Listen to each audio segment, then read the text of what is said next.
This young man is Chao Du, who's been reincarnated on the pioneering planet for 18 years already, and finally waited for this day, the day to enter the virtual world, to change class and register as a player. The class-changing formation begins to activate. Welcome, player Chao Du, to the virtual world for the first time. Would you like to start drawing your profession? Start. Chao Du prayed to his ancestors to bless him with a good profession. The system is drawing a profession. The game of karma-based luck begins. Congratulations, player. You've drawn the hidden mage class. You are a necromancer. The young man was extremely excited. This is truly awesome. Ancestors are absolutely amazing. Necromancer is an extremely rare profession. Only a few people in the entire world have it. When the soul scepter is swung, countless high-level spiritual creatures are summoned from the gates of hell. As long as there's enough mana, one person can fight against an army of 10,000. Logically, being able to draw a hidden profession like this certainly makes one a lucky person in a million. Chao Du excitedly held his breath, checking his attribute interface. High hopes lead to great disappointment. Name: Chao Du. Profession: necromancer. Rank: apprentice, level 1.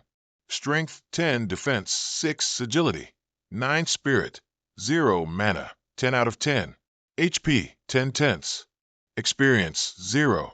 The young man screamed in disbelief. What good is a necromancer with 0 spirit? Initial attribute points are randomly distributed based on the player's class, with a maximum value of 10 points for each. For a mage, spirit is the most important attribute. If it's less than 5, what the hell can I even play? The system asked.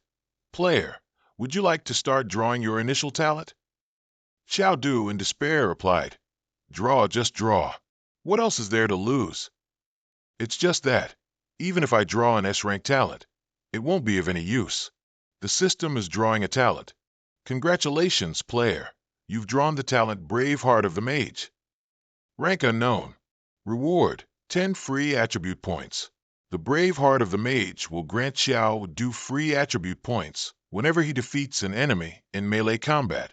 Unique active effect. The player can equalize all other attribute values to a single attribute value. Restriction: before using the active effect, the player can only lock a single attribute. From one shock to another, a dejected Chao Du gasped. What? Am I seeing this correctly? Free attribute points are extremely difficult to increase. Only by leveling up can you be rewarded with free attribute points. Otherwise, to increase attributes, you can only rely on self-cultivation. Although the active effect of this talent can only be used once, it can equalize all attribute points. The passive effect of this Brave Heart is that as long as you kill an enemy in melee combat, you can increase your free attribute points. If he uses this active effect now, Chao Du could become an all-around hexagonal warrior with all attributes at 10. At the novice stage, having all attributes at 10 is an unprecedented prodigy in history. Chao Du focused on the system panel and pondered. If I wait until my attribute strength reaches 1,000, even 10,000, 100,000, and then use it, wouldn't a necromancer with all attributes at 100,000 be no different from a true hexagonal warrior? If the passive attribute wants me to engage in melee combat, doesn't melee require strength? Chao Du made his decision and shouted, System, add 10 free attribute points to strength. Congratulations, player Chao Du has successfully upgraded attributes. Strength increased by 10. Next, he will register and complete the novice quest. Only by completing the novice quest can he truly be considered to have successfully changed classes. Following the spatial vortex, the young man was finally transported to the novice quest area. Upon arrival, a beautiful girl greeted him. Hello, esteemed player. I am the guide Yylin. How may I help you, sir? Chao Du froze. NPCs are this stunning now. He replied, I'm here to register and receive the novice quest. Before Chao Du, a novice gift package appeared. After opening it, the system announced, Congratulations, player. You have received the initial equipment, worn-out robe, novice staff, and F-rank skill book, summon skeleton.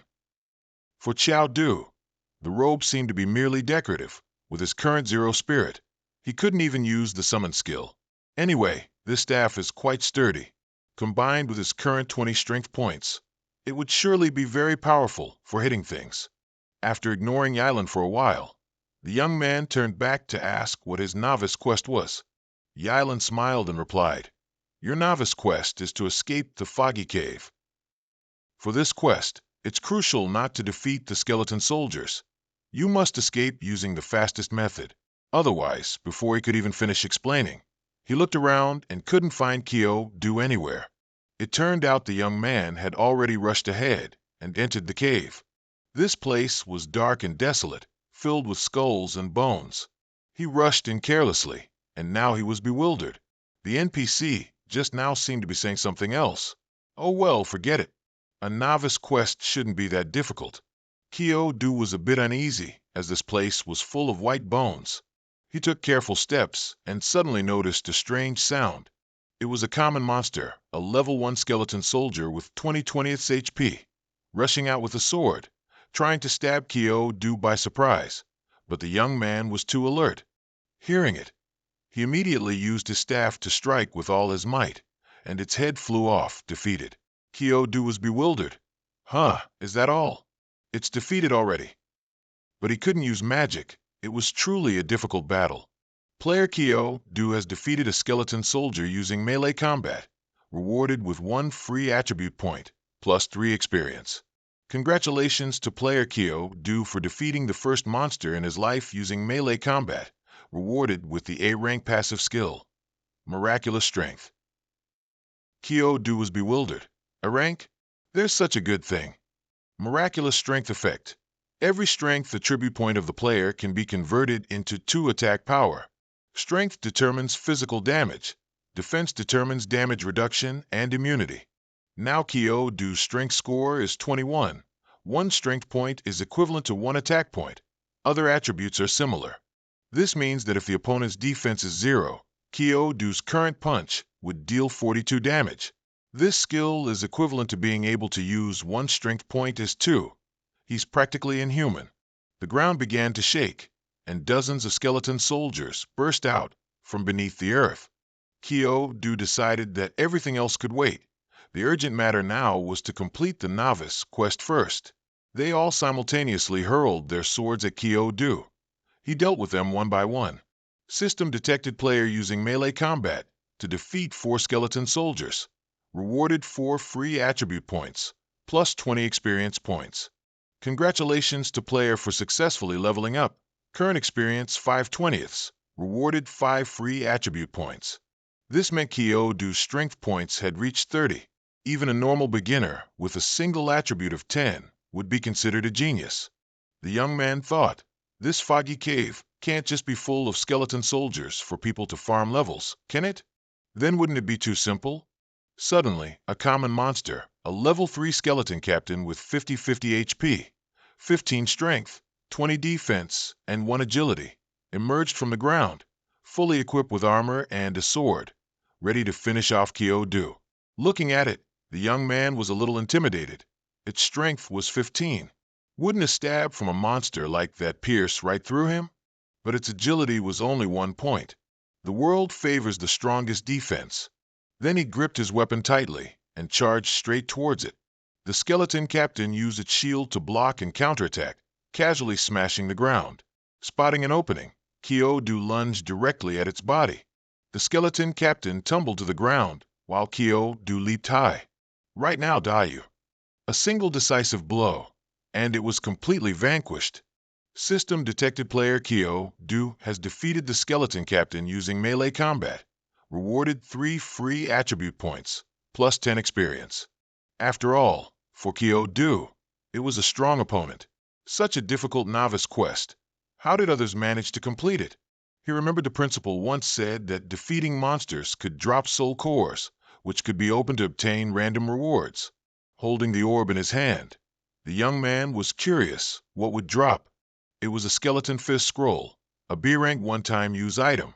After use, the next attack will be a 100% critical hit. Kyo-do was slightly disappointed. Tisk, why is it a one-time use item? If it were permanent, that would be so much better. Just when he thought everything was over, there was a sound from behind. Things didn't stop there. More and more skeleton soldiers appeared. Even though they were level 2, their HP was still a pitiful 20 points. If he wasn't careful and got killed by a skeleton soldier, he'd be meeting his ancestors. Kyo-do charged forward, dealing with them one by one. For each one that was defeated, his experience points increased. Congratulations to player for successfully leveling up. Current experience 20/30ths. Rewarded 10 free attribute points. Fortunately, these skeleton soldiers all had an agility stat of 1. Kyo-do checked his attribute panel. Identity Kyo-do. Class necromancer. Apprentice level 3. Strength 46, defense 6, agility 9, spirit 0, mana 80/80, HP 30/30ths, experience 20/30ths. Talent: Brave Heart of the Mage, level unknown, skill, Miraculous strength, rank A. Outside the school, these young people were clamoring, asking each other what profession they'd drawn.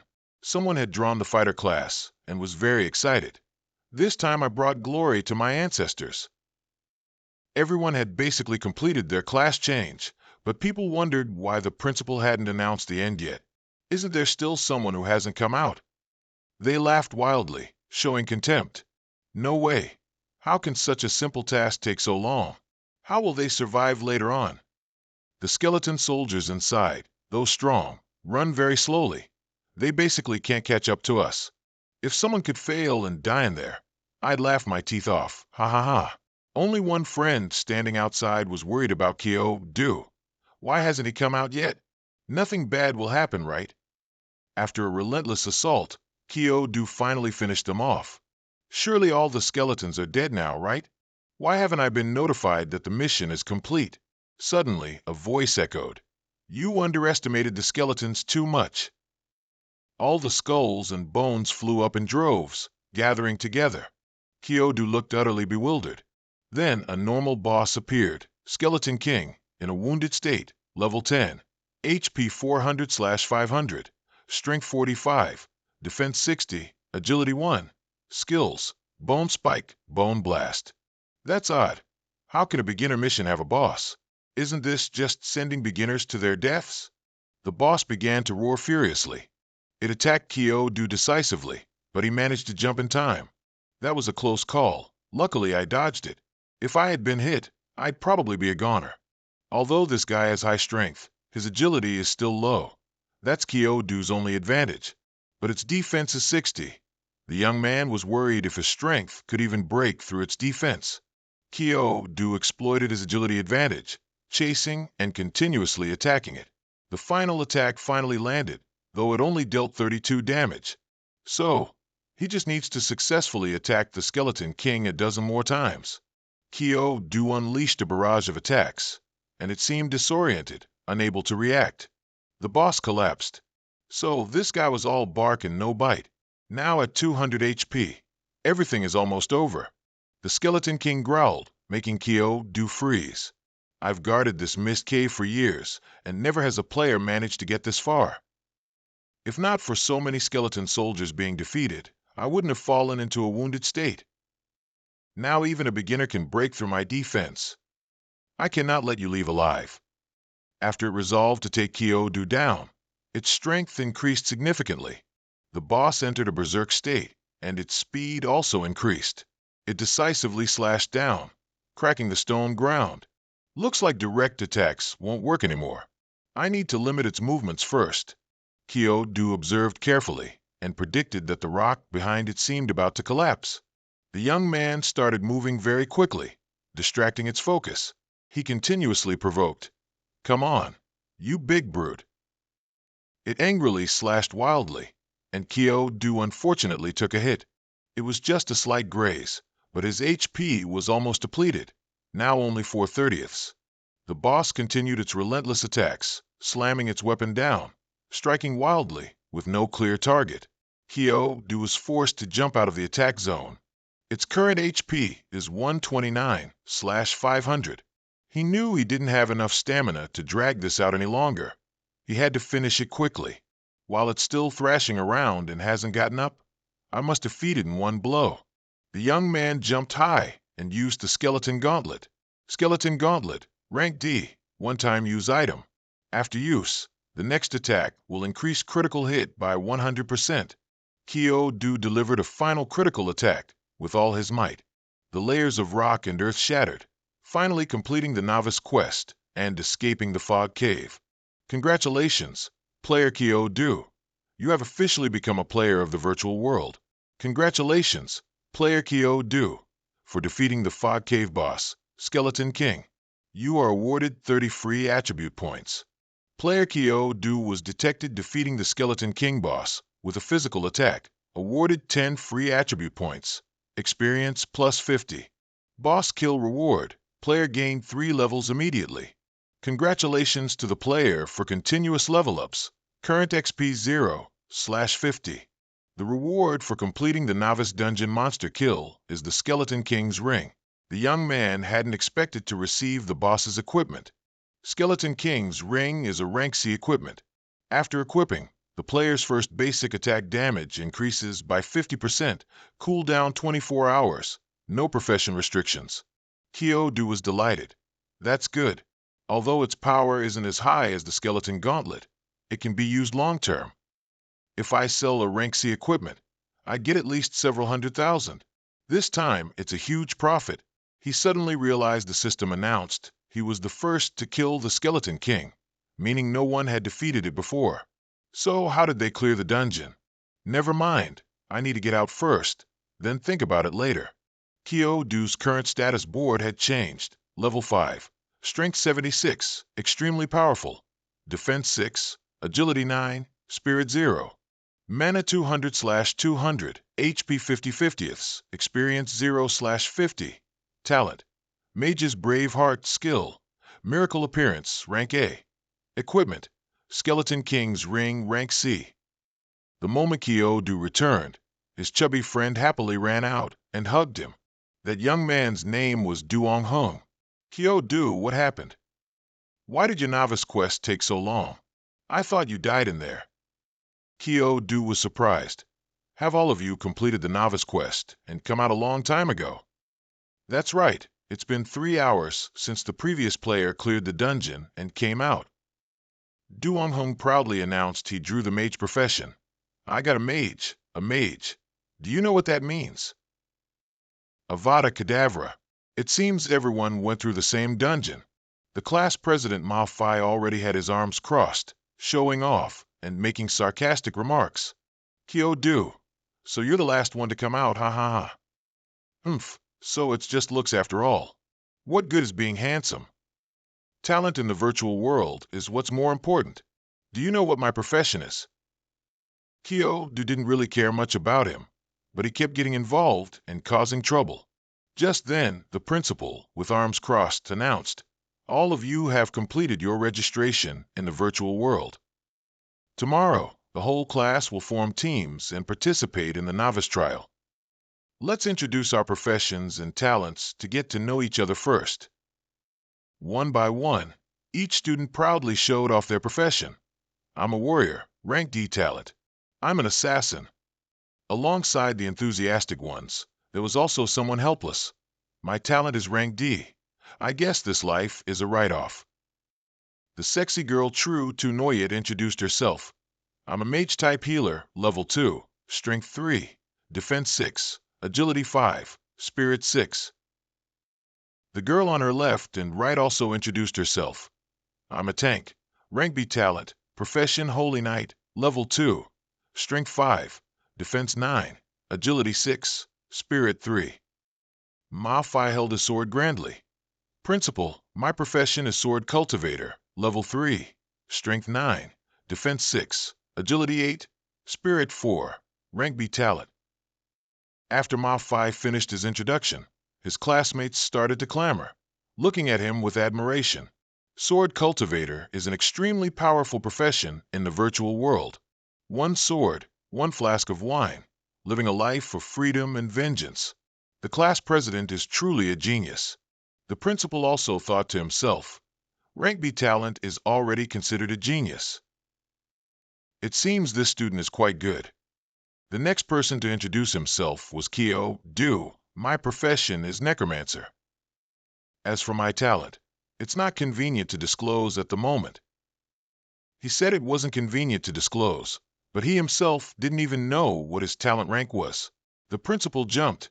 Necromancer is a hidden profession. The students went from one shock to another. Damn, really? Before, there was a necromancer who, by himself, destroyed an entire guild. Ma stood there, evaluating.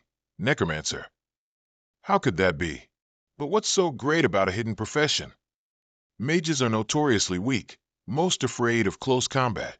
Because of constant exposure to spirits, necromancers' bodies are even weaker than ordinary people's. The cast time for summoning spells is also very long. It can be said that without teammates' protection, powerful professions like assassins or sword masters are the bane of necromancers. He didn't mention his own talent tier. His talent must be too low for him to dare to reveal it. In contrast to Ma who was already showing off, Kyo-Do was very calm, which surprised everyone. Wow! Look, everyone, classmate Kyo-Do is calm and not arrogant. Isn't this the demeanor of a genius? So cool. To be so humble even with a hidden profession. I'm far inferior to classmate Kyo-Do. Is this the difference between a genius and an ordinary person? Even their personality is so steady.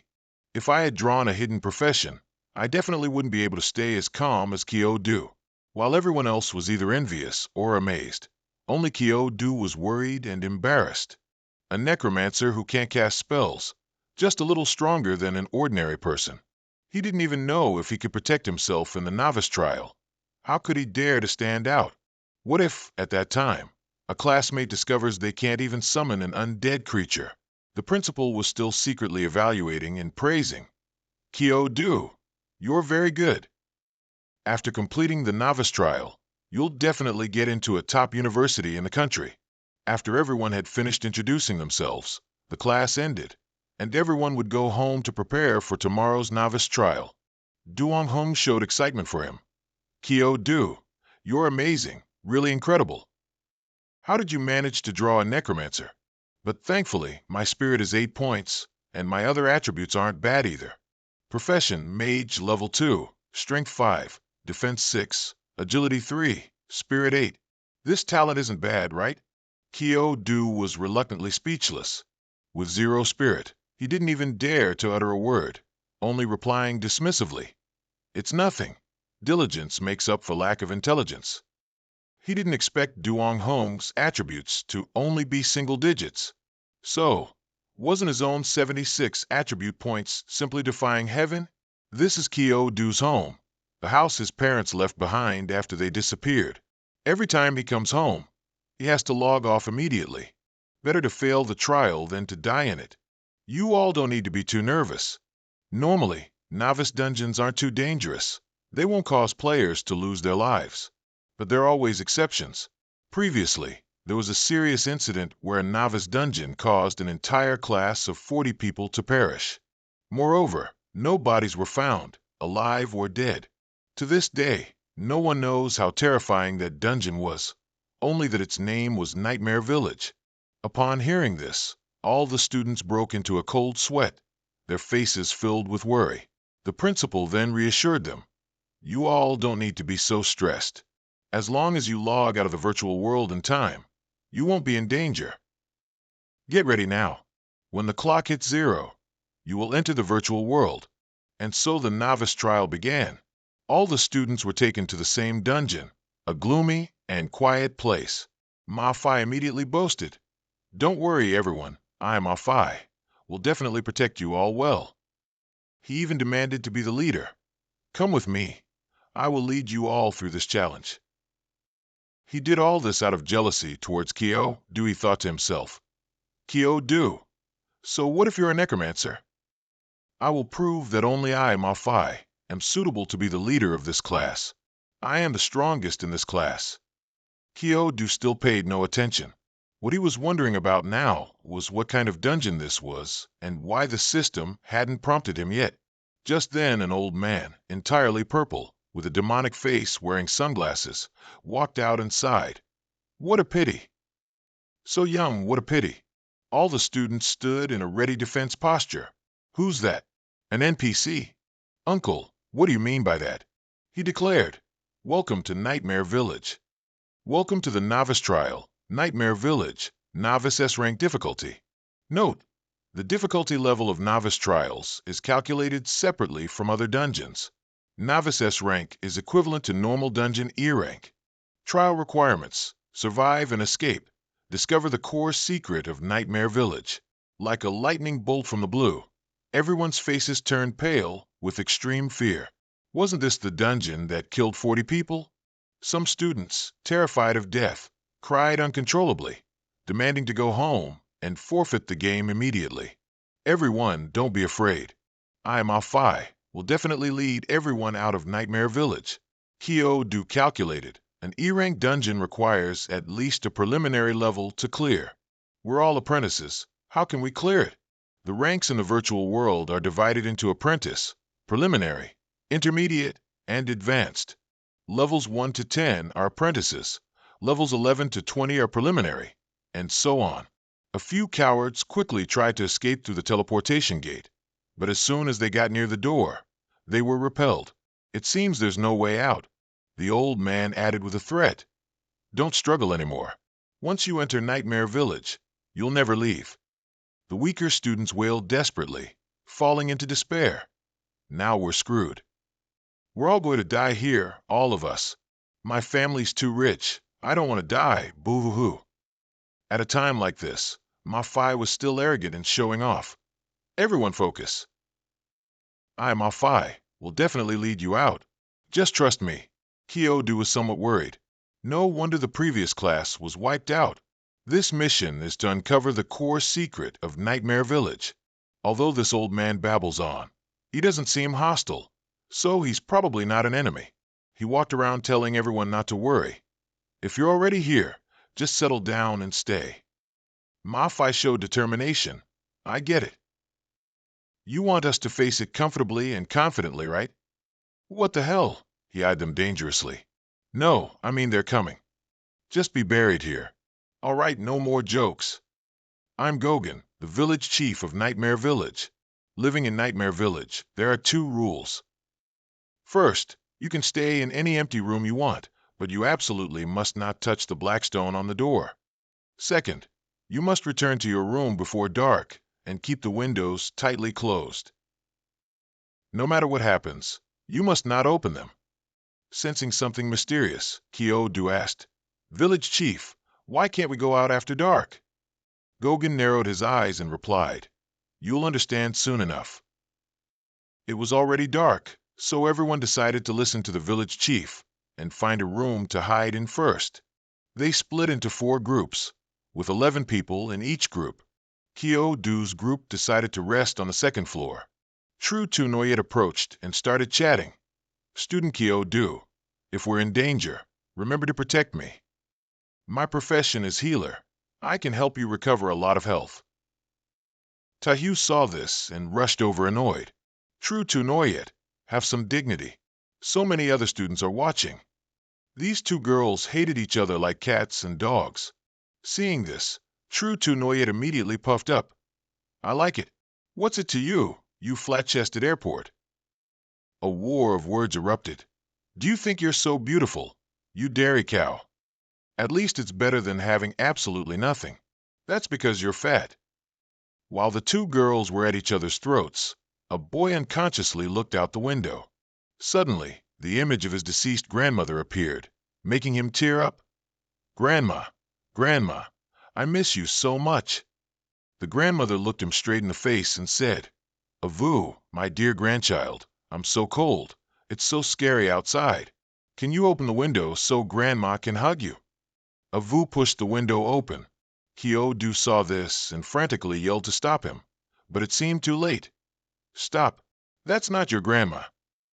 The moment the window flew open, the grandmother with blood-red eyes lunged directly at Avu. Avu, still caught in the illusion, touched his grandmother's face. Duong Hom quickly used his XASI to temporarily restrain the monster. Come here quickly. I can't hold out much longer.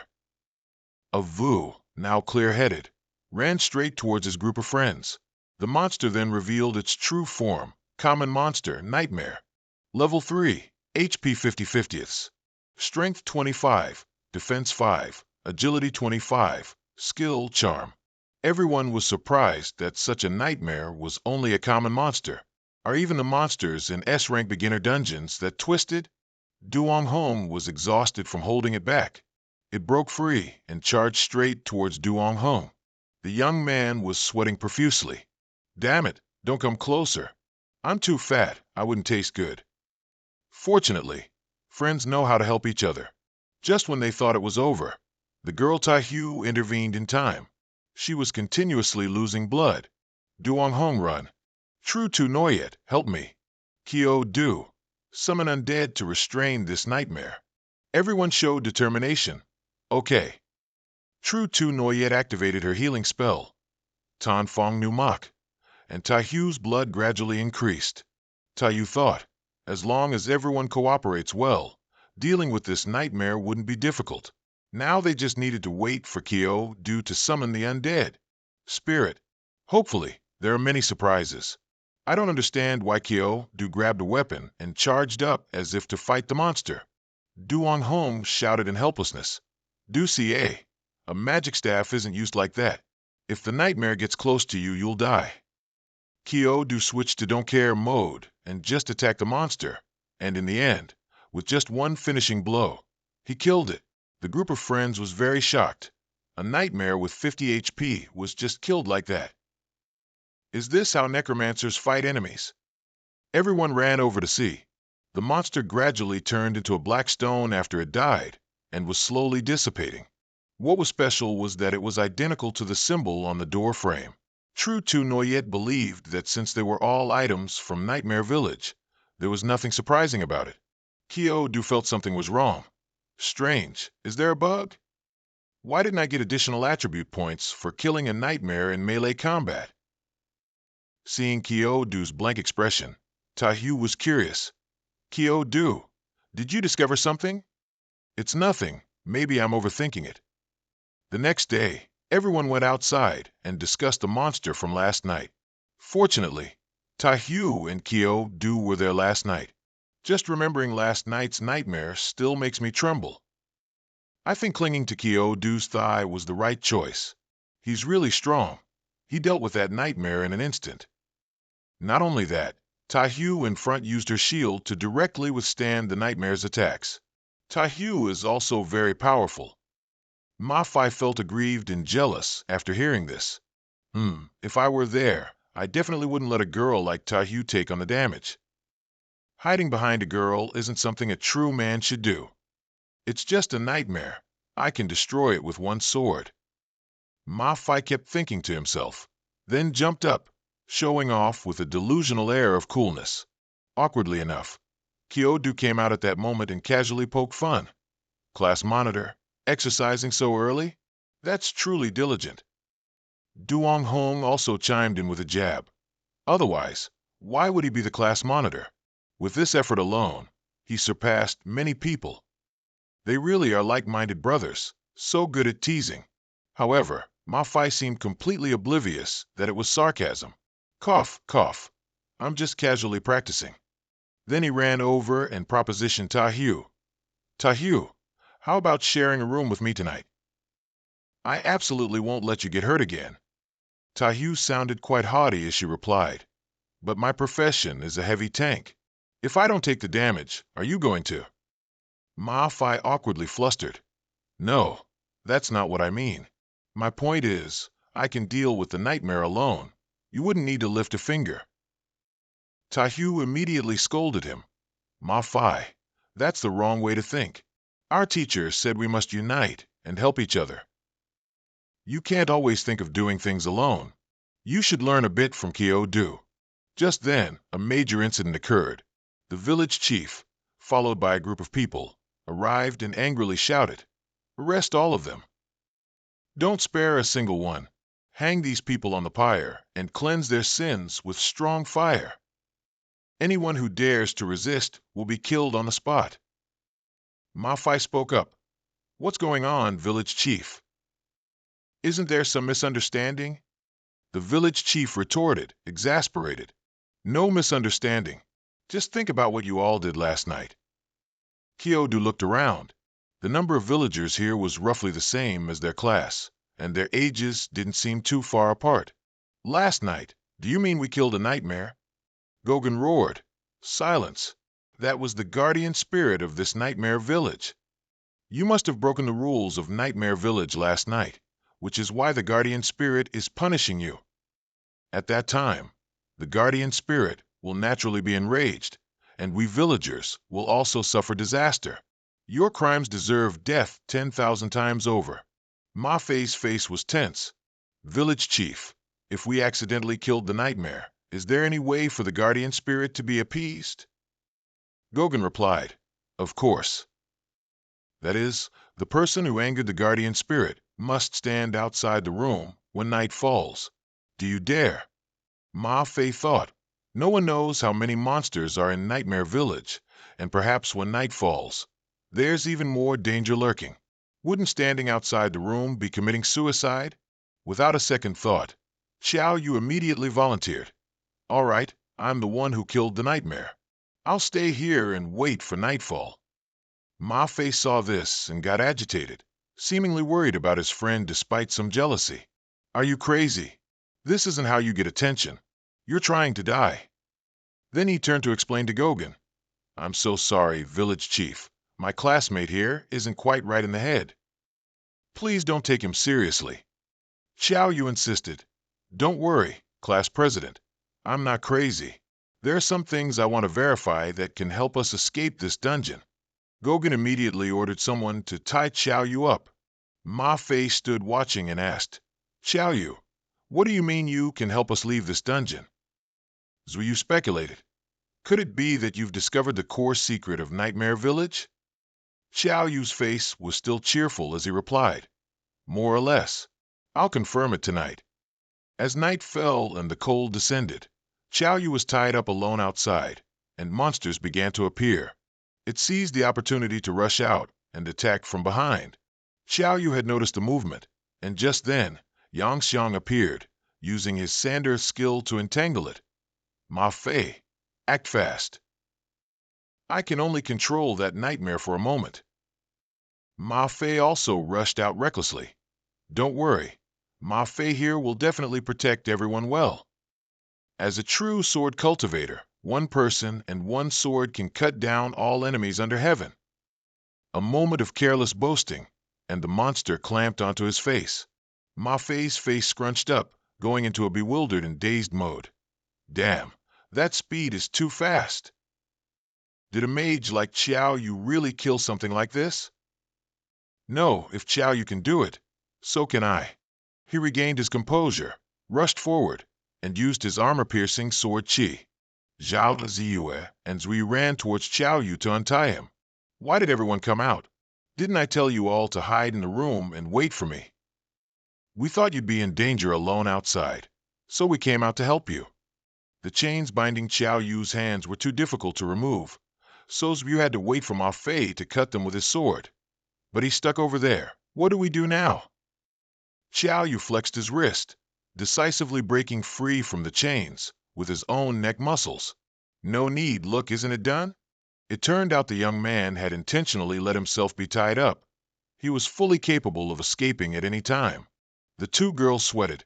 Xiao Yu, are you really a necromancer? Ma Fei seemed to be yelling for help. Everyone immediately turned to assist. Zhao Ziyue began healing Ma Fei. Although exhausted, Ma Fei stubbornly maintained his cool guy image. No need, I can do it. True powerhouses are forged in battle, and scars are man's metals. Yang Xiang realized the monster's weakness and shouted, That's right. Yesterday, Xiao Yu used his staff to hit the nightmare's head and kill it. Master Ma, don't fight it head-on. Try cutting its head. The nightmare's weak point is its head. Ma Fei smirked. So that's it. I should have thought of that. He immediately put it into practice. Xiao Yu didn't even have time to stop him. Ma Fei, actually, the nightmare's weak point isn't its head. He was still defiant. Humph, Xiao Yu, are you scared? Are you afraid that I, Ma Fei, will surpass you? You needed teammates to help deal with a nightmare, but I only need one sword. Why? because this one sword strike will be very handsome. After being struck in the head, the monster's HP only decreased. It didn't die. Ma Fei was also running out of breath. He went into panic mode. Big Brother Nightmare, what's wrong? I hit your weak point. Hurry up and let me kill you. Yang Xiang was skeptical. Are you sure the Nightmare's weak point is its head? You wouldn't lie to me, would you? Zhuyu also didn't understand. As Qiao Yu clearly attacked the Nightmare's head, and it instantly vanished. Yang Xiang exclaimed, I get it. The problem lies with the person. You're not as good as Qiao Yu. After hearing that, Ma Fei looked like he'd lost his soul, as if struck by lightning. I'm not as good as Qiao Yu. His self-esteem was shattered. I'm not as good as him. A sword cultivator like me is actually not as good as a necromancer like him. Everyone called him back, fearing he would be wiped out. Ma Fei, come back here. With your current HP, if you're attacked one more time, you'll definitely die. In this state, you'll definitely be killed instantly. By then, it'll be too late. How about Qiao Yu goes? That hit a nerve, making Ma Fei even more defiant. He was determined to deal with the monster himself. The mental stimulation made him strike harder and harder. The previous sword energy attack that broke its defense deducted 30 HP from the monster, leaving it with only 50 HP. Ma Fei thought, this last time, I must kill the Nightmare. I want to prove that I, Ma Fei, am not inferior to Qiao Yu. Just as Ma Fei was about to unleash his ultimate move, Qiao Yu came out and delivered another blow, instantly making it vanish. Ma Fei immediately flared up, claiming that Qiao Yu was stealing his kill. Qiao Yu, unperturbed, held the stone in his hand. You worked hard, class monitor. Ma Fei immediately caused a scene, going to everyone to explain. Everyone saw it. I killed this Nightmare by myself. Qiao Yu just jumped in and stole my kill. What a despicable scoundrel. Qiao Yu seemed to still be searching for something, but it wasn't in that stone. No sooner had they dealt with the previous one, another Nightmare appeared, and this time there were two. Qiao Yu shouted for everyone to go home, telling them there was no need to fight these two Nightmares, as he had found a way to get through. After running inside and locking the door, the two Nightmares couldn't get in at all. Zhuyu asked, Qiao Yu, what's your way of getting through this? You'll know tomorrow. At that time, you'll have to listen to me. The next day, as expected, the village chief started causing a fuss again. You despicable outsiders, I gave you a chance to atone, but I didn't expect you to make things even worse. You killed another guardian spirit. You all deserve to go to hell, go to hell. Today, no matter what you say, you all must die. We can't let you destroy our Nightmare village. Qiao Du exposed everything right at this moment. Village Chief Gogan, are you sure you are villagers of Nightmare Village? Gogan argued defiantly. Damn it, our ancestors all lived in Nightmare Village. Don't you dare try to stall for time. You're all dead for sure. Qiao Du continued. Now is also the time to reveal the truth about Nightmare Village. There is only one truth. What do you mean by that? Qiao Du pointed directly. It's you, this person, and this person too. All the people in Nightmare Village are not native villagers of Nightmare Village at all. The 40 of you are the class that was annihilated in the Nightmare Village dungeon previously. We've been in an illusion ever since my friend stepped in, so we can't leave this illusionary world. To change the subject, Gogan laughed maniacally. Ha ha, what illusion? What class? Are you making things up? You're just afraid of death. That's why you want to use lies to deceive us. What you're saying is just your own story. There's no concrete evidence. Qiao Du confidently affirmed. Of course I have proof. Take out the protective stone and show them. Gogan flinched. A protective stone. How dare you take down the protective stone? You deserve to die. At this moment, all of Qiao Du's friends took out their protective stones. Gogan roared. The protective stone is the supreme holy object that protects us from attacks at night. If anyone touches the protective stone, that great Lord will surely send down divine punishment. Qiao Du continued to expose. This is fundamentally no protective stone at all.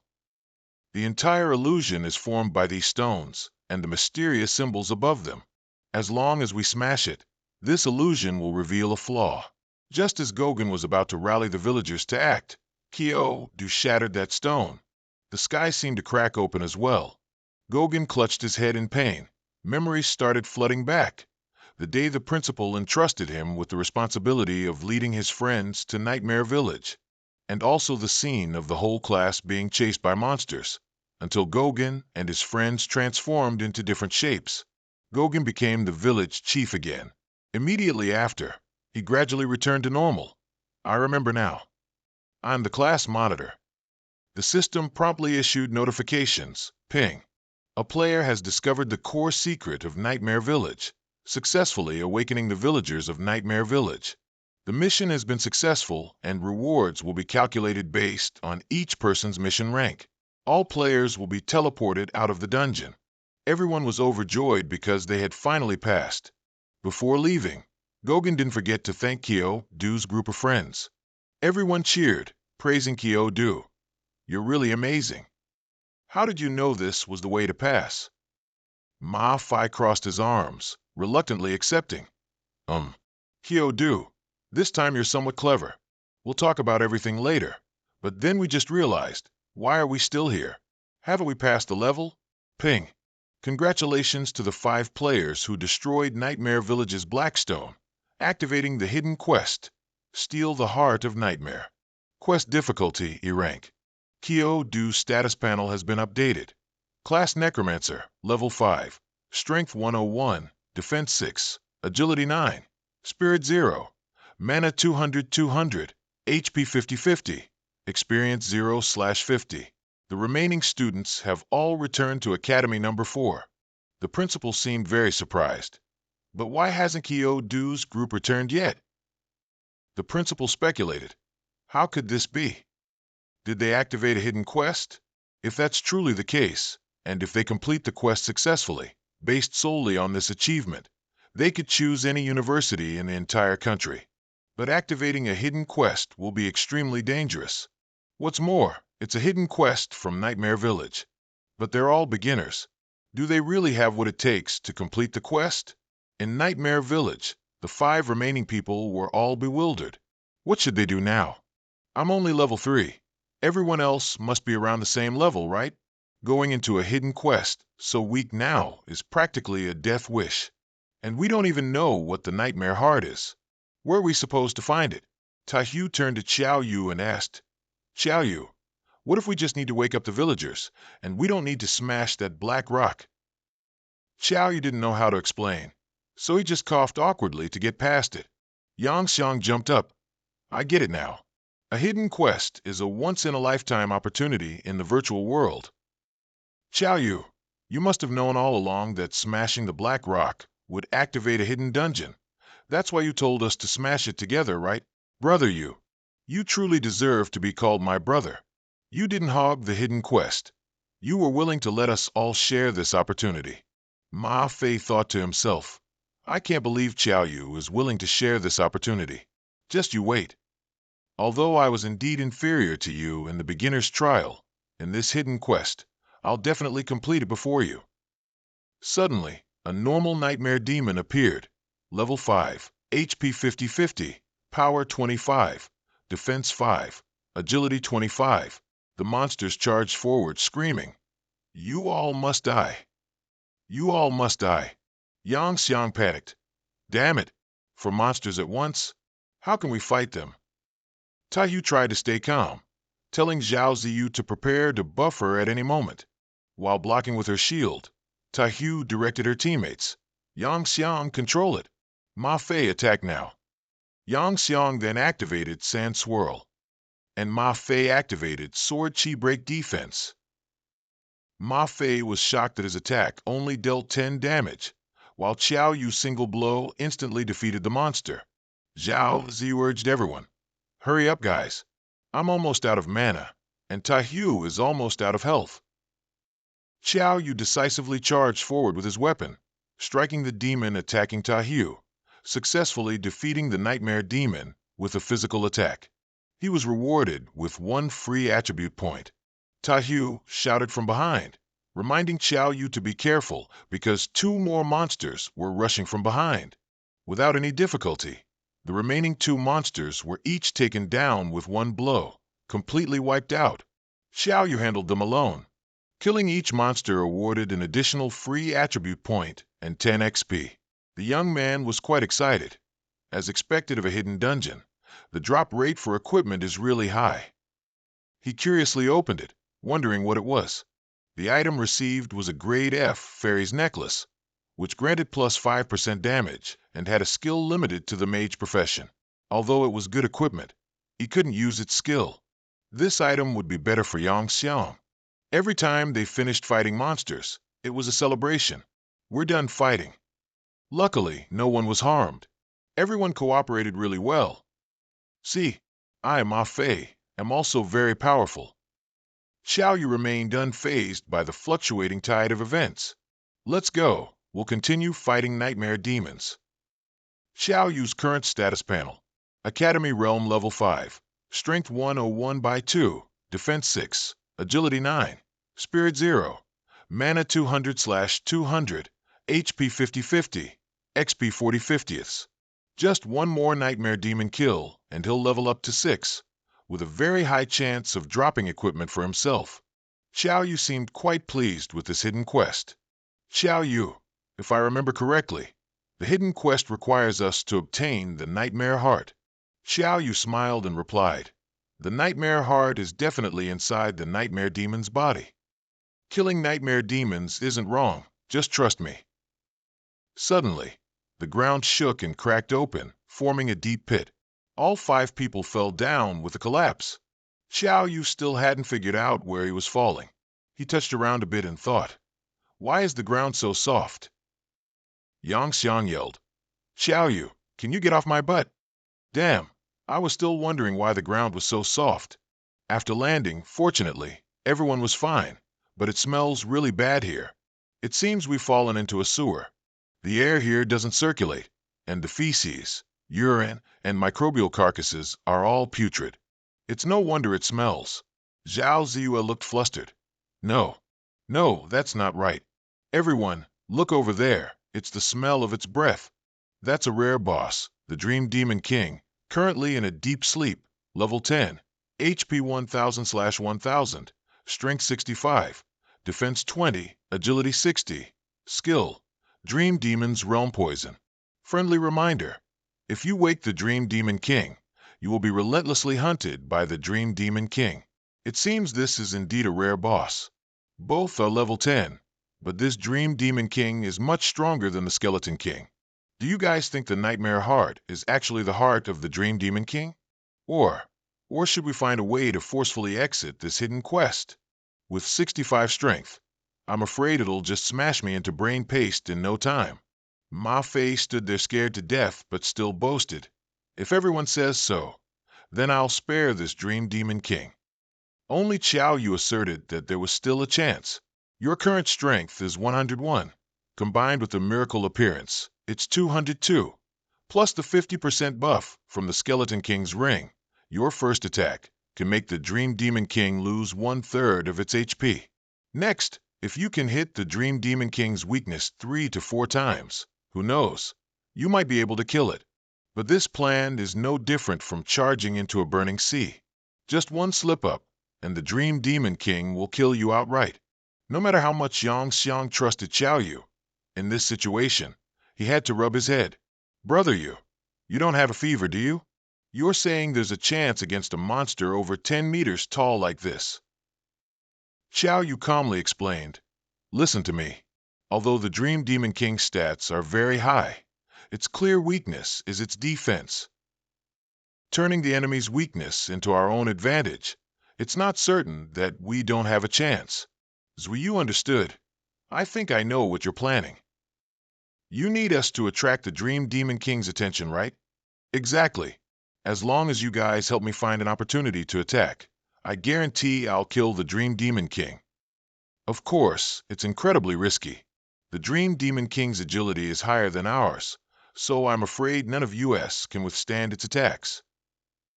Therefore, all 4 of you must work together to hold it back. All 4 decided to trust Xiaoyu one more time. All right, we believe you. Brother, you My life is in your hands. If you ask me like that, I'll cooperate with you. If you can't do it, don't overdo it. It's such a strong boss that it wouldn't be shameful for us to run away. Xiao Yu seemed to have planned everything meticulously and told everyone to rest assured. After resting, the 5 people set to work. As long as you don't attack the Dream Demon King, it won't wake up. The first strike is extremely important. We must find the Dream Demon King's weakest point. Xiao Yu climbed onto it and discovered something. He confirmed, it seems this place is definitely the Dream Demon King's weakness. The young man carefully raised his weapon and activated the effect of the Skeleton King's ring. The first decisive slash made the Dream Demon King lose 508 HP. The students stood there dumbfounded. How much? Is this the damage from a mage? The system announced, player Xiao Yu has broken the Nightmare Heart, changing quest. The Dream Demon King has awakened. Quest change successful. Current quest, kill the Nightmare King, difficulty A rank. It immediately flew into a rage upon waking. Xiao Yu stood ready and told everyone to prepare. Just follow the plan I just told you. Help me create an opportunity to attack. It roared and lamented. Despicable humans. Xiao Yu urged Ma Fei to attack it and draw its aggro. He followed and charged forward. You don't need to tell me. Sword Chi breaks defense. Sukuna's strike looked imposing but only dealt 1 damage. Why could 1 hit from Xiao Yu deal 508 damage? I don't believe it. As long as there's damage, even if it's just an itch, I'll scratch you to death. He continued his persistent critical attacks. The Dream Demon King was furious. You mere mortal, if you wish to die first, then this king shall grant your wish. Ma Fei tried his best to appear strong. Come on, Dream Demon King. A true man must wield his blade, achieving glorious feats. How could I, Ma Fei, ever be afraid of death? Then he called Yang Xiangdi and Zuiyu to help him block the Dream Demon. The surrounding yellow sand was activated, coupled with the support of the light shield. Ma Fei continuously lost HP, while Zhao Ziyue stood behind him, continuously healing. Weakening 2 layers of attack, plus Zhao Ziyue's healing, they barely managed to block it. Ma Fei sounded like he couldn't hold on much longer. Xiao Yu, are you done yet? Damn it, I'm about to kick the bucket. Xiao Yu received the signal and immediately rushed out. A finishing blow caused the Dream Demon King to lose another 182 HP. System warning. The Dream Demon King's HP is too low. About to activate Dream Demon Realm. Xiao Yu was slightly stunned, while the other members continuously lost HP. The enemy. During its activation, it will cause wide-range damage, impossible to stop. At this point, we can't let the Dream Demon King get a chance. Previously, the Orange Snail group was deeply immersed in the illusion for so long. It must have been because they were hit by this move. Xiao Yu continued to unleash a move, activating a skill to interrupt the activation. The Dream Demon King's remaining HP is 128/1000, just a little bit more. He jumped high and faced it directly. Zhao Ziyue worriedly warned, Xiao Yu, be careful. I'm out of mana. I can't heal you. No need for healing at this point. The moment the staff struck its head, the Dream Demon King was completely wiped out. Congratulations to player Xiao Yu for achieving the first kill of Nightmare Village Boss, receiving 30 free attribute points. Player Xiao Yu defeated the Dream Demon King boss with a physical attack, receiving 10 free attribute points and plus 50 XP. Congratulations to the player for consecutive level ups, current XP 30/50ths, receiving 10 free attribute points. Hidden quest, slay the Dream Demon King, completed. The system will distribute rewards based on player evaluation. Evaluating player completion. Finally successful. The system begins evaluating the remaining 5 players. Evaluation complete. Player Zhao Ziyue rated D. Awarded D rank skill, Spring Breeze Willow Touch. Players Ryu rated C. Awarded D rank skill, Spiked Armor Counterattack. Player Yang Xiangdi rated C. Awarded D rank skill, Earthburst Technique. Player Ma Fei rated C. Awarded D rank skill, Sword Across Worlds. Player Xiao Yu rated A. Awarded A rank reward to player Xiao Yu. plus 50 XP. B-Rank skill book, soul devouring technique. Although the skill can't be used yet, he also received a soul core. Xiao Yu hoped the Dream Demon King would drop some good items for him. The item Xiao Yu received was a B-Rank Dragon Piercer sword, with effects, plus 100 attack, ignores 30% of enemy armor, sword aura damage plus 20%, class restriction, warrior, level restriction, beginner level 11. Xiao Yu was utterly disappointed. How unlucky. Why did it only drop a B-Rank sword? He tossed it to Ma Fei. It's yours. Ma Fei was also startled. A B-Rank sword? You're just giving it to me. You're the only one here who uses a sword. What would I use it for? If not you, then who? Don't you know the price of B-Rank equipment? Many players spend a fortune and might not even get one. If you sold it, you could buy a house in the capital city. Xiao Yu seemed not to care much about money, telling Ma Fei to just take it and play with it. Then the young man excitedly continued to rummage through the Dream Demon King, not believing this garbage only dropped one piece of equipment. Checking the attribute panel. Name, Xiao Yu class, necromancer, level, 7, strength, 151, demonic strength, x2, defense, 6, agility, 9, spirit, 0, mana, 300/300, HP, 70/70ths, XP, 30/70ths. Talent, Brave Heart of the Mage, skill, Miracle Appearance, A rank. Equipment, Skull King Ring, C rank. Skill books, Skull Summoning Technique, S rank. Soul Devouring Technique, B rank. Current strength has increased, but HP is only 70, which is a bit low, like a piece of paper that'll blow away. Talent, Brave Heart of the Mage. Passive effect, when player Xiao Yu defeats an enemy through physical attack, receives free attribute points as a reward. Unique active effect, the player can raise other attribute points to match the points of the chosen attribute. Restriction, before using the active effect, only one attribute can be chosen. Xiao Yu thought that the passive effects restriction didn't allow increasing points for other attributes. In the future, he'd just have to find a way to survive. He still needed to remain calm and cautious, not act recklessly. Hidden quest completed. Teleporting to the real world. Players, prepare yourselves. All 5 members returned to school. The moment they returned, the whole class erupted. Xiao Yu is back. The class president and Zui Yu's group are back too. The principal rushed out. You finally returned. It seems the teacher couldn't help but worry. You've been gone for 2 days. I thought you wouldn't come back. What exactly happened? I told you so. You must have fallen into a hidden dungeon. This is great. The 5 of you will definitely be competed for by top schools. The other students in the class also felt proud for them. Oh, our class has 5 geniuses who will be directly admitted to top schools.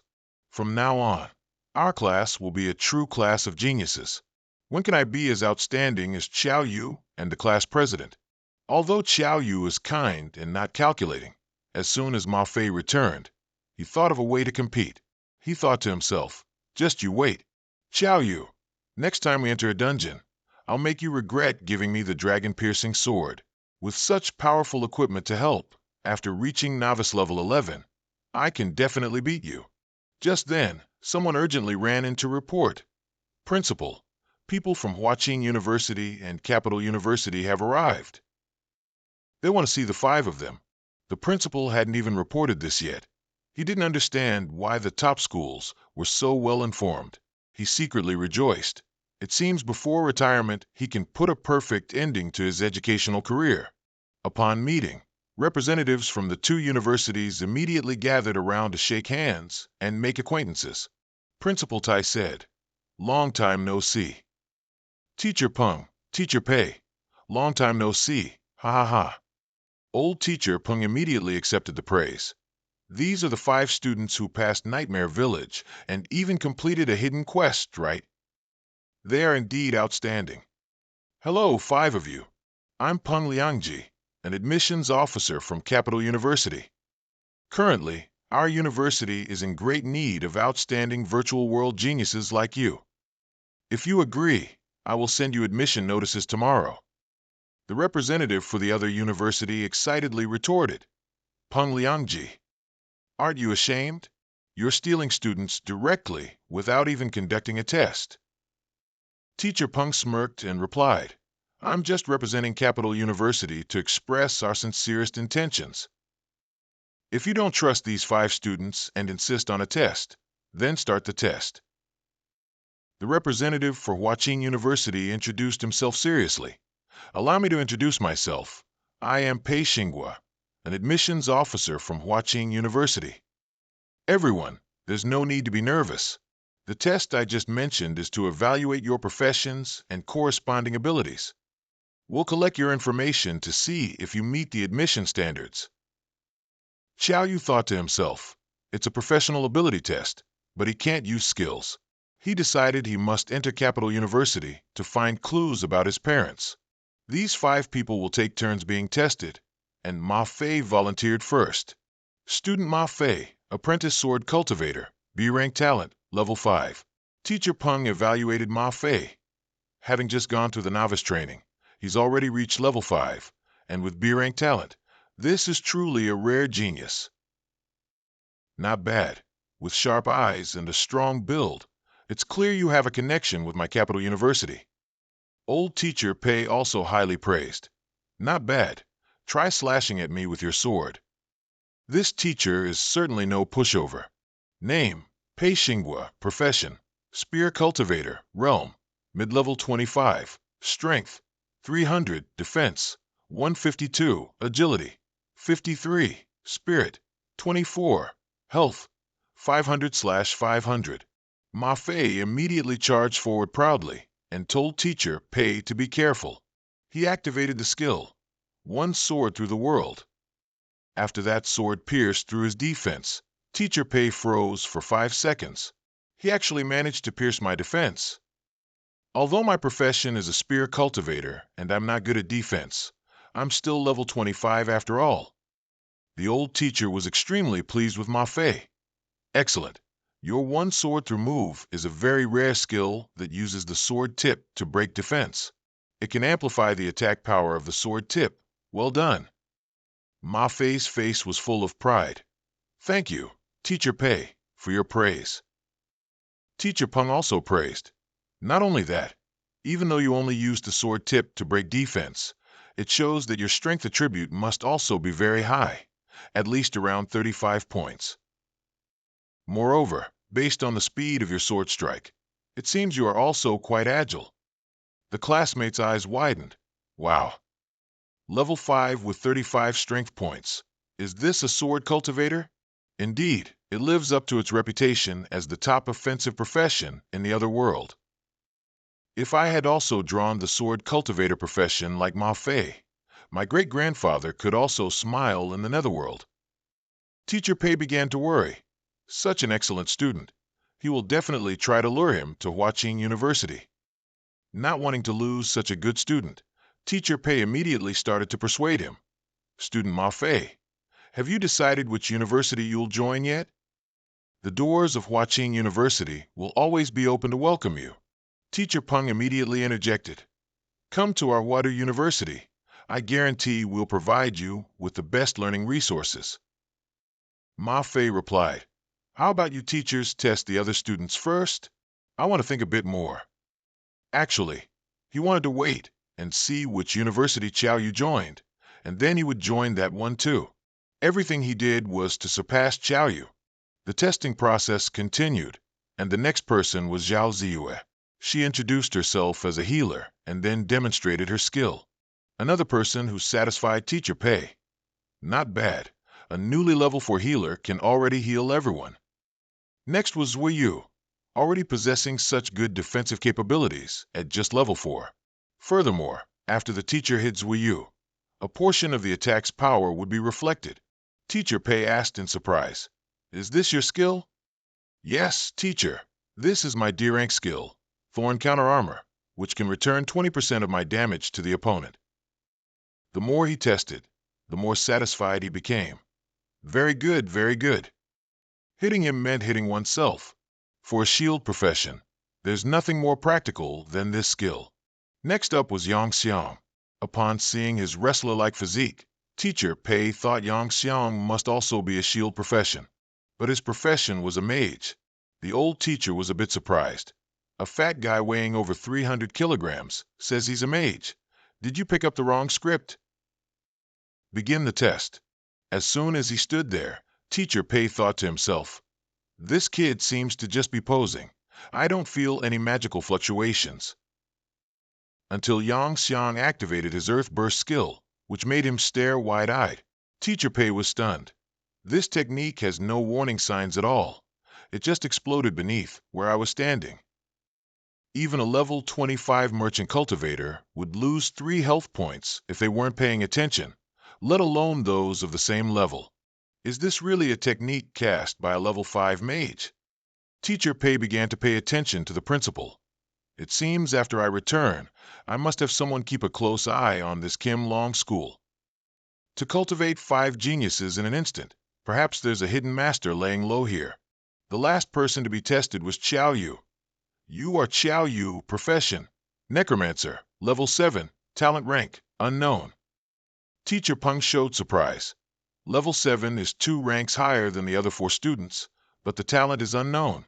Could it be that the talent rank is too low, so he doesn't dare to say? Teacher Pei intended to check the results first. In fact, he wanted to see what kind of undead creature Xiao Yu could summon. Getting injured once by a rookie is one thing, but if Pei Hungquak keeps getting injured by rookies, he doesn't deserve to be out in society anymore. Suddenly, he was startled when he saw Xiao Yu take a run up and charge straight towards him. Why would a necromancer like him not summon an undead creature, but instead charge at me? It seems he's a close-range offensive necromancer. This student named Xiao Yu is too poor. If it were a real fight, who would be foolish enough to wait for him to come right in front of them to cast a spell? Having judged too quickly, old Teacher Pei was surprised to see Xiao Yu's hand posture suddenly change. A right hook. How strong could a mage be? You'll know if you take one punch from me. And then he elbowed Teacher Pei straight in the face, causing him to lose 200 HP with one hit and collapse completely to the ground. Everyone was stunned. What's going on? Xiao Yu knocked down a level 25 teacher with just one punch. After struggling to lift his head, old Teacher Peng asked in bewilderment, Old Pei, what's wrong with you? How could one punch from a level 7 necromancer leave you in such a state? Necromancers are known to have the weakest bodies. Is this Xiao Yu perhaps a relative of yours? You're deliberately putting on a show, aren't you? Teacher Pei indignantly yelled, A show, my foot. The old teacher thought to himself, what kind of monster is this kid? One punch almost gave me a heart attack. Is he really level 7? The students went from one shock to another, shouting, Am I hallucinating? Xiao Yu knocked out the admission teacher with one punch. Everyone, what do you think? Is it possible that the Xiao Yu in front of us is a summoned undead creature? The real Xiao Yu is hiding somewhere. It must be. Necromancers are known as the weakest profession physically. How could he knock out the admissions teacher with one punch? Teacher Peng watched, intimidated. This new student is a bit terrifying. Luckily, Pei Hungquak volunteered to be the test teacher this time. Otherwise, I would have been the one to lose face. Xiao Yu asked, Is my test over? Both old teachers fell silent, not daring to make an assessment. Teacher Pei determined that this was truly the most terrifying one. Old Teacher Peng stammered, Xiao Yu, it can be said that you've passed this test, but you didn't demonstrate your necromancy magic, so we can't accurately assess you. Xiao Yu frankly stated his opinion. It's okay, teacher. I've thought it through. I want to join the physical cultivation major in the warrior system.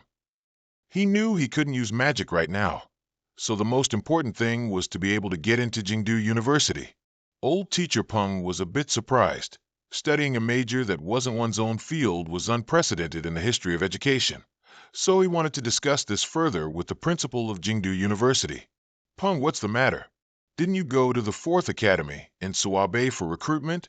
Principal, it's like this. I discovered a necromancer with extremely terrifying talent here, and he wants to join the physical cultivation major in the warrior system. This information completely shocked the Jingdu University principal. Stop! Stop, stop. What are you talking about? Oh my, principal, I'll make it short. He's only level 7, but he can already knock out a Huaching University teacher with one punch. What? Peng, I'm giving you the highest authority of Jingdu University. No matter what conditions that student has, just agree to everything for me. You must bring him to our Jingdu University. Fearing the loss of this potential student, the principal himself wanted to personally invite Xiao Yu and asked teacher Peng to open the video call. Hello, Xiao Yu. I am Ji Pingyang, the principal of Jingdu University. Do you want to join our Jingdu University? Jingdu University has a long history and an excellent faculty. Xiao Yu decisively declared. Principal Ji, you don't need to say more. I agree to study at Jingdu University. At the same time, Teacher Pei contacted the principal of Huaching University, but it was too late. Teacher Pei was determined to quickly recruit the remaining students. But before he could do anything, the Jingdu University principal tempted the 4 remaining students, saying if they were all in the same class, why not join his university together? It would be easier to help each other later. And so, they were convinced to study with Xiao Yu. Old teacher Peng looked satisfied. Right after the negotiation, Xiao Yu got straight to the point and asked Principal Ji, I have a few questions. Do you know my father, Yuanqing? Principal Ji looked surprised. What? You are the child of Yuanqing and Bai Shixia. No wonder I felt so familiar with you the moment I saw you. Xiao Yu hopefully continued. Principal, do you know where my parents are now? They were my students, but I haven't seen them in over 10 years. I can only tell you that your parents are very powerful people. Ever since they graduated, I haven't been able to get any more information about them. I remember your parents often mentioned a privileged dungeon back then. You must go to your privileged dungeon. There's something your parents left behind for you there. Thus, Principal Ji successfully accepted 5 Super VIP Pro students. After the admission notices are prepared, they will be sent out before the start of the semester. It's best if you clear the exclusive dungeon for your profession. That way, you will be even more highly regarded when studying at the university. Good luck. See you at Jingdu University. A week later, after the newcomers passed the test, the 4th Academy continued to assign classes based on the students' professions in the other world. To be frank, it was a spring class before the exam, attracting many students selected by prestigious universities. The principal had a few words for the 4th Academy's mage class. Today, we're here to briefly talk about the mage's exclusive dungeon. The mage's exclusive dungeon usually tests everyone's mental strength, roughly a deduction or puzzle-solving dungeon. So, as long as you cooperate and think together, you'll achieve double the effectiveness. Currently, Xiao Yu and Yang Xiang are at the gate leading into the privileged dungeon. Yang Xiangdi, are we sure this is okay? Oh my, what could happen? It's better to put theory into practice than just listen to it. Moreover, the more people who enter the privileged dungeon, the higher the danger level will be. Instead of letting them rely on you, it's better if only I rely on you. Besides, at most, we'll clear it and then bring them along. After all, the privileged dungeon can be cleared multiple times, just without the rewards. Without further ado, the chubby friend loudly called out to the NPC guarding the gate. Hey, energetic big sister, we want to enter the privileged dungeon for mages. The NPC received the information. The system is selecting a dungeon for 2 players. Selection successful. The privileged dungeon chosen for the 2 players is 10,000 Poisons Cave. Xiao Yu eagerly rushed in, even though he hadn't even heard the mission prompt yet. In reality, the young man had no idea what a mission prompt was. There's that too. Yang Xiang helplessly replied. Of course there is. If you didn't listen to the mission announcement, how did you clear the bone cave? You didn't just kill all the skeletons in that cave, did you? Just by looking at Xiao Yu's dumbfounded face, it was clear. Legend has it that in Southeast Sword, there's an extremely ancient evil tribe. The people of the tribe are skilled at refining venomous insects, eccentric and cruel, capable of poisoning without anyone knowing. Those who are poisoned suffer unbearable pain. The venomous insects within their bodies produce larvae, devouring the person's flesh and blood until the player dies. Mission requirement: find the evil tribe in the legend Destroy all venomous insects. Mission rewards will be based on the player's completion of the mission. Please note, the 10,000 Poisons Cave instance requires 5 players to start. The system will automatically match you with 3 more friends. Please, players, be prepared. Just then, they entered the instance. The 3 people matched with Kyo-Do included 2 men and 1 woman. Before they even knew each other's abilities, one of the 3 expressed disdain. Are you 2 our match teammates? Don't hold us back. The only girl on the team saw the impolite member and reminded him, Long Thuong, don't be so rude. If everyone's been matched into a team, it's fate. Then the girl turned to introduce herself. Hello, you 2. My name is Phuong Vien. I'm a fire mage. This is my younger brother, Phuong Tam, also a fire mage like me. The other person is Long Thuong. The whole team is currently in front of a wall, on which 5 characters are carved. Vo Duk and Tu Kai. Long Thuong's personality was no different from Ma Fai's. He liked to show off his skills. Watch me open this door right now. He activated an attack skill, but the door didn't budge at all. Phuong Vien thought that this door seemed to have magic immunity properties. Magic can't harm this door. It's better to check the hint first. Kyo-Do stood still, staring intently at the door. He was thinking about dispelling the magic. Phuong Tam shouted, I know. The answer is, based on the Chinese pronunciation, it would be Duk Vo Du. Kyo-Do decisively activated his miracle punch. The whole team froze in astonishment, especially those who didn't know about Kyo-Do's skill. 1 punch and it's broken. Is this an exclusive instance for mages? The system announced that the door had been opened. Kyo-Do originally just wanted to see if he could push the door with normal strength, but he didn't expect it to be so weak. Another door appeared ahead, and what's more, there were many red lycoris flowers in front of it. Kyo-Do reminded everyone to be careful with these flowers. He felt they weren't normal, but it's probably too late for a reminder now. Everyone's hands were emitting black aura, seemingly all poisoned. The problem was, they didn't know when the toxin had entered their bodies.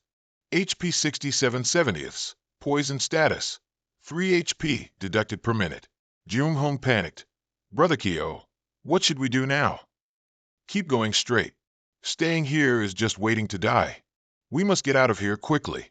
She maintained a calm expression, but Kyo-Do was actually quite worried and anxious. At this rate, he'd be out of HP in half an hour. Damn it, HP is too low.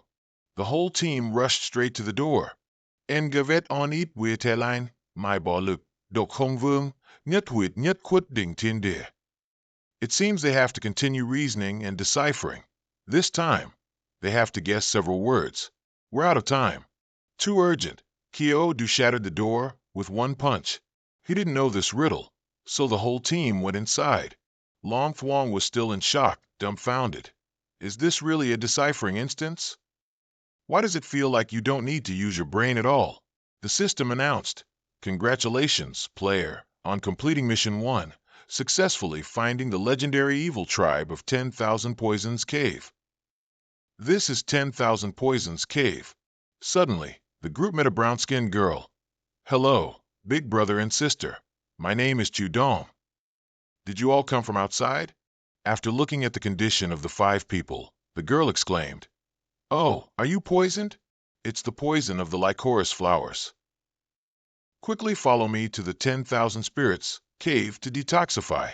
If the poison penetrates too deeply, it can't be cured. Kyo-Do was a bit puzzled. When did this little girl appear here? And did she just say 10,000 spirits cave? Phuong Vien thought that now wasn't the time to think about what to do.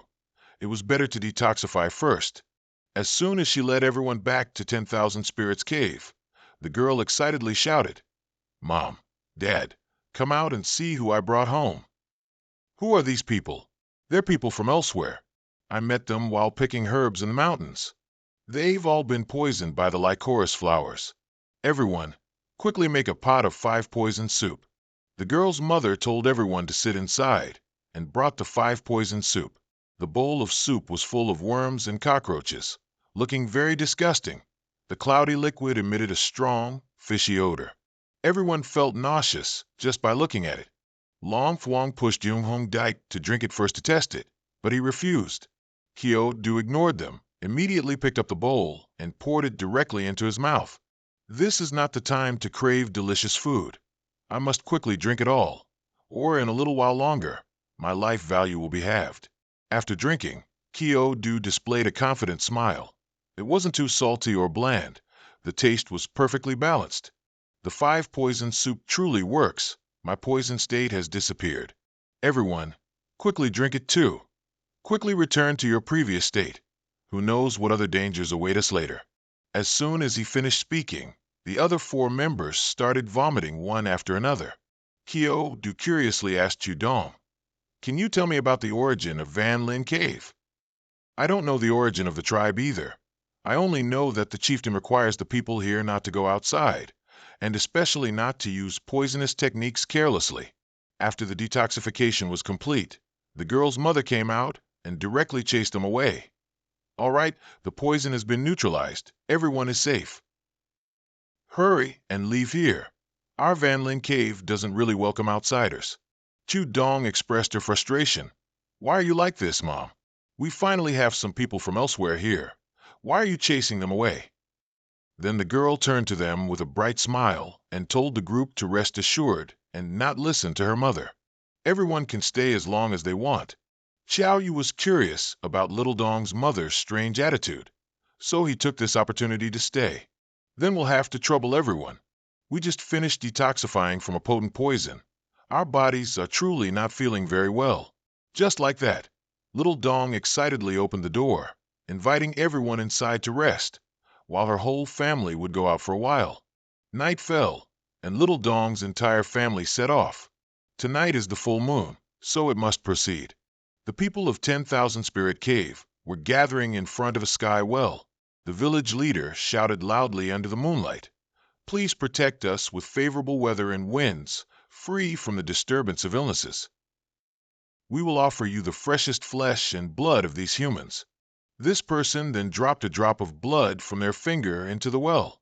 Immediately after, tens of thousands of ants flew down and swarmed the 2 humans offered as sacrifice. Right after that, only their dry skeletons remained. Witnessing this scene, Xiao Yu's team was terrified. "Oh my goodness, this is cannibalism." Xiao Yu told everyone to return first and talk later. The poison insects, plus so many tribesmen, were not easy to deal with. In fact, he knew that although his attack power was very strong, he didn't have a single area of effect skill. The purple-haired girl was the chieftain of 10,000 Spirit Cave. She just happened to discover Xiao Yu's group. A few little rats. She ordered the colossus to capture them all alive. As soon as they returned to the house, Fang Ten tightly closed the door. Fang Yuan worried. "What do we do now?" Looking at the worshipful appearance of those tribesmen, if they knew we were the ones who killed their venomous insects, then we'd probably become food for the venomous insects too. Suddenly, Xiao Yu detected strange sounds coming from all sides of the house. It was the appearance of many parasitic insects. Fang Yuan activated the blazing fire barrier, temporarily protecting everyone. Xiao Yu also took out his weapon and rushed to help. Melee targets are too weak. No attribute points can be gained.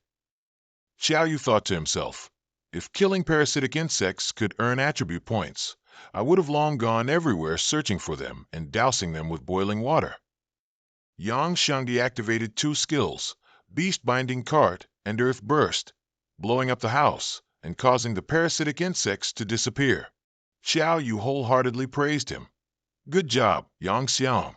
These 2 skills of yours can even be combined into a combo move." However, using these 2 moves consecutively was powerful, but almost depleted Yang Xiang's magic power. The colossus appeared abruptly behind them, looking angry. "You lot are too bold, aren't you? I merely wanted to teach you a lesson, but you used black magic to kill all the insects in my 10,000 venomous cave. All of you shall become food for the larvae, suffering the agony of 10,000 insects gnawing at your hearts until you die." Yang Shangdi continued to activate Earth Burst right where he stood, but it seemed to have no effect on him. You overestimate yourselves. Do you really think you can injure me? Just a group like you." Regarding this man's information, he is a common NPC, the Colossus, level 10, HP 289/300, Strength 40, Defense 20, Agility 15, Skills, Insect Swarm, Poisonous Insect Control. Unlike bosses and wild monsters, an NPC's attributes in this world can be completely hidden if they are not injured. Long Chong immediately got cold feet. How can we fight him? This Colossus's attribute values are almost comparable to a boss. Fang Yuan also worried. This mission in 10,000 Venomous Cave is fundamentally not something a newcomer can complete. Xiao Yu thought to himself, could it be that the exclusive instance is different? Then he clenched his fist and charged towards the Colossus. He stood there, smirking contemptuously at Xiao Yu's actions. You overestimate yourself, thinking you can charge in with such a small, soft fist. Your legs aren't even as good as mine. A bunch of noobs like you, I, the Colossus, can easily take on 10 people by myself. No sooner had he finished speaking than he tasted Xiao Yu's special punch. One hit deducted 121 points. The Colossus finally looked serious and retorted, "This is impossible. How could a mere human injure me?" He began to activate the insect swarm state. The Colossus's attributes were rapidly increasing, and his defense multiplied several times. He declared, "No one can deal damage to my defense. I will use your blood to sacrifice to my insects." Xiao Yu's face was emotionless, and he just got to work. Another punch left the Colossus's life at only 23/500.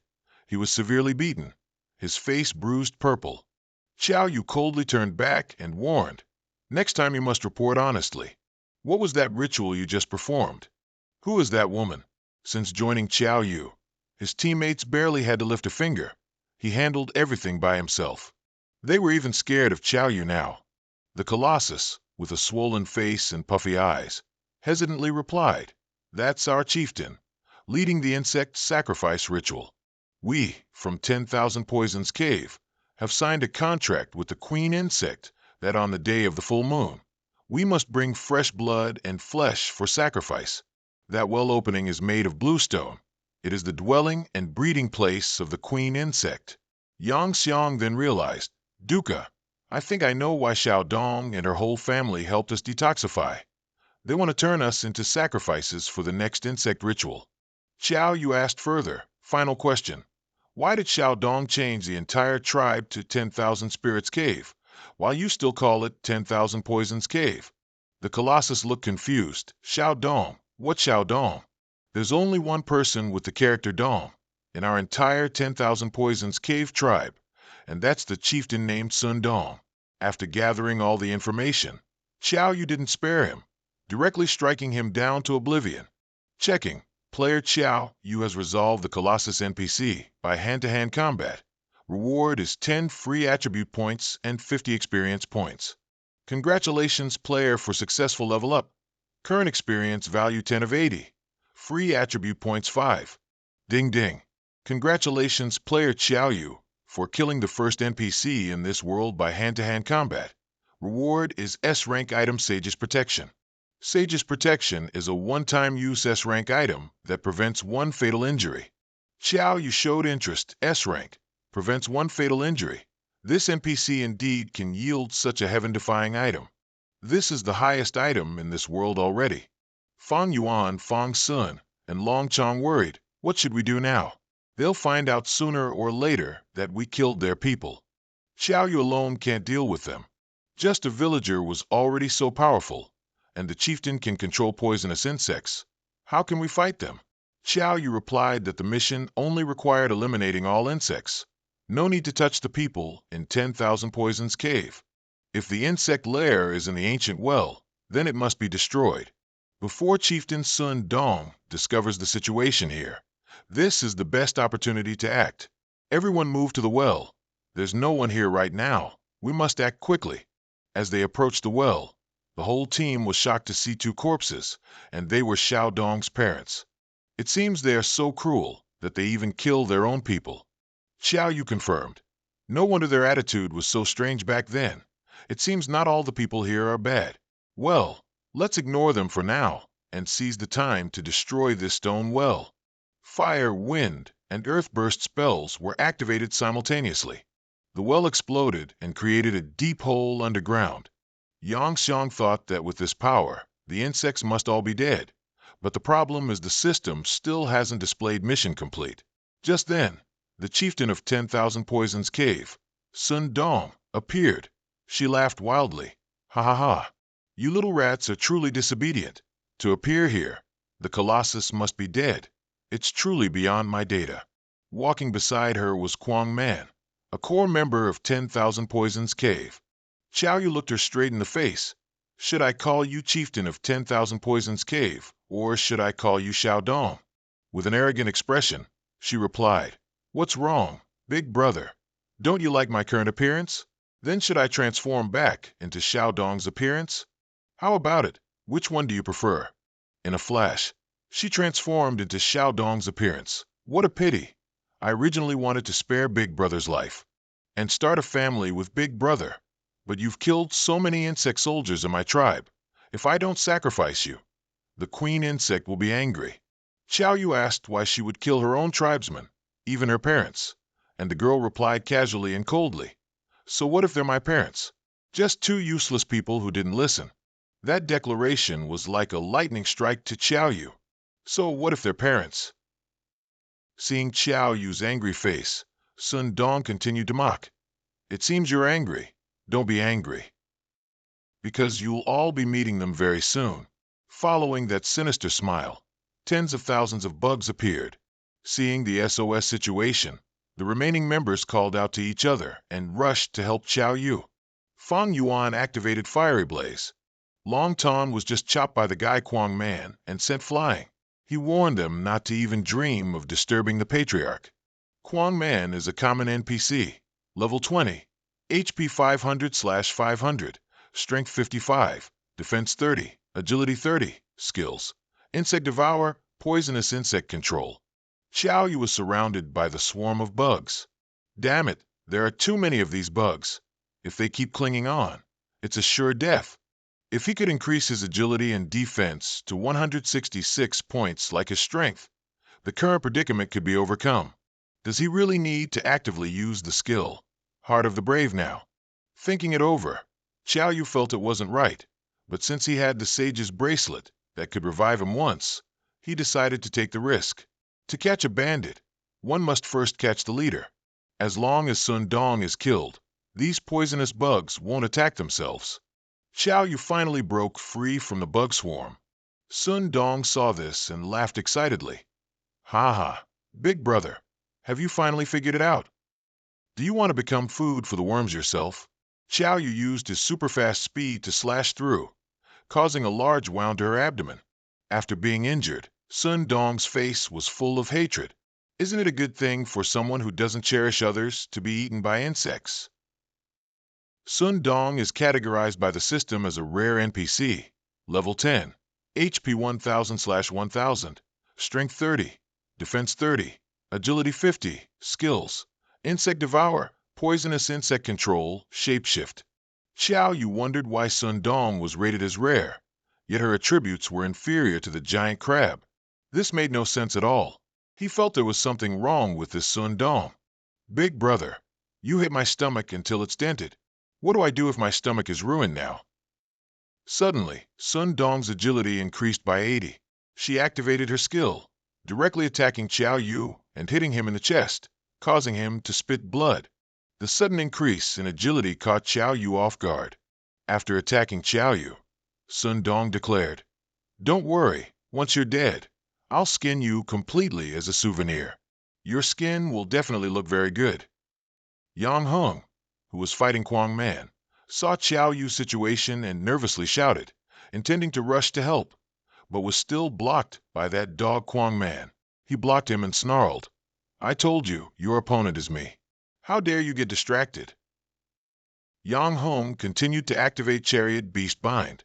Kwang Man challenged, Fatty, you still don't seem to understand. Your moves are useless against me. Your attacks are just like an itch to me. He was about to counterattack when Kwang Man's face froze. What's happening? Why is the summoned Earth this time red? Yang Heng activated Earth Explosion Art. dealing a finishing blow that reduced Kwang Man's HP by 312 points. Having consumed too much energy, Yang Hong was now in a state of fat burning. After losing weight, his appearance was incredibly handsome, so much so that Fang Yuan and Fang Tam were stunned, unsure which part was handsome. After eliminating Kwang Man, the young man rushed to Xiao Yu's aid. Xiao Yu was confused why his friend had become like this. I don't know what just happened either. I was in a hurry just now. All my body fat burned away, and now my spiritual attribute is almost 300 points. The spiritual attribute and skill release power combined reached a staggering 300 points, which is almost on par with some mid-tier mage's spiritual attribute intensity. Xiao Yu urgently asked Yang Hong to use Earth Explosion Art to deal with both him and Sun Dong at the same time. Yang Hong didn't dare, because if he did, Xiao Yu might die too. Xiao Yu was still resolute. Don't waste words. Trust me and do it now. Earth Explosion Art was activated. Sun Dong tried to resist. Let me go. I don't want to die with you. At this point, it was too late. As soon as he finished speaking, Yang Hong detonated everything. His teammates were very worried about Xiao Yu. The system announced a critical damage detected, triggering the S-grade Sage's Bracelet item, which immunized against this damage. Ding! Detected player Xiao Yu's courage to risk death for life. Rewarding passive A-grade skill, Great Strength Contract. Great Strength Contract, A-grade. For every 50 additional HP, the player's strength attribute will increase by 1 point. For every 1 point of strength attribute, the player's HP will increase by 10 points. This effect will not stack or cycle automatically. Xiao Yu thought, there's actually such a good thing. The system probably doesn't want him to die. 166 strength points means an additional 1660 HP. He now has nearly 1800 HP. From now on, he probably won't have to worry about accidentally getting crushed to death. Seeing Xiao Yu was still safe, Yang Xiang rushed over desperately. Why didn't you die from the explosion? Xiao Yu crossed his arms and replied, Are you upset that I didn't die? Who says you can't revive after dying? Oh right, you killed Sun Dong. What did she drop for you? Yang Xiang, looking bewildered, was actually confused because he hadn't heard the system notification about killing her. It seemed she was still alive. Just then, Sun Dong flew out from the smoke. Congratulations to you all. You will get to enjoy my true beauty. Sun Dong revealed her true form. Level 15, HP 2000/2000, Strength 130, Defense 80, Agility 100, Skills, Extreme Poison Fracture, Berserk Force. So this is her true face. Her attributes also became so strong. Xiao Yu hastily told Yang Xiang to hit her with another round of Earth Barrier Art, but Yang Xiang was almost unable to act at the moment. I can't, Brother Yang. My spirit attribute has become 48 points. The spirit attribute gained from burning fat doesn't seem to be permanent. Warning: the Myriad Poison Den boss has been enhanced by an unknown power. This creature's combat power has exceeded the novice difficulty. Players, please exit the instance immediately. Warning: players must exit the instance immediately. Xiao Yu was still very hesitant. What about returning to our dedicated instance? Yang Xiang urged. It's already good enough to escape alive from encountering such a terrifying monster. Are you still concerned about the quest?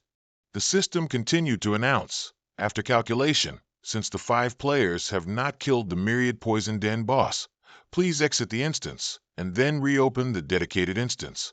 Xiao Yu declared firmly. Principal Ji Pingyang specifically instructed me to clear the dedicated instance. No matter what you fused with, you're going to die by my hand today.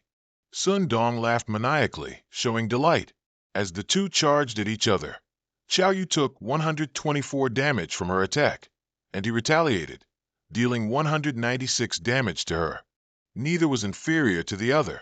Sun Dong truly considered Xiao Yu an opponent. What kind of monster is this kid? Why isn't he dead yet? He's only level 8. How can his damage be higher than mine? Am I the boss, or is he the boss? How high is his strength anyway? Can a mage really have this much strength? After a moment of speculation, she directly asked Xiao Yu. Sun Dong thought, it must be so. Only Bai could create a monster like Xiaoyu. After all, she herself was also created by Bai. Xiaoyu had no idea what she was talking about. He yelled in response, "I am Xiaoyu." A final critical strike depleted her remaining 213 HP. In the moment her spirit had not yet left her body, she predicted, "Xiaoyu. Could it be? Could it be that great lord? Then why did he want to kill me?" The system announced, "Detected player Xiaoyu has resolved the situation through a duel. Rewarding 15 free attribute points. Experience plus 75. Congratulations to the player for successfully leveling up. Current experience 590. Rewarding 5 free attribute points. The anomaly in the Myriad Poison Den instance has been resolved. Recalculating. Congratulations to the 5 players for successfully clearing the dedicated mage instance. The system is evaluating the player's completion level. Evaluation completed. Player Long Thuong rank F. Player Phung Tum, Thang E. Player Phung Vien, Thang E. Player Jung Hung Dik, Thang A. Player Kyo Du rank S. The system will distribute rewards based on the player's rank evaluation. S-rank reward for player Kyo Du. 100 bonus experience, 10 free attribute points, A-rank skill book door. Congratulations, player, for successfully leveling up. Current experience points, 15/1000. 5 free attribute points awarded. Kyo Du has now leveled up to level 10. Only after reaching beginner level can one truly be considered a player capable of self-preservation in the world. Items received include Mad Spider Armor, B rank. Increases player's health by 800. Beginner level 11 rank restriction. Kyo Du assessed that this armor was truly suitable for his full power contract skill. System announcement, Mysterious Rubik's Cube. A Rubik's Cube sealed by some power. There's also a strange Rubik's Cube here. Mysterious Rubik's Cube has found its owner, bound to the host. Activating Mysterious Rubik's Cube. Host has gained the ability to detect character attribute differences within 10 levels. The young man focused his thoughts. This Rubik's Cube suddenly bound itself to him automatically. Moreover, it has abilities waiting to be unlocked. This ability alone is already very powerful. Just then, an NPC emerged from a door, congratulating the 5 players on completing the Myriad Poison Den instance. This is an additional reward. I will increase your spirit by 20%. Jung Hung seemed shocked by this reward. Holy crap, Brother Du, this reward is amazing, a 20% increase. Kyo Du reluctantly put on a painful expression. Right. In reality, he was thinking his spirit was 0, so increasing it by 20% still meant 0. This reward was useless to him. Phuong Vien thanked Kyo Du on behalf of the team. Thank you for saving us and helping us clear this instance. Jung Hung Dike, Kyo Du, which universities are you applying to? We've been directly admitted to King Capital University. King Capital University. Will definitely apply to King Capital University too. Kyo Du returned to school. In the academy cafeteria, Jung Hong was flaunting his rank. Ma Fai looked very shocked. What? You're level 10 too? He thought to himself, warrior-exclusive monster instances are more numerous than mage ones. Logically, warriors should level up faster than mages. How can Kyo Du? What shocked the 2 girls more was the dramatic change in Jung Hong's appearance. Compared to that, Kyo Du, are you sure that's Jung Hong Dike? I find it hard to believe. That's right. This change is too sudden. He's even more handsome than Ma Fai now. Jung Hong continued eating with puffed cheeks. What's the use of being good-looking? I need to eat a lot quickly to get fat again. Otherwise, I won't feel safe when I enter the world next time. At this moment, Tahu also remembered that they had all been directly admitted. He wondered if they still needed to participate in this year's The World exam. In the Ritual Star, the most important day of the year is the University Entrance Exam. The University Entrance Exam means continuing to select a group of talented individuals. Most directly admitted students will also participate. They all aim to become the top scorer in the university exam. Becoming the top scorer not only brings fame, but also an A-rank item as a reward. Ma Fai immediately volunteered. I want to participate. I will definitely win the #1 spot for warriors. My dad told me that this year's reward is different from before. This time, the top scorer will receive an S-rank item. Kyodo walked along, lost in thought. If this year's reward is an S-rank item, he definitely had to win it. Strange sounds echoed from the tall building. 7438. Is it really this kid? That guy is only level 10 at most. How could he possibly win? 9527. Never mind. Let's capture him and interrogate him. After discussing, the two jumped from the rooftop and appeared in front of Kyodo. Character attribute detection ability activated. Not knowing who these two were, Kyodo asked tensely, "Is there something you need?" "You are Kyodo, right?" The brown-haired one's full name is 9527, profession assassin, elementary realm level 16, strength 95, defense 28, agility 125, spirit 25. The blue-haired one's full name is 7438, profession assassin, elementary realm level 18, strength 105, defense 30, agility 135, spirit 25. As soon as they saw Kyodo, they couldn't believe this was the mage who killed Tuan Dong in the 10,000 Poisons cave. Kyodo secretly thought, they came all this way for a dungeon boss. Could they be the Boktrake that Tuan Dong mentioned earlier? So Boktrake isn't a person, but an organization? I was too focused on dealing with it then. I should have asked for clarification. Kyodo tricked them. "No, you've got the wrong person. I'm Alfai." Immediately, the dog-stupid 9527 believed it and scratched his head, apologizing. "I said it couldn't be him. My apologies. We've mistaken you for someone else." This stupidity earned him a slap from 7438. "Damn it, are you stupid? You believe everything this guy says." As soon as he finished speaking, he urged his teammate to act. If Kyodo was a mage, they had to capture him immediately. With superhuman speed, they were already closing in on Kyodo. But what shocked them even more was that Kyodo didn't dodge at all. Assassins are mages' natural enemies, yet he isn't dodging? He really is tricking us. Without letting him say more, Kyodo lunged and landed a decisive blow, making 9527 lose 197 HP. 7438 stood there stunned. Just one punch severely wounded 9527? Even I can't do that. Moreover, he was hit by both of us, yet he still looks normal. This defense and strength. It seems he's really not a mage. Kyodo glanced over and asked 7438, "Still want to fight?" At this point, he could only force a laugh and reply, "Ha ha ha. No fight, no acquaintance, right? Brother Malphai, we have no ill intentions. We've mistaken you for someone else.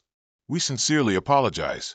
I'm just a small, insignificant member, ranked 7438 in the organization. Let's just leave it at that."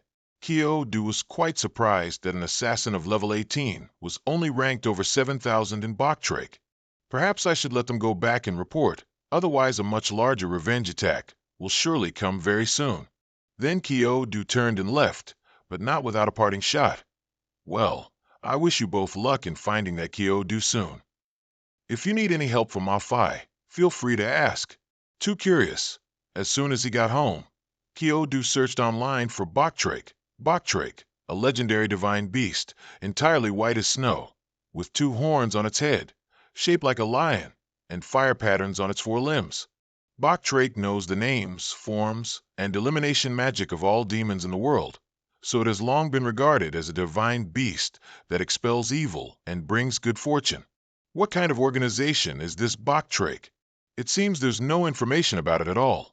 Kyodo sighed. My identity will be exposed sooner or later. It seems I can't continue to stay here. With my current strength, I'm absolutely no match for a powerful, mysterious organization like Boktrake. The only way is to participate in the university entrance exam.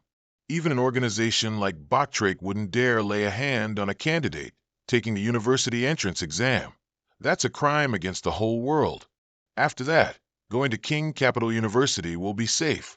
Principal Ko Benjung is the #1 sword cultivator in the world, known as Sword God Benjung. If King Capital University isn't safe, then no place on Earth is safe. He was still curious about the Rubik's Cube that fell in the 10,000 Poisons cave. Could it be a special feature of the personal dungeon? He speculated if this might be something his parents left for him. But how did his parents know he would clear this dungeon? And how could they leave items inside a dungeon? Tuan Dong, Boktrek, Mom and Dad. What is really going on? On the rooftop of the tallest building, Boktrek had timely updated information on Kyo Du. 7438 and 9527 returned to report, but updated that the intelligence was inaccurate, and that person was not a mage. He was very strong, strong enough to injure 9527.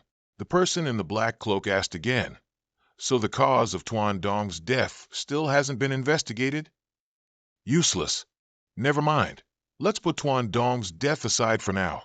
The organization's next operation in Titan is the most important matter. A few days later, at the 4th Academy, Kyo Du met the principal in his private office. "Tell me, Kyo Du, what do you need my help with?" "It's nothing too important. I just wanted to ask for your help to look at this Rubik's Cube. This is an item I received in a personal dungeon. It seems to be sealed. Can you help me see if there's a way to open it?" The principal stared intently for a moment. "Sealed? Without a password. You can only use a key to break the seal. A seal-breaking key." "Yes, a seal-breaking key. The seal on this Rubik's Cube isn't strong. The seal-breaking key can coincidentally break the seal without damaging the item inside." Kyo Du cut straight to the chase and asked, "Then where can I find that key, sir?" "E-rank dungeon, Machine Country. You must be careful. It's an open dungeon. There might be some players plotting to cause trouble and disadvantage you. This is Machine City, the human area of Machine Country." In an instant, Kyo Du was here. "This is the open dungeon, Machine Junction. The principal said that a great war between humans and machines once occurred here because machines develop consciousness. In the end, both sides signed a peace treaty, and the place they called Machine Country." Kyo Du confirmed that this was the human area, Machine City. The principal said that to get the seal-breaking key, he could only accept a hidden quest from City Lord Hoa Quan of Machine City. But how could he meet the City Lord? Just then, Kyo Du passed by an old man who looked like a professor, and something suddenly changed here. He stood there muttering some incomprehensible things as if calculating. MC squared equals HV. It's actually due to particles, not the speed of light in a vacuum. Assuming the efficiency of both is similar. No, that's not right. No, that's not right. Too focused to pay attention, he bumped into two tall, burly young men, and his old body fell backward. He stammered an apology to them in a panic. That young man smirked. "What's wrong with you, old man? You're walking and still managed to run into people? Was that intentional? You made me hurt. You definitely have to compensate me." The one next to him, seeing this, also got agitated. "Yes, you definitely have to compensate us." The old man, frail and helpless, could only apologize, but they wanted to take advantage and wouldn't let it go. Right away, extorting him. "I'm asking you, where's the money?" Could this old man really have no money? Kyo Du, seeing this unpleasant sight, couldn't stand still any longer and stepped out. In broad daylight, "You two dare to openly bully an elderly person on the street. How can I, a three-goods youth of the new century, easily ignore this?" They immediately glared and threatened Kyo Du. "Kid, stop meddling in others' business. Or do you want to pay for him?" Kyo Du didn't argue further, clenching his fist. For him, when words are powerless, violence takes over. One decisive punch, and whether the gray-haired guy flew to Cambodia or somewhere else is still unknown.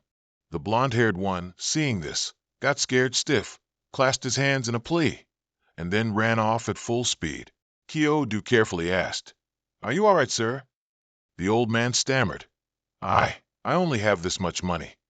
Kyo Du confidently asserted, "I am a three-goods youth, born in happiness and raised under the red national flag. Please don't mistake me for that riffraff. Ah, thank you, young man, but it's a pity I have nothing to thank you with." While he was at it, Kyo Du wanted to ask, "Sir, you don't need to repay me, but can you tell me how to find the City Lord of Machine City?" The old man looked quite surprised. You want to find the city lord?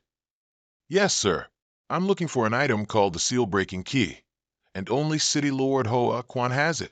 The old man mused and replied, What a coincidence. I can't help with other matters, but if it's about this, I can help you meet the city lord. Kyodu looked excited. Really? Thank you so much, sir. Let's go.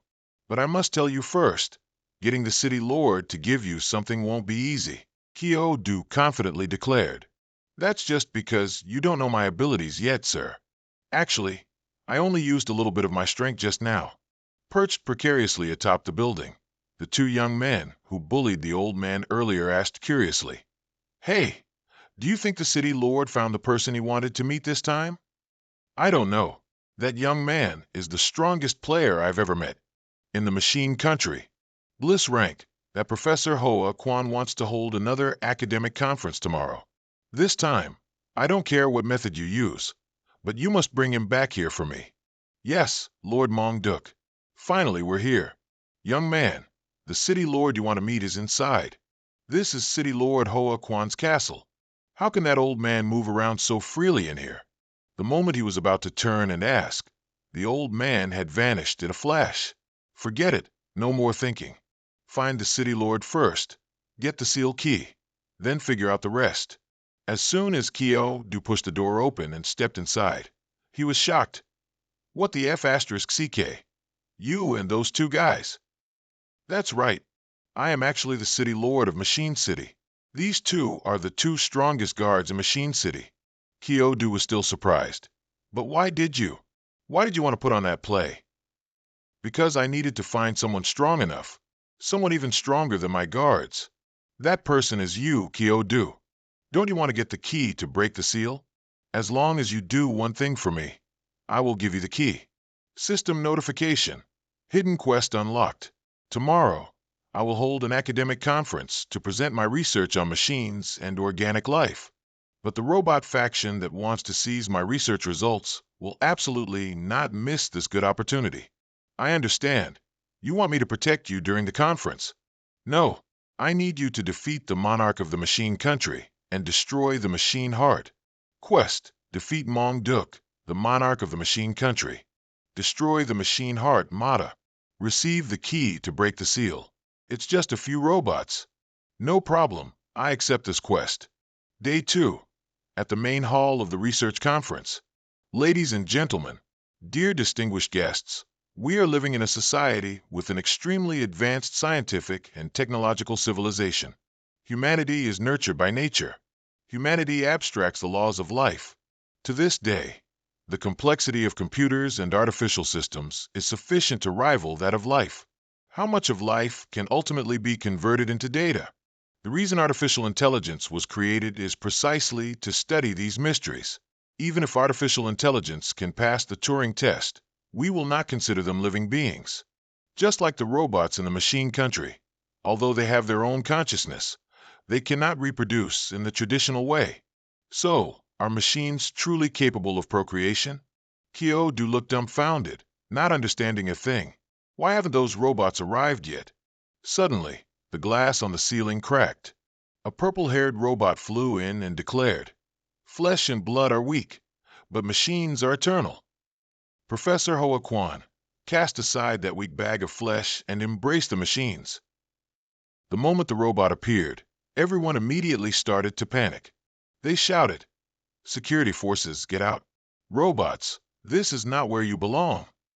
In a flash, the robot was in front of the blond young man and unleashed a super vipro punch, landing every hit precisely.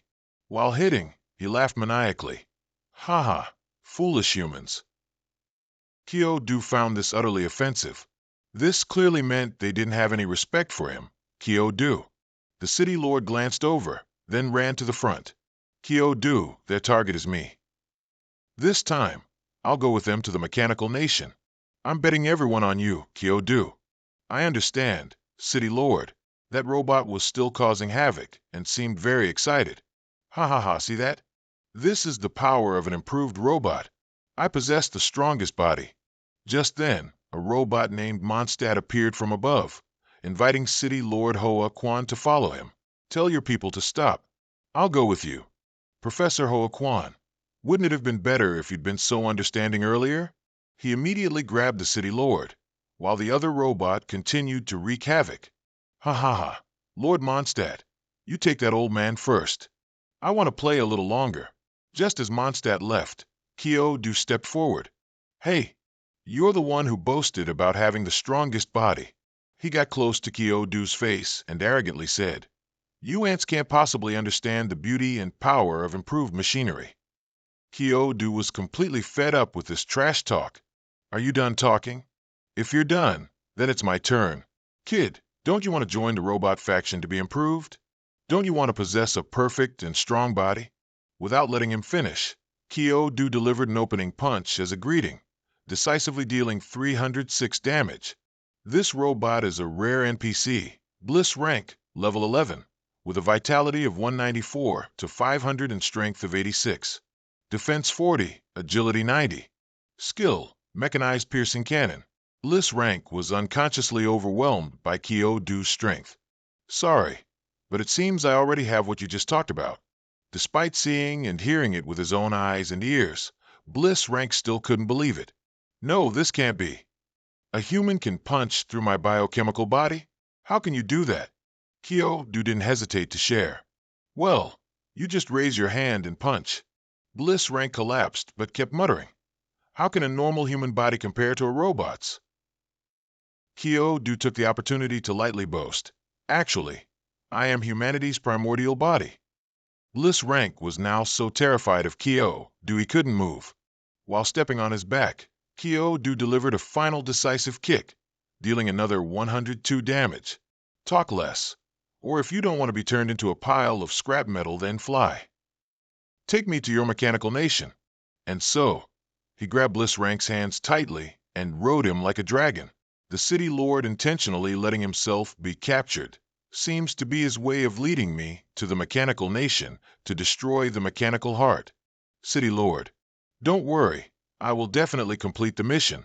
At this very moment, Bliss rank flew while analyzing. This kid has such terrifying power.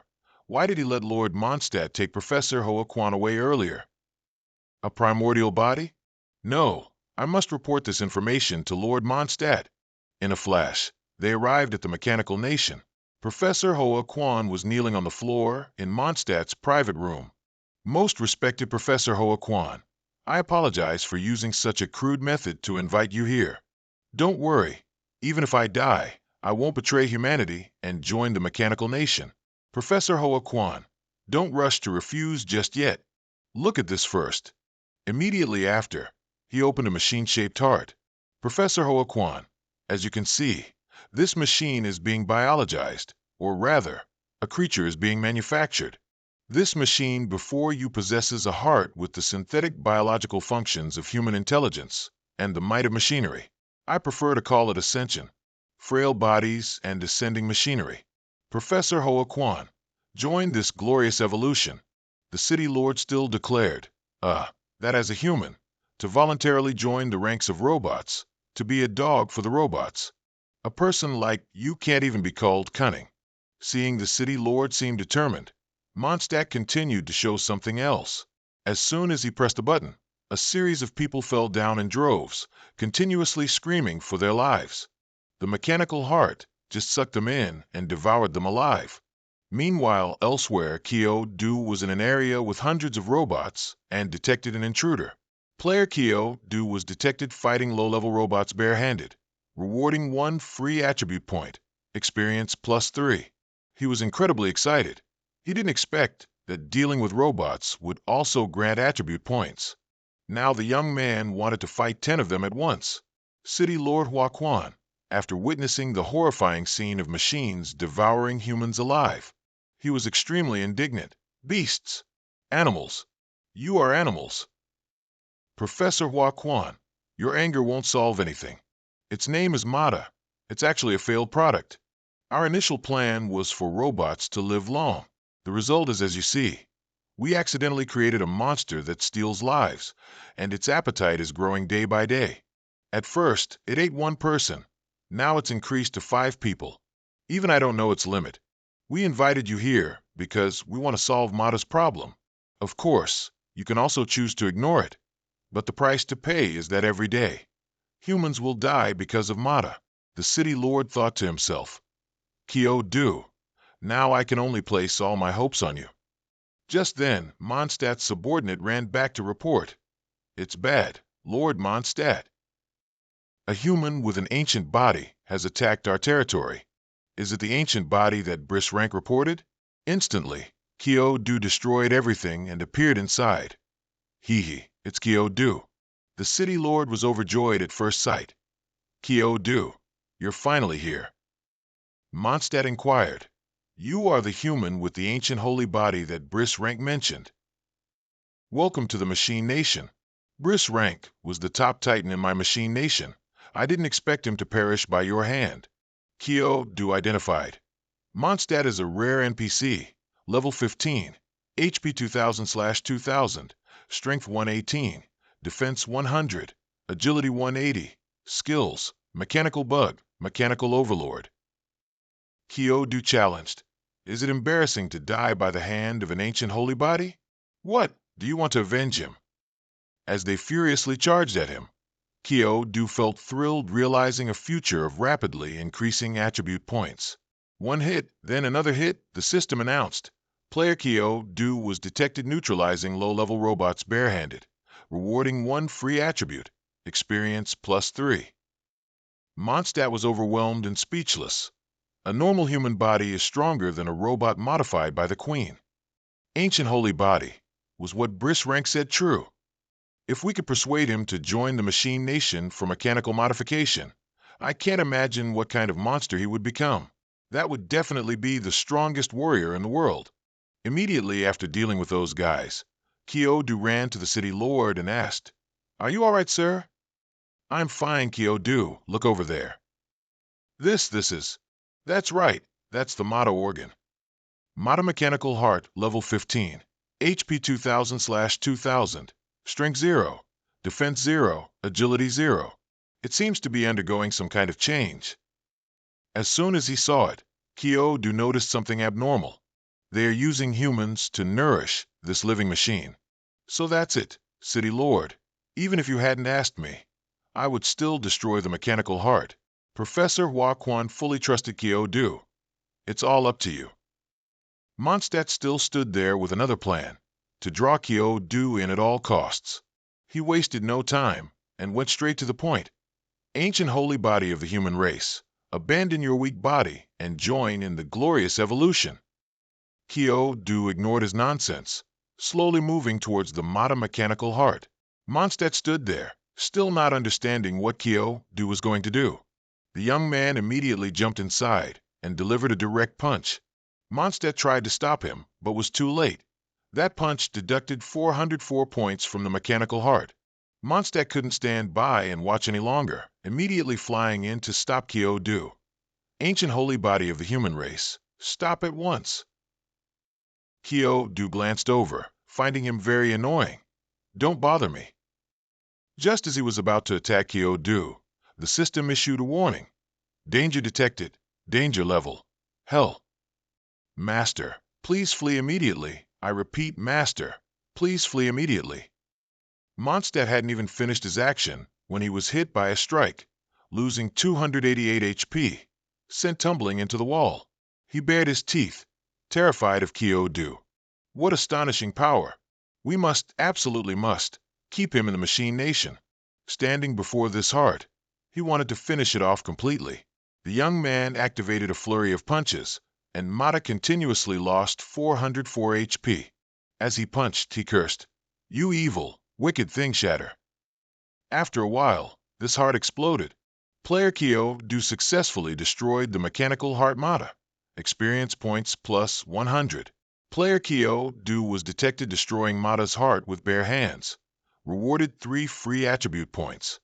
Mondstadt saw this and panicked, flying into a rage. How dare you destroy Mata? Do you know how many hopes of us machines it carried? Kyo-do sighed, showing pity. I can't imagine how many humans you fed it. After taking a closer look at Mondstadt, he asserted, TSSK, you're clearly human, yet you call yourself a machine. Don't rush, you're next. Mondstadt interrupted, continuing, "Wait, listen to me. Ancient holy body of humanity. Although you are very strong, compared to our great queen, you're not even a fingernail. Even if you destroyed Mata, Her Majesty the Queen won't blame you. On the contrary, she'll give you a chance to atone. As long as you come with me now to meet Her Majesty the Queen, embrace the arms of machinery, the Queen will surely pardon your crimes." Kyo-Du was astonished. Her Majesty the Queen? Isn't the ruler of the machine nation Mondstadt? City Lord Hoa Quan shouted, "Kyo-Du, don't let him trick you." "Don't worry, City Lord. I have no interest in siding with machines. I only trust my own body." Mondstadt confidently thought to himself, "After you see the Queen's greatness, you won't think that way anymore." Kyo-Du agreed to follow him to meet the Machine Queen. While following him, Mondstadt began to play dirty, releasing a mechanical bug to latch onto Kyo-Du. The mechanical bug can parasitize humans and gradually transform the host into a machine. Mondstadt was secretly delighted. If I can successfully parasitize this ancient holy body, Her Majesty the Queen will surely reward me. The moment it extended its proboscis to stab Kyo-Du's neck, Kyo-Du easily squashed it flat. The young man flared up in anger. "I knew you weren't being honest." Mondstadt feigned innocence. "What?" The consequence of playing innocent was taking a direct strike to the gut, losing 240 HP. Despite being punched, he still managed to stand firm. As expected of an NPC level 15, he can really take a hit. Mondstadt yelled, "Damn it! Don't you want to meet Her Majesty the Queen? You attack me now that we're here. If I'm not mistaken, the Queen you speak of is nearby, isn't she? If that's the case, then I don't need you to lead the way anymore." Slightly worried, Kyo-Du wouldn't accept. He threatened first, "Ancient holy body, don't refuse a toast only to drink a forfeit. Breaking your limbs and delivering you to Her Majesty the Queen will achieve the same result. After all, Her Majesty the Queen will create a new mechanical body for you anyway." Mondstadt activated a mechanical punch and lunged straight at Kyo-Du. Kyo-Du threw a decisive strong punch, deducting 233 points. "Didn't you eat, little brother?" "What? Is this the ancient holy body?" "My full-powered blow." Kyo-Du casually grabbed his hand. "Oh, I forgot. You scrap metal types don't need to eat." He gave him an additional attack, dealing another 240 HP damage. Mondstadt saw himself about to be defeated and offered to surrender. "Stop! Let me go!" He panicked when he couldn't move and took another strike. Kyo-Du moved closer, pressing right into his face, and another 260 HP flew off. Mondstadt's current health value is only 432/2000. Ancient human divine body. I have to admit I underestimated you at first. Next, I will give you my full respect." Mondstadt rose again. This was his true form. Kyo-Du stood there judging. His true form is so ugly. Even if it killed me, I wouldn't choose to evolve by turning into a robot. Mondstadt continued to activate his mechanical punch, lunging straight towards Kyo-Du. If he was fighting so seriously, Kyo-Du also wanted to be a bit more serious. The young man activated a normal punch, followed by a powerful strike that deducted 480 health points. Come to think of it, the previous situation was quite dangerous for Kyo-Du. System notification. Player Kyo-Du was detected defeating NPC Mondstadt barehanded. Reward, 15 free attribute points. Experience increased by 75. Congratulations, player, on successful level up. Current experience, 15/1100. Reward, 10 free attribute points. Congratulations, player, on becoming a novice mage. Kyo-Du was quite pleased with this achievement. Congratulations, player, on completing the hidden quest. You received the seal-breaking key. The mayor's quest is considered complete, and the key has been obtained. Kyo-Du's next goal was to meet the mechanical queen. Who knows? She might give him a few more rare-grade equipment items. The young man stopped before a door, but had to enter a password. He kept entering it incorrectly. If he had known, he wouldn't have smashed Mondstadt. Another notification. Incorrect password. This is such a headache. At this point, who can I ask for the password? It seemed the girl sitting inside was the queen, constantly hearing incorrect password notifications. She was certain this was a human. A human? Based on previous experience, once they dealt with Mondstadt, the mission was considered complete. Why are they still coming for me? It was taking too long just pressing. Sokyo Do, annoyed, smashed the door. Hee. Using brute force is still the most convenient. Just then, the young man was surprised to see a human girl in front of him. Hello, big sis, why are you here? This human, he's truly a strange one from the outside world. Seeing the girl stunned, the young man asked again, Sis, can you speak? What's your name? Mechanical Queen. Kyo Do flinched upon hearing it. What the heck? She says she's the Mechanical Queen. Epic NPC Mechanical Queen, level 48. HP 100 000/100 000. Strength unknown. Defense unknown. Agility unknown. Skills: Mechanical Puppet, Divine Ray, Deathstorm.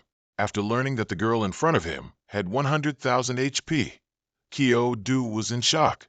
What the fuck? An NPC with 100,000 HP should be an A-rank boss, right? The young man turned back, giving a slight wave. Sis, no, wait, Your Majesty the Queen. I took the wrong path. I'm terribly sorry. I'll leave right away. Not letting him leave so easily, the Mechanical Queen immediately used ropes to bind him tightly. Kyo Do was flustered. So strong I can't move. Don't be afraid, I won't harm you. She closed her eyes and used her skill to read all of Kyo Do's memories. So that's how it is. Is this the outside world? I've always known that my world isn't real. This world is called an instance, a simulated world. It's not long before the instance resets again, and everything returns to its initial state. This simulated world has a technical flaw. As long as I stay in this room, I can avoid the instance resetting. I don't remember how many times it's reset. In countless cycles, only he has come before me. I absolutely won't miss this rare opportunity. Kyo Do happen to have already understood the Mechanical Queen's recent action. You read my memories? No, it's an exchange. I'll show you mine. Kyo Do understood now. No wonder a D-rank boss like her had such high attributes and rank. You want to go outside, right? Then deal with me. A mere level 11 person like me cannot possibly defy the operating rules of this world. After hearing that, she used her sharp hand to stab herself directly in the chest. What the hell are you doing? The Mechanical Queen took out the heart from her body. We can use the rules of the world that you mentioned. This is the Mechanical Queen's heart, an S-rank item that possesses mechanical creations. She threw this heart to Kyo Do. For you. As long as you carry this, it will develop into another me. Items can be carried by players. Once it forms a new body, I'll also have an avatar that can perceive the outside world. Kyo Do was quite surprised and asked, Aren't you afraid I'll go back on my word? Once outside the world, you won't be able to do anything to me. No, I'm not afraid. In your memories, I haven't found any records of you going back on your word. Besides, I just want to see what the outside world looks like with my own eyes. Kyo Do was quite surprised that an NPC had developed its own consciousness and even planned to escape its dungeon. So, have you thought over, Kyo Do? Besides agreeing with you, do I have any other choice? The Mechanical Queen seemed very happy. Thank you. All right, you can go now. System notification. Congratulations to player Kyo Do for clearing the Machine Kingdom dungeon. Completion rating A. The system will award rewards based on the player's rank assessment. Player Kyo Do received A-rank rewards, plus 50 experience, 5 free attribute points, B-rank skill book Shaping Art. C-rank item, Brass Machine Nucleus. C-rank item Brass Machine Nucleus, rank C, effect, increases attack power by 30%. Profession restriction, none. If it increases attack power, it'll be quite helpful for me. I guess it's time to ask the principal to open that Rubik's Cube. In an instant, Kyo Do was back, but he didn't see the principal, and no one else was in the room. If he kept waiting, he'd lose more time. So the young man decided to use the unsealing key to open this Rubik's Cube first. What appeared after unlocking it was the Azure Dragon Hidden Moon Blade, a matured weapon. Kyodo was shocked. This is what my parents left for me. Why is it a blade? And it doesn't even have any attributes. So how do I upgrade it? Besides, aren't I a mage?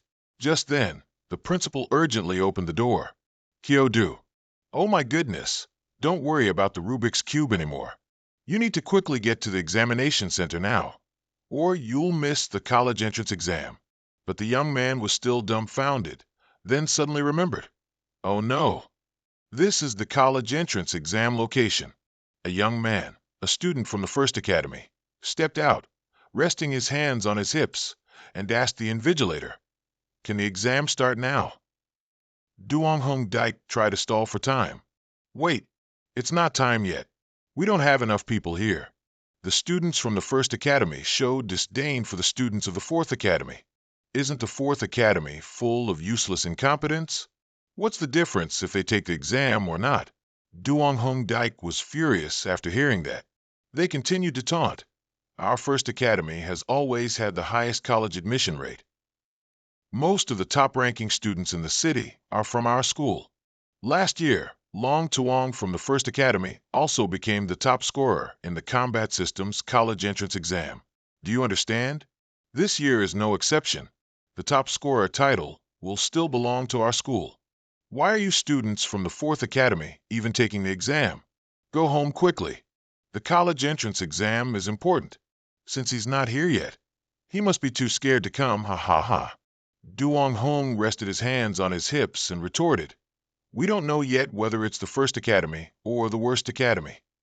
For people like you, Brother Du just needs 1 punch per person." "Oh, really? 1 punch per person, huh? Come on, try it. It's best if I meet you guys again in college, so I can show you what 1 punch per person really means." Zhuyu couldn't help but feel anxious. Why aren't they here yet? The competition is about to start. Xiaoyu, where exactly are you? Ma Fei saw this and also became frustrated, angrily speaking up. "First Academy, listen carefully to my words. Your school's myth will be ended by me. And my only opponent is Xiaoyu." Though he said it to ease his mind, Ma Fei was still worried. "Annoying Xiaoyu, why aren't you here yet?" On another side, Xiaoyu was still running frantically towards the test site. It seemed the invigilator couldn't wait any longer. "Fourth Academy teacher, the competition is about to begin. Has your team fully arrived? Can we wait a little longer? Xiaoyu, oh Xiaoyu, if you don't arrive soon, you'll miss the university exam." Just then, the young man appeared, shouting loudly. Yang Xiang was excited, grinning widely. "Brother Yu, oh brother Yu, you finally arrived." As soon as he arrived, he pompously declared, "Your dad is here." The guys from First Academy grumbled as they looked at Xiaoyu. "Is it because of this guy that we had to wait so long?" "That's right, wasting our time." Hearing them constantly grumbling, Zhuyu couldn't stand it and cut in. "It's not even time yet. What are you guys rushing for?" They arrogantly replied, "Of course we're rushing. To send you losers home and then claim the top spot in the university exam." Xiaoyu didn't say much, only asked, "Where did these idiots come from?" Hearing this, they became furious. "You stinking guy, what did you say? Wait until you're on the stage. You absolutely better not fall into my hands."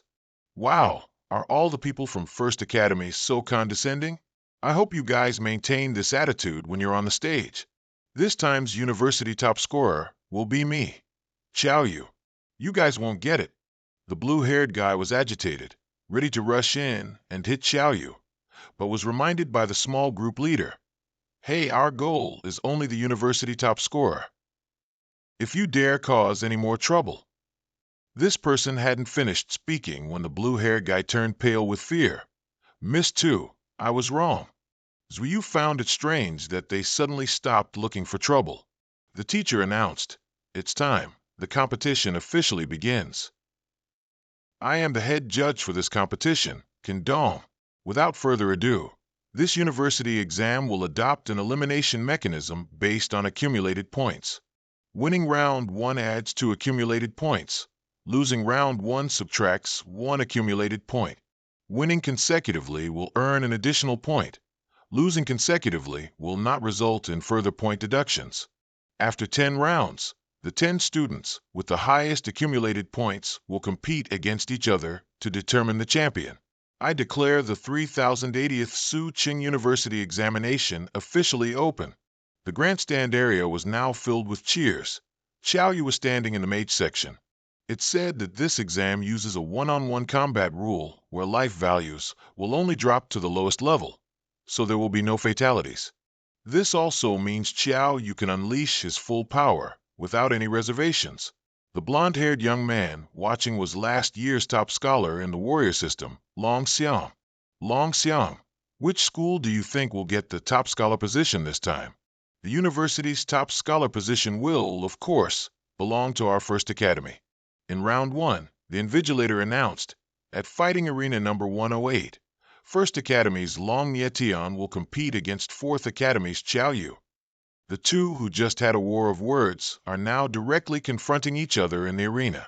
It's truly unexpected. We meet again in the first round. Xiao Yu's face remained impassive amidst all the changes. So your name is Long Nietian. That's quite an imposing name, don't you think? Immediately after, Xiao Yu slowly repeated the 3 words, Long Nietian, to provoke him. His opponent couldn't stand it and raged. Are you tired of living? Don't you dare say my name like that. I'll rip your mouth open right now. He's already so eager for a fight. When the invigilator asked clearly, Are you ready? Both were poised to clash. But something was off. All right, now both sides begin your self-introductions. Long Nietian flared up. Damn it. Why is there this rule? Can't we just fight directly? Xiao Yu looked stunned, having the same question. But anyway, we still have to follow the procedure. We have to listen to what the officer says. First Academy's Long Nietian, level 9, lightning mage. Fourth Academy's Xiao Yu, level 11, novice necromancer. Upon hearing that, Long Nietian was startled. Novice?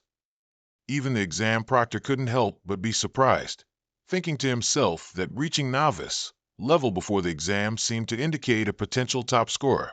All right, introductions complete. Let the battle begin. Long Nietian tried to calm himself down and keep his composure. Damn it, whatever. Lightning magic is the bane of necromancy. So what if he's a novice? It doesn't mean I can't win. He began to activate his lightning barrier, lightning surrounding him. Xiao Yu remained unfazed amidst the changing circumstances, letting him show his skills first. A swirling vortex of power enveloped Long Nietian. Everyone watched in awe and bewilderment at the power of the lightning mage. They say lightning mages only have a 1/10,000 chance of awakening. They're almost catching up to hidden professions. That's right. Lightning mages are recognized by elemental mages as the system with the most explosive potential. But that lightning mage seems to be on the defensive. Isn't that like tying one's own hand? Lightning mages aren't good at defense. Everyone turned to discuss Xiao Yu. Is that young man his opponent? Why would he make a lightning mage choose such a tactic? Long Nietian challenged. Come on, Xiao Yu, let me see the strength of your necromancy. He was a bit nervous and curious, seeing Xiao Yu not even take out his staff. Is he planning to forfeit the match? While observing, a teacher asked old Shui, This Xiao Yu, isn't he the student your academy directly admitted to Capital University last time? Is he not going to make a move? This kid is too arrogant. Although his level is higher, lightning is the bane of necromancy. If he still refuses to summon a spirit, a disastrous defeat isn't out of the question. Old Shui didn't want to say much, only sighed and replied, Heaven's secrets cannot be revealed. Everyone just needs to watch patiently.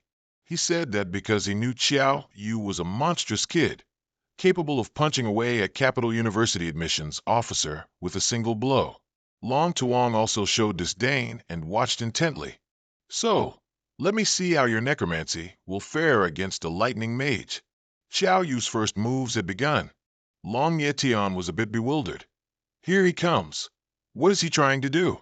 Why hasn't he started summoning spirits yet? Xiao Yu even casually let himself lose 92 HP, charging straight into the lightning barrier. What the hell? You! What kind of monster are you? You dare walk straight into my lightning barrier? Aren't necromancers recognized as the most fragile profession under lightning? Why is this guy? Xiao Yu's brazenness also shocked the audience in the stands. Holy crap, what's going on? Is this a battle between mages? Shouldn't mages be clashing with spells? Is this kid stupid? Just then, Xiao Yu managed to put on the accessory.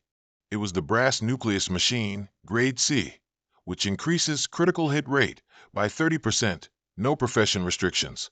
Xiao Yu grinned mischievously and charged forward. I'll use you to test out my new gear. Wait, what are you trying to do?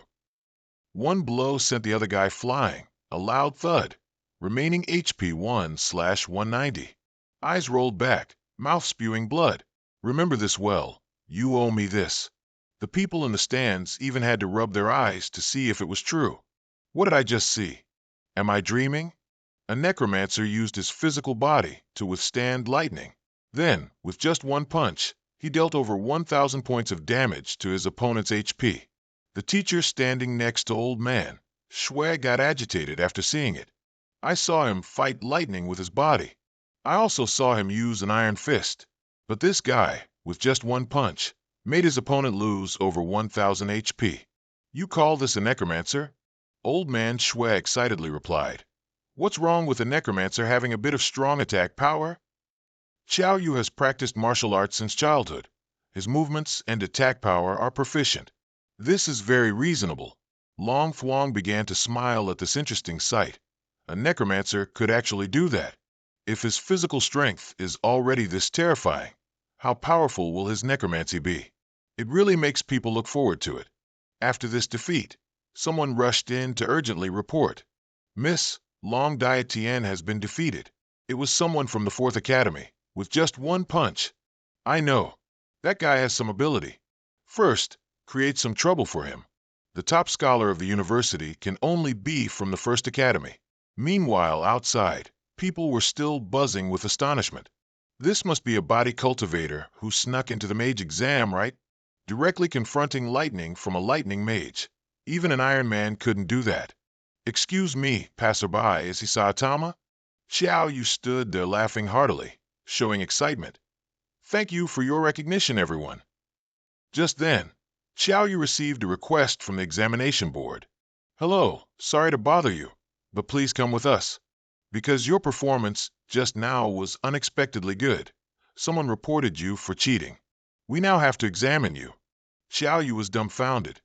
What the hell? Just because I performed too well, you want to take me for examination? Is there no justice, no law? Then how do you explain how you, as a mage, could deliver such a high damage attack? The young man replied very concisely, I have innate strength. The old teacher sighed. Lead him away first. Despite Xiao Yu struggling to explain his innate strength, they still dragged him away.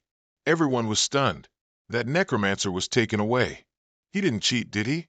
No wonder. How could any necromancer, relying only on their fists, make an opponent lose over 1,000 points? One person was even more delighted, old man Shui. Your excellent contestant was led away by the examiner. Did that kid pull some tricks behind the scenes? Ha ha ha, let's go see and find out. Seeing Xiao Yu being dragged away, Ma Fai held on to hope. When Xiao Yu was so good in Nightmare Village, was he cheating back then too? Of course. The people from the 1st Academy folded their arms arrogantly. I told you. How can a mage deal such high damage? He must have cheated. I bet when that guy gives a urine sample, there won't be a single drop of urine in it, only stimulants. No need to guess, just wait and see. After the examination, there will be an announcement that he's disqualified due to cheating. If you don't believe it, just wait and see. Duong Hong heard it and felt a bitter taste in his mouth, but he held back. Yeah, just wait and see. When my brother Yu comes back and takes the top scholar position, that's when you guys will cry. They continued to taunt. Ha ha ha. You guys should pray for him to even be able to come back before you talk. On another note, Xiao Yu was led to the examination room. The young man confidently and majestically went through the examination without any hesitation. Indeed. The life of a genius always comes with suspicion. Immediately after, the machine announced that no unusual data was detected. The old teacher still didn't believe it and asked Xiao Yu to go through once more. At this point, the young man was willing to go through 100 times just to make a point. The machine still announced that no abnormal data was detected. That teacher was still stubborn, checking if the testing gate was broken. After the staff opened up all the machinery, they confirmed there was nothing wrong with the testing gate. No issues. So this kid can simply rely on physical strength to deliver an attack of over 1,000 points. A melee mage, huh? A mage like this has never appeared before. So, should we let this contestant return to the arena to continue the competition? He was still unconvinced. If the data check doesn't show any issues, then have this kid take a urine test to see if this kid is using banned substances. If the urine test is normal, then let him return to compete. On another note, the second match was about to begin. Gusu stood there arrogantly. That guy probably won't be back for another hour and a half. Once the battle time ends, he'll automatically forfeit the match. They were still waiting for Xiao Yu to return and were getting a bit anxious. The absent contestant, is that the necromancer? He's still not back yet. Could it really be cheating? I knew that kid was cheating early on. Otherwise, how could he land a punch that dealt over 1,000 points of damage? Xiao Yu was escorted to the restroom by a supervisor. According to the rules, during sample collection, the examiner must supervise the entire process. Xiao Yu immediately closed the restroom door, putting on a mischievous expression. Mainly, I'm afraid you'll get scared and fall over. Don't worry, we've undergone special training. That's what he said, but during the urine test, someone kept banging on the door, demanding to be let in. The supervisor cried out for his mother. Xiao Yu sighed. I told you not to follow me. It would scare you. Don't cry anymore. It's not your fault. After a tearful examination, the supervisor reported back to old Jean that Xiao Yu's urine test had no issues. I know. Let that kid go back and continue the competition. After looking at the profile, he was surprised. So it's Xiao Anqing's son, a mage with 500 attack power, a direct admission student to Capital University. Ha ha ha ha. It seems this kid will bring us quite a few pleasant surprises. Meanwhile, Yang Xiang began to worry. What should we do? If Xiao Yu doesn't come out, will he really be penalized with a loss? Seeing this, the guys from First Academy continued to mock, cheating and still wanting to compete. A mage just needing one punch to make the opponent lose over 1,000 points. Would you believe it if it were you? That guy might have been expelled and won't be coming back anymore. Zuoyu, who had just gotten an update, was indignant. The judging panel said someone reported him. That's why Xiao Yu was taken for inspection. It was you guys, wasn't it? Little sister, you can eat carelessly, but you can't speak carelessly. Do you have any proof that we did it? Besides, even if it was us, what can you do? Such an unreasonable attack power. Anyone would be suspicious, wouldn't they? You see, even the judging panel thought he was cheating, didn't they? Otherwise, why would he be taken away? Yang Xiang was too agitated to hold back anymore and yelled, Nonsense! Xiao Yu definitely wouldn't cheat. He's about to return to the competition. Haha, you guys can live in your subjective thoughts. I'm sure the results of his disqualification are coming soon. His friends stood up together to defend Xiao Yu, and Ma Fei also spoke up. It seems they're afraid Xiao Yu will steal the top scholar position, but their plan is about to fail. Even if Xiao Yu isn't here, the top scholar position will fall to me, Ma Fei. Just then, Xiao Yu appeared. The referee was about to declare the other side victorious. What a relief. Xiao Yu calmly announced, I'm here. The examination official declared, since that's the case, let the match begin. Looking at Xiao Yu's face, you know he's about to make those guys pay dearly. It's still the familiar introduction before each match. Fourth Academy's Xiao Yu, a level 11 beginner necromancer. At this exciting moment, the spectators in the stand stirred. It's that necromancer, he's back. So that means he wasn't cheating at all. He can really punch for over 1,000 points. The students from the First Academy darkened their faces. They originally didn't think Xiao Yu could return.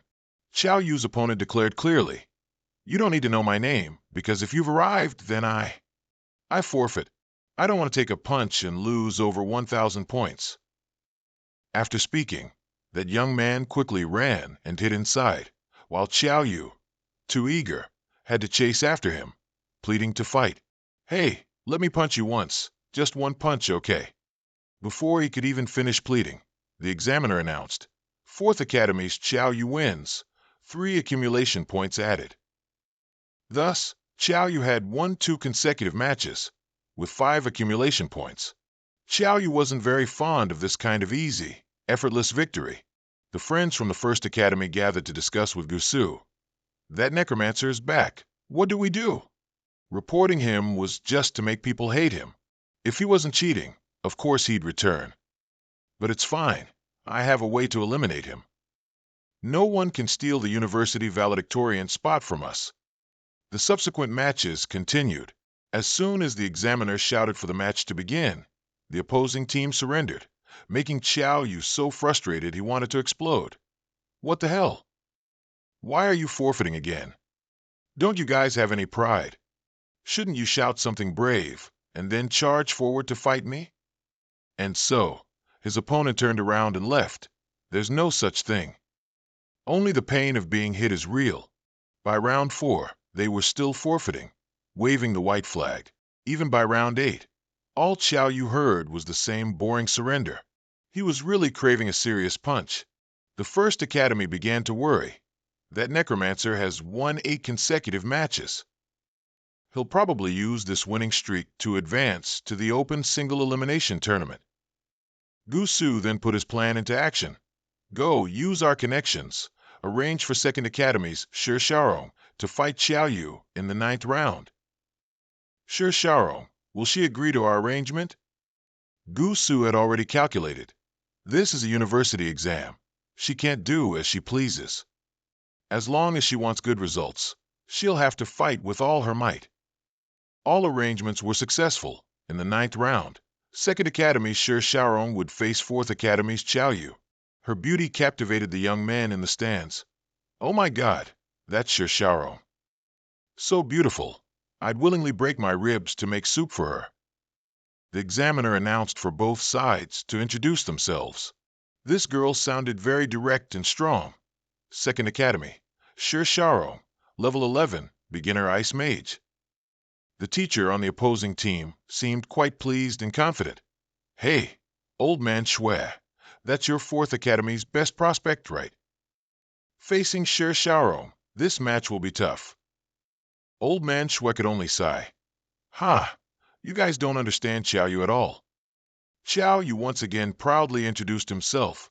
The young man was quite surprised, having thought his opponent in this match would also forfeit, but she didn't.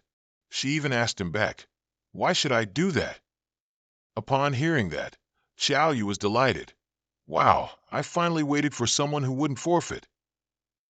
The spectators in the stands, eager for drama, began to show pity for her beauty. "Holy crap, is this kid really going to use that attacking method from the previous round to deal with Shirsharo?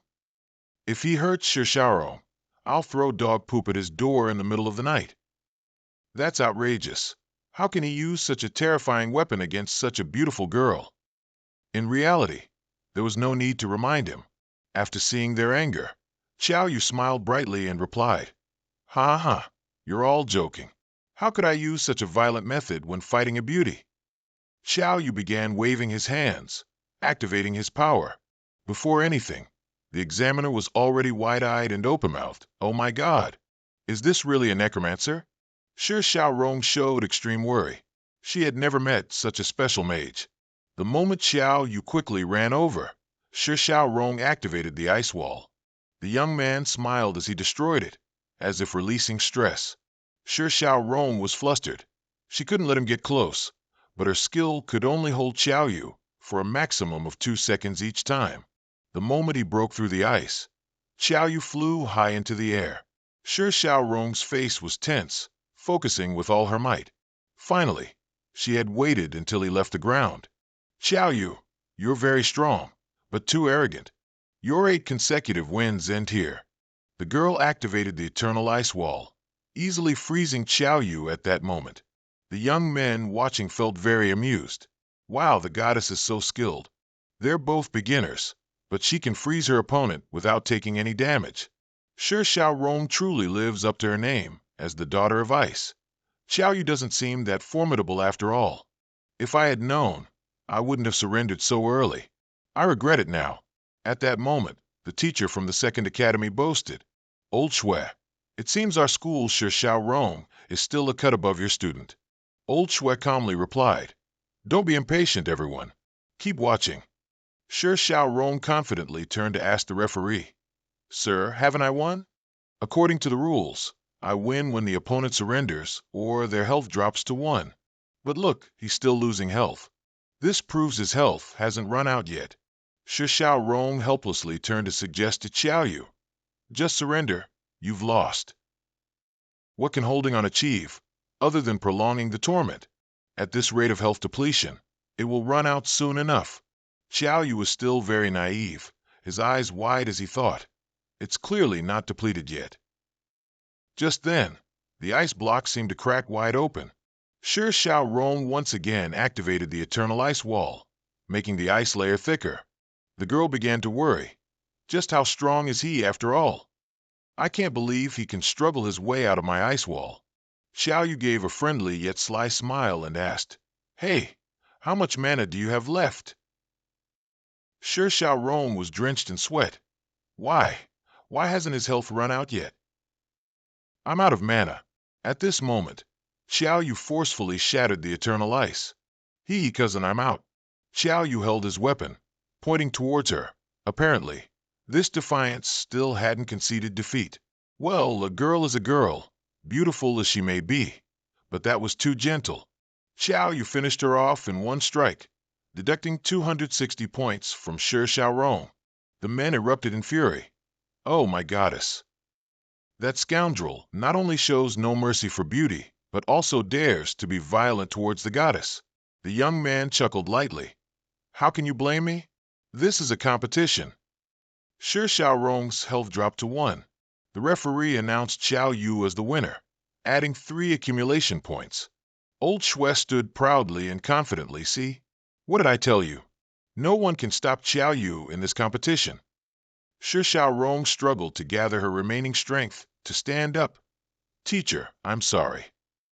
It's okay. You tried your best. Don't worry. Your accumulation points are enough to enter the arena. This isn't your fault. It's all that kid's fault. He's fundamentally not a mage. He has insulted the mage profession. Xiao Yu stood there judging. For a teacher, you sure like to be prejudiced against skilled students. Do they think that mages who train their bodies aren't mages at all? Just then, a member of the First Academy returned to report to Gusu. Even Shi Xiao Rong couldn't defeat Xiao Yu from Academy 4. What do we do now?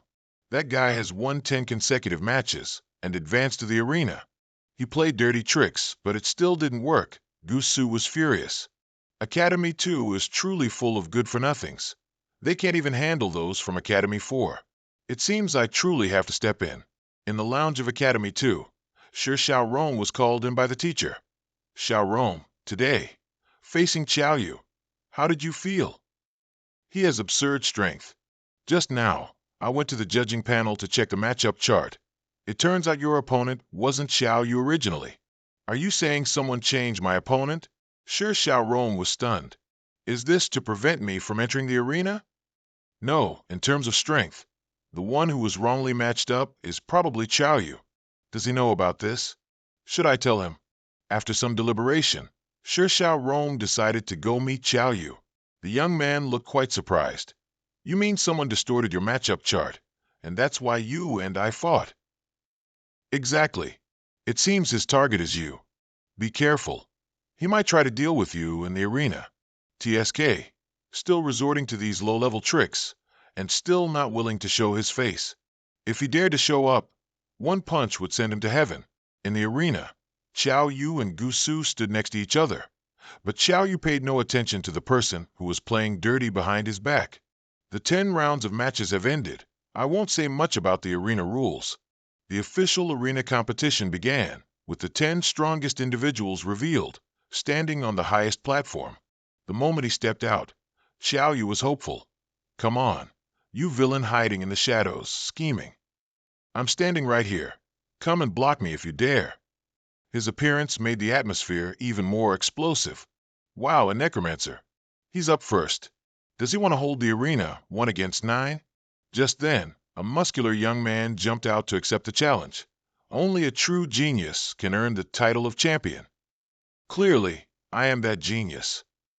As soon as he finished boasting, Xiao Yu delivered a palm strike that made his tongue stick out, dealing 354 damage. The other guy fell completely motionless on the ground. Academy 4. Xiao Yu successfully defended the arena. Everyone started to doubt whether Xiao Yu was a necromancer. If no one could stop him, then the champion of this competition would really be his. Everyone did a U-turn and suddenly cheered for Xiao Yu very enthusiastically. Go Xiao Yu! Successfully defended, a huge success. I don't care anymore. Now I'm a fan of Xiao Yu. He heard his name being chanted and smirked. Now the villain hiding in the shadows probably can't stand it anymore, right? Just then, Gusu finally appeared and issued a challenge. "You little brat who only knows how to show off." 5 million. Xiao Yu didn't understand what he was saying. Gusu continued to pull out money to negotiate. "I'll give you 5 million, just forfeit." "I've investigated you. You're just an orphan.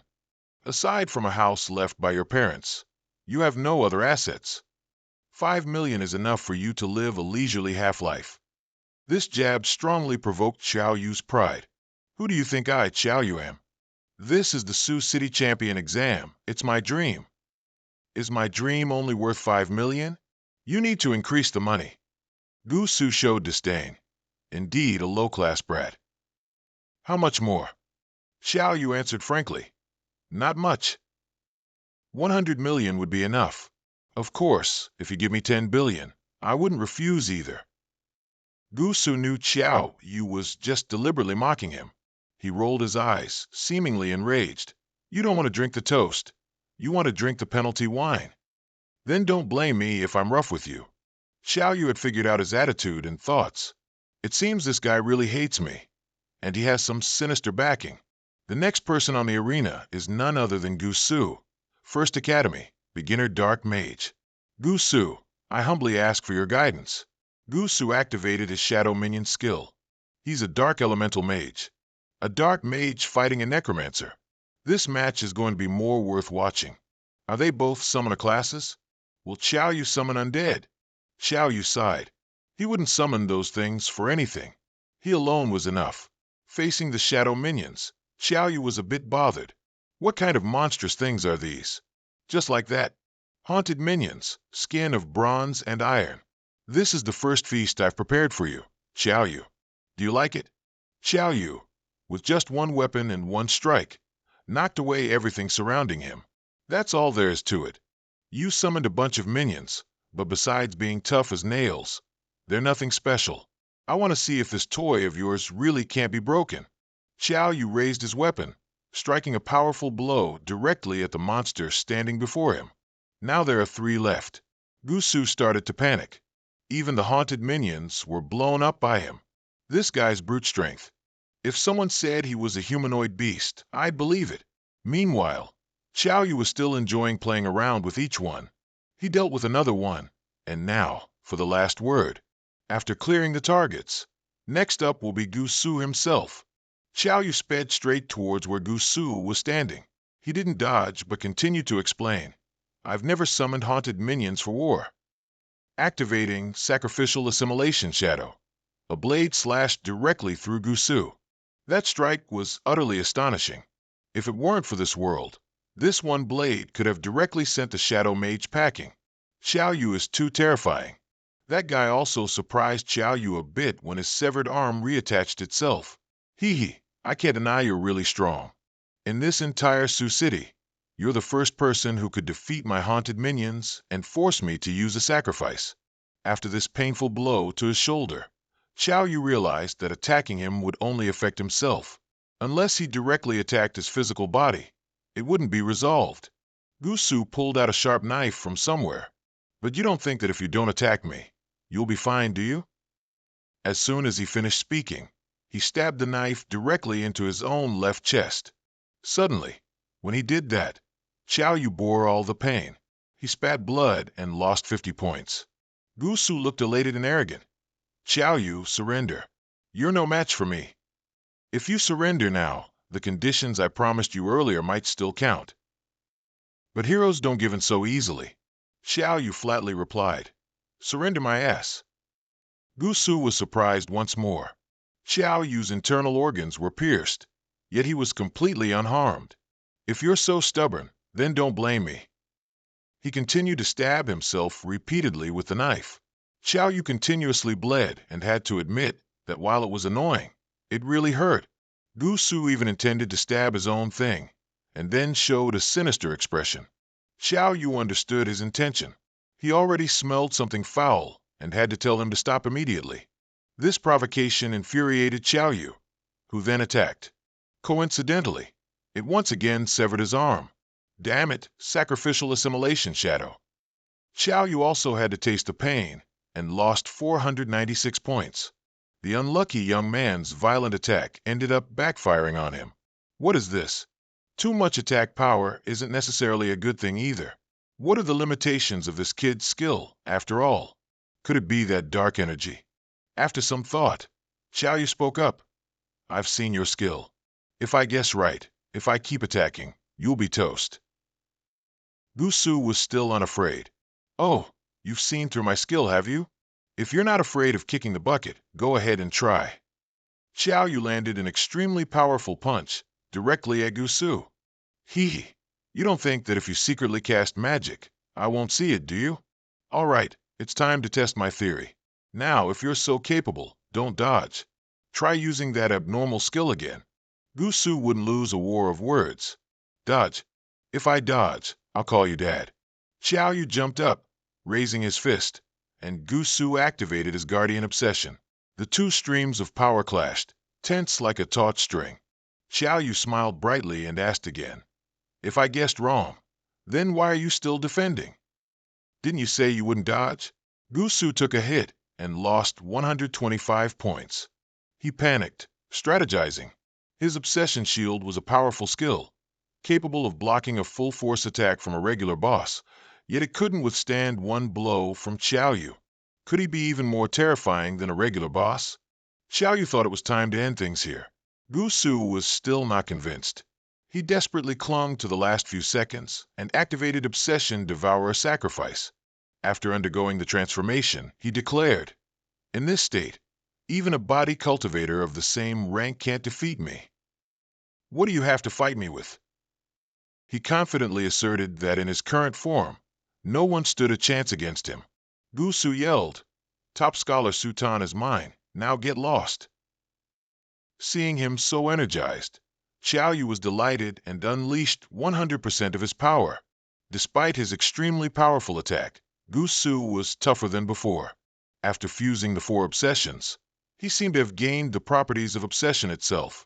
Gu Su madly charged towards Xiao Yu, disregarding martial ethics. Are you looking for hell? The moment the two crashed into each other, the arena seemed to explode. With agile speed, Xiao Yu dodged each of his kicks. In an instant, he caught Xiao Yu's leg. Xiao Yu had no choice but to let him taste his divine foot palm. The audience in the stands grew more and more amused. Isn't this the arena for mage-type cultivators? How come those two are fighting like gladiators? So, is the current trend for mages to be melee fighters? 2 figures on the stands were restlessly watching. These 2 were the ones from the Baizhe Association whom Xiao Yu had tricked. Now they stood there, seething. His name is Xiao Yu. He's not Ma Fei at all. Who cares about him? Maybe they've both joined our Baizhe Association. Below the stage, Gu Su grew increasingly bewildered. Impossible. What sorcery did you use?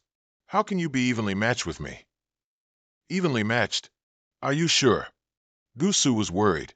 His Obsession Devourer had a time limit, and it had already been a while. He decided to fight to the bitter end. You forced my hand, Xiao Yu. Sacrifice. Obsession Devourer. The teacher from the first academy noticed his student going berserk and immediately urged Gu Su to stop. He was now completely in a state of madness. It's too late. The top scholar title is mine. I will prove I'm better than my brother. The champion of last year's exam stood there, thinking to himself, it seems his brother was also a top scholar, which is why he feels such pressure today. After Gu Su went completely mad, Xiao Yu was not afraid. Instead, he gleefully jumped around. That's right. This is how it should be. Go ahead and scream your reasons, then charge over here. Gu Su lunged, elbowing Xiao Yu's chin, dealing 141 damage. Xiao Yu glanced, then immediately counterattacked. Things had seemingly gone too far for what was supposed to be a competition. Elder Can, are we just going to let them be? Wait a moment. The problem is, no one can stop those kids right now. An unidentified girl decided she would take both youths away and prepared to make her move. Gu Su still screamed like a madman. Why are you still unfazed? Xiao Yu provoked him. Don't ask me. Because I'm the boss.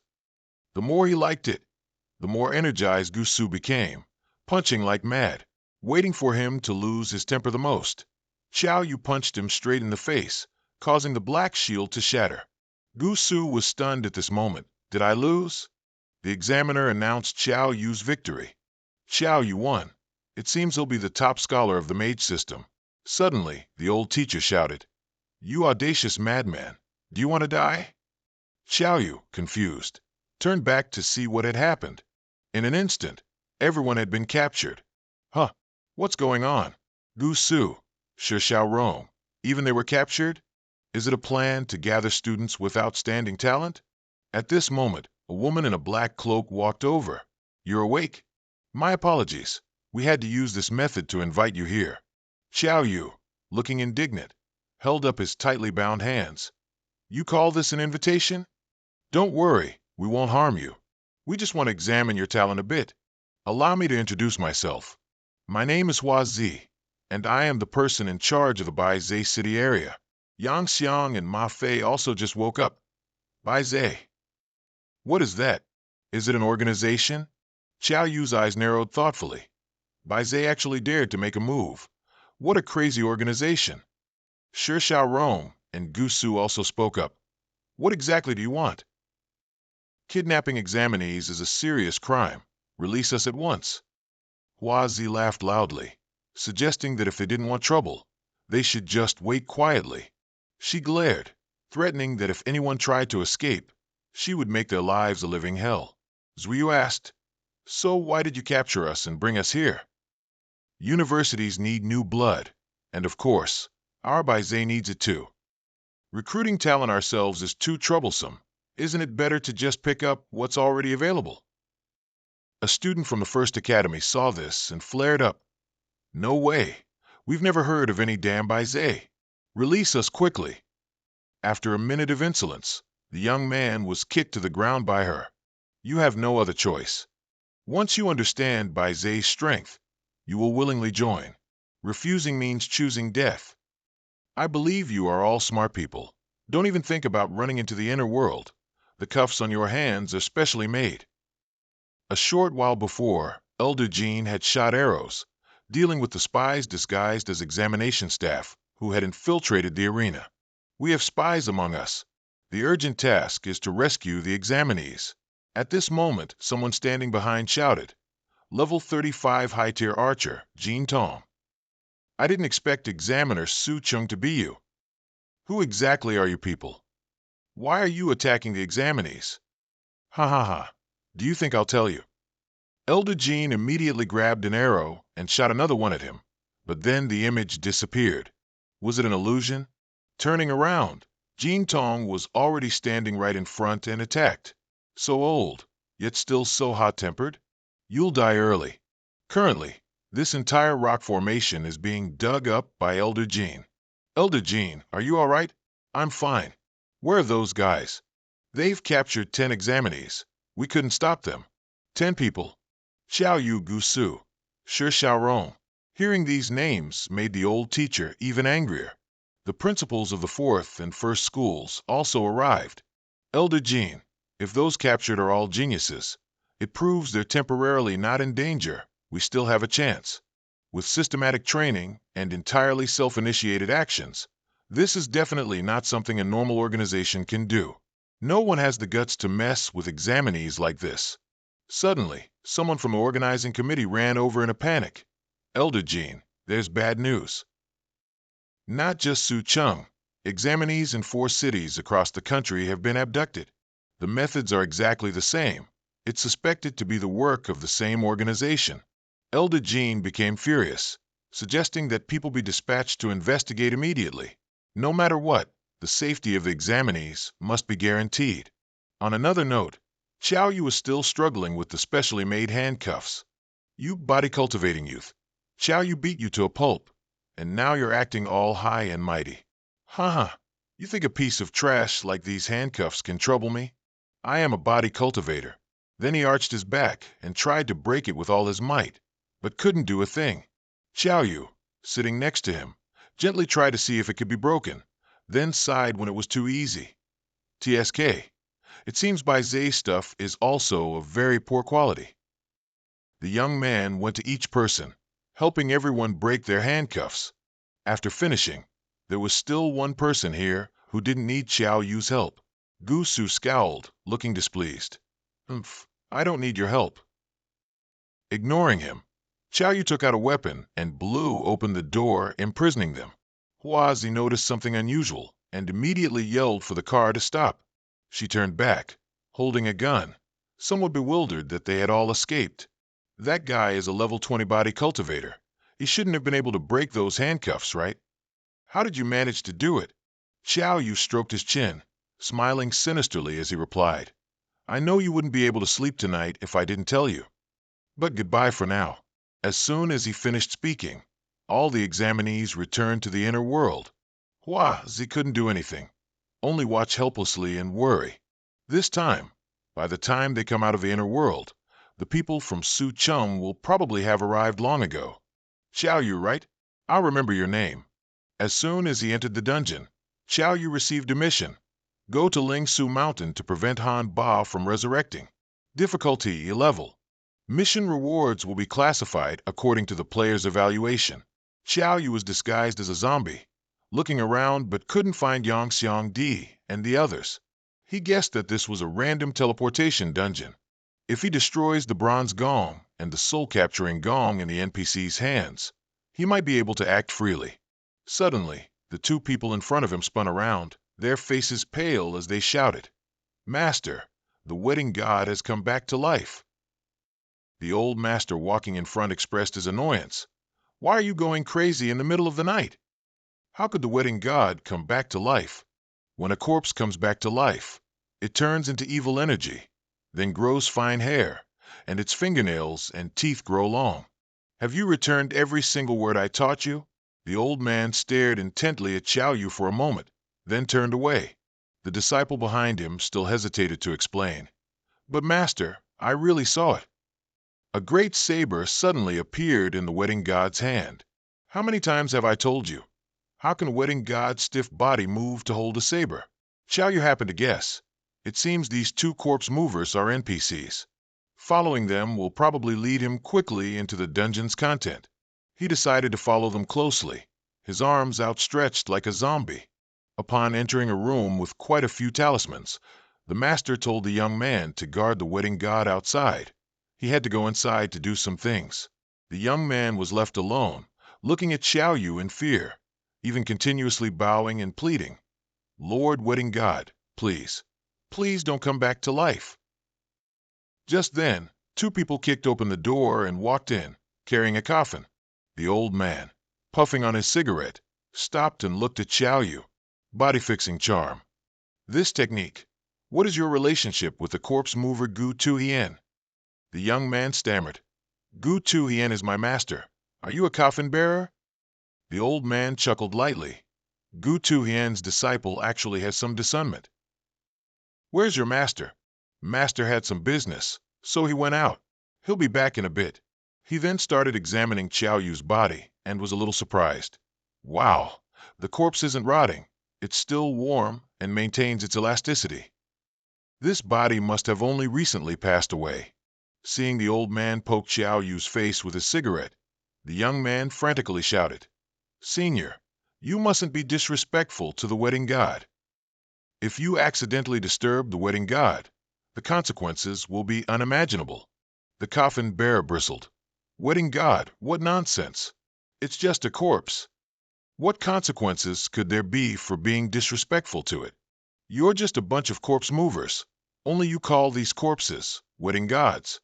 If he dares to cause trouble, my mourning staff, Feng Luke, isn't something to be trifled with." The young man's face turned pale as he stammered, You can't do that. That's disrespectful to the wedding god." The old man continued to poke Xiao Yu's face with his pipe. "This kid looks pretty handsome, doesn't he?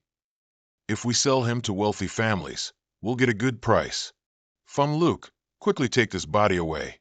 As Feng Luke was about to brazenly snatch the corpse, the young man blocked him. "No, you're no different from robbers. My master won't spare you." Feng Luke slapped the young man squarely in the face. The young NPC remained resolute. "If you dare to take another step, I'll fight you with my life." Feng Luke showed extreme disdain, scoffing before kicking him hard in the stomach. "What a useless person, with such little skill, yet you dare to be stubborn." After enduring in silence for a while, Xiao Yu couldn't take it anymore. "Even if I'm a corpse, I have to speak up." After he let out a sigh, all three people present were startled. Xiao Yu ripped off the talisman and complained. The young NPC was terrified. "Wedding god, wedding god! It really is that corpse." Xiao Yu tightly held the staff and declared, "Originally, I didn't intend to make a move, but I haven't reached Ling Su Mountain yet. How can I let you take me away and sell me?" He then rushed forward to attack the old coffin bearer. The old man immediately activated his staff of thorns, but still took a hit from Xiao Yu. After tumbling a few times, he realized, "You're not a corpse, you're a living person?" Feng Luke also tried to make a move, thinking, "Who do you think you are? Stop pretending to be a ghost or god." He then slammed a mace straight into Xiao Yu's face, but Xiao Yu's face remained unharmed. The old coffin bearer began to show fear. Are you a human or a corpse?" Xiao Yu replied proudly without concealment, "To be honest, I don't know either." During this process, the system announced that his corpse transformation status was being activated. Under corpse transformation status, the player's defense will be increased by 100 points. At the same time, corpse suppression techniques will also be effective against the player. Now Xiao Yu understood the situation he was in. No wonder he was controlled by the soul-seizing spirit. The drawback of this status was that his health points were still high, and he didn't need magic points, so ultimately, it didn't affect him at all. The old coffin bearer stood there chanting, holding two talismans. "Feng Luke, you go ahead and stop him so I can use corpse suppression to subdue this monster." Upon receiving the order, he grabbed his mace again and charged at Xiao Yu provocatively. Xiao Yu didn't relent, slamming his staff forcefully into the ground, stopping Feng Luke in his tracks. He was almost at his limit and signaled SOS to his master. One moment he called for master, the next he was gone. The old man had already turned tail and fled. Feng Luke, left behind, could only curse. "Bo Tian Du, you truly are a coward. I'll dig up your whole family's graves." Xiao Yu smirked. "Don't worry, he won't escape." Immediately after, he chased at full speed, splitting Bo Tian Du's body in half with one blow. Feng Luke was so shocked he knelt down and vomited. After taking him out, Xiao Yu returned to deal with Feng Luke. "I almost forgot about you." He just charged forward and punched him straight in the face. The system announced that player Xiao Yu had defeated NPC Bo Tian Du, gaining 75 experience points. Player Xiao Yu received an additional 10 attribute points and 50 experience by utterly defeating NPC Feng Luke. After dealing with everything neatly, Xiao Yu curiously fiddled with the coffin. What was this thing? Let's open it and take a look. That chest was a Tran Lin coffin, thanks to the bizarre patterns carved on it. After lying inside, one could receive a special effect. As soon as he opened it, the young man was startled. "Is this Ma Bin Shuyan person's Wuzhu?" The girl suddenly sprang up. Were you planning to recognize me this way? Xiao Yu gave an awkward laugh. Ah, haha, you're awake. Zhuozhu looked confused, not knowing why she was lying in this coffin. Xiao Yu crossed his arms and observed. I roughly understand now. It seems all 10 of us who entered the instance will turn into zombies to complete the instance's mission. The young NPC had been standing dumbfounded this whole time, not understanding what was happening before his eyes. Another high then appeared. Are they corpses? Xiao Yu involuntarily looked at him. The young man, out of fear, immediately asked, Is there anything you need to ask? High then, Your Excellency. Xiao Yu immediately got to the point. We want to go to Linsu Mountain. Take us there. Of course, Master and I were already going to Linsu Mountain anyway. Just then, Gu Tuhian returned. Master, look, these are the 2 high then I've subdued. Do you, brat, possess such skill? Never mind, let's go. The main task is very urgent. After a few hours, they arrived at Linsu Mountain, Chuhan Village. According to the sudden end of the divine dragon, ahead was also the burial path. Strange energy doesn't gather. The main dragon overlaps. Snake grass burns out. Branch veins are clear. The burial spot must retreat higher and further back, holding the main dragon, bringing the dragon down, intimately placing the coffin into the deep burial spot, filling the land and cultivating the bright hall to repair the worship place, to complete creation. Everywhere around here, charms were fluttering wildly. As soon as Gu Tuhian arrived, the bald elder called for them to wait inside. The brothers were also about to arrive. He turned to instruct his disciple. My disciple, keep a close watch on the high then. Outside, Xiao Yu's classmates were lined up one by one. As soon as they reunited, Duong Hong Dike and Xiao Yu were overjoyed. The NPC boy gaped in shock. How did all the high then come back to life? Am I going crazy? The 5 elders were meeting inside. Are everyone's high then ready? This is the 5th time we've checked in. I hope no one makes a mistake. After the others declared they were ready, the elder decided they would enter the imperial tomb tonight. As night fell, they led the zombies to the imperial tomb. The eerie space and charms were still being evenly dissolved. Senior brother, the high then have all been brought here. Can we leave here first? The elder seemed to disagree with the other's idea and immediately grumbled. Where do you want to go? Immediately after, he knelt down and shouted, Millennium Era, 9-5 Supreme. Een corpses have arrived. Heavenly Emperor's water curtain. Using Een corpses as conduits, human blood as sacrifice, respectfully welcomed the Heavenly Emperor to descend upon the world. The others were suddenly ambushed by their senior brother and were shocked, not knowing how to react. Senior brother, are you planning to sacrifice all of us? Not wanting to lose their lives so easily, the masters immediately ran for their lives. Don't waste words. Let's get out of here first. The bald elder turned back. Run? Where do you plan to run to? Just then, a horde of demons rose from their graves. They're fierce corpses. So, you had already plotted to lead us into a death trap? Meanwhile, Xiao Yu's group was still assessing the situation. Xiao Yu, they seem to be having an internal conflict. What should we do now? Remember the mission. We need to prevent Han Ba from awakening. This Han Ba seems to be the Heavenly Emperor mentioned by the senior disciple brother. All the students simultaneously rushed forward to fight the fierce corpses. System notification. Player Xiao Yu evaluation. By close quarters combat defeating fierce corpses. Rewards 5 attribute points. Experience points increased by 25. The big boss stood there, laughing sinisterly with pleasure. The 9 Een corpse puppets have also entered the Imperial tomb. Master, you can finally be revived. Thinking it would be an easy win, you didn't expect to see Xiao Yu's group already annihilating all the fierce corpses. The big boss was surprised. Are the Een corpses still alive? How dare you ruin my good deed? Immediately after, the old man drew talismans and cast spells. One stroke moves the world. Above the 3 pure ones, below resonates the spirit. While fighting fiercely, Xiao Yu was startled to find his movements and speed suddenly slowed. He thought he was out of the corpsification state.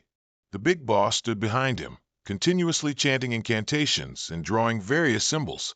Second stroke creates the patriarch, inviting great gods, mobilizing great powers. Third stroke avoids fierce evils. What corpse dares to sense, what evil dares to bear, I command it with a stroke of my brush. As soon as he finished speaking, Xiao Yu and his friends couldn't move anymore. The old man was exhausted but still smiled triumphantly. Don't worry, Yu-Yin corpses are supplements for my master. I can't let you be like this. Xiao Yu's mind raced. This is bad. If we remain controlled like this, he might awaken that Han Ba. The young man urgently turned to Gu Xiuxian. Hey, are you still alive? We have to stop that Han Ba from reviving. Don't you have any way to remove the restrictions on us? Gu Xiuxian looked surprised. Han Ba? You mean that imperial corpse in the stone coffin is Han Ba? Of course. And is that guy really strong? As luck would have it, the most unwelcome thing happened. The dragon Qi returned to the human world. System notification. Han Ba is revived, modifying mission. Mission successfully modified. Mission requirement, defeat Han Ba, difficulty, B rank. Han Ba information, level 20 ultimate corpse boss. Health 4000/4000, strength 223, defense 177, agility 158, skills, crimson flame corpse poison, ancestral corpse pressure. Everyone shouted in panic. It's over, Han Ba is revived. Han Ba immediately chased after the loudest person. The male student panicked. Monster, why are you chasing me? Just as he saw Xiao Yu, the friend took the opportunity for revenge, swerving to lure Han Ba, even smirking. Better you die than me. Xiao Yu was furious. Out of nowhere, he had to take on a challenge. The moment Han Ba lunged, he gave it a bonus finishing punch that sent it flying. Han Ba uncontrollably crashed violently into the church. Enraged, it spewed poisonous liquid. Zhuyu hastily warned Xiao Yu. Xiao Yu, be careful. That's corpse poison. Shi Xiao Rong activated Eternal Ice Wall, blocking the poison in time, helping Xiao Yu dodge the attack. Another female friend also wanted to contribute, immediately activating Spring Wind like wood to restore Xiao Yu's health. Just as he finished recovering, Han Ba broke through the ice and charged out. Another male student activated Shadow Art Swift Body, unleashing a critical strike, decisively deducting 36 health from Han Ba. He froze for a moment, then his rage reached its peak, and he roared with maximum force, attacking with ancestral corpse pressure. After being affected by this skill, all player attribute values are halved. Xiao Yu was utterly frustrated. Damn it, doesn't that mean my health is also halved? No wonder the difficulty of this round is B rank. The young man with the tied-up hair, who just used the shadow art, was completely bewildered. This is so messed up. After my attributes are halved, I can't even hurt Han Ba anymore. We need to cooperate strategically, not giving Han Ba any chance to act recklessly. Xiao Yu charged forward and unleashed a critical punch, instantly deducting 398 health from Han Ba. The guy with the tied-up hair jumped in alarm, jaw dropping in surprise. What kind of necromancer are you anyway? With halved attributes, your damage is still 10 times higher than my strongest move. Xiao Yu was still focused, but was unfortunately suppressed by Han Ba. Its power pushed him backward. Yang Xiang worried. Brother Yu, are you okay?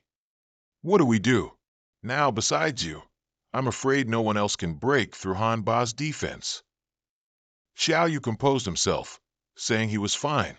Suddenly, he glanced at his friend Gu Su from the Second Academy, then immediately rushed over with a sinister expression and punched Gu Su, sending him flying. Because he was so surprised, he thought Xiao Yu was using this opportunity to retaliate, but Xiao Yu was actually being kind, shouting, "What are you doing? Look in front of you."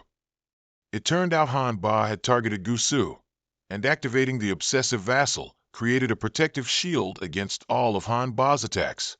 Xiao Yu stood with his arms crossed, watching. I didn't expect this guy's obsessive vassal to be so useful here. Han Ba tumbled a few times, intending to attack from a different direction. Gu Su quickly turned his head, activating sacrificial obsession, but it was too late. He immediately took a direct punch to the face from Han Ba. Han Ba didn't let up, using the extra time to land another punch on Gu Su's other cheek. This hit truly skewed his face. Meanwhile, Xiao Yu prepared to seize the opportunity to attack. Hurry up, are you guys ready? Zhao Ziyue still needed more time. After recovering, she immediately activated Frozen Fury, followed by Yang Xiangdi's support with Earth Binding. The two powers combined to temporarily stop Han Ba. Xiao Yu still stood there, assessing. This Gu Su is truly manly. Han Ba hit him so many times, but after the first cry, he didn't make another sound. Yang Xiang urgently called out, "Brother Yu, attributes are halved. My magic points are at 0. It's up to you next." Xiao Yu didn't hesitate and immediately got to work. He instantly jumped, closing in. Now all he had to do was punch Han Ba. "Take my move, Han." Immediately after, Han Ba suffered another critical finishing blow, deducting 398 health. While he was flying, Xiao Yu took the opportunity to land several more hits, deducting 396 more health multiple times. Han Ba struggled to stand firm, angrily roaring, spreading his legs, and raising both hands, seemingly preparing to unleash his full power. Han Ba charged, and Xiao Yu took a blow, spitting blood. Not giving up for a second, he punched back with another critical hit, fueled by his frustration. "You dare hit me, you son of a B*TCH. Drop dead." Han Bat seems to be unable to hold on much longer. He's very weak, gasping for breath. Kyo Du takes advantage of this moment, jumping high. "It's time to end this." Ko Tuyen startled and stopped him. "Wait, young friend. You can't eliminate Han Bat. Let me do it." He didn't seem to hear what the old man said, or he pretended to be deaf, and just delivered a powerful punch. What remained was only a thick cloud of smoke, along with Han Bat lying motionless. System announcement. Player Kyo Du has defeated Boss Han Bat through physical combat. Awarded 20 free attribute points. Experience points increased by 200. Congratulations, Player Kyo Du, for defeating Han Bat and successfully clearing the Lin Q Mountain dungeon. Player Kyo Du rated A class, awarded 50 experience points and 5 free attribute points. Congratulations, Player Kyo Du. Current experience, 10/1200. Awarded an additional 10 free attribute points. Ko Tu Hien rushed over. "You're so foolish. Whoever defeats Han Bat will be cursed." Kyo Du looked innocent, seemingly not understanding. "Cursed with what?" As soon as he finished speaking, something emerged from below. "Player Kyo Du has been cursed by Han Bat. Player Kyo Du will die in 30 days. Kyo Du calmly asked Ko Tu Hien if there was a solution. Ko Tu Hien seriously replied, "There isn't." According to historical records, no one who fell under Han Bat's curse has ever survived. The other students, unaware of what happened, joyfully ran over. "Are you okay, Brother Du?" "Yeah, I'm fine." He said that, but in his mind, he was still calculating. A curse from a level 20 boss. Kindu University should be able to solve it. While he wasn't paying attention, that nasty Kotusi ran out and snatched the soul core. "Heh, Kyo Du. Thanks for taking care of this Han Bat for me. You trapped me once, now it's my turn." What he had just picked up was an A-class corpse ancestor ring. It can steal 50% of an opponent's agility. Duration, 10 seconds, cooldown, 20 seconds, no class restriction. Ko Tusi immediately put it on his hand shamelessly, grinning with delight at having found an A-class item. Jung Hong was indignant on his behalf. "You didn't help during the boss fight, and now you're stealing the loot." He still proudly turned back. "Shut up. Don't talk so much." He shifted his feet, activating the Yellow Spring Swamp. Jung Hong urgently told Kyo Du to run. "I just didn't want to clash with you guys. Do you really think your ragtag group can defeat me?" Kyo Du turned, seemingly intending to charge forward. Ko Tu-si remained arrogant. "You fought Han Bat for so long, and you still want to fight me? How naive. If you're eager to meet your ancestors sooner, Then I'll test my new equipment on you right now." He immediately pointed the corpse ancestor ring at Kyo-Do, instantly stealing 4.5 points of agility. Ko-Tuc's face contorted. He couldn't believe Kyo-Do only had 4.5 agility points. "What the hell? Are you a turtle, you idiotic do?" Kyo-Do didn't want to let him get away with it, immediately delivering a bonus uppercut from the chin, dealing a decisive 520 damage. Without the pressure of the corpse ancestor, these few attributes are enough to deal with you. Ko-Tuc collapsed, weakly muttering, "This guy can still fight? How much health does he actually have?" He once again jumped up. "This isn't an exam hall. With your agility, you can't catch me. Goodbye. Kyo, do the humiliation you brought me. I'll return it all to you in the future." As soon as he finished speaking, Su Thiu Dung blocked Ko-Tuc with icy power. The girl was indignant. "Ko-Tuc, how dare you even talk about the exam hall?" Kyo-Do's eye sharpened. "It seems you've offended quite a few people, Ko-Tuc." After the sacrifice, the haunting obsession wrapped around him, just as Kyo-Do delivered another punch, dealing 335 damage. In an instant, Kyo-Do had reclaimed a ring that rightfully belonged to him. Ko-Tuc was furious, spitting blood. "Kyo-Do, just you wait." Kyo-Do felt rather indifferent, quite pleased with the ring. The corpse ancestor ring steals agility. "I felt my speed slow down just now. This is an excellent control skill." He didn't forget to turn and thank Su Thiu Dung for her assistance. The girl firmly warned, "Ko-Tuc is someone who always seeks revenge. You must be extremely careful." Immediately after, the system was teleporting all players out of the instance. Currently, Kyo-Do has reached level 12. This is truly a triumphant return. Many ambulances were already waiting, prepared for a worst-case scenario. You finally returned. Don't worry. Titan will definitely give you an answer regarding this matter. We won't let those people get away with it. This incident was extremely severe. The higher-ups are very angry. To ensure safety, the Trang Nguyen competition has been temporarily suspended. We will escort you directly back to your respective universities." Su Thiu Dung warned again. "Kyo-Do, you must be careful. Ko-Tuc will definitely find a way to take revenge on you." The young man, hands in his pockets, seemed unconcerned. "Don't worry. That guy won't cause any trouble while he's in my hands." At an eerie castle, Hoa-Tu returned to report in disappointment. "They all escaped from the inner world. Huh, Kyo-Do? I've met him before. Back then, I didn't think he was anything special. Now it seems he truly lives up to being Kyo and Tan's son.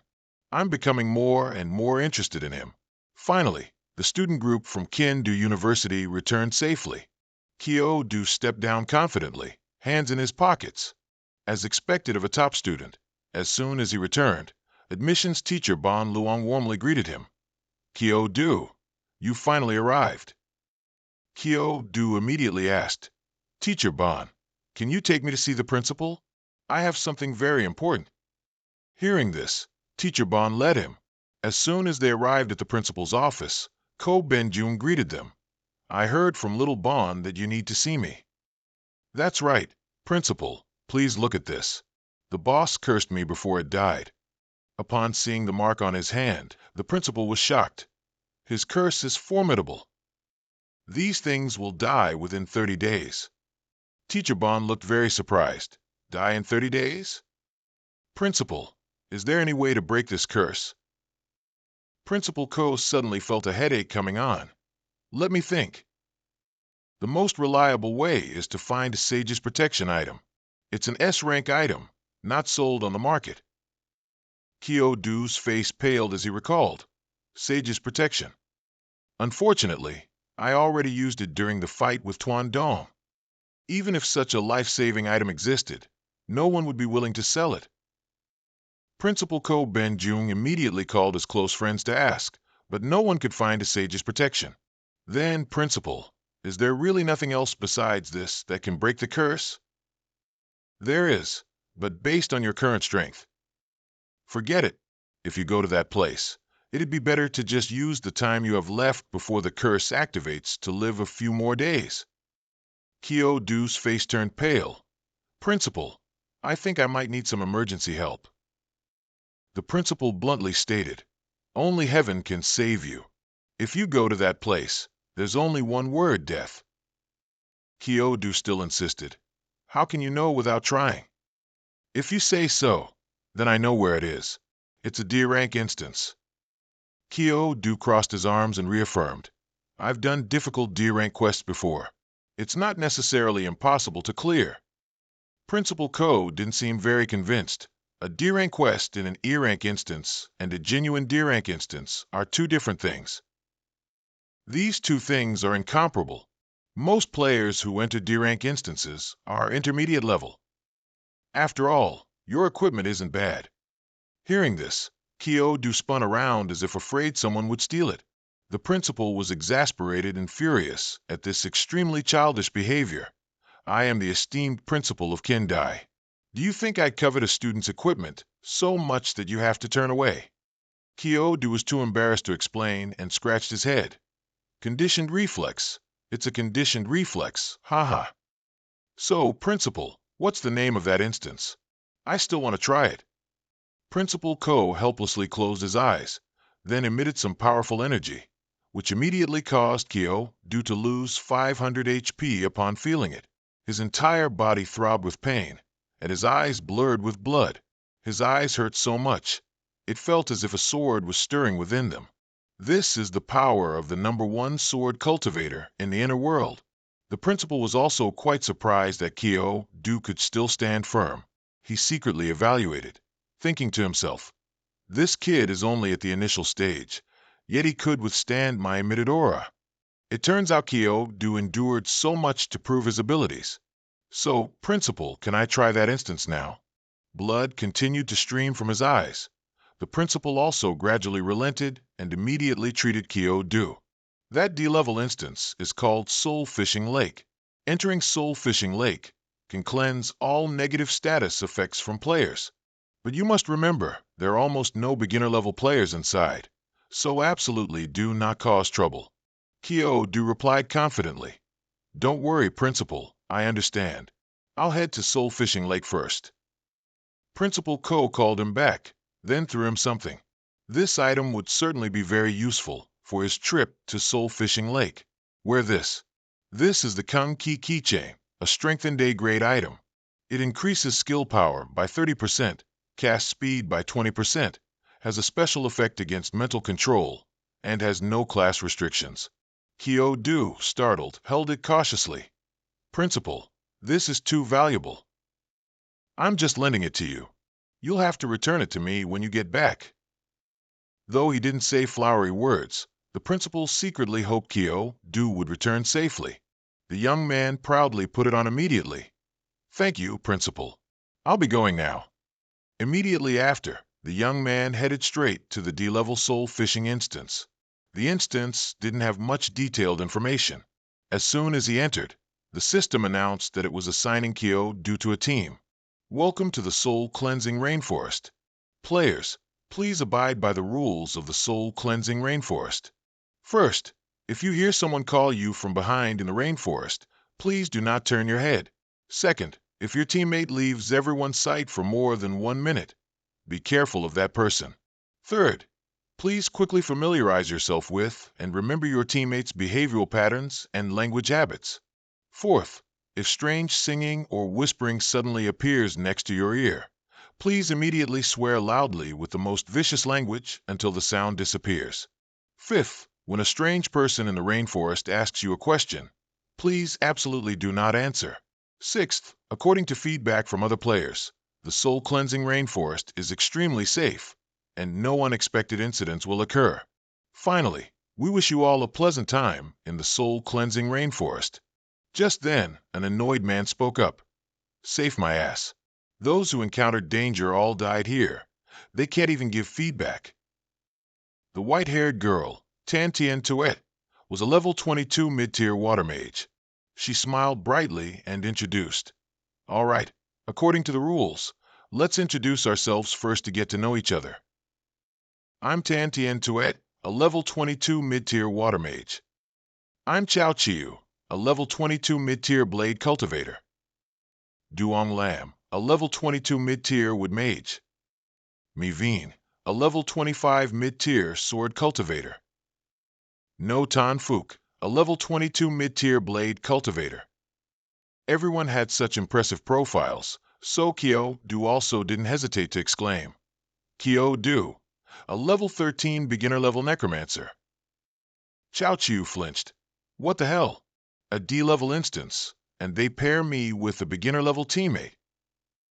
No Tan Fook also grumbled. This kid will definitely be a burden to us. Miveen, however, did not show contempt.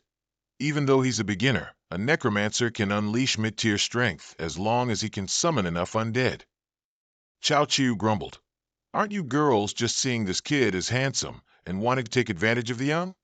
As soon as he finished provoking, Miveen drew her sword and cut him off. If you say one more word, I'll cut out your tongue.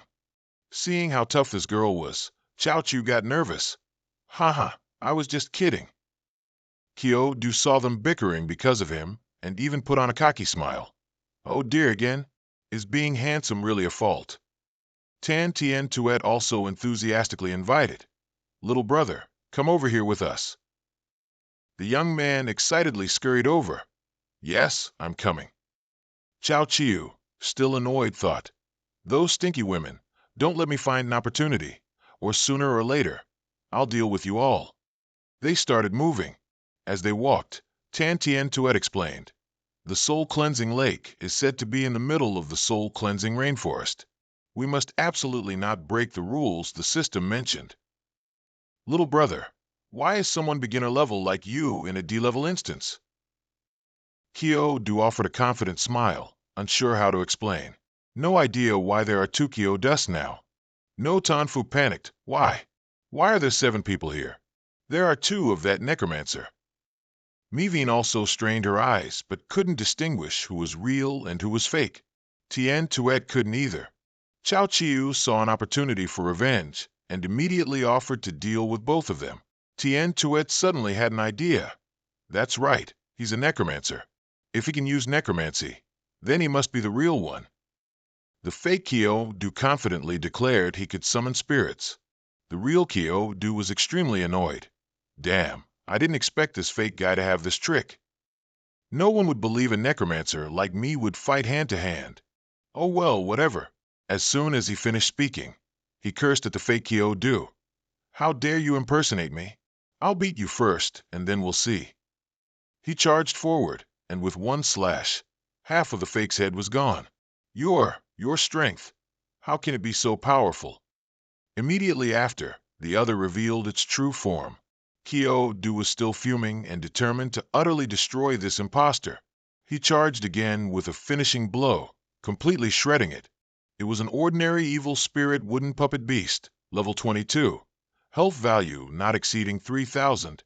Strength 198. Defense 95. Agility 211. Skill camouflage. It's a wooden puppet possessed by an evil spirit. If it's destroyed, something special might happen. As soon as he dealt with it, Kyo Du felt something enter his Azure Dragon Crescent Blade. The bystanders were stunned. So that one was the fake. How can a necromancer like him use this kind of weapon? And that was a level 22 monster. How could a novice mage like him defeat it using only physical strength? Kyo Du sighed, closed his eyes, and seriously and confidently explained, it's because ever since I was little, my bones were special, my physique different from ordinary people. Then, when I was 3 years old, before he could finish showing off, something else emerged from beneath the muddy surface. Kyo Du quickly pushed Miveen away, but it was too late. After being possessed, Miveen immediately unleashed a terrifying attack that instantly reduced Kyo Du's health by 1080. The young man was completely overwhelmed. Is this the damage output of an intermediate sword master? It's truly terrifying. Luckily, my health is high enough, or that one slash would have finished me off. Miveen continued to charge uncontrollably. She's possessed by an evil spirit. Deal with her. She's gone mad. If we don't destroy her, all of us will die. Immediately after, Tien Tuet activated her encircling water dragons, trapping Miveen. They intended to take Mivine's life during this moment. Mivine remained unfazed, sneering as she activated Falling Spirit Dragon Slash. After taking the full force of the attack, the others were sent flying. Kyo-Du took the opportunity to stand behind her and land a critical punch directly to Mivine's face. Immediately after, the girl lay completely motionless. The others witnessing this scene couldn't help but be stunned. A novice like him knocked out an intermediate sword master with one punch. Immediately after, the evil spirit escaped from Mivine's body. At this moment, Tien Tuet urged everyone to deal with it right away. Kyo-Du immediately activated his weapon, focusing his gaze on the evil spirit. Is this the demon that controlled her mind? Tien Tuet pleaded. Mivine is the strongest among us, and even she couldn't resist. What are we going to do? As the evil spirit escaped, Mivine became a little more lucid, but her health didn't seem very stable. Tien Tuet immediately healed Mivine, activating Water Blessing. Mivine was also bewildered. That thing that entered my body just now, I couldn't control it. After recovering, everyone continued their journey. Kyo-Du didn't forget to remind everyone, you all need to be careful. This Daikon Vu Lam isn't simple. Mivine turned to Kyo-Du and said, Little brother, thank you so much this time. If it weren't for you, I'd probably still be controlled and dead at the hands of those two. But that punch of yours really hurt. How can a necromancer like you have such incredible strength-related abilities? At that moment, we all thought you were the fake one. Kyo-Du, embarrassed, pretended to cough to change the subject. I was born with divine strength. He talked big, but in the end, Chao Chiu and Tan Fuke got separated. What do we do now? The two of us got separated from him. Those stinky women didn't even bother to check if everyone was behind them. Just then, a raspy voice came from behind. Old Hung, do I look more like a human or a god to you? This was the rare wild beast Hong Bai 2, level 29, main skill seduction. Chao Chiu turned back, his face panicked. Hong Bai 2 of Tao Fong. You don't look like a human or a ghost. I think you look like a slut. Hearing that, it went berserk and unleashed a deadly strike. Why is this beast so fierce? Don't talk to it anymore. The dungeon hint said not to answer randomly. Chao Chiu furiously charged straight ahead. I'm a true man. Why would I be afraid of a beast like you? Hong Bai 2 revealed a sinister smile, then readily met the attack with ease and speed. It even attacked, clawing a long gash across his stomach, seriously injuring Chao Chiu. Tan Fuke saw it approaching and immediately drew his saber, but it bit it off.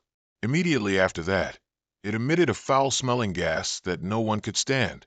Ugh, it stinks so much. It's also poisonous. Kyo-Du's hand twitched slightly when he heard the sounds of fighting. Tien Tuet recognized the sound of two saber cultivators, and turning back to confirm, she was even more certain. They're not following us. They must have run into something. Kyo-Du, following his instincts, led everyone to the right spot. At that moment, Chao Chiu was still lying there, gasping for breath and calling for help. Kyo-Du immediately recognized Hong Bai 2 in front of him. With the familiar question, it turned around and rasped, Old Hung, do I look more like a human or a god to you? Kyo-Du completely forgot the system's reminder, crossed his arms, and replied with blunt annoyance. I think you look like a weak, red-eyed, white-haired, 1m5 tall beast-eared little girl. Hearing that, Hong Bai 2 swayed slightly, then paused to think. 1m5 red eyes, white hair, a weak beast-eared little girl. After picturing it, it went mad again and charged forward. Tien Tuet worriedly shouted, Be careful. It defeated those two saber cultivators. Its strength must be immense. Duong Lam, a wood element mage, stood there to support, using vines to bind it, but they were bitten through. Hong Bai 2, seizing the opportunity to attack, caused Kyo-Du to lose 369 HP and sustain a minor facial injury. Seeing Kyo-Du still standing very steadily, Hong Bai 2 showed a slight shock. How can this be? Kyo-Du chuckled lightly. Didn't you eat your dinner, kid? Immediately after, with a powerful critical punch, Hong by 2 lost 1042 HP. The two strongest girls standing there also turned pale with astonishment. Kyo Du, is he really a beginner? Chao Chi-yu and Tan Fook, after gradually recovering, also lifted their heads. No way. How can a beginner like him have such power? Isn't he a necromancer? What's that kid relying on? Isn't it just a handsome face? After a strong explosion, Hong by 2 lay completely flattened at Kyo Du's feet. Stepping on its head, he sighed briefly. This dungeon really has all sorts of strange things. In his teammates' eyes now, the dungeon wasn't strange, but Kyo Du was. That guy, just like that. Could something have possessed him? Chao Chiu began to ponder. You guys think about it. He destroyed the necromancy user without saying a word. Perhaps that's the real Kyo Du. The faces of the others also showed confusion after hearing that. Kyo Du, unaware they were suspecting him, cheerfully ran out. It's all done. Is everyone okay? Chao Chiu panicked and stopped him. Wait, don't come over here. Kyo Du, not understanding what was happening, innocently asked again. What's wrong? Chao Chiu suddenly pointed his sword at him. You're a demon, aren't you? Otherwise, how could you, just a beginner necromancer, defeat a monster over level 20 with bare hands? Kyo Du, helpless, simply explained. What do you mean? What kind of demon would come to save you? Chao Chiu insisted. Who knows if you're intentionally putting on an act in front of us? This Daikon Vu Lam is truly too bizarre. If you're not a monster, then prove it to us. Otherwise, please leave our team. Tien Tuet still had faith. No way, Kyo Du was with us just now. How could he be a monster? Mi Veen also agreed. I also feel he's not faking it. Tan Fook was useless, only good at making things difficult for others, just like Chao Chiu. Then how do you explain a necromancer having such high power? Kyo Du immediately pulled out his props. Tell me, do monsters have items like these? Tien Tuet rejoiced and eagerly replied. That's right. Only players have items. What would a demon have those for? Therefore, Kyo Du must be real. Chao Chiu remained unconvinced, constantly sneering, but was suddenly startled when he looked again at the items Kyo Du was wearing, which were A-grade items. Chao Chiu and Tan Fook suddenly looked at each other and smiled subtly, seemingly harboring ill intentions. They suddenly became unusually cheerful. It seems this was a misunderstanding. Don't take it to heart, Kyo Du, after all. You don't look like a necromancer at all, so it's no wonder people were suspicious. Since your identity is proven, that's good. Let's continue moving forward. Kyo Du was too perceptive, recognizing the strange attitude, and immediately guessed what these two were plotting. The group then continued to move, with only Chao Chiu and Tan Fook falling back. You just saw it, didn't you? He has items on him. Yeah, I saw it. And 2 A-grade items at that. He's only an elementary stage player. Where would he get so many A-grade items? Exactly. Why does he have so many A-grade items? I can't believe we'd encounter such a good thing by entering this dungeon. He's just an elementary stage player. Won't he be easy for us to catch? When the time comes, we'll split all the items on him, half for each of us. Tan Fook was a bit uneasy, but he easily eliminated that weasel demon. How can you be his opponent? Chao Chiu still argued arrogantly. We were only poisoned by the weasel demon. Besides, we're already intermediate stage players. How could we not defeat him, an elementary stage player? After a firm discussion, they further debated when they should make their move against Kyo Du. Chao Chiu took command of this faction. Just wait for the opportunity, then follow my orders. While moving, the group suddenly stopped. What's going on? Look over there. Ahead of them were many shadows of unascended players. Mi Veen recognized them, her face paling. Aren't those the players who tried to complete the soul extraction dungeon before, but failed? I can't believe this dungeon is so terrifying. Duong Lam hastily called everyone over, having just discovered an altar with some writing on a stone tablet. These ancient writings on the stone tablet state that only by sacrificing living beings can we complete the mission in the dungeon. Then those wandering souls by the lake are the lake slaves, and those who are sacrificed will become slaves of the lake, forever bound to this place. After hearing about the sacrifice, the two behind them felt this was a good opportunity to crush Kyo-do and steal his equipment. They immediately lunged forward with murderous expressions. Tien Tuet was startled. What do you want to do? Of course, we want to complete our dungeon mission. Immediately after, they used their strength to push Kyo-do down. Because it was so sudden, Kyo-do wasn't prepared at all, only able to curse. Damn it, I just saved you. Chao Chiu smirked maliciously, declaring, there's no friendship in a dungeon, and outside, no one knows anyone. If you have to blame someone, blame yourself for being too weak. Kyo-do was immediately moved to the center of the patterned circle. Chao Chiu excitedly urged Tan Fuke, hurry up, activate the altar. Easier said than done. Tan Fuke's face stiffened. But how do I activate it? I don't know how. Chao Chiu turned to Mi Veen, genuinely asking, how do you activate the altar? Mi Veen coldly replied, her hand inching towards her sword. Why should I tell you? You're very good. I'll take care of all of you later. Chao Chiu asserted. If we're going to sacrifice him, we must deal with Kyo-do directly here. Kyo-do stood there, his eyes closed, sighing. Although the principal warned me, I really didn't expect to encounter people like you in a dungeon. Tan Fuke smugly boasted. What now? You're just an elementary stage necromancer. What do you have besides summoning spirits? You're relying on your physical body to challenge two intermediate stage players like us? That's truly a madman's daydream. Tien Tuet couldn't bear to see them harm Kyo-do, showing immense worry. What should we do? Mi Veen powerfully replied. He saved me, so I must go and help him. The moment the two rushed forward to attack Kyo-do simultaneously, he no longer held back, his entire body erupting in a blaze of power. The moment they rushed forward, Kyo-do blocked them with his weapon. Tan Fuke grimaced, trying his best to overpower him. You brat, obediently surrender. If you know what's good for you, hand over all the artifacts on you, and maybe I'll spare your life. Kyo-do counterattacked with one hand, and also guessed. So, you guys were aiming for the artifacts from the start? Chao Chiu attacked from behind, activating the falling spirit dragon slash. Before he could do anything, Mi Veen attacked and blocked him. After this assistance, Chao Chiu grimaced in frustration. Mi Veen, what are you doing?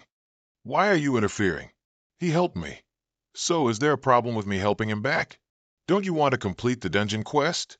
If we sacrifice him, you and I can pass this trial. Mi Veen replied with a cool demeanor. If completing the dungeon quest relies on that method, I'd rather not pass the trial. Besides, the stele only says, sacrifice a living being. It doesn't say we have to sacrifice a teammate. Living like that is truly despicable. On the other hand, Kyo-do's attack knocked Tan Fuke down. Chao Chiu turned back in confusion. What? No way. That guy Tan Fuke was also in a state of confusion. What's wrong with this kid? Kyo-do, radiating killing intent, said, You just say sacrifice and it's a sacrifice. Did you even ask for my opinion? Although these two were a little scared, they still tried to act tough. He's just a puny low-tier mage. No, Tan Fuke, let's rush forward together. Mi Veen angrily stopped them. How dare you? Just like that, Kyo-do and Mi Veen coordinated with each other. You rotten brat. In that case, I'll deal with you too. Seeing her teammates in such disarray, Duong Lam approached the stele and pressed a button. Immediately after, the moving circle, and everyone fighting, suddenly stopped. What is this? What's happening? The system announced that the altar was being activated. Immediately after, their minds and bodies ached endlessly. Kyo-do remained standing there, unaffected. Is this a mental attack? Luckily, I have a pendant of the same kind, so I wasn't affected. Chao Chiu glared at Duong Lam. It's you. What exactly are you trying to do, you woman? Duong Lam smiled lightly. It's nothing. I just want to complete the dungeon quest. These two collapsed, shouting in frustration, cursing Duong Lam as a bitch. Immediately after, she activated the wild vine growth, tightly coiling around the two, squeezing them until they couldn't breathe. Duong Lam, who was usually quiet, was also extremely frustrated. If you dare lay a hand on Kyo Du, then why can't I lay a hand on you? Although the girl was defending him, Kyo Du still wondered why she knew how to activate the altar. Duong Lam didn't seem to have any presence along the way, but it seemed she had never encountered any danger. Even the altar was discovered by her. Perhaps she knew about the altar here from early on. Kyo Du paused, deducing. Could it be that this isn't her first time in this dungeon? Duong Lam coldly said, well, if they're dead, let them all die. The wild vine growth coiled around all four of them, and it gradually wrapped around Kyo Du as well, but he broke free by attacking it. Duong Lam was utterly surprised. This can't be. Why aren't you affected by the altar? Kyo Du stood tall and laughed loudly. Haha, I have something I want to ask you. Why do you know how to activate this altar? I guess it's because ever since we entered this dungeon, you wanted to sacrifice us. Isn't that right? Duong Lam continued to activate the reinforced wild vines, smiling lightly. You guess. Not giving it a chance to coil around him, Kyo Du used the chaotic wind blade technique to easily break the vines. But these vines wouldn't break no matter how much he cut them, and they even found his weapon to tie it down. Duong Lam smirked. Dealing with a few trash mid-tier guys, do you really think a low-tier can fight against them? Duong Lam activated Parasitic Spore, firing it directly at Kyo Du's neck. He flinched. What is this thing? It just stayed put, parasitizing on his neck. Duong Lam warned, don't cause any more trouble, just obediently become my sacrifice. Realizing the opportunity had come, Kyo Du activated the corpse ancestor ring, instantly reducing Duong Lam's agility by 50%. Kyo Du definitely couldn't miss this good opportunity. The corpse ancestor ring is effective for 10 seconds. I only have a chance within these 10 seconds. Watch me, Kyo Du, perform now. Upon activating the coiling dragon pendant, the skill's power also increased by 30%. Duong Lam stood there, smiling nonstop. Oh, reducing my agility? How is that even possible? As soon as she finished speaking, her smile vanished as she saw Kyo Du's strength increase terrifyingly. Now, take a serious blow from me. As Kyo Du rushed forward to deliver a serious blow, Duong Lam still taunted. You're just a low tier. Do you really think you're a child of the heavens? She immediately activated the vine armor, forming a shield to block Kyo Du's powerful attack. Despite the armor, the divine punch pierced straight through it. Kyo Du delivered a fatal blow to the girl, dealing minus 1,314 damage. After being sent flying, Duong Lam grimaced. A low-tier necromancer. Why does he have such terrifying damage?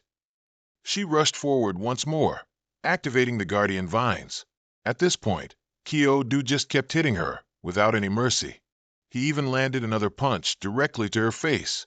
The vine armor couldn't resist either. You attacked me first, and now you're complaining? Are you even a man? Don't you know how to cherish women?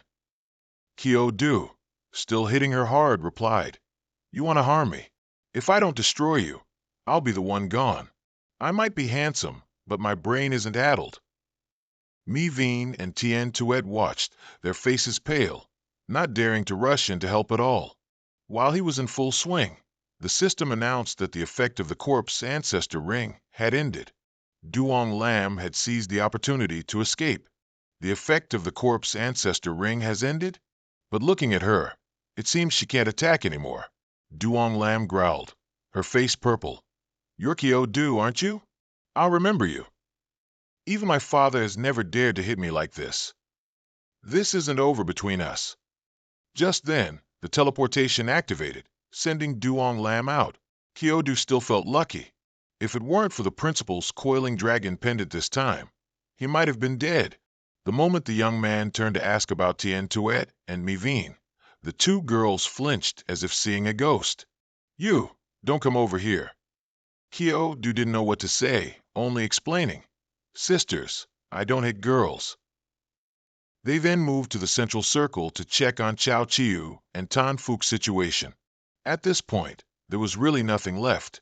Judging by their appearance, they had probably been sacrificed by the altar. Kyo-do activated his power to summon a weapon, making Miveen confused. What do you want to do? Kyo-do walked to the center. This is an altar. It shouldn't exist here. The two girls froze, silently watching what Kyo-do would do. He simply plunged the blade straight down. The system announced, "Congratulations, Kyo-do has successfully absorbed the life energy of the enemy soul altar. 20 free attribute points, 1,200 experience points added. Congratulations, Kyo-do has successfully leveled up. Current experience points, 95/1400. Reward is 10 free attribute points." Kyo-do sighed. It was just residual energy, and it still gave me a whole level. Plus a bunch of attribute points. No wonder that old hag Duong Lam was sacrificing others. Kyo-do recalled. But what was the power that entered the Azure Dragon Moon blade earlier? Tien Tuet hesitated, then ran over. Kyo-do, thank you for saving us.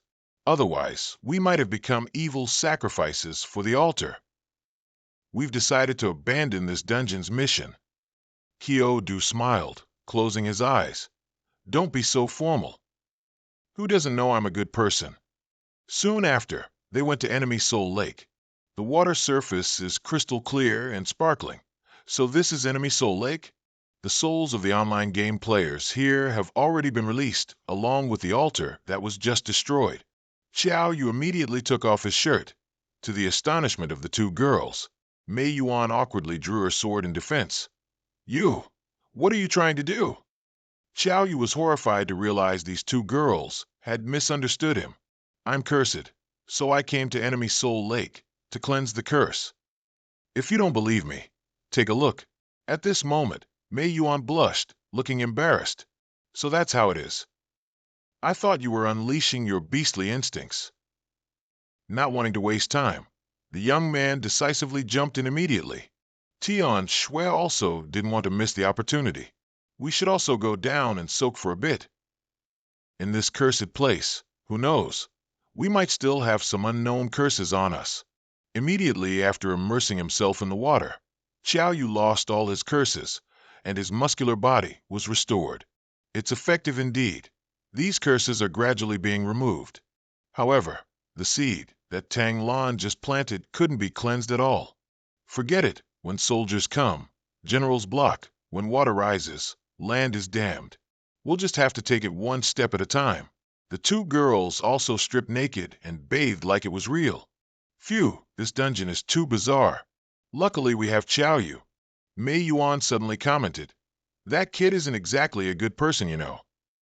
Just then, Xiao Yu swam back and abruptly surfaced, making the two girls scream in shock.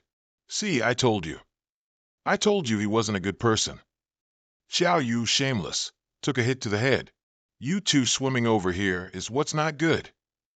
After some embarrassing moments, everyone got out of the water and put their clothes on. Tian Shui awkwardly suggested, Xiao Yu, Mei Yuan, will you two befriend me?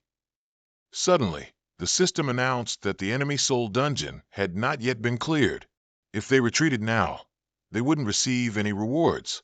It asked, Are you sure you want to leave? Hearing this, Xiao Yu decided, This dungeon is too bizarre, and I can't explore it right now. I'll come back to explore it again later. After leaving the dungeon and returning, he went to see the principal. The principal looked very surprised and excited, jumping up. Oh, that boy, you actually came back alive? The principal now had a completely different view. That kid is indeed not simple. He's just an elementary necromancer, yet he managed to survive and return from a D-level dungeon. Business is business. The principal immediately demanded his item. It's good you returned safely, but is my item intact? Old man, it's thanks to your necklace that I was able to survive and return from enemy Soul Lake. Xiao Yu seemed unwilling to let go of it, even making the principal snatch it away. You stinky brat. You're even coveting my equipment? All right then, if you can defeat me now, I'll give this wondrous necklace to you. Kyo-do scratched his head foolishly after getting hit on the head with a whole guava. Principal, what's that +5 on your necklace? That's enhancement. Equipment above A grade can be enhanced with enhancement stones, making it much stronger. Kyo-Do was astonished, but also quite surprised that his method for enhancing the Azure Dragon Hidden Moon Blade was somewhat different from what the principal had described. How's your drought zombie curse? Don't worry, teacher, it's been dispelled. That's good then. All right, if you don't have anything else, hurry back. Don't bother me anymore. As soon as the young man stepped outside, someone was waiting. A rather charming blonde-haired young man greeted him. It was Kyo-Do's senior disciple brother. The foolish young man didn't understand why this person knew him. He continued to introduce himself. I'm Long Tuong, also from Titan. I participated in the grand examination in Titan. Only then did Kyo-Do mumble in recognition. So it's senior brother Long Tuong. This guy was the highest scorer in the recent warrior class exam. Kyo-Do had also seen Long Tuong on TV. For some reason, he enthusiastically offered Kyo-Do well wishes. Everyone here is from Titan. If you ever run into any trouble, just come find me. I'll do my best to help you. Can we be friends? Kyo-Do found it strange. This senior brother was too enthusiastic. However, Kyo-Do was still too naive, and things weren't as he imagined. Immediately after leaving, Long Tuong revealed his true, sharp-eyed face. At night, as soon as he lay down, Kyo-Do entered poet mode. The curse has been resolved. As for the seed of evil item, I'll have to ignore it for now. First, I must quickly increase my strength. Current information on Kyo-Do. Reach beginner stage level 14. Strength 369, Berserk God Strength. HP 4630/4630. Experience 95-1400. Equipment includes Dry Bone King Ring C grade, Yaoguang Tiger Finger C grade, Azure Dragon Hidden Moon Blade D grade, Juju Armor B grade, Zombie Ancestor Ring A grade. Today was Kyo-Do's second day at school. Upon arrival, he was interrogated by instructor-teacher Zhang. Student Kyo-Do, can you explain to me why a necromancer like you chose to transfer to a body cultivation specialization? Kyo-Do clenched his fists, determined. Teacher, I don't want to be a meat shield mage. That's not a good mage.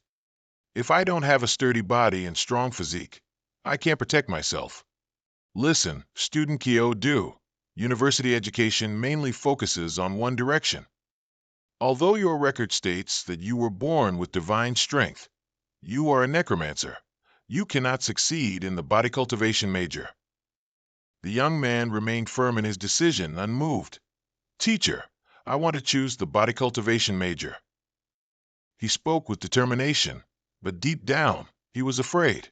If the teacher knew that a necromancer like him couldn't even summon a skeleton, he might be finished. Teacher Zhang insisted. This is simply unreasonable. These are your student ID cards. Keep them safe. Duong Hong looked puzzled, not understanding the purpose of this card. Teacher Zhang explained, our Imperial Capital University uses a credit point system, and this card contains 10 basic credit points. At Imperial Capital University, everything from food to exchanging equipment, skills, and items requires credit points. Ma Fai asked with a smug expression, Teacher, how much money does it take to exchange for 1 credit point? Can I exchange for 100 credit points first? After satisfying his urge to show off, Ma Fai was also put in his place. What are you thinking? Credit points can only be obtained by accepting tasks given by the school or completing an instructor's evaluation. The young man was utterly stunned and frozen stiff. What did you say? Then aren't my financial resources useless? In the middle of the field, a teacher was shouting for all students to gather. Second-year warrior body practitioners, step out now. From a distance, Professor Shinjian Shu of the Necromancy Department was still watching Qiao Yu intently, not missing a single second. Qiao Yu flinched, seemingly sensing something amiss. Why do I feel like something dirty is staring at me? After the second-year body practitioners gathered, the old teacher introduced himself. My name is Wan Li Hao, a high-tier body practitioner, level 35. In short, my class does not accept trash. In a moment, I will release my pressure. I will stand still. Only those who can withstand the pressure for 5 minutes and remain standing will be qualified to join my class. A young man raised a question. Teacher, what if we can't stand for 5 minutes? Then I will personally go to the training department and help you process your class transfer. This teacher, Wan Lihao, seemed very decisive and firm. The pressure began to spread, and the students were already on the verge of being overwhelmed. Such terrifying pressure. How can we endure it for 5 minutes? Another young man encouraged everyone. Don't worry, everyone. Although the teacher is high tier, he isn't moving. If we cooperate, who knows? We might have a chance to win. Wan Lihao looked amused. You're brave, daring to step forward. Lin Lang, indeed a good seed. The young man boldly introduced himself. My name is Lin Lang. Everyone, gather round. Let's discuss a strategy. I believe no one wants to be eliminated. We cannot confront the teacher head-on. Why don't we split into 2 groups to withstand Teacher Wan and try to survive for 5 minutes? If no one has any objections, let's proceed with dividing into teams. We'll ensure equal strength. Only then can we pass this test. The other students also agreed, then looked around, choosing their groups. When most people had nearly chosen their groups, Lin Lang walked over to Xiao Yu and suggested, You're Xiao Yu, right? How about you join my group? Xiao Yu was easygoing, so whatever was fine. Lin Lang asked curiously, Xiao Yu, may I ask your specific level? Why do you want to become a body practitioner? Your body is so weak, isn't it? Xiao Yu said firmly, Body practitioner? I'm not one. I'm actually a necromancer. Lin Lang was utterly stunned. Lin Lang by name, but he felt like he was going deaf. Lin Lang was so surprised he had to ask again to be sure. What? You're a necromancer? That's right. I'm a level 14 necromancer already. Lin Lang broke into a sweat. This guy isn't a body practitioner after all, but a necromancer? The others stood with their arms crossed, looking at Xiao Yu with a judgmental smile. Lin Lang covered his face with a sigh, a little disappointed. Oh no, Xiao Yu. This time you've really doomed me. Xiao Yu was full of confidence. What's there to be afraid of? I'm very strong, perhaps even stronger than many other body practitioners. After this flex, the surrounding crowd whispered and pointed, laughing. A mere necromancer shrimp? Lin Lang's in for it now. In truth, Xiao Yu had never boasted before. This was the first time he dared to speak the truth, yet no one believed him, even laughing at him. It truly is hard to be an honest person. Lin Lang had to consider another plan, but this plan felt a bit desperate. How about this? Xiao Yu, I'll protect you later, giving you some time to summon your undead. Xiao Yu stood frozen, not yet knowing how to respond coolly when Wan Lihao announced, The time has come. Are you all ready? Teacher Wan, we are ready. Wan Lihao seemed very eager, immediately getting to business. Power summoned, the might of the tiger. As this pressure was about to hit Xiao Yu directly, he unconsciously panicked. This is an ambush. The first strike is aimed at me. Lin Lang, disregarding his own safety, rushed out to block for Xiao Yu, but was immediately blown away. Oh my God, Lin Lang's strength isn't weak at all, yet he was still blown away like that? This assessment is too difficult. Even Lin Lang couldn't block it. So what about Xiao Yu? As for Wan Lihao, he was still eagerly anticipating. These new students need to take more hits so they'll be less arrogant later. Well then, don't blame me, kids. Wan Lihao activated a stronger oppressive force, and Xiao Yu now had to face it head-on. Just one palm strike made me lose so much blood?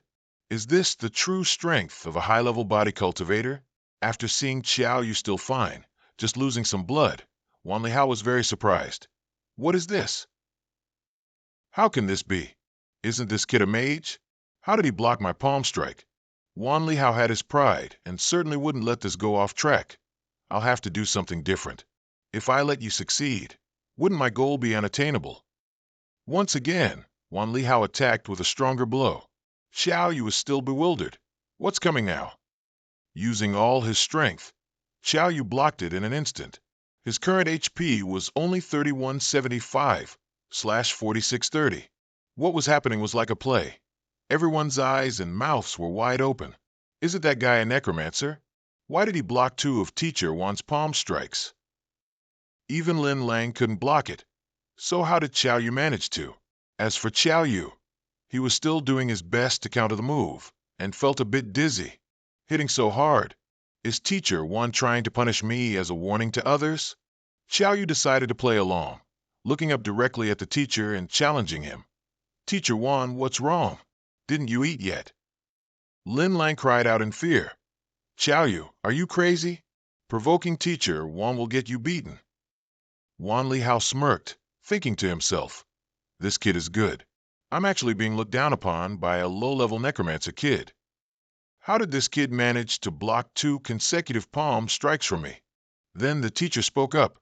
All right, you stinky brat, you're good. Can you take this next palm strike? If you can, from now on, I'll protect you here at Capital University. Having said that, quick as the wind, Wan Lihao appeared right in front of Xiao Yu, activating his full power. Xiao Yu also clenched his fist, ready for a one-on-one fight. As the two forces clashed, Xiao Yu was involuntarily sent flying backward, spitting blood. The other students watching were bewildered. This test is too brutal. After seeing Xiao Yu completely collapse and seemingly immobile, the teacher finally stopped. Lin Lang, you and 2 others helped Xiao Yu to the infirmary. At this moment, Wan Lihao realized, oh my God, what was I thinking? Why would I get into a fight with a student? Though seemingly immobile, it wasn't true. As drops of blood fell to the ground, Xiao Yu resolutely stood up. Although his whole body was swaying, he still managed to stammer. This palm strike, I took it. Xiao Yu's current HP was only 240/4630. This unbelievably tenacious resilience surprised everyone. Is he really a necromancer? As for Xiao Yu, he still tried to gain recognition. Did you hear clearly, teacher? I took it. After saying this, the young man collapsed again, but his hand didn't forget to give a middle finger. In a daze, he saw 2 teachers blaming each other. Wan Lihao, why did you hit him without knowing your own strength? You're a teacher, yet you laid hands on a student? You're really something.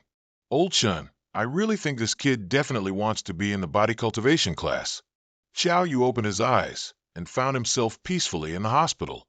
Next to him was none other than teacher Wan Lihao. You're awake? No need to worry anymore. I said if you could withstand that punch, then I, Wan Lihao, would protect you from now on, and I always keep my word. Professor of the Necromancy Department, Shen Jian Shu, suddenly appeared and blocked him. He doesn't need your protection. Go do whatever you need to do now. Wan Lihao still insisted, but he passed my test, so of course, he's now a student of body cultivation class too. These 2 teachers were already vying for him. Shen Jianshu reaffirmed with certainty. He's a necromancer. I don't care. Regardless of his profession, with such a strong physique, he's definitely going to become a body cultivator. Shen Jianshu turned to Xiao Yu and asked directly, Kid, why don't you want to be a necromancer? Why would you go to the body cultivation class for no reason? The young man was caught off guard, so he was a bit surprised. I think body cultivation suits me better, because I was born with divine power. Shen Jianshu was afraid of losing a good prospect, so he went crazy. Suitable, my ass. Immediately after, this old teacher summoned a necromancer right in the hospital room. Don't necromancers have any dignity? Annihilating thousands of armies and horses, while laughing and talking is a simple matter. Isn't this more advantageous than a stupid body cultivator rushing forward to fight hand-to-hand? Wan Lihao remained silent, looking at the old man with a judging expression. Shen Jianshu continued to show off. As long as you join the necromancer profession, I'll teach you all of these things, including all kinds of necromancer skills. Later, you'll be like me. Raising your hand will summon a dark dragon. Although it sounded tempting, Xiao Yu cried a little in his heart. Only he knew his spiritual power was 0. He couldn't even summon a skeleton soldier. So, I had to refuse this enchanting offer. I'm really sorry, Professor Shun, but I still want to stay in the body cultivation class. Shin Jian Shu could only bow his head in acceptance. I understand now. Take this card. You can find me at the teacher's apartment. If you change your mind, just look for me. The moment Professor Shin left, Xiao Yu was filled with regret.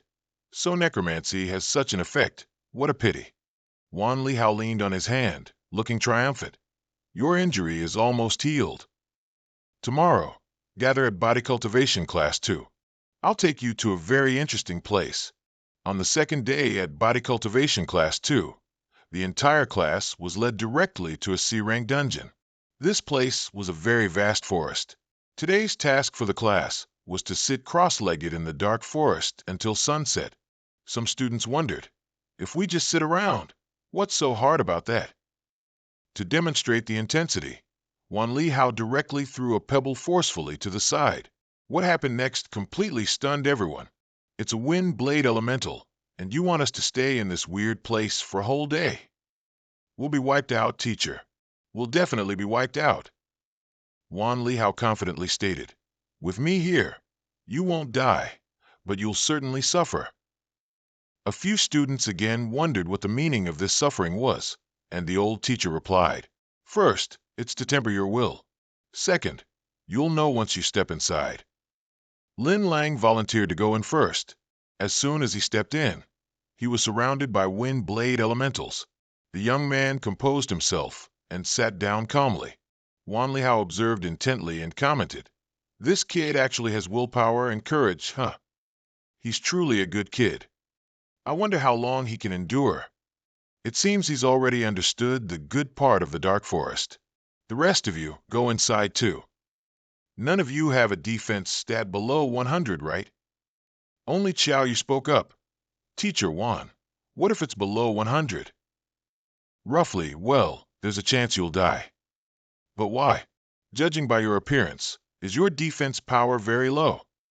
It's not particularly low, sir. It's rounded to 2 digits. Wan Li Hao looked very surprised. You only have strength and no defense? How did you fight everyone before? How could you withstand 3 of my punches? Xiao Yu casually replied, it's just that my HP is a bit higher than normal people. How much is a bit?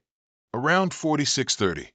Teacher Wan hadn't fully processed the number after hearing it. After it sank in, he jumped. Oh, only 4. What the hell? How much?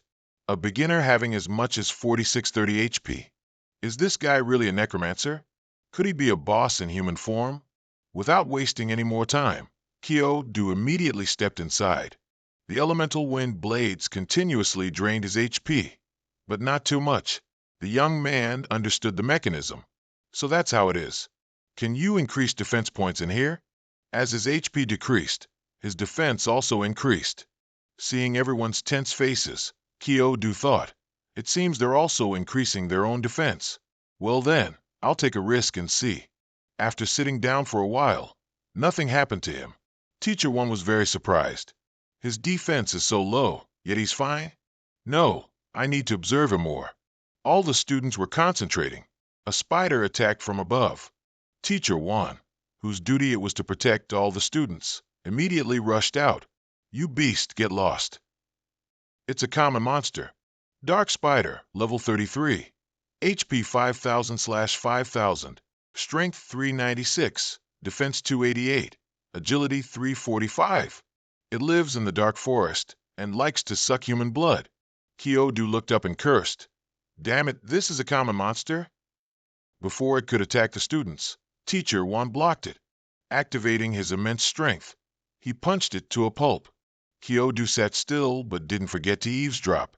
So this is the true strength of a physical cultivation teacher from Capital University. It seems Teacher Wan went very easy on me that day. After defeating the monster, Wan Li Hao didn't forget to turn around and reassure the students.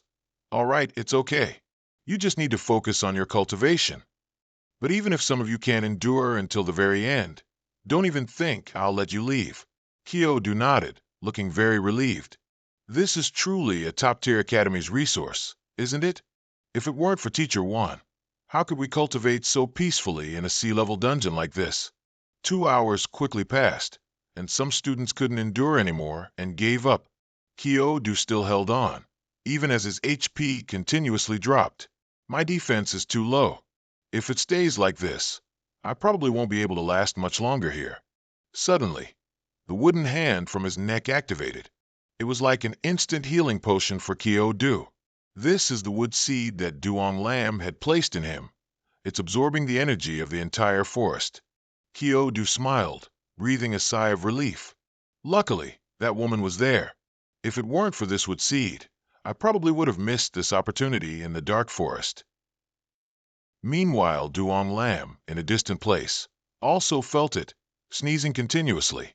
Kyo-Do, if you've been hit with my wood seed, then I'll know wherever you are. Just you wait for me. The number of students still holding on was sparse now. Others stood outside, watching the results. They're incredibly powerful. That's right. They actually endured the elemental wind blades for a whole day.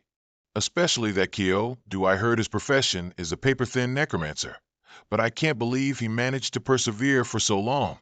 As for Wan Li Hao, he also seemed very satisfied. These kids are really good cats, aren't they? I can't believe this kid could persevere until now. How did he do it after all? But I guess it's almost over now. Lin Lang's talent isn't bad, but it seems he's not much better than that kid Kyo-Do. Another person gave up. Now only Kyo-Do and Lin Lang remain. Lin Lang turned to look at Kyo-Do, wondering, why is this? Am I not even as good as a necromancer? The whole class is eagerly waiting. Can Kyo-Do really persevere until the very end? Who do you guys think will give up first? My guess is Kyo-Do. He's not a true body cultivator. And everyone already knows Lam Lang's strength. But look everyone, Kyo-Do basically shows no signs of struggling at all.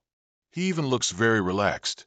After a few more minutes of pushing himself, Lam Lang couldn't bear it anymore, finally reaching his limit. Lam Lang felt very ashamed under Van Li Hao's disappointed gaze. I didn't expect you to reach your limit already. Go on out.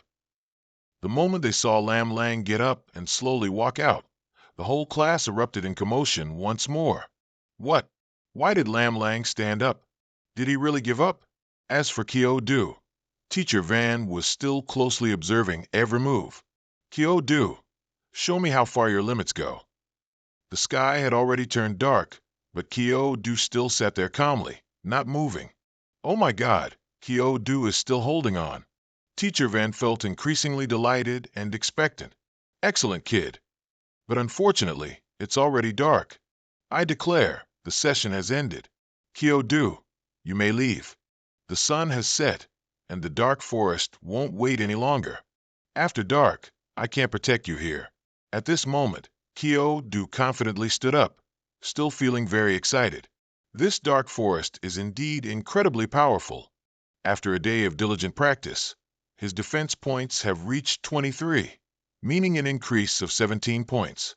What surprised the others was that if it weren't for the darkness, Kyo-Do might have continued for a very long time.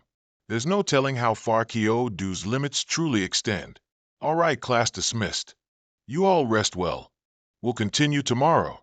A few days later, Kyo-Do had made significant progress. Fortunately, thanks to the wood seed, his defense has increased greatly these past few days. Tomorrow, the young man decided he would continue cultivating. Suddenly, Jung-Hom and his friends ran over and called out, Kyo-Do, how about we form a guild? Guilds have many benefits, like guild-exclusive dungeons, guild wars, and guild members cannot attack each other, or they'll be hunted worldwide. Kyo-Do felt this was a good idea and had no objections. But later, he had to go to the body cultivation class to train. His friends wanted to finalize it, so they decided to go submit the application first. Kyo-Do would come after he finished his current task. Ma Fai, with his usual arrogance, crossed his arms. Forming a guild is fine, but I have one condition. I must be the guild leader. Jung-Hom glanced behind him. One punch to the back of the head again.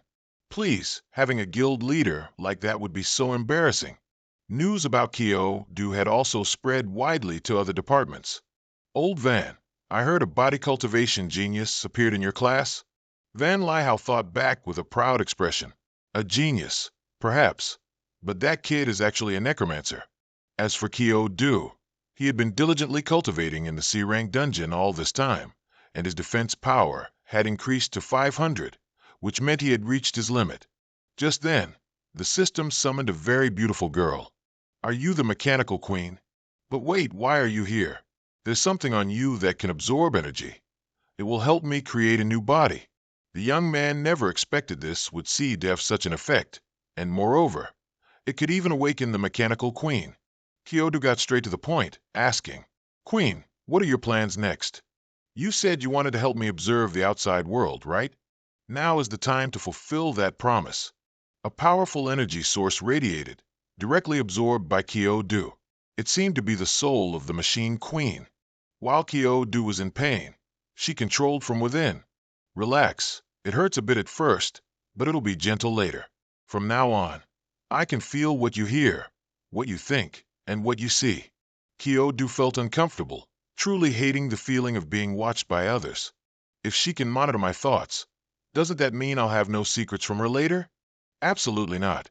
Kyoto couldn't control himself and immediately thought of the machine queen bathing, which made the young man blush with amusement. As soon as she saw this scene, the queen panicked. "What nonsense are you thinking? I won't monitor your thoughts anymore, okay?" Finally, the feeling of being probed disappeared. Kyoto was too sharp for these kind of situations. His defensive capability had reached its limit. Now, the young man would move to Tahyu's location to see how they were doing. The group seemed to be struggling in battle. "What exactly did we do to offend you?" The leader of that group was the vice guild master of the Shihoa Guild. He arrogantly challenged them. "To level up a guild, you need honor points. Each newly established guild starts with 1,000 honor points. If you want to blame someone, blame yourselves for being too weak. Don't worry, we'll just defeat you and snatch your honor points. We won't kill you." Jung-hong felt extremely regretful and guilty. "I'm sorry, everyone, it's all my fault.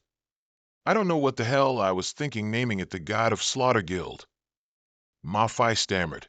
"Who knew that right after we established it, we'd have to fight another guild? Don't worry, guys, I just informed Juka. He's coming here soon. Let's try to hold them off until he arrives." Ma-Fi couldn't achieve anything significant, but couldn't shake off his vanity. "I admit Kyo-Do is a bit stronger than me, but it's useless. Basically, we can't beat them." No sooner had he finished speaking than Ma-Fi rushed forward to attack the vice guild master, but he failed, even getting teased back. "Are you punching air?" On top of that, he was struck back and beaten to a pulp. Tahyu panicked, worried Ma-Fi couldn't hold on any longer. Stepping on Ma-Fi, the Shihoa vice guild master sneered. "You're the guild master of the God of Slaughter Guild? Then you must be the strongest one in the guild, right?" The members of Shihoa also looked on with judging and contemptuous expressions. "With such strength, you dare to form a guild? That's hilarious." Just when things were getting heated, Kyo-Do appeared. Jung-hong saw a strong ray of hope. "Kyo-Juka, you're finally here." The Shihoa vice guild master turned his head and smirked. "There's still a master, huh? Oh, you're a fighter too?" Kyo-Do didn't bother to reply. Instead, he said slyly, "Guess who I am?" "Wow, acting all mysterious and mighty, aren't we?" Just like that, the two charged into battle. After being punched straight in the face, Kyo-Do unexpectedly retorted, "That's all you got? Haven't you eaten? Or should I order some food for your family?" The Shihoa vice guild master went wild. "You want to die?" He spoke strongly, but he was worried internally. I used 80% of my strength in that punch, and I couldn't break his defense. How can that be? Immediately after, he activated his 7-kill punches, aiming for a relentless attack. Tahyu panicked, constantly shouting for Kyo-Do to dodge. Already, the Shihoa team members were gloating. "Haha, this punk is definitely toast." Even a body cultivator of the same level couldn't withstand Vice Guild Master's 7-kill punches. It looked one way from the outside, but it wasn't. Only the Shihoa Vice Guild Master could feel it. This move couldn't even touch him. Just how terrifying is this guy's defense? Yang Xiang could tell just by looking. Only a few weeks had passed, yet Xiao Yu had become much stronger. The Shihoa Guild, initially smug, was now utterly stunned. How could this be? The 7-kill punches couldn't even scratch this kid? The Vice Guild Master was fighting below, while the Shihoa Guild Master remained calmly seated above, watching. After letting the Shihoa Vice Guild Master get his fill of attacks, Xiao Yu finally got down to business. Done fighting? It's my turn now. Before any actual fighting had begun, some Shihoa Guild members were already shouting, "Vice Guild Master, beat him up. If his defense is high, his attack surely won't be great. Whatever you do, don't let him knock you down." The Shihoa Vice Guild Master tried to regain his composure, clenched his fist, and charged. "I almost fell for your trick. I don't believe your attack power can be as terrifying as your defensive strength. Come on." Xiao Yu was ready to teach him a lesson. He landed a fatal punch, dealing 2,200 damage and sending him flying high into the air. After the Vice Guild Master was smoking all over, Xiao Yu stepped closer to check on him. Young people these days are truly stubborn. They don't know how to respect powerful individuals. Seeing the Vice Guild Master's pathetic end, the remaining members were enraged and wanted to rush forward to take the blow. "You coward, do you want to die? Let's all get him." Just then, the Shihoa Guild Master decided to step forward. "Stop. None of you are his match." As he stepped down, Xiao Yu felt a powerful aura, confirming that this person was at least at the mid-level. As soon as he faced Xiao Yu, he asked and introduced himself. "Are you the Guild Master of the Godslayer Guild? My name is Lu Tuo." Ma Fei, for no clear reason, immediately flared up upon hearing this. "Who said that? I'm the Guild Master." No one cared about Ma Fei's rude outburst. Lu Tuo continued speaking to Xiao Yu. "How about this? This battle will end between you and me. The losing side will collectively admit defeat and surrender their honor points to avoid a mutual loss." Zhuyu vehemently objected. "Who do you think you are? A mid-level trying to solo a low-level? How considerate of you. Your face is thicker than Yang Shandi's belly." As the two leaders negotiated, Xiao Yu accepted with a confident expression. "All right, no problem." No sooner had he finished speaking than Lu Tuo charged, using his weapon to claw horizontally across Xiao Yu's face. Wounded in the eye, Xiao Yu was caught off guard. "Careless. He's an assassin. The poison's taking effect. My eyes are too blurry. I can't see clearly." Zhuyu and Yang Shangdi's team outside were furious. Despicable. Shameless scoundrel. A mid-level fighting a low-level, and he even used a sneak attack with a hidden weapon. "I think you have no integrity whatsoever." With a savage look, Lu Tuo licked his lips like a bloodthirsty killer. "The purpose of battle is to win. Any method that leads to victory is acceptable. What's this about hidden weapons or not? If he gets hit by a move, he's just a chicken." While Xiao Yu was at a disadvantage, unable to observe, he activated Gale Fist for a continuous assault. Xiao Yu was forced into a passive state, unable to do anything. His friends outside were very worried. Lu Tuo prepared to deliver the final blow, thrusting his weapon close to Xiao Yu's face while he was still squinting. He thought he had it in the bag, but he seemed quite surprised when Xiao Yu counterattacked. A single flick sent him flying far away. The Shihoa Guild members were confused, not understanding what was happening. He lifted his scorched face, utterly stunned. "What was that just now? How did half of my HP disappear in an instant?" It turned out Xiao Yu had the support of the Machine Queen from within. She warned Xiao Yu to be extremely careful. This guy was no pushover. The outcome was already clear. Lu Tuo conceded, turned around, and left. "Kid, I admit you won today." Xiao Yu didn't agree with him doing whatever he wanted, and then just leaving like that. He activated the zombie ancestor ring, determined to confront him. "You hurt my friends, and you think you can just admit it and walk away? There's no such good thing in the world." As Xiao Yu charged, Lu Tuo panicked and yelled, "Kid, are you really trying to force me to fight you to the death?" Immediately after, Lu Tuo took a blow that twisted his face. The Blazing Fire Guild was startled. Even the guild master got hit like that. At this point, not retreating means losing everything. Lu Tuo resolutely tensed up and got to his feet, muttering, "Kid, You're forcing my hand. Eyes bloodshot, tongue hanging out. Lu Tuo seemed to have turned into a demon. He had his own plan. That demonic thing earlier, it seems to be gone, right? Looks like I'll have to use this move then. He should have to pay a price. Lu Tuo opened his mouth and shot something at Xiaoyu, causing him to be poisoned in the hand once again. Damn it, you despicable bastard. You dare to use poison. What's the point of holding back now? Xiaoyu was determined to teach him a lesson, delivering a solid blow directly to his damn face. Lu Tuo stubbornly struggled up again. I'm a mid-level player after all. How can I be humiliated by a beginner like you? Lu Tuo continued to activate Gale Fist, combining it with more poison shots at Xiaoyu. With such density, Xiaoyu was flustered, not knowing how to dodge this mess. He could only spin around many times, dodging with all his might, only to avoid one danger and run into another. Lu Tuo continued to activate Sagacious Restraint, then laughed loudly with triumph. Ha ha ha, kid. The righteous path is a foot high, but the demonic path is 10 feet high.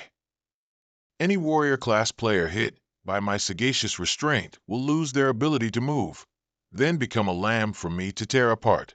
I almost got overturned by a beginner like you. How do you feel, stinky kid, after getting hit by the move? Kid, weren't you arrogant just now? Go on, be arrogant, be overbearing for me to see.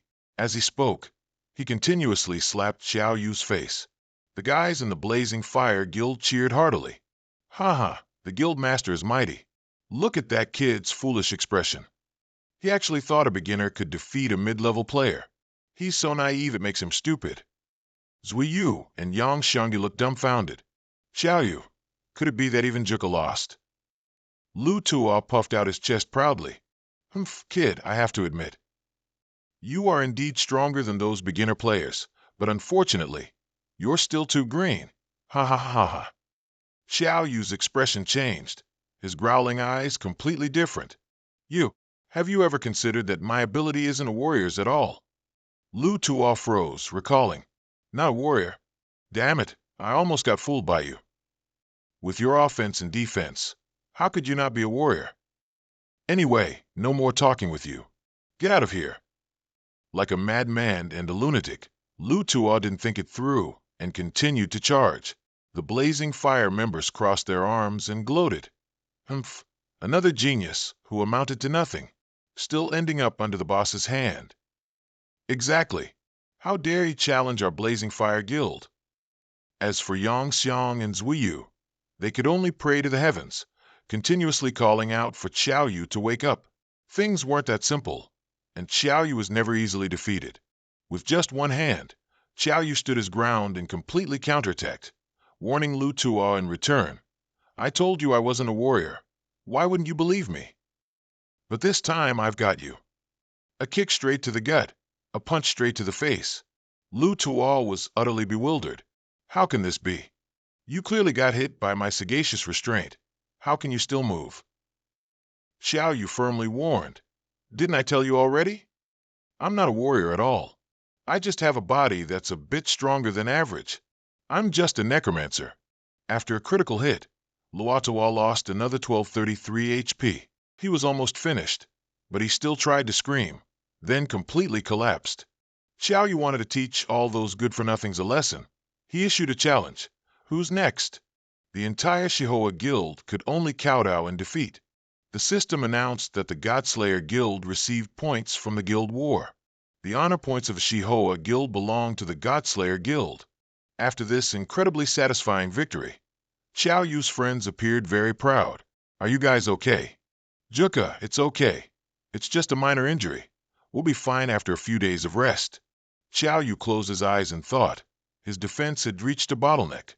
So in the coming time, he probably wouldn't need to go to the dark forest to train anymore. The young man was thinking of going into a dungeon to find a shield.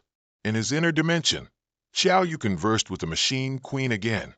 Your Majesty, you're a boss in this world. Do you know of any dungeons that tend to drop equipment similar to shields?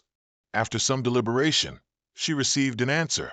There is indeed such a dungeon, but I advise you not to go. You can't even beat a dog inside that dungeon. Hearing this, Xiaoyu's face clearly showed his displeasure. What do you mean? Just give me the information, and you'll see. Immediately after, Kyo-do confidently told his friends, "Don't worry, I'll take care of the shield matter. I know a dungeon where, if we clear it, we can definitely get a shield item." Taihyu insisted on going with Kyo-do, but he still wanted to hear the opinion of the Machine Queen. According to the Queen's information, that dungeon requires at least 2 participants. Kyo-do decided to agree to let Taihyu come along. Duong-hung, who knows what dark thoughts he was having, kept snickering. Hee hee, a lone man and a lone woman, a clear moon and a cool breeze, dry wood and burning fire entering the dungeon together. Taihyu immediately turned back and cursed, "Shut your mouth, Duong-hung. When I return from the dungeon, I'll sew your rotten mouth shut.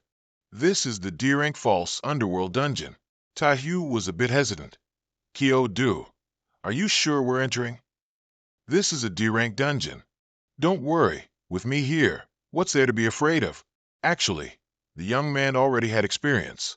The last D-rank dungeon was the enemy Soul Tiger, but it still couldn't be underestimated. At that time, he almost got wiped out. Taihyu had another concern, fearing that sticking so close would drag Kyo-do down. Taihyu didn't have a shield, so he essentially had no combat power. The optimistic young man patted his head, making Taihyu blush, and in the end, they still decided to enter. The underworld is a world created by Hades, where all lives must go after death. This false underworld was created to simulate the real underworld. In a hazy rain, Kyo-do fell asleep without realizing it. After a while of calling his name frantically, the young man finally woke up. "Taihyu, is this the underworld?" Legend has it that this place belongs to the world of the deceased. Taihyu's face was tense. "So, are we considered deceased now?" "It seems similar to the Ling-Su Mountain dungeon. I think it's not bad. If so, it would remind us that we are in a special state." Taihyu asked blankly, "So we entered the underworld as living people?" Kyo-do unconsciously stared at Taihyu's necklace, making the girl jump, thinking he was looking somewhere else. "Where are you looking?" "Pervert." Kyo-do calmly told Taihyu to stand still, then grabbed the pendant. "You weren't wearing this before we came in, right?" Only then did Taihyu realize the necklace was around her neck. "That's right. I wasn't wearing a necklace. It only appeared after entering the dungeon. You try to check if you have one too, Kyo-do." After searching his neck, the young man also found he had one. It seems this is a quest item. System announcement, Underworld Quest Stage. Quest 1. Pass through the gates of hell to the Acheron River and protect the Holy Cross from being lost. After completing Quest 1, the second quest will appear. Only by completing all stages of the quest can participants receive the reward for clearing the dungeon. Friendly reminder from the system. As participants, trust your teammates 100%. Taihyu unconsciously looked dangerous. "Kyo-do, I heard this place is the gates of hell, also the entrance to the underworld. Legend has it that the deceased can reach the true underworld after passing through the gates of hell, and from then on, they can never escape hell again." "Oh, so that's how it is. If it's a required quest, then let's go." Taihyu was confused, not knowing which way they should go.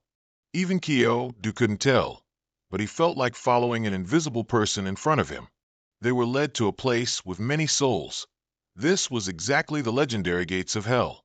Besides human spirits, there were also monster spirits.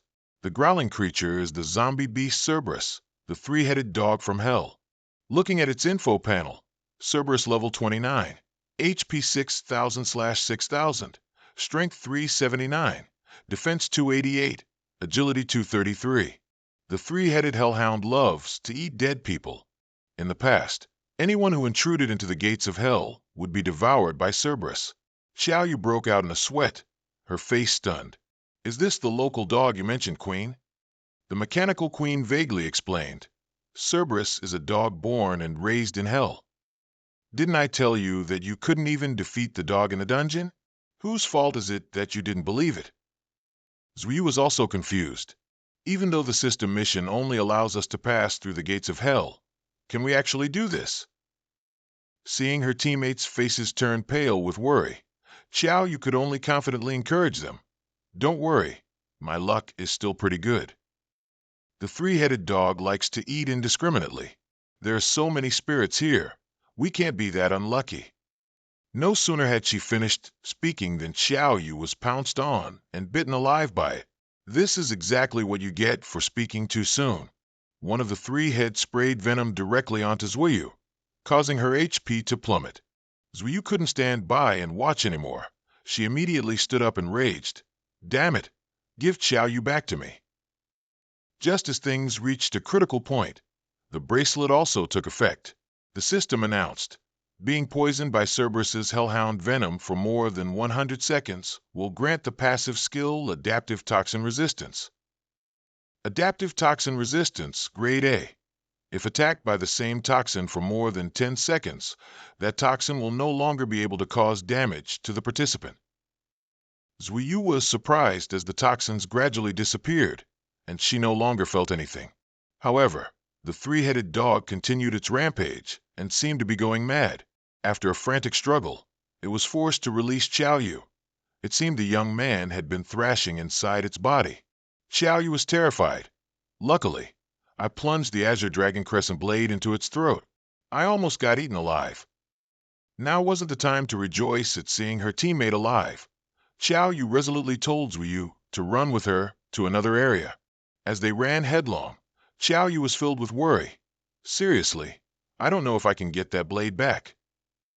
Finally, the group escaped through that door and arrived at another area. The system announced, "Congratulations on completing the first mission. The second mission is to cross the River Acheron and protect the Holy Cross from being lost." As soon as they entered, a boat arrived. The ferryman introduced himself as Chazen, a boatman on the River Acheron. "Do you wish to cross the river? But to cross the river, you must pay a fee." For Xiao Yu, matters involving money were too simple. "Isn't it just paying? Take this. Please take us across the river." "Yes, yes, honorable guests, please board the boat." Just then, dozens of spirits chased after them, clamoring to get on the boat. The ferryman showed clear discrimination, even expressing disgust, calling those spirits a bunch of poor devils, and shouting, "Get out! You're not qualified to board the boat." A long distance from the shore, Xiao Yu asked curiously, "Mr. Chazen, why can't those deceased people cross the river on their own?" "Cross the river on their own? I emphasize again, this is the River Acheron. Try putting your hand out of the boat." As soon as she extended her hand, many arms reached up from the depths of the river, startling Xiao Yu. "What the hell is that?" "Those are the ones who failed to cross the River Acheron. They will forever sink into the dark, cold waters of this river. Anything that enters the River Acheron will be dragged down by them and become one of them. And you too will soon become members of the bottom of the River Acheron. Clearly, you are living people, not dead ones. How dare you deceive me, giving me money from the living world? Get out." Immediately after, he showed his true colors and pushed Xiao Yu into the river. Upon contact with the water, cold, dark, and foul-smelling, this was Xiao Yu's first sensation when encountering the River Acheron. Hungry hands began to reach up and grab him. Zuyu managed to hold onto the boat, reaching out to pull one of Xiao Yu's arms. Old ferryman Chazen held the oar, resolutely pushing Zuyu down as well. "Heh, you get down there too." Not letting things get worse, Xiao Yu activated the zombie ancestor's bracelet, sprang up, jumped to the center of the boat, and delivered a punch straight to the ferryman's chest. Xiao Yu was quite surprised, not expecting him to be this weak. After being punched through, Chazen not only wasn't afraid but also challenged, "You're doomed. Living people have already crossed the river, and now you dare to harm the ferryman. You will definitely be judged." Xiao Yu didn't care about these annoying ramblings and kicked him straight into the river. Immediately, he was torn apart by the vengeful spirits. Zuyu looked down, looking distraught. "Xiao Yu, we've eliminated this ferryman. There won't be any problems, will there? It's fine. Even though this is the underworld, it's still just a dungeon. We just need to clear it." Finally, the boat reached the other shore. The most surprising thing was meeting a few more people. There was even an old man standing there who looked exactly like Chazen. Zhuyu gasped, standing defensively. Chazen, you're not dead. The man standing there with crossed arms said, this Chazen isn't that Chazen. But it sounds like you've already dealt with the ferryman, haven't you? Although Yu didn't know who he was, he enthusiastically explained. There was no other way. The ferryman insisted on pushing us into the river. One more thing surprised Yu.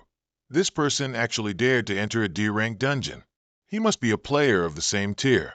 For some reason, he smirked. Heh, you two idiots. You fell for Chazen's trick. If you eliminated the ferryman, then the first layer of the underworld hell ahead of you will likely not be peaceful. Yu innocently asked, what's on the first layer of underworld hell? What was that ferryman like? Hi Jing. You and I aren't relatives, nor are we friends. Why should I tell you? His gaze met the small Zhuyu, and he immediately ran over to flirt. Whoa, little sister, I feel like I've known you for a long time at first sight. If you want to know information about the first layer of underworld hell, let me tell you, little sister. The first layer of underworld hell is also called the Judgment Hall, where the sins of anyone who just enters will be judged. If you two have dealt with a Chazen, you will definitely be judged as extremely evil people and sent to hell to suffer. But don't worry, little sister, as long as you two follow me, I'll guarantee your safety. I've cleared this dungeon several times already. Zhuyu showed friendliness and asked a few more things, actually wanting to take advantage of him a bit. Big brother, what do you mean you've been to the dungeon many times? Clearing a dungeon multiple times usually doesn't give any rewards, does it? To please the girl, he introduced himself genuinely. My name is Wang Dafu, originally a guide hunter.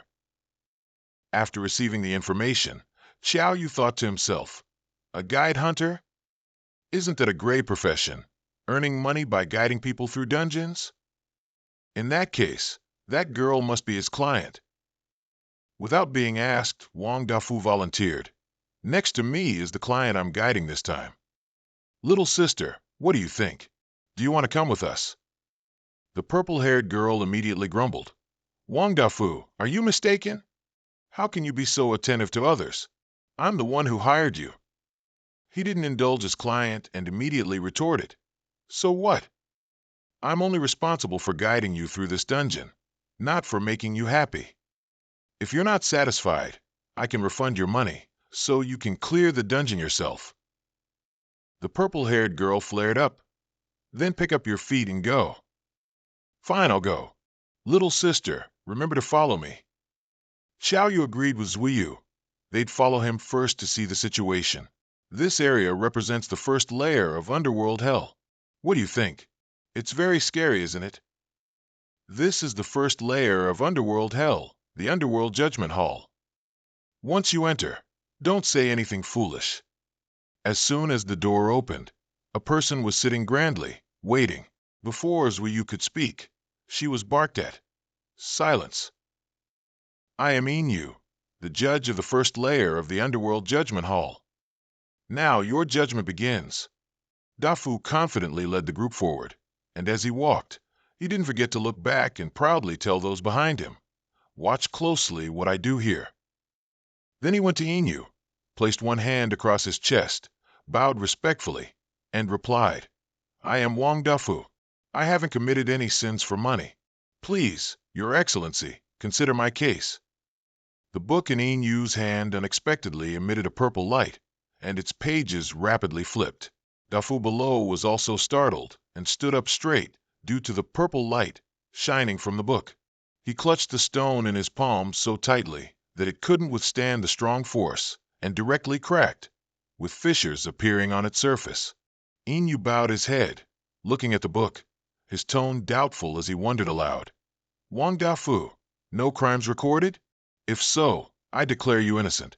Next, hearing this, Dafu turned back with relief.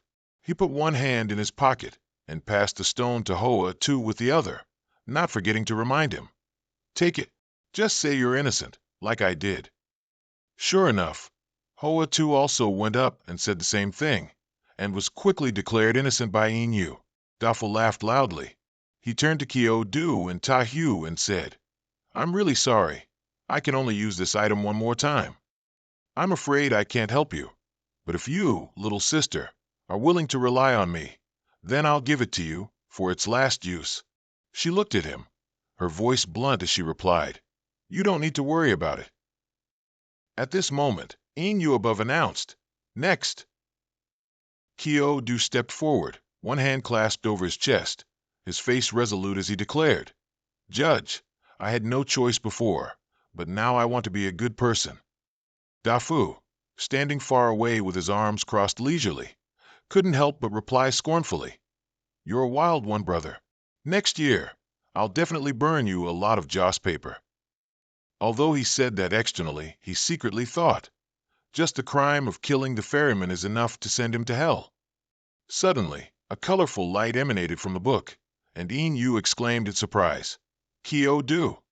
His face also unexpectedly turned serious as he shouted, You are such a cruel person, simply unforgivable."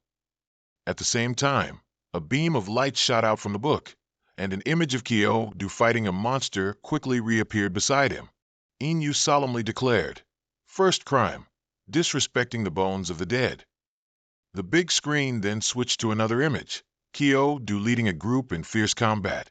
Seemingly unable to endure it any longer, Inu jumped to his feet, slamming the book shut, and indignantly yelled, "Second crime, destroying their peaceful lives." It then switched to the next image, and the next. He became calmer, coldly listing further. Third crime, cruelly slaughtering small animals. Fourth crime, defiling corpses.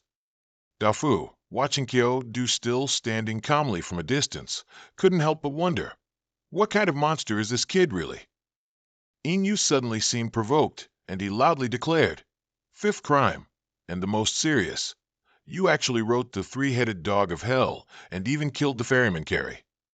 He stretched his long, black hands toward the boy and reprimanded, "For a lover of violence like you, this place is perfect. I sentence you to the pool of blood, the first valley of the seventh hell."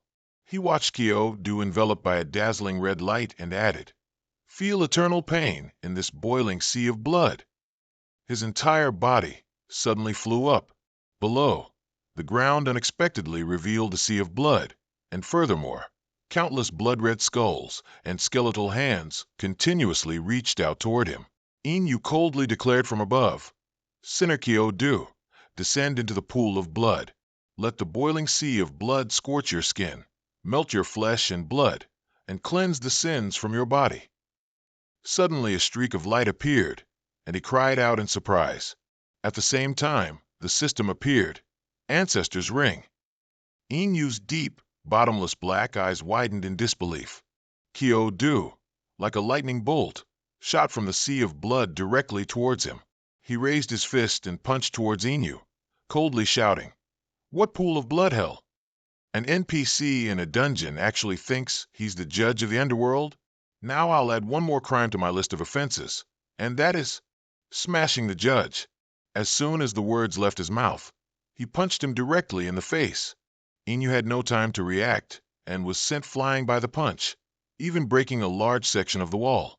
Dafu, observing from a distance, couldn't help but gape in horror, speechless. He silently cried out, "It's over. That kid actually dared to attack the judge." But recalling what Kyo Du had done before, he narrowed his eyes and calmly reconsidered. No, he actually seems to have the guts for it. Inu clumsily stood up from the rubble, like a madman. He laughed loudly and asked him, "Smashing the judge, you say? It's been a long time since anyone had such courage and power." With that, he extended his long hand, and a dazzling purple light shot out from his sleeve. In an instant, the purple light transformed into a long trident. He was now completely enraged, his voice furious as he roared, "I will condemn you to eternal damnation in hell." As soon as he finished speaking, he rushed towards Kyo Du with the trident in his hand. The boy tilted his body and sprang backward. The trident missed, striking the ground directly, causing the ground to crack into many pieces and rocks to fly everywhere. Inu watched him land safely and lightly, and contemptuously asked, "So, you stole my speed, did you?" Kyodo looked up and didn't deny it, replying, "Your agility is actually quite useful." He said nothing more, stomping hard on the ground to gain momentum, causing another cracked hole to appear on the ground. Inu gripped the spear in his hand and leaped high, his eyes never leaving Kyodo for a second. Without warning, he plunged straight down towards the boy like a missile, only a flash of purple light visible. A loud explosion echoed in front of them, sending dust flying everywhere, but a black streak still quickly managed to dart out. That black streak was none other than Kyodo. He skidded a long line on the ground before finally managing to stop with difficulty. Dafu, watching from afar, couldn't help but exclaim, "That kid is injured." Hearing that, Hoatu asked in confusion, "Why is that? Didn't he manage to dodge it?" Meanwhile, Kyodo was also holding his chest, wondering, thinking to himself, "I can't believe it was just a Duoba, yet it injured me this severely. It's worth noting that my current defense capability is 500. If it were my past self with only 6 defense points, then I'm afraid." As soon as he thought this, the Machine Queen's voice suddenly rang out. "Be careful. The weapon in this man's hand has an armor-piercing effect." He glanced at her and asked, "Can you intervene?" In the world where it was just him and the Machine Queen, she firmly replied, "No, I am the boss of the Machine Kingdom. Therefore, I cannot act in other dungeons, or I will be wiped out." Suddenly, she paused and looked at him, adding, "However, I can teach you a skill." The system screen in front of Kyodo displayed the information, Spirit 0. As soon as he heard the Machine Queen, he firmly refused, "I don't need skills." She wasn't angry. Instead, she calmly replied, "Don't worry, you still have my heart within you." Back in reality, Yunu raised the Duoba in his hand into the air. Around him, black smoke had slowly begun to rise at some point. He coldly ordered Kyodo, "Atonement." Before Kyodo could say anything, he added, "I will personally send you to hell." Kyodo silently watched the Duoba accumulate purple energy, streams that then surrounded it, only to see the purple streaks of light increasingly swirling violently around the room. Kyodo also didn't know when he had been enveloped by this aura. His face showed discomfort as he thought, "This aura is really strong." Hoa, too, standing beside Dafu, saw the unfavorable situation and couldn't help but anxiously turn to him, urgently asking, "King Dafu, why aren't you going down to help? If that kid dies, then we're next." Dafu stroked his beard and calmly turned to her, replying, "No hurry, take it easy." Suddenly, a foot stomped hard on the ground, causing the ground to unexpectedly shatter. Not stopping there, Kyodo gathered momentum and charged quickly towards the Duoba in Yunhu's hand. Taiyu saw this and immediately worriedly called out to him, "Kyodo!" Dafu crossed his arms, admiring. "Oh, attacking first? Could it be that this kid still has a trump card?" Yun, who was also frozen by the unfolding events, halting for a moment, unable to react in time. Seizing the opening, as Kyodo was about to reach him, he immediately spun around, wanting to escape. Dafu and Hoatu below were also momentarily frozen by the action before them, but very quickly, he regained his composure, muttering, "It seems I still have to act." Suddenly, his eyes widened, as if seeing something utterly terrifying, causing his voice to stammer. "Wait a minute." Back with Kyodo, he now disregarded everything, clutching the Duoba and plunging it straight into his own chest. But it didn't stop there. He then pulled out the Duoba and threw it straight at Yunhu, sending him falling hard to the ground like a kite with its string cut. The white smoke quickly dispersed in all directions. Kyodo landed lightly, and the entire room suddenly fell into an unusual silence. Yunhu, now impaled in the chest by his own Duoba, lay motionless. Dafu exclaimed in surprise, "This kid's power, how did it become so strong in an instant?" The Machine Queen now faintly glided past him. She smiled triumphantly and asked, "How about it? Is this skill useful? Kyo-do clutched the wound on his abdomen, his eyes coldly glancing at her as he replied. It's useful, but this skill is a bit life-draining, but... He lowered his head, a slight curve forming at the corner of his mouth. A system notification screen suddenly appeared before him. Machine Queen's Fury. When injured, enters a berserk state. For every 1% HP lost, attack power, defense, and speed increase by 0.5%. Loving reminder, staying in an enraged state for too long will have certain mysterious side effects. Ignoring the wound on his chest, Kyo-do immediately stood up straight, his hand clenched, his eyes showing clear delight, praising. This feeling is really not bad. This skill is perfect for me. After a period of unconsciousness, Yunhu finally woke up. Hearing him speak like that, he immediately gripped the Dua-Bei still impaled in his chest, his tone excited as he repeated. Interesting. Truly interesting. The system screen quickly displayed the information. Epic NPC, Judge Yunhu. Skills, 8 Direction Secret Strike, Extreme Force. Loving reminder, the judge of the Underworld's Judgment Hall has the coldest heart in the world. He decisively pulled out the Dua-Bei and quickly stood opposite Kyo-do, his tone arrogant and provocative. Did an extremely evil criminal actually injure me? As soon as he finished speaking, he raised his arm, pointed it directly at Kyo-do, and unleashed an 8 Direction Secret Strike. Kyo-do didn't flinch, immediately raising his mechanical tiger fist and charging directly to fight back. 2 powerful surges of energy simultaneously struck, neither yielding to the other. Wherever they went, the ground was shattered by the immense force. Just as the two were about to collide, Yunhu suddenly changed his strategy. He shouted, Extreme Force. The Dua-Bei shot out, stabbing directly towards Kyo-do, but he blocked it with his fist. Tahu, watching him from afar without blinking, saw him in a disadvantaged position and silently blamed herself. It's all because I'm useless. I'm a shield defense type, so I should be responsible for blocking attacks. Kyo-do was surprised to see the Dua-Bei strike the iron ring on his hand, creating a dazzling clang.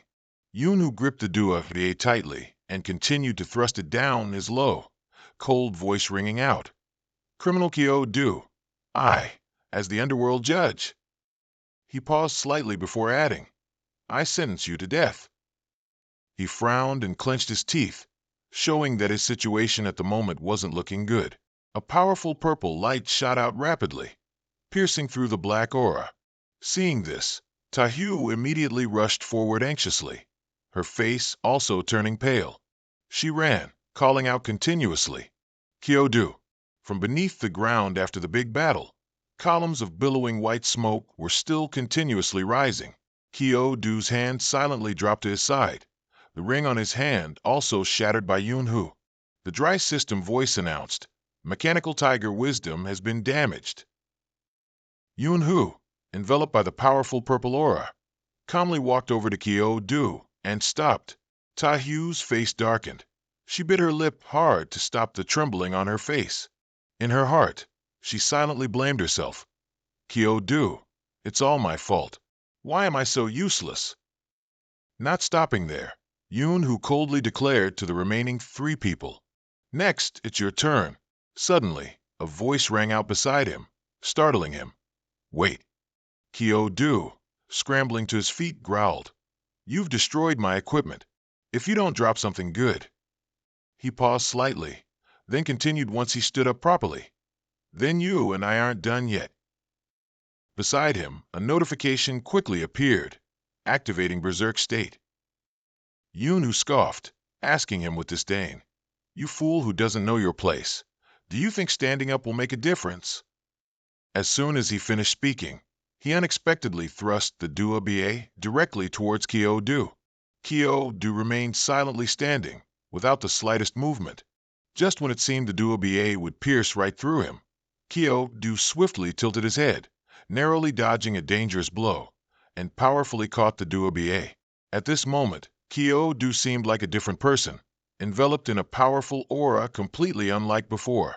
With a swing of his hand, he was able to make Yunhu stagger as well.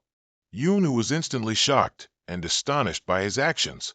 But before he could clearly see what happened, a loud explosion echoed in front, and a purple pillar of light shot straight up into the sky.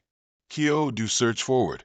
His face showed extreme seriousness, and his hand behind him tensed, ready to strike. In an instant, he flashed past Yunhu like lightning. By the time they looked again, Yunhu's entire body had been cleanly sliced in half.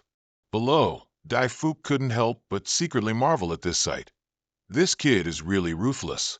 Good thing I didn't make a move against him. Back to Yunhu.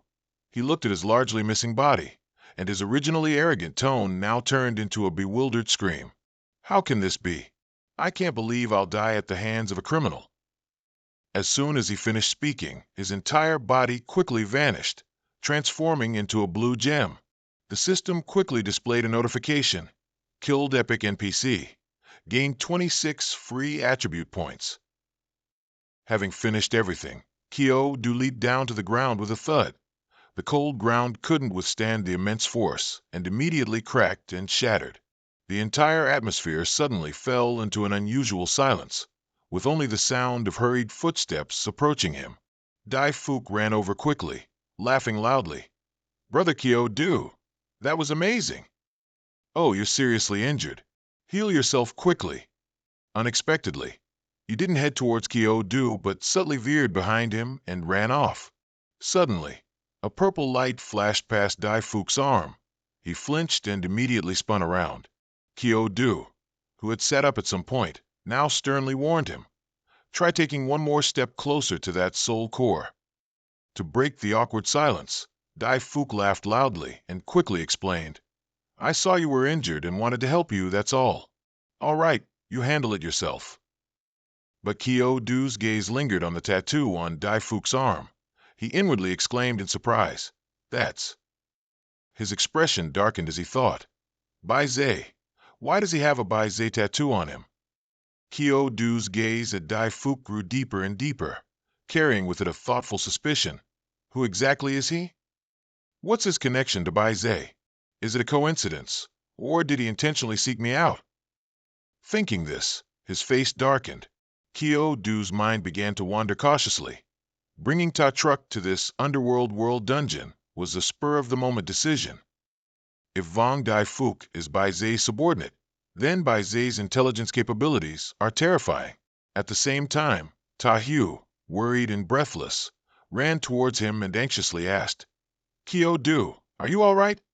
He remained in a half-kneeling position on the cold ground and coldly replied, "I'm fine. I'm wondering what good stuff the judge's soul core will drop." Unable to wait any longer, Kyo-do reached out and touched the judge's soul core. In an instant, the soul core quickly yielded a stone. The system immediately displayed the information. Equipment upgrade stone. B-grade single-use item. Can upgrade any equipment to B-grade, and comes with a special effect. Kyo-do held the stone in his hand, his face full of dissatisfaction as he shouted, "What good is this? I need weapons, I need shields." The system ignored Kyo-do's continued dissatisfaction and proceeded to display the next notification. Task 3 completed, sending new task. He held the stone and walked with Ta-Hyu towards the other two. Hoa too, who was always by Daifuk's side, saw this and immediately asked, "Everyone must have received the new task notification, right?" Daifuk quickly put on his cloak and said with a smile, "Let's go." In response to their words, Kyo-do coldly replied, "All right." Just like that, the entire group majestically departed. At the same time, the system displayed more information. Task number 4. Pass through the hell behind you. Reach the Hades temple and protect the Holy Cross from being lost. A moment later, they finally arrived. Here, the sky was covered in a blood-red color, looking extremely bizarre. Daifuk confidently led the way. He looked up at the sky and announced to the others, "Ahead is the hell of gluttony." Suddenly, Daifuk's face turned serious as he turned back to remind them, "Those who ate excessively while alive will fall into this hell. It shouldn't be a problem for us. We just need to keep an eye out for the three-headed dog in this hell." Ta-Hyu asked suspiciously, "The three-headed dog of hell? Doesn't it guard the gates of hell? Why is it appearing in the hell of gluttony?" Daifuk laughed heartily and replied, "My dear, You don't know, but the gates of hell are just where that dog works. The hell of gluttony is its actual home. Cerberus isn't interested in the living. As long as we don't wake it, there's no danger. Suddenly, Kyodo seemed to notice something. He was startled and immediately turned his head to look in one direction. Above their heads, 3 pairs of blood-red eyes had appeared at some point, staring intently at them. Dai Fuk quickly regained his composure. He yelled loudly to the others, "Run! Cerberus is awake!" Hearing that, everyone immediately panicked and ran. But before they could run far, a gigantic 3-headed dog leaped down from the sky. Seeing this, the group didn't hesitate and immediately dashed away at full speed. Nevertheless, it was too late. The ferocious 3-headed dog quickly caught up right behind them in a matter of seconds. Dai Fuk ran and shouted in confusion, "What's going on? I've been here many times, and that beast has never actively attacked the living before." Kyodo turned his head and replied sympathetically, "I didn't expect it either. I only killed one of its heads, and it hates me this much." Hearing that, Dai Fuk immediately spun around and yelled in alarm, "Killed Cerberus's head? Hey, buddy, are you crazy?" Suddenly, Kyodo stopped, standing alone directly facing the 3-headed dog. Before making up his mind, he didn't forget to tell Tahu, "Tahu, you go on ahead." As she was running, she heard him say that and turned back to ask loudly, "What about you?" Kyodo smiled excitedly and replied, "I still have something on that beast. I have to get it back." Tahu immediately complied and shouted, "Yes, I'll wait for you up ahead." With that, she didn't hesitate and quickly ran off. Very quickly, the 3-headed dog caught up. Seeing Kyodo standing still, it roared loudly and pounced towards him. He was seen coldly and decisively throwing a punch directly at the 3-headed dog, but unexpectedly, he was knocked back by a strong force. Kyodo ignored the blood slowly trickling from the corner of his mouth. A cold light flashed in his eyes, and his voice, tinged with madness, muttered to himself, "All right, now let's settle our old score." With that, his entire body emitted a purple stream of power. The 3-headed dog, still unaware of the danger ahead, fiercely charged towards him. Just as it opened its mouth as if to swallow him whole, unexpectedly, he powerfully swung his arm, delivering an off-balance blow to its face. Not stopping there, Kyodo stomped hard on the ground, directly building momentum to rush towards the 3-headed dog.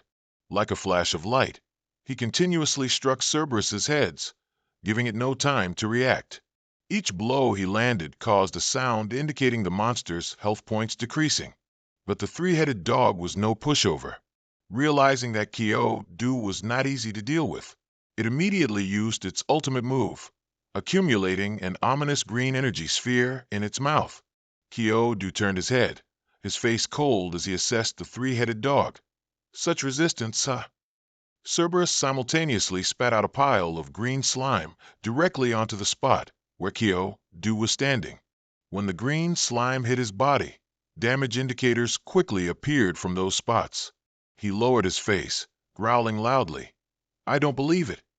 By the time he looked up, his aura had become more intense than before. Kyodo, determined, added coldly, "I can't even defeat a dog like you."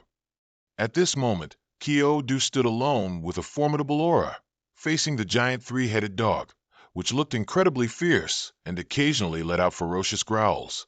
His face grew serious, his entire body poised for battle, one hand gripping the large chain behind him. As soon as he noticed an opening in the 3-headed dog, he immediately swung the chain, wrapping it tightly around its body. Kyodo's strength was immense.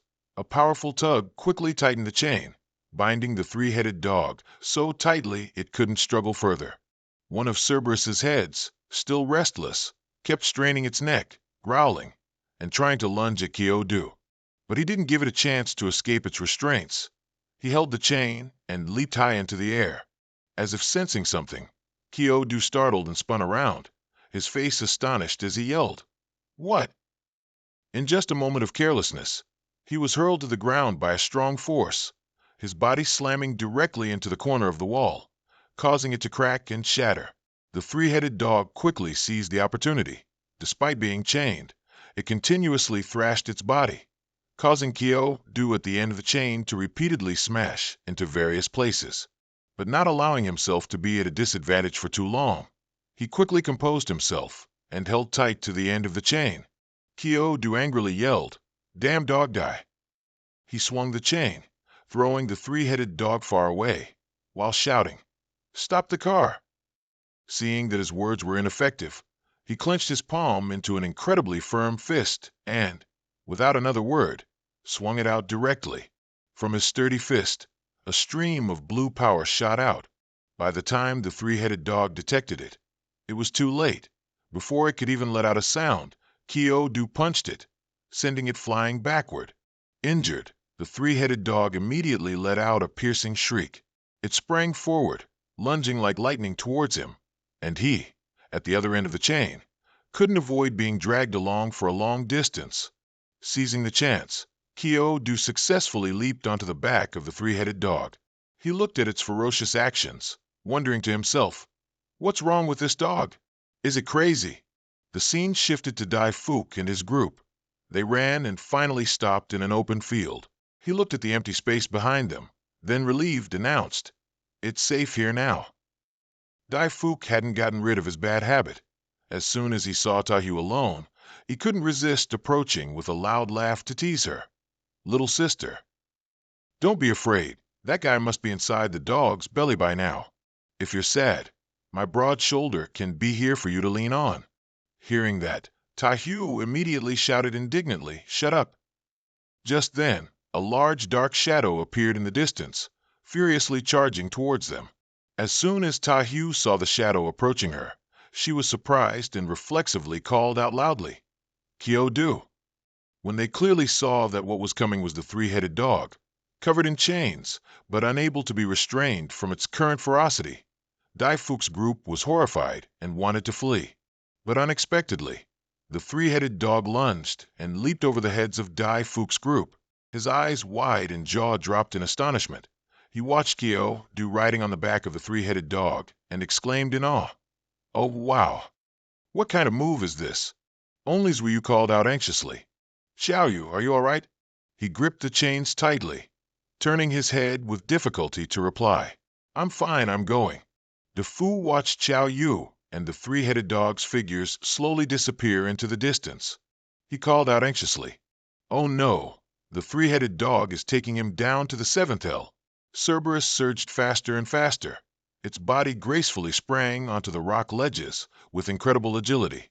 Suddenly, it roared loudly and crashed into a large rock, causing the rock to instantly explode. Finally, it stopped in front of a large gate. Xiao sprang to his feet in alarm. He mumbled to himself, "This place is—" Suddenly, a square-shaped hole appeared on the ground, and a brilliant red light emanated from within. The three-headed dog seemed very familiar with this. It quickly approached the hole, and in no time, its entire body was engulfed in a deep crimson. He cautiously tried to jump off the three-headed dog's back, but how could it let him leave so easily? Cerberus constantly shook its head and growled fiercely, making it difficult for him to stand steady. In a flash, as it leaped up, all the chains wrapped around it, including Xiao, were thrown far away. Not stopping there, it opened its mouth and shot a red ray straight at his body. Xiao crashed into the ground, creating a large crater, and cracks spread all around. He painfully opened his eyes, but the first thing he said was, "Damn, I can't believe you know how to hack too." The three-headed dog didn't stop. It roared loudly and lunged at Xiao. Suddenly, he sat up, his face filled with panic. He yelled, "My saber!" The three-headed dog seized the opening. It lowered its head in a flash and swallowed Xiao whole. Done, it tilted its head back, struggling to swallow him down its belly. Before the three-headed dog could savor the fresh taste, countless brilliant red lights suddenly shot out from its body.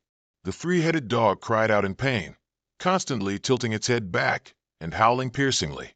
Just a few seconds later, Xiao emerged on the ground, a sword in hand, having cut a path through the three-headed dog's chest. And just like that, a massive Cerberus was brutally defeated by Xiao. He stood with his back to its corpse, his voice cold. "Swallowing me once was enough, but you dare to swallow me a second time. You dog, you truly have no fear of death."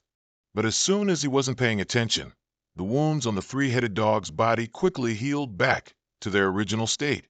Meanwhile, Xiao Yu was still unaware of the impending danger. He even curiously wondered to himself, "Strange, why hasn't the defeat notification appeared yet?" It was the same last time. One of its heads was clearly dead, but then it came back to life. Does it have an immortal body? As if answering Xiao Yu's doubts, the three-headed dog had awakened from behind, roaring angrily and lunging straight at him. Xiao Yu frowned and exclaimed, "Indeed." He pondered, "Do I have to chop off all three of its heads?" At this moment, Xiao Yu seemed to have made up his mind. His entire body radiated a dark power, and his face was terrifyingly cold. His voice, like a roar from the Azura underworld, thundered, "You damn dog!" Without a moment's hesitation, Xiao Yu sprinted like an arrow, charging directly into the three-headed dog's chest. Only a resounding cry was heard, "Look at this!" He slowly drew the sword from his back. Cerberus, still unaware of the danger ahead, lunged ferociously.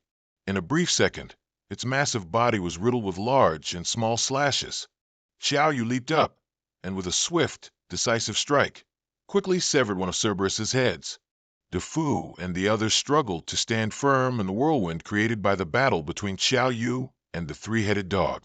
He cried out in horror, "Damn!" He secretly thought to himself, "Well, I'll be. I didn't expect the old man to care about him. This kid really knows how to surprise people." Back to the battle between Xiao Yu and the three-headed dog. One of Cerberus's heads had been severed and flung far away. At this moment, Xiao Yu became more serious than ever. He thought to himself, "While its head hasn't regenerated yet, I'll finish it off again." From the severed neck, streams of fresh red blood continuously flowed out, soaking a large patch of ground. The two remaining heads, seeing this, became enraged and shrieked deafeningly at Xiao Yu. But before the sound could even leave their throats, he decisively swung his sword again and severed them. Xiao Yu somersaulted in the air. As he swept past the last remaining head, he didn't forget to remind it, "Only you are left." The last remaining head wouldn't give in. It growled and immediately lunged, wanting to devour him alive. Xiao Yu stomped hard in the air, using the momentum to charge straight into the three-headed dog's gaping mouth. In just a flash, a massive explosion erupted in front of them, shaking a wide area of land. The system quickly displayed a notification. "Through combat, you have destroyed the epic monster Hades' three-headed Cerberus. Reward, 29 free attribute points. Experience plus 140 years. Successfully leveled up. Current experience, 20/1500. Reward, 10 free attribute points." Xiao Yu gripped the sword in his hand. At this moment, the blade was continuously absorbing a surge of blue power from its surroundings. After it was done, the system immediately displayed a notification. "Weapon upgraded." Xiao Yu looked at the blade in his hand in surprise. Beside it was a series of new information. Golden Dragon Moon Blade, Grade B. Dragon's Roar Chain Slash. When the player's attack is blocked, it automatically activates the next attack and increases damage by 5%, stackable infinitely. Enchantment. Damage to creatures of the opposite sex increases by 20%. Xiao Yu mumbled in surprise. "This blade can upgrade itself." Just then, Defu and the other two also rushed over. Zui was the most worried. She ran while shouting, "Xiao Yu, how are you? Are you okay?" He smiled casually and replied, "I'm fine. Can one dog really turn the world upside down?" Defu, hearing this from the side, couldn't believe it and muttered in admiration, "He really did chop Hades' three heads off."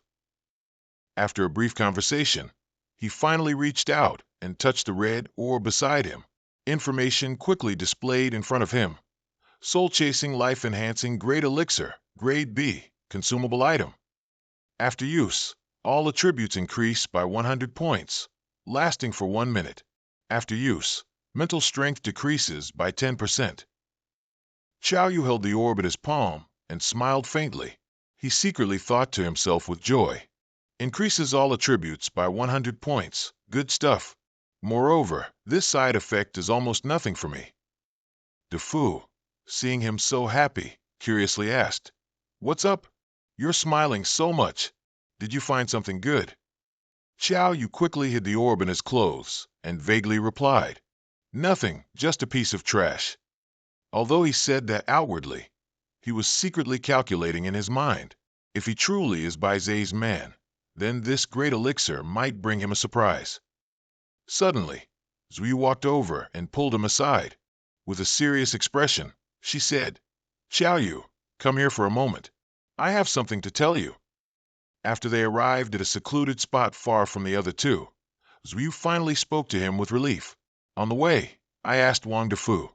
He has never seen this type of cross. Xiao Yu heard this and couldn't help but ask in surprise, "You mean? Only when we enter this dungeon do these two types of crosses appear?" He couldn't help but wonder to himself, what special meaning does this truly hold? Unexpectedly, the two crosses on their necks suddenly flew up, and a system screen quickly appeared beside them. Congratulations, player, for completing Task 4. The final task will now be announced. Suddenly, a pillar of light pierced through both of them and shot straight up into the sky. The system screen continued to display information. Final task: place these two crosses into the holes of the Divine King's palace. Destroy the Underworld King. Please escape before the false Underworld dungeon collapses, or you will be buried with it. DeFu and he from the other side were also startled and noticed. He cried out in horror, "What is this? What are you doing?" Xiao Yu frowned and asked him back, "Wang DeFu, I ask you, what was the final task you completed in the false Underworld dungeon before?" DeFu shouted loudly in response, "Enter the Underworld King's temple. As long as you enter the Underworld King's temple, this dungeon is considered complete." Hearing this, Xiao Yu's face immediately became serious. He thought to himself, "It seems Wei Yu and I activated something, which caused the dungeon to change." Suddenly, Hua shouted loudly from the direction of the group, "All right, let's go. Quickly finish this troublesome dungeon. I don't want to stay here for another second." Hearing this, DeFu immediately spoke up, "All right, I've been here a few times. I'll lead everyone to the Underworld King's temple." After walking for a long time, until the moon was high in the sky, finally, they all arrived in front of the gate of the Underworld King's temple. DeFu shouted loudly. He tried to forcefully push the gate open, but couldn't. He shouted in surprise, "Strange, what's going on? Before, when I came, this door would open with just a light push." Suddenly, Zui seemed to notice something. She pointed to the wall nearby and called out curiously, "Xiao Yu, look at this." He instinctively immediately looked in the direction of her hand. Xiao Yu looked doubtfully at the two cross-shaped holes in the wall, the holes. DeFu immediately explained from the side, "No way. I didn't see these when I came before." Before he could finish speaking, Xiao Yu interrupted, "This shape seems to correspond to the crosses on us." With that, they both cooperated to insert the crosses into the two holes in the wall. In just a flash, the heavy gate in front of them slowly opened, allowing a cold gust of wind to blow in from outside. The four people stood silently outside the door, looking into the gloomy room in front of them. Suddenly, Xiao Yu seemed to lose consciousness, his eyes tightly shut. When he opened his eyes again, he was faced with a mountain of skulls, and he himself was hovering over a sea of blood. Xiao Yu spoke out in confusion, "This is..." His gaze was quickly drawn to a figure standing on the mountain of skulls, despite the wind making his cloak flutter. He murmured to himself, "Who is he?" The person didn't respond, but just tilted his head slightly, looked at him, and then gave a cold laugh. That alone made Xiao Yu's face turn ashen with fright. He cried out in panic, "Ah!"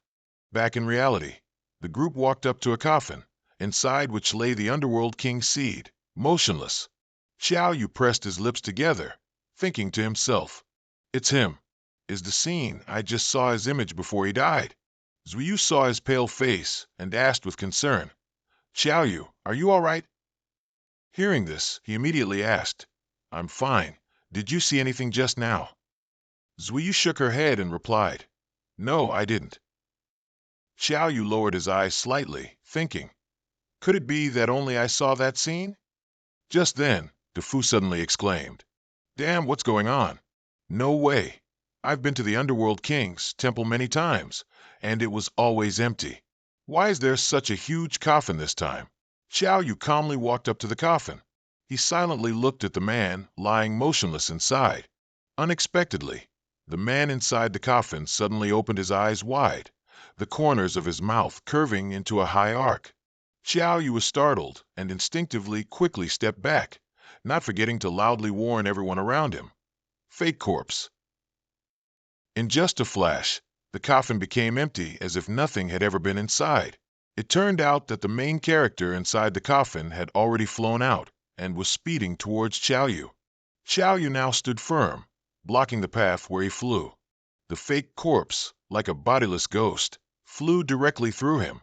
The system sounded, "Congratulations, player has received the Underworld King's seed." He immediately disappeared as the system voice continued to sound.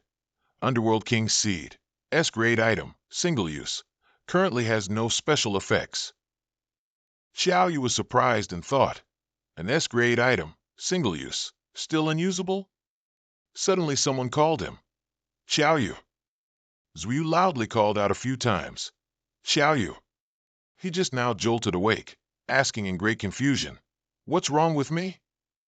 Zuiyu immediately replied, "A moment ago, you touched the crystal coffin, and your whole body went stiff. You didn't respond no matter how I called you." Xiao Yu finally understood. "I see. It seems like the illusion I saw might be a scene that man intentionally created for me to see." He asked in surprise, "It's gone." System notification, stone coffin, B rank. When lying inside, one loses the ability to act, but the body will never decompose. Wang Dafu said, "I suspect this is the Underworld King's coffin. Legend says that only from the fake Underworld dungeon can one enter the true Underworld. It's very likely to be true. The true Underworld is very terrifying. Everyone dies, no one survives." Xiao Yu then asked, "If it's that dangerous, why bother going into the real world?" He explained, "Of course, it's for the Underworld King's inheritance. Otherwise, who would run to that Underworld place? Aren't they afraid?" He thought to himself, "Does the Underworld King's inheritance have any relation to the Underworld King's seed I just received?"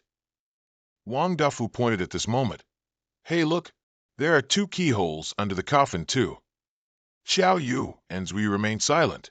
He just gently picked up the cross necklace he wore. Both of them simultaneously placed their crosses into the perfectly fitting slots on the stone coffin. A powerful earthquake suddenly occurred. Wasi I, standing far from them, wondered, "What's going on?" System notification. Congratulations to the players for completing the final quest. The dungeon will soon collapse. Please leave quickly. Players Xiao Yu and Zuiyu A rank.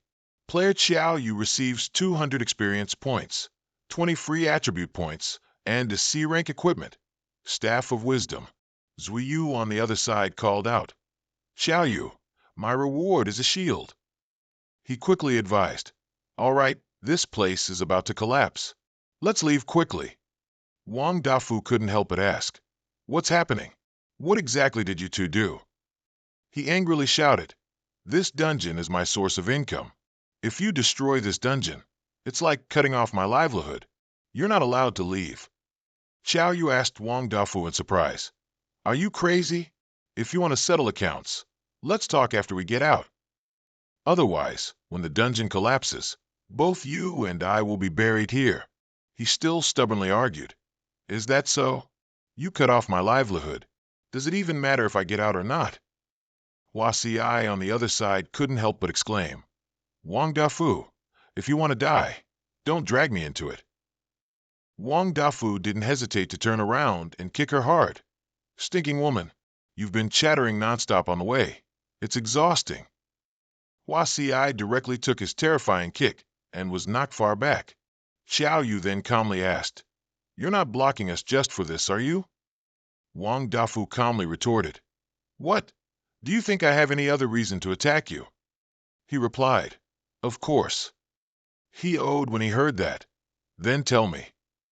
Xiao Yu then stated frankly, because you are a subordinate of Bai Zhe. Wang Dafu chuckled. No wonder the Lord specifically ordered to capture you. You really are good. I hid myself so well, yet you still saw through it. Can you tell me when you started suspecting me?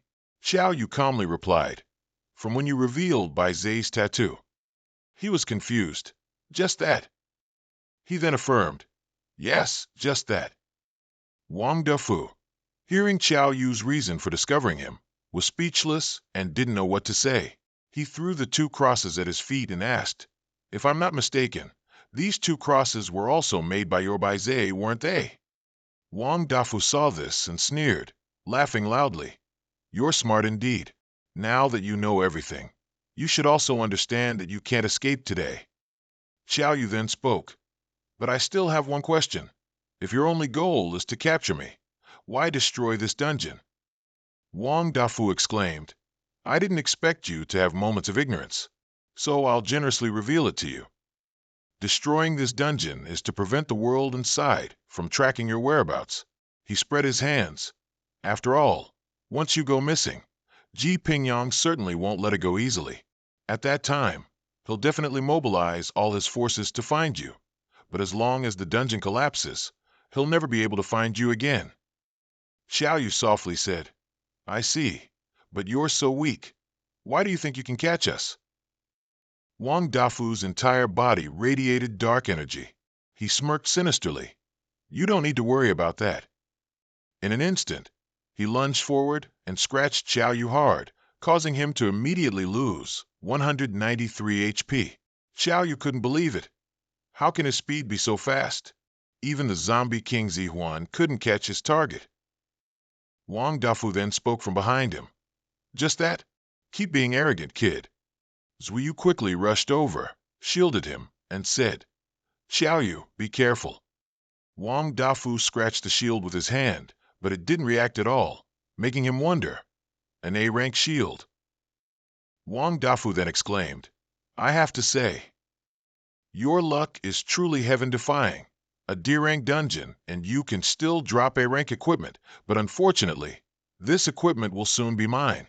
Zuiyu softly snorted and said, Taste your own skill. She thought to herself, this time, I won't stand behind Xiao Yu as a useless burden anymore. From the shield, Wang Dafu's just-released skill was now reflected, knocking him far away. However, Wang Dafu quickly braced himself, steadying himself so he wouldn't fall. Witnessing this, Xiao Yu couldn't help but think to himself, I didn't expect Zuiyu to be so formidable. She looked towards Wang Dafu, who was exerting himself in the distance, and shouted, Come on. He then took out a sword and laughed loudly, disdainfully saying, 2 beginners. Wang Dafu arrogantly said, Do you really think you can stand against me, a mid-ranker? Wang Dafu rushed over quickly and said, Now I want to see how you block this. Zuiyu secretly exclaimed, So fast. He's an assassin class again. In an instant, he circled behind her shield and said, If you protect him like that, don't blame me for not being merciful to pretty girls. With that, Wang Dafu swung his sword forcefully towards Zuiyu. Xiao Yu, standing behind, witnessed this scene, utterly astonished, and yelled her name, Zuiyu. He immediately took out a red elixir and put it in his mouth. This is the soul-chasing spirit, severing grand tonic, increasing all attributes by 100 points, but reducing spirit by 10%. Xiao Yu's entire body seemed to be greatly enhanced. This is the mechanical queen's rage. His eyes filled with killing intent as he directed his fist towards Wang Dafu. Xiao Yu punched him, knocking him back instantly, while shouting loudly, Scram. Xiao Yu then turned to ask, Zuiyu, are you okay? She immediately replied, I'm fine. Zuiyu suddenly looked up and warned him, Be careful. She quickly grabbed her shield to block Wang Dafu's attacking skill. Because his attack was too powerful, Zuiyu suffered some injury. Her sleeve was torn. Seeing this, Xiao Yu didn't hesitate to run and help Zuiyu with the shield. Wang Dafu on the other side witnessed this scene and was utterly astonished. He didn't persist but withdrew his attack, standing firmly not far from them. Zhuyu softly called out, "Xiao Yu." He then turned his head and replied, "You're hurt. Rest." Next, from Xiao Yu's hand, the Staff of Wisdom appeared, C rank, increasing spirit by 20%, increases skill damage by 30%. Class restriction, mage. Level restriction, beginner, level 11. Xiao Yu held 2 staves, radiating powerful golden energy. He softly said to Zhuyu, "Leave it to me." Wang Dafu looked at Xiao Yu, feeling bewildered. "Kid, what's with this appearance of yours? Aren't you a necromancer?" Xiao Yu, on the other side, ignored him, lightly tiptoeing, creating clear cracks in the ground. He powerfully charged towards Wang Dafu, struck down with a blow, and shouted, "Ambush!" He curled his lip and exclaimed, "A necromancer wants to ambush an assassin like me?" Xiao Yu softly asked back, "So what if I'm a necromancer?" At this moment, he subtly transformed the staff in his hand into Dragon's Roar Severing Slash. Xiao Yu decisively swung his hand, slashing towards Wang Dafu, but he successfully blocked it. Wang Dafu unexpectedly thought to himself, "What's going on?" His speed and strength suddenly became much stronger. He internally exclaimed, "Aren't necromancers the weakest existence in this world? How can this kid unleash such powerful attacks?" On the other side, Xiao Yu quickly used the zombie ancestor ring, thinking to himself, with the support of skills, equipment, and the grand tonic, as long as Dragon's Roar Severing Slash accumulates, I can suppress him. At this moment, Wang Dafu looked at the red light and exclaimed in surprise, "What is that?" Seeing Xiao Yu quickly burst out from behind that light, he unexpectedly thought to himself, "My speed has slowed down. This isn't good. I can't dodge anymore." Wang Dafu could only use his sword to counter the attack from Xiao Yu's staff. He then realized again in surprise, "My strength has also decreased." Xiao Yu, seeing that he had gained the upper hand, then shouted, "Dragon's Roar Severing Slash." He directly unleashed his attack, forcing Wang Dafu back, shattering the ground beneath his feet. Xiao Yu successively struck in various stances to attack with the Dragon's Roar Severing Slash skill. Wang Dafu on the other side could only duck and dodge, unable to do anything else. He once again unleashed his most powerful skill, Dragon's Roar Severing Slash. His sword could no longer withstand it and shattered into pieces. Wang Dafu quickly shouted, "Wait!" He couldn't help but think to himself, "I can't believe I, a mid-level assassin, was pushed to this extent by an entry-level mage." Wang Dafu, unwilling to die, immediately asked Xiao Yu, "Kid, don't you want to know about Bai Zhe? Don't you want to know about your parents? If you kill me, you won't know anything." Xiao Yu's moves seemed to transform into golden dragons, flying towards him. Wang Dafu grew even more anxious and repeatedly said, "Kid, you need to think carefully. If you kill me, you won't have a good chance to know this information anymore. You should know that Bai Zhe also exists in this world." As soon as he uttered the last words, Xiao Yu directly unleashed the dragon skill to violently strike him. Wang Dafu gradually lost consciousness, but still tried to say, "You really dared to kill me? Bai Zhe will definitely not spare you." He lay beneath the cracked ground, gradually vanishing completely. Xiao Yu gritted his teeth slightly, his face darkened, saying nothing. After a moment, he angrily shouted, "You should have said so earlier. My Dragon's Roar Severing Slash skill cannot be stopped at all." Suddenly, a ha-ha laughter echoed from a distance. Xiao Yu was surprised to hear that voice say, "Wang Dafu truly is useless. I don't know why the boss trusted him." The speaker was Hua Si. She had knocked Zhuyu unconscious and held a knife right at her throat. Xiao Yu was utterly astonished and asked, "It's you? Are you also a member of Bai Zhe?" Hua Si immediately confirmed, "That's right." She then asked him, "What?" Surprised, Hua Si lightly tugged at her mask, saying, "Well, we've actually met once before." The mask on her face was then peeled off. Xiao Yu was utterly surprised and realized, "It's you." He surprisingly called out Hua Si's name, seeing her true face clearly. Hua Si softly said, I can't believe you still remember me. That's quite difficult. Xiao Yu smiled. Of course I recognize you, Sister Hua Si. Sister Hua Si, please let my friend go first. If you have something to discuss, let's talk about it. Hua Si on the other side laughed and asked him back, do you think that's possible? Am I naive or are you stupid? She then sighed. I must say, you were quite formidable last time.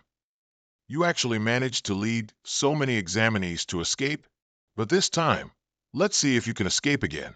Xiao Yu said nothing but thought to himself, escape? My strength now is completely different from back then. He lightly gripped the staff in his hand. Moreover, the effects of the soul-chasing and soul-seizing Grand Tonic are still active. At this moment, Hua Si spoke up. If you intend to make a move, I advise you to think clearly. The system also displayed information, identity, Hua Si, class, assassin, realm, high tier, level 35. Xiao Yu was utterly astonished. High tier? She actually showed me her stats? How am I supposed to fight? Even with 10 more Grand Tonics, I couldn't win. Hua Si lightly flicked the knife in her hand and asked him, feeling shaky now? At this moment, she once again held the knife to Zhuiyu's throat and said, as long as you obediently come with me, I can consider setting aside past grievances. Suddenly, strong tremors appeared from the ceiling, and the wall gradually crumbled. The entire area was quickly filled with falling bricks and stones, creating a thick cloud of dust everywhere. Xiao Yu then lightly held his staff and replied, all right, it seems I can only obey, can't I? He suddenly spoke up, but I'm very curious. You Baize spent so much effort to destroy a D-rank dungeon, just to capture me, a beginner-level newcomer? Is it worth it? Hua Si merely smirked casually. Xiao Yu, you're not an ordinary beginner-level person. She exclaimed, a beginner-level necromancer who can kill a mid-level opponent with his bare body is certainly very valuable. When you see the great ideal of our Baize, you will resolutely join Baize. Xiao Yu secretly thought to himself, this kind of fanaticism, I've seen it on the face of the Queen of Mondstadt's Machine Kingdom. Queen, appear quickly. He looked at the frantic Hua Si in front of him and lamented, if you don't appear soon, I'm certainly dead. At this moment, she also spoke up. Let's go. I'll take you to witness Baize's greatness. Xiao Yu then suddenly swung his weapon and shouted, attack! Zhuiyu, who had been seemingly unconscious in Hua Si's grip, now opened her eyes and woke up. She quickly struggled free from Hua Si's control. Following that, Xiao Yu instantly swung his staff towards Hua Si, but she managed to dodge in time. Hua Si wrapped her knife with purple energy and softly said, if you still want to attack, I'll just have to break your limbs and take you back. She forcefully slashed down with the knife, but Zhuiyu quickly used her shield to block it and shouted, don't you dare! Hua Si softly said, I didn't realize you and this girl still have a connection. She changed direction and delivered a side kick to Zhuiyu. Immediately, she was kicked flying far away, hitting the wall and creating a huge impact. Xiao Yu on the other side, seeing her attack like that, could only shout, Zhuiyu. He tried to swing the staff in his hand, thinking to himself, as long as Dragon Roar Chain Slash accumulates to 100 times, 1,000 times, maybe I'll still have a chance to defeat her. However, contrary to that thought, Hua Si on the other side dodged the moves Xiao Yu unleashed with extreme ease. She successfully got close to him and smiled as she swung her knife. That knife, carrying a powerful surge of energy, was easily plunged into Xiao Yu by Hua Si. Despite enduring such a vicious attack, he could only quickly retreat backward, steadying himself. Hua Si softly sighed. One limb is already disabled. There are still 4 more. Xiao Yu, supporting his shoulder with his hand, then said, 3 limbs? Maybe just disable 4? Let's skip 5, okay? Hua Si still smiled casually.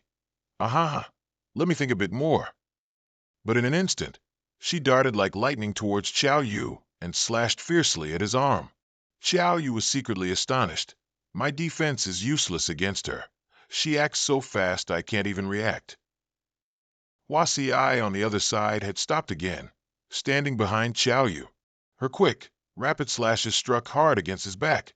Enduring those attacks, Xiao Yu could no longer stand firm and crashed to the ground. Huasi then casually raised her knife and said to him, "Tell me, why must you suffer like this? Wouldn't it have been better to just be obedient from the start?" Without a word, she delivered a powerful kick to Xiao Yu's stomach, sending him flying far away. Xiao Yu, now unable to control himself, rushed like a gale towards the stone coffin. He happened to land right on top of it, and lines of energy seemed to be activated. Xiao Yu tried to get up but couldn't, thinking to himself, "What power does this coffin have that can bind me like this? This is serious." Xiao Yu quickly relaxed himself, thinking, "I'm so sleepy." Huasi looked at him with sinister eyes and said, "Sleep well. When you wake up, we'll be where we belong." A voice from a distance suddenly echoed, making her confused. "Put Xiao Yu down for me." Huasi was utterly astonished when she saw Zuiyu, stammering, "How? How can this be?" She looked at Zuiyu's shield, which glowed with a dazzling blue flame, and was bewildered. "The flame on your shield, is that netherworld flame? This is impossible." One of Zuiyu's eyes glowed blue with fire, and she growled, "I demand you release him." Lying on the stone coffin, Xiao Yu overheard their conversation and couldn't help but think, "Zuiyu, is it Zuiyu? Excellent." Beside them, dust still covered everything, along with the blue energy emanating from flames on Zuiyu's shield. The currents of energy surrounding everything forced Huasi to desperately dodge. When she was caught by the flames, she shrieked, "Ah, it really is netherworld fire." Huasi turned towards Zuiyu and exclaimed, "The shield in your hand can't just be an A-rank shield, otherwise, it fundamentally couldn't withstand netherworld fire." On Xiao Yu's side, he was sinking into another dimension, speaking with a questioning voice. "Zuiyu, are you all right? What exactly happened?" Xiao Yu worriedly thought, "How can Zuiyu, an early-stage warrior like her, fight so fiercely against a high-stage enemy like Huasi? What exactly happened?" Huasi outside was now extremely angry and cursed. "You're crazy. You're a madwoman." The reflection of the netherworld fire appeared in Huasi's eyes, and she let out a scream. A cloud of dust appeared again, covering the entire space. Xiao Yu couldn't help but shout worriedly, "Zuiyu, where are you? Are you all right?" He was in a dark space, but still tried to tell Zuiyu, "Don't scare me." Xiao Yu in the main space also suddenly exclaimed, "Zuiyu." She then came to the stone coffin where he was and replied, "I'm here." Xiao Yu murmured, "That's great. Oh, right, what about Huasi? Did she run away?" Zuiyu hesitated. Yes, she ran away." Hearing that, he said, "Then we should leave quickly too. This dungeon is about to collapse, Zuiyu." Her hand suddenly rested on Xiao Yu's head, making him silent. Zuiyu then spoke, "I'm sorry, Xiao Yu. I probably can't go with you." Xiao Yu asked, "Why?" She didn't answer clearly, but just kept repeating, "I'm sorry, truly sorry." Xiao Yu in that empty space heard this and asked worriedly, "Zuiyu, what's wrong with you? Don't cry. First, help me get out of this coffin." Zuiyu outside then bent down and lightly kissed Xiao Yu's forehead. Her tears fell one by one, rolling down her cheeks. Zuiyu revealed, "Actually, I've been secretly paying attention to you for a very long time. I have so many things I want to tell you, but there's no more time. This dungeon will collapse soon, but I'll get you out of here." Seeing that she didn't answer him, Xiao Yu frowned and yelled, "What exactly happened to you?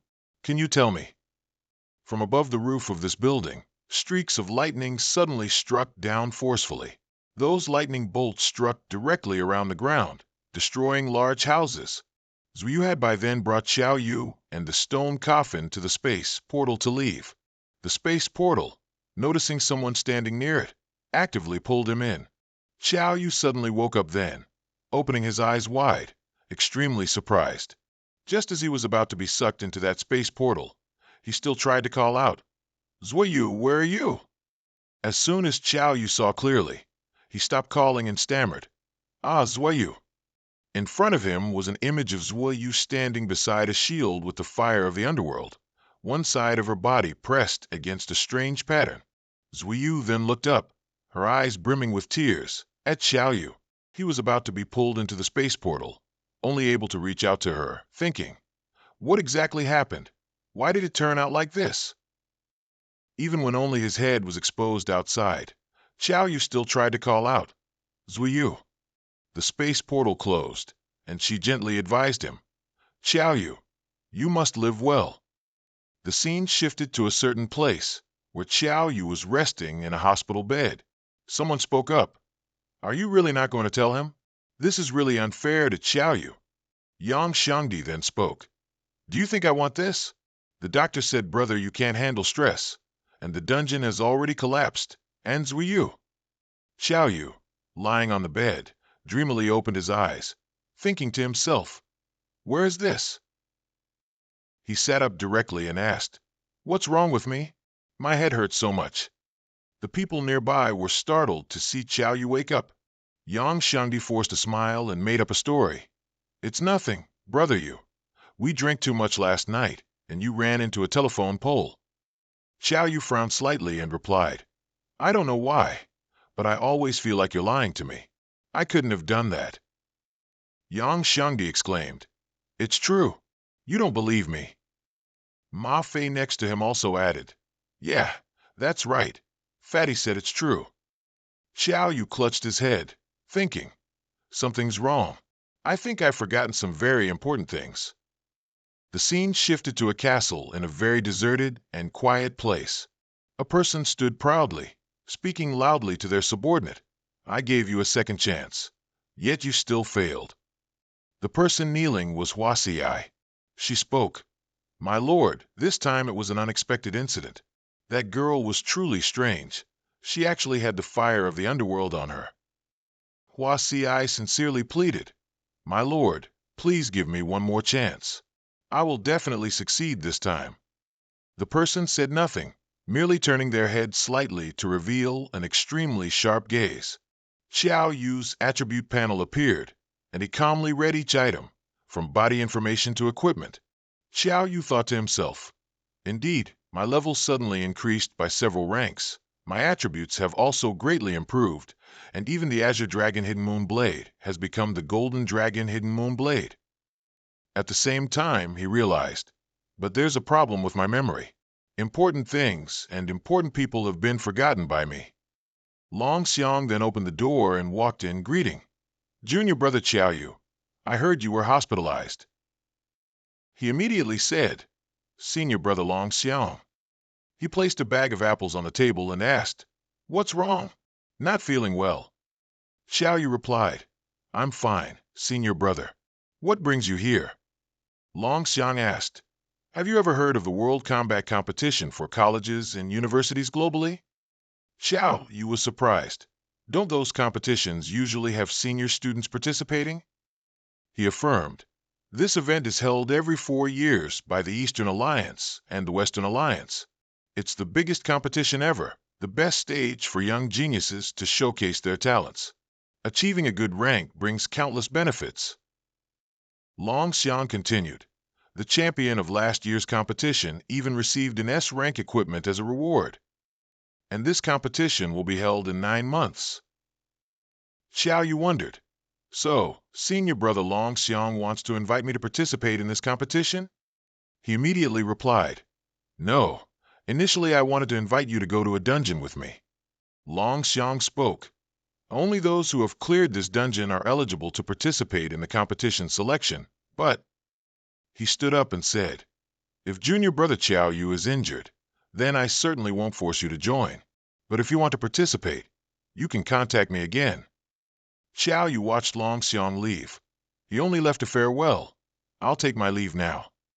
He thought to himself, "I'm just a freshman, yet Long Xiang wants to invite me to a dungeon? I always feel like he's trying to trick me." Suddenly, 2 people simultaneously ran in through the door, calling out, "Brother Yu!" Xiao Yu looked at the 2 bruised people in front of him and wondered, why are there 2 Yang Xiangdis? He immediately explained, Brother you, this is Ma Fei. Xiao Yu was startled. Oh my, what happened? Why did Ma Fei turn out like this? Yang Shangdi then admitted, Brother you, I'll be honest with you, in reality, you didn't hit a telephone pole. The actual situation is that you entered a dungeon.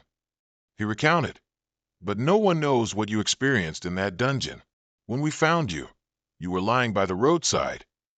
Xiao Yu immediately sat up and asked, What's the name of that dungeon? Jung Hung Dik Im Meditan Ziplit, Wei Ming Zai? Kyo Du thought to himself at this moment, Neumin Gioia, as expected, I have no memory of this instance at all. Jung Hung Dai quickly explained. After that, Ma Fai and I wanted to investigate and find out what had happened. It turns out a guild named the Hunter Guild was also investigating this instance. He continued, the people in that guild call themselves instance hunters, making a living by guiding others through this instance. They said that one of their members, named Vong Dai Fuk, also disappeared in the Noi Min Gioi instance.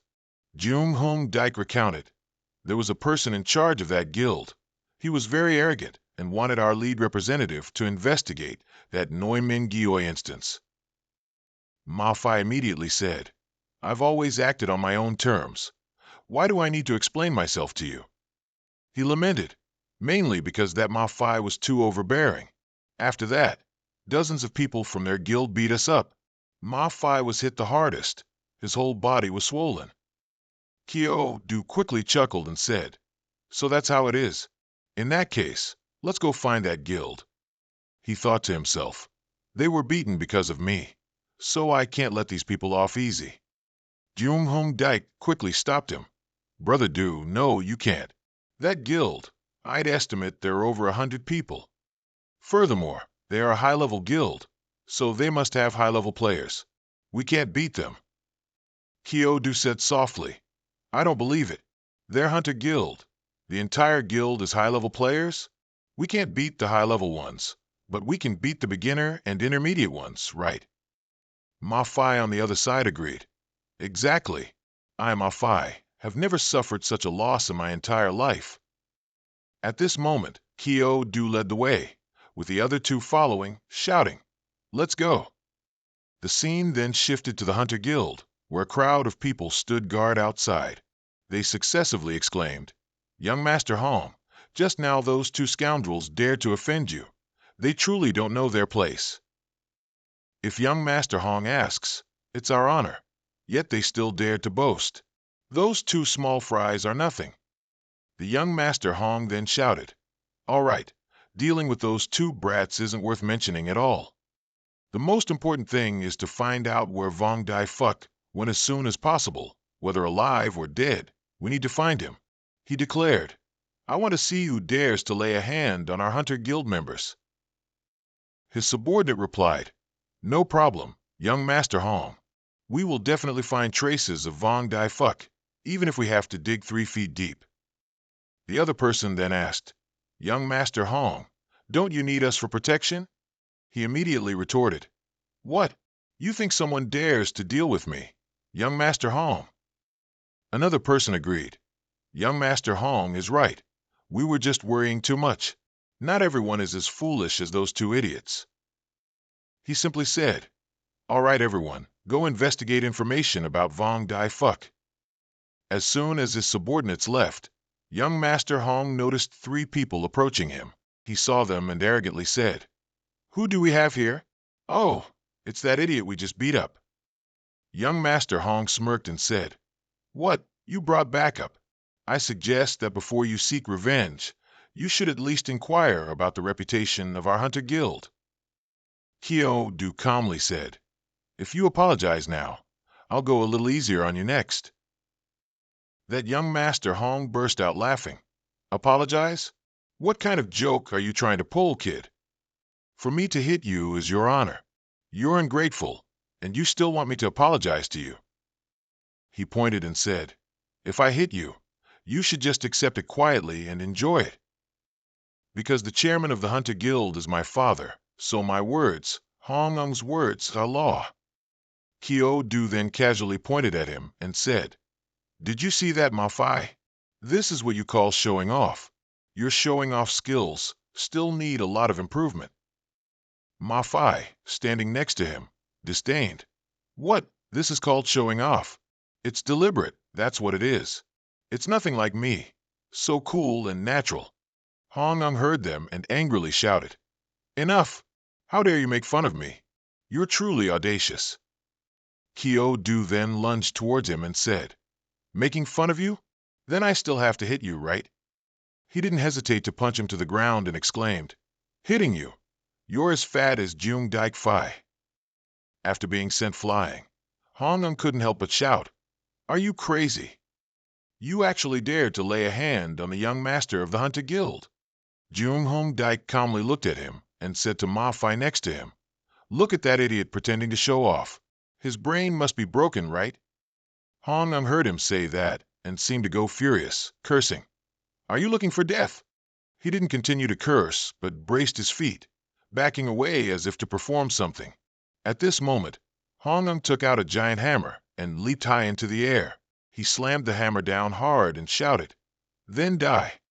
Kyo Du also quickly used his spear to block the attack. Kyo Du swung the staff in his hand to block the hammer in Hong Ung's hand. He thought, This arrogant young master's strength isn't weak after all, huh? Kyo Du's defensive move strongly repelled Hong Ung, who lost his balance and flew backward. He looked up, glancing at Kyo Du, grinding his teeth. Isn't this guy a newbie? Why is he so strong? He immediately unleashed the skill mire of the Yellow Springs. His entire body and the hammer in his hand were covered by a red aura of power. Beneath his feet, mud was slowly rising, swirling like waves. Kyo Du used the weapon in his hand to slash straight down from top to bottom, a decisive strike aiming directly at Hong Ung. Hong Ung looked down at the fresh wounds on his chest. There were two long, diagonal wounds right in the middle of his chest, both oozing blood. He lightly touched the wound with his hand, his eyes darkening. Then Hong Ung brought that hand in front of him to examine. His hand was covered in blood. It was unclear if it was a wound on his hand or blood from his chest. He let out a loud laugh. Don't you guys know?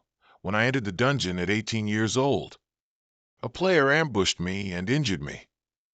As he spoke, his expression darkened, and the hand he just held up slowly clenched.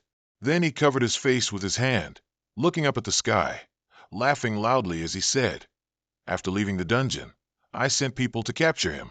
Then I sliced his flesh and roasted it, and made him eat all of that freshly roasted meat. After that, that guy went insane. And ever since then, no one has dared to injure me, Hong Ung. You guys are truly impressive. Then he slowly lowered his head, sweeping his bangs back. His eyes became terrifying. I definitely have to take very good care of you guys. Kyo Du reminded him, Before you threaten us, you'd better think about how to escape first. Hong Ung seemed to become even more deranged. He swung the hammer in his hand and said, Do you really think you three can make me stay here? That's just wishful thinking. Then he unleashed the skilled bloodlust hammer. Kyo Du was not to be outdone. He jumped up and swung the weapon in his hand. Let's see what your hammer strike can do. He launched an attack from above, striking directly down at Hong Ung. Hong Ung raised his hammer to block the attack, but the force was too strong, causing the ground around Hong Ung's feet to shatter into many pieces, flying up. From below, Hong Ung threatened, I truly underestimated you. If that's the case, then you should taste the true power of me, Hong Ung. Then the two flew in opposite directions. Between them, the ground was no longer intact, with many cracks from the recent attack. Hong Ung once again raised his hammer. It seemed the red aura around him and his weapon had become much stronger than before. Immediately after, a red light erupted from him, shooting straight into the sky. At the same time, he spread his arms, looking up at the sky. Jung Hung Dik shouted loudly, Juba, Kyo Bro, he's sending a signal. At the same time, Hong Ung was unleashing the skill earth binding. The mud around him was forming a whirlwind several times, taller than a person. Then he swung his hammer with both hands, preparing to deliver a finishing blow. It's too late. D. As he spoke, he leaped high, yelling, Bloodlust hammer, aiming the attack straight at Kyo Du. The strike came down, accompanied by a loud explosion and blinding light. Jung Hung Daik and Ma Fai watched this scene, with eyes full of both panic and worry. While Jung Hung Daik shouted loudly, "Kyo bro!" Ma Fai had already drawn his sword, ready for battle. From within the smoke and dust created by the impact, a triumphant voice echoed, "No way!" It was Hong Ung's voice. He laughed loudly. Couldn't even block one move. Just then Kyo Du, quick as lightning, appeared behind Hong Ung and said, "It's my turn now, isn't it?" Hong Ung glanced back, his eyes filled with surprise mixed with fear. As soon as he finished speaking, the weapon in Kyo Du's hand struck Hong Ung's face. One side of his cheek was visibly deformed. Blood spattered from his nose and mouth, and his entire body lost balance and flew backward from the force of the attack. Before completely falling and losing consciousness, Hong Ung still managed to threaten in a weak voice, "You dog, just you wait. My father will definitely skin you alive and pull out your bones." Kyo Du rested his weapon on his shoulder, looking at Hong Ung falling in front of him with a triumphant and slightly disdainful look and smile, while Hong Ung had fainted the moment he hit the ground. "Jung Hung Dik and Ma Fi happily zan over.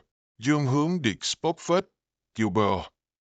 Ma Fi asked, "What should we do with this guy?" Kyo Du replied, "Does that even need to be asked?" Then he quickly grabbed the unconscious Hong Ung from the ground, dashing past the other two, who watched in astonishment, saying as he ran, "Of course we run first." He deliberately made such a loud commotion, so the Hunter Association members will definitely rush here soon, you'll see. Behind him, voices called out, "Kyo Du, wait for me." Not long after, a man stopped before a fresh trail of red blood in the middle of the road where the battle had just taken place. His entire body exuded a blue aura of power. He said, "This is the young master's fresh blood." Saying that, he shot away at incredible speed, leaving only a streak of light in the air. Immediately after, in the chairman's office of the Hunter Guild, a man stood solemnly facing the desk, placed right in the center of the large room. A person rushed in through the door, shouting loudly, "Chairman, it's terrible. Young Master Hong is missing." Meanwhile, the man standing in front of the desk maintained a stern expression. Hearing this news, he immediately spun around, his face filled with panic. He confirmed again, "What? Who dared to do this?" The person who just reported replied, "Let me investigate." But before he could finish, the man shot out of the room. "Once I find out who it is, I'll definitely chop them into 1,000 pieces. He is Hong Tu Kwong, the chairman of the Hunter Guild." Elsewhere, Kyo Du was running quickly down the road, carrying Hong Ung. He had Hong Ung slung face down over one shoulder, holding him tightly with one hand.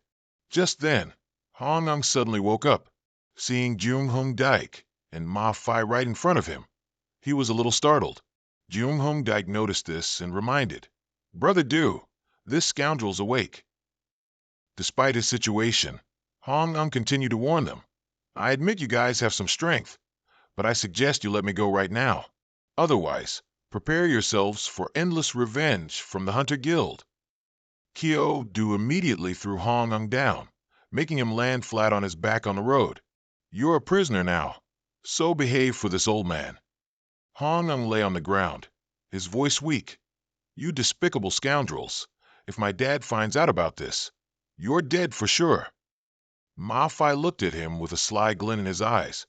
"When you praised us, it wasn't like this, was it?" Jung Hong Daik also looked at Hong Ung with similar eyes.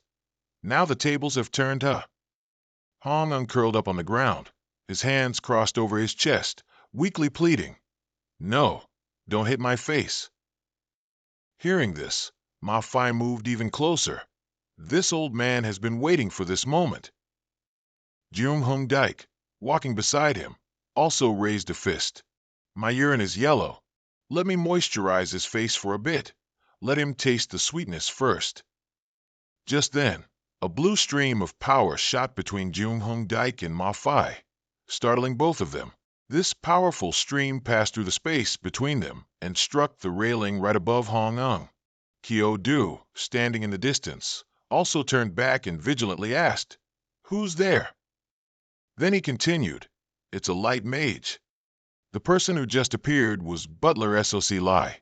He held a long blue weapon, its tip branching into 4 sharp blades. SOC Lai held his weapon in his right hand, his left hand behind his back, standing tall and proud amidst the dust and smoke. He spoke, Ahem, you guys certainly make it easy for this old man to find you. Kyo Du stood directly opposite him, while Jung Hong Daik and Ma Fai stood behind, also in a state of extreme vigilance.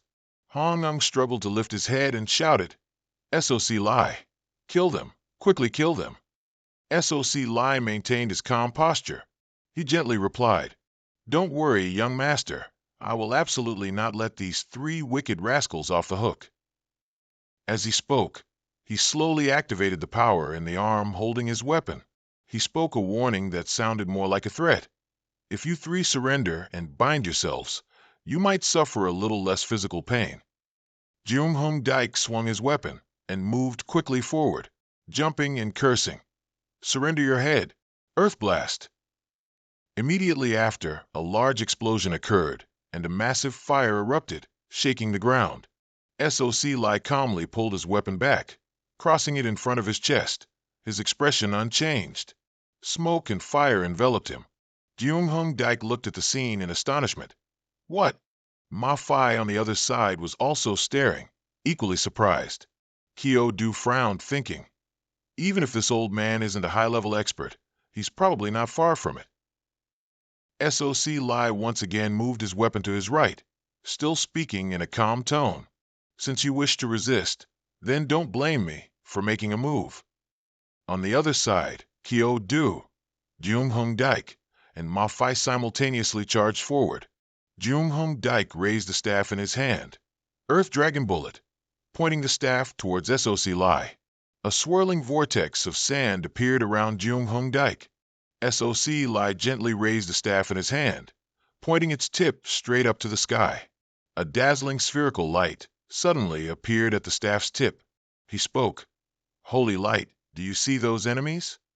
At this moment, Kyo Du and Ma Fai were still rapidly moving towards SOC Lai. He calmly lowered his face, seemingly preparing for something, and the light on his staff grew brighter.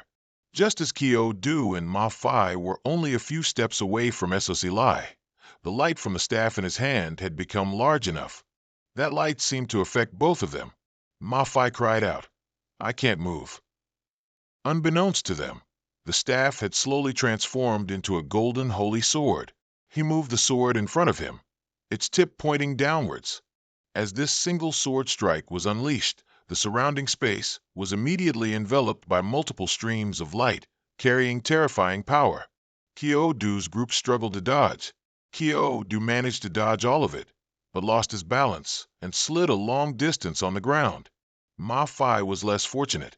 He was slammed directly into the nearby building, shattering a large section of the wall. Kyo Du frowned. This butler's power is truly terrifying. With a single move, he suppressed all 3 of us. SOC Lai spoke with a hint of praise.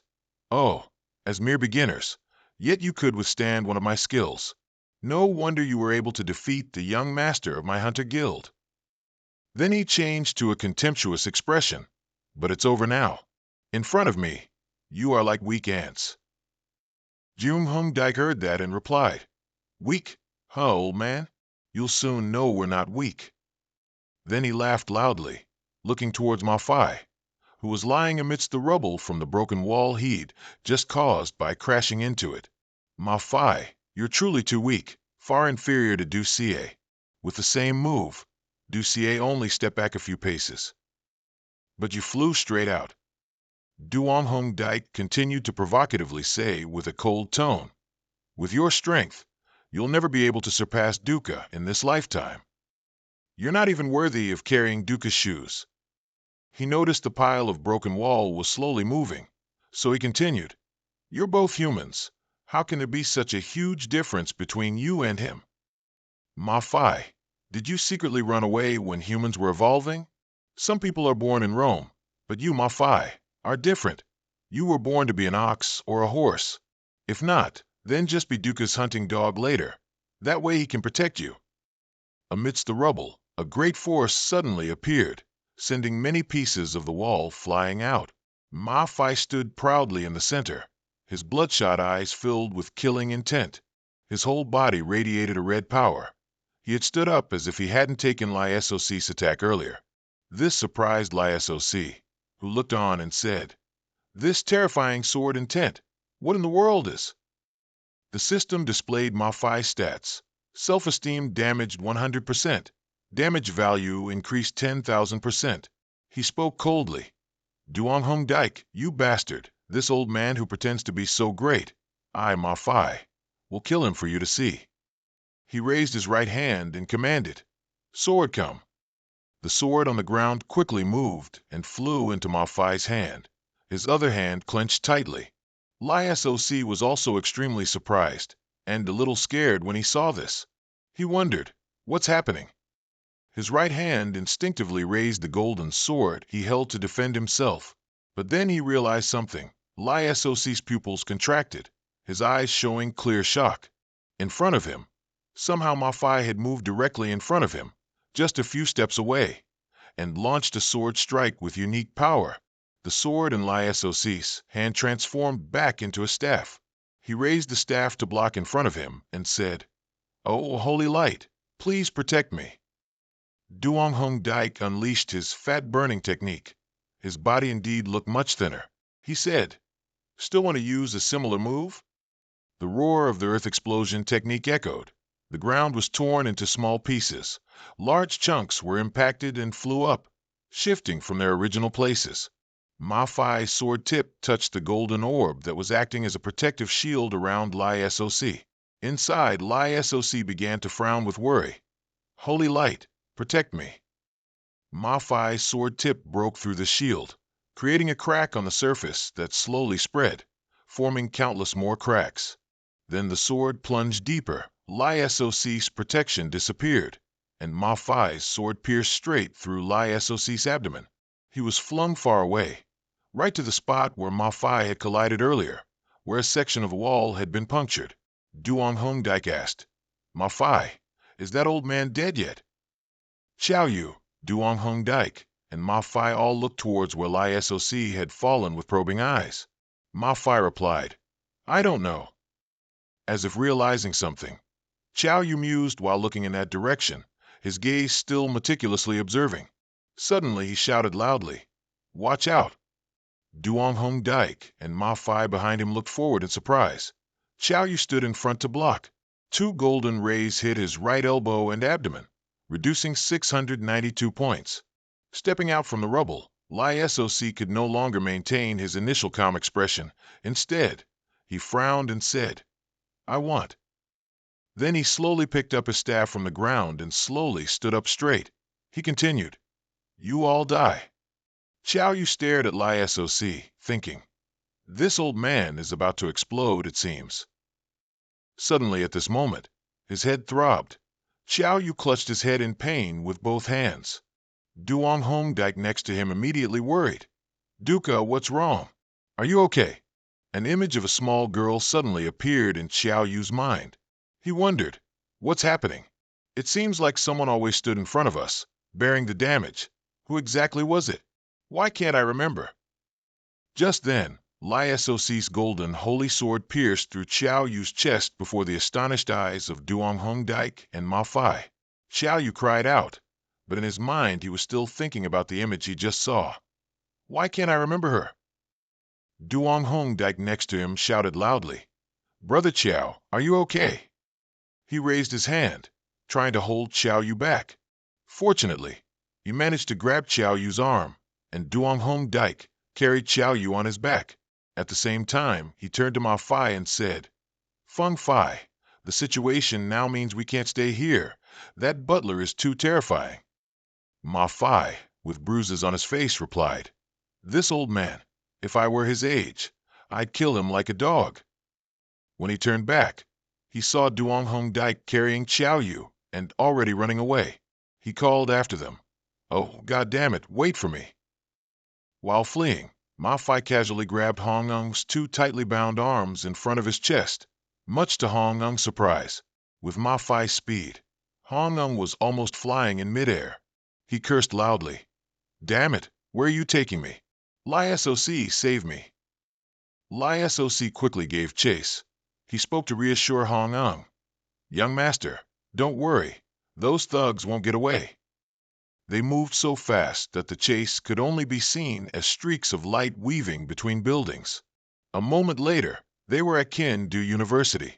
Ma Fai's mouth was still swearing incessantly. God damn it. Xiao Yu had woken up by this time. Duong Hong Dike ran, occasionally turning his head to look at Lai SOC, who was close behind.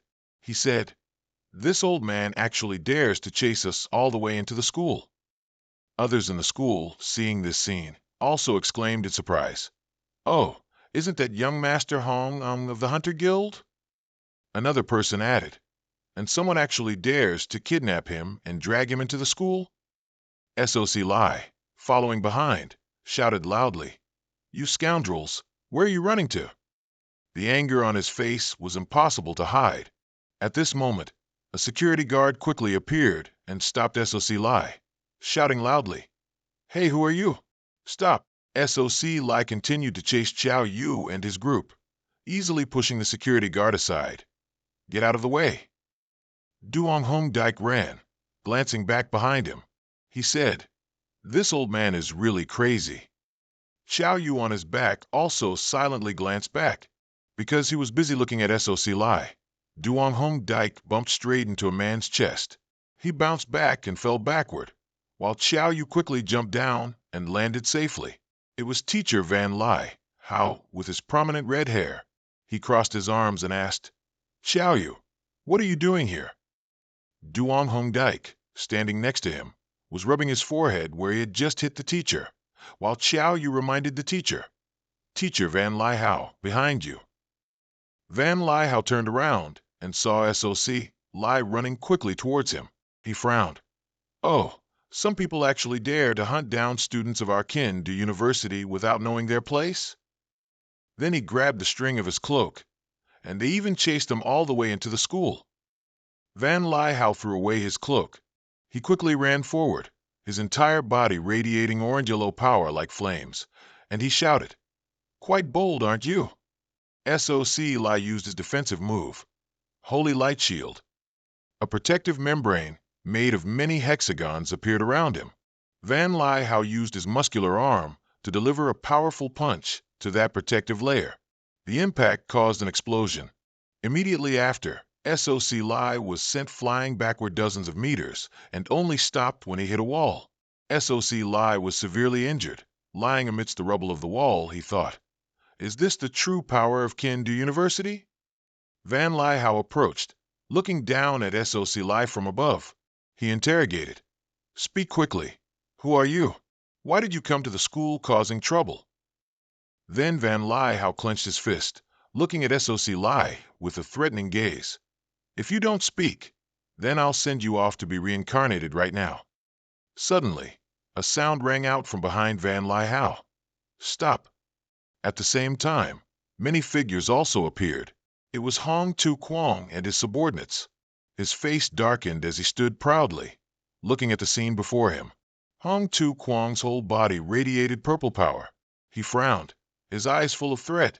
Release him. Van Lai Hao glanced back, a sarcastic smile on his face. What if I say no? Hong Tu Kwong repeated his earlier words, his tone more strained. Release him, otherwise, you'll be buried with him today. Van Lai Hao raised his fist, power quickly enveloping his arm, and he continued, Oh, is that so? Then Van Lai Hao decisively threw a punch down at SOC Lai, who was lying beneath, making him sink even deeper into the rubble. Hong Tu Kwong shouted loudly, SOC Lai. His eyes couldn't hide his worry, his forehead furrowed, revealing wrinkles. Van Lai Hao stood up straight, his hands in a ready-to-fight stance, and turned to look at Hong Tu Kwong provocatively. Come on then, let's see how you'll bury me with him. At Hong Tu Kwong's command, finish him for me. His retainers charged towards Van Lai Hao, while Van Lai Hao stood still, showing no intention of dodging. Van Lai Hao clenched his fist, his face full of confidence, and slowly spoke each word. Tai Chan. The last word Van Lai Hao uttered was Chan. Along with this word, his fist swung straight forward, and Hong Tu Kwang's men were quickly sent flying backward. One of the retainers realized something. Wait, that's the battle maniac. That's the battle maniac Van Lai Hao. He's been missing for so long, I thought he was dead. I can't believe he suddenly became a teacher at Kindu University. Another person questioned, is the battle maniac very famous? The previous person explained, he's not just famous. Then he thought about Van Lai Hao's wild, blood-soaked fighting image and said, he was born to fight. When he first reached the peak of the intermediate stage, he once fought alone, surpassing his level, and killed a famous high-level swordsman. This is truly a genuine lunatic. Hong Tu Kwang also spoke up. The battle maniac Van Lai Hao. You're still alive. Van Lai Hao confidently replied with a radiant expression. Not only am I not dead, but I should also thank you.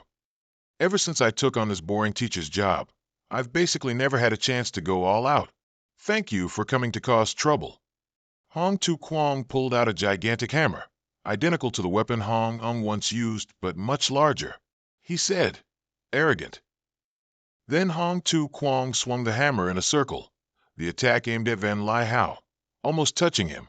The attack created a large, long mark on the school ground and caused cracks to appear on the nearby wall. Van Lai Hao stood up from the rubble, looking at Hong Tu Kwang, who was still holding the hammer with an imposing posture. One of the retainers from earlier said, this battle maniac doesn't seem as strong as you said. The other replied, just wait and see. The true battle maniac is truly terrifying. Van Lai Hao clenched his fists tightly, veins visibly bulging on his hands, and his muscles seemed to have grown larger. He unleashed his battle fist move. His eyes turned red, full of killing intent. His two hands came together, his cloak fluttering, making him look like a roaring tiger.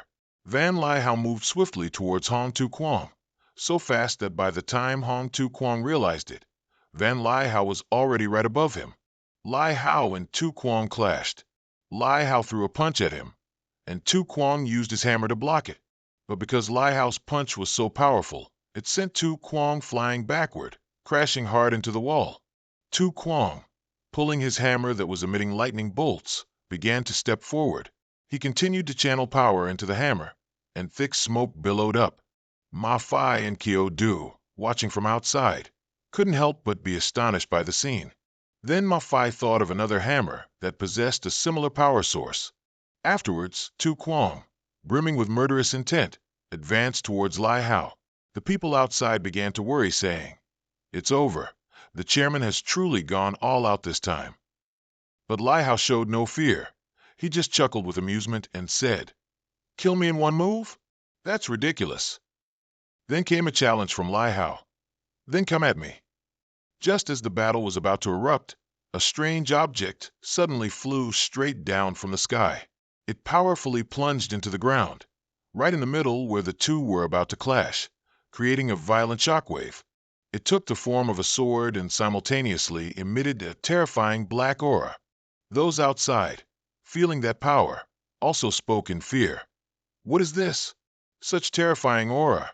It feels like one wrong move, and heads could roll. Lai Hao, seeing that thing, lost interest and said, what boring. But on Tu Kwang's side, he was sweating anxiously, saying, that's an S-grade equipment, the Mad Boar Sword. He also thought, the Mad Boar Sword only recognizes one master, the world's #1 sword cultivator. Kyo Du, watching from outside, also gradually realized something, thinking, this aura? Could it be?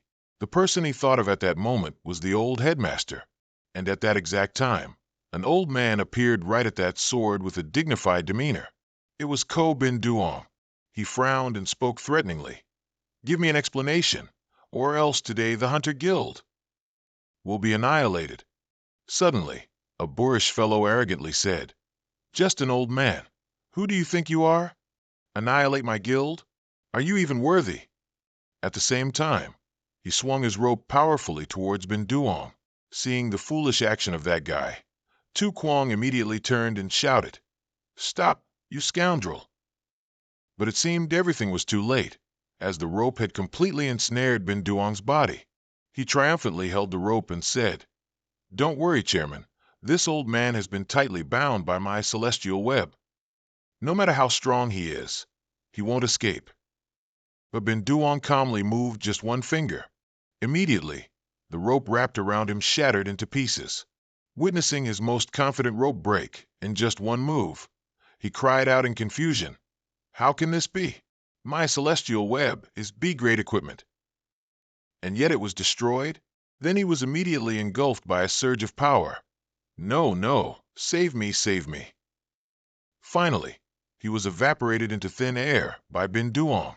Another person standing outside also trembled and said, "He just casually used a move and annihilated a high-tier player?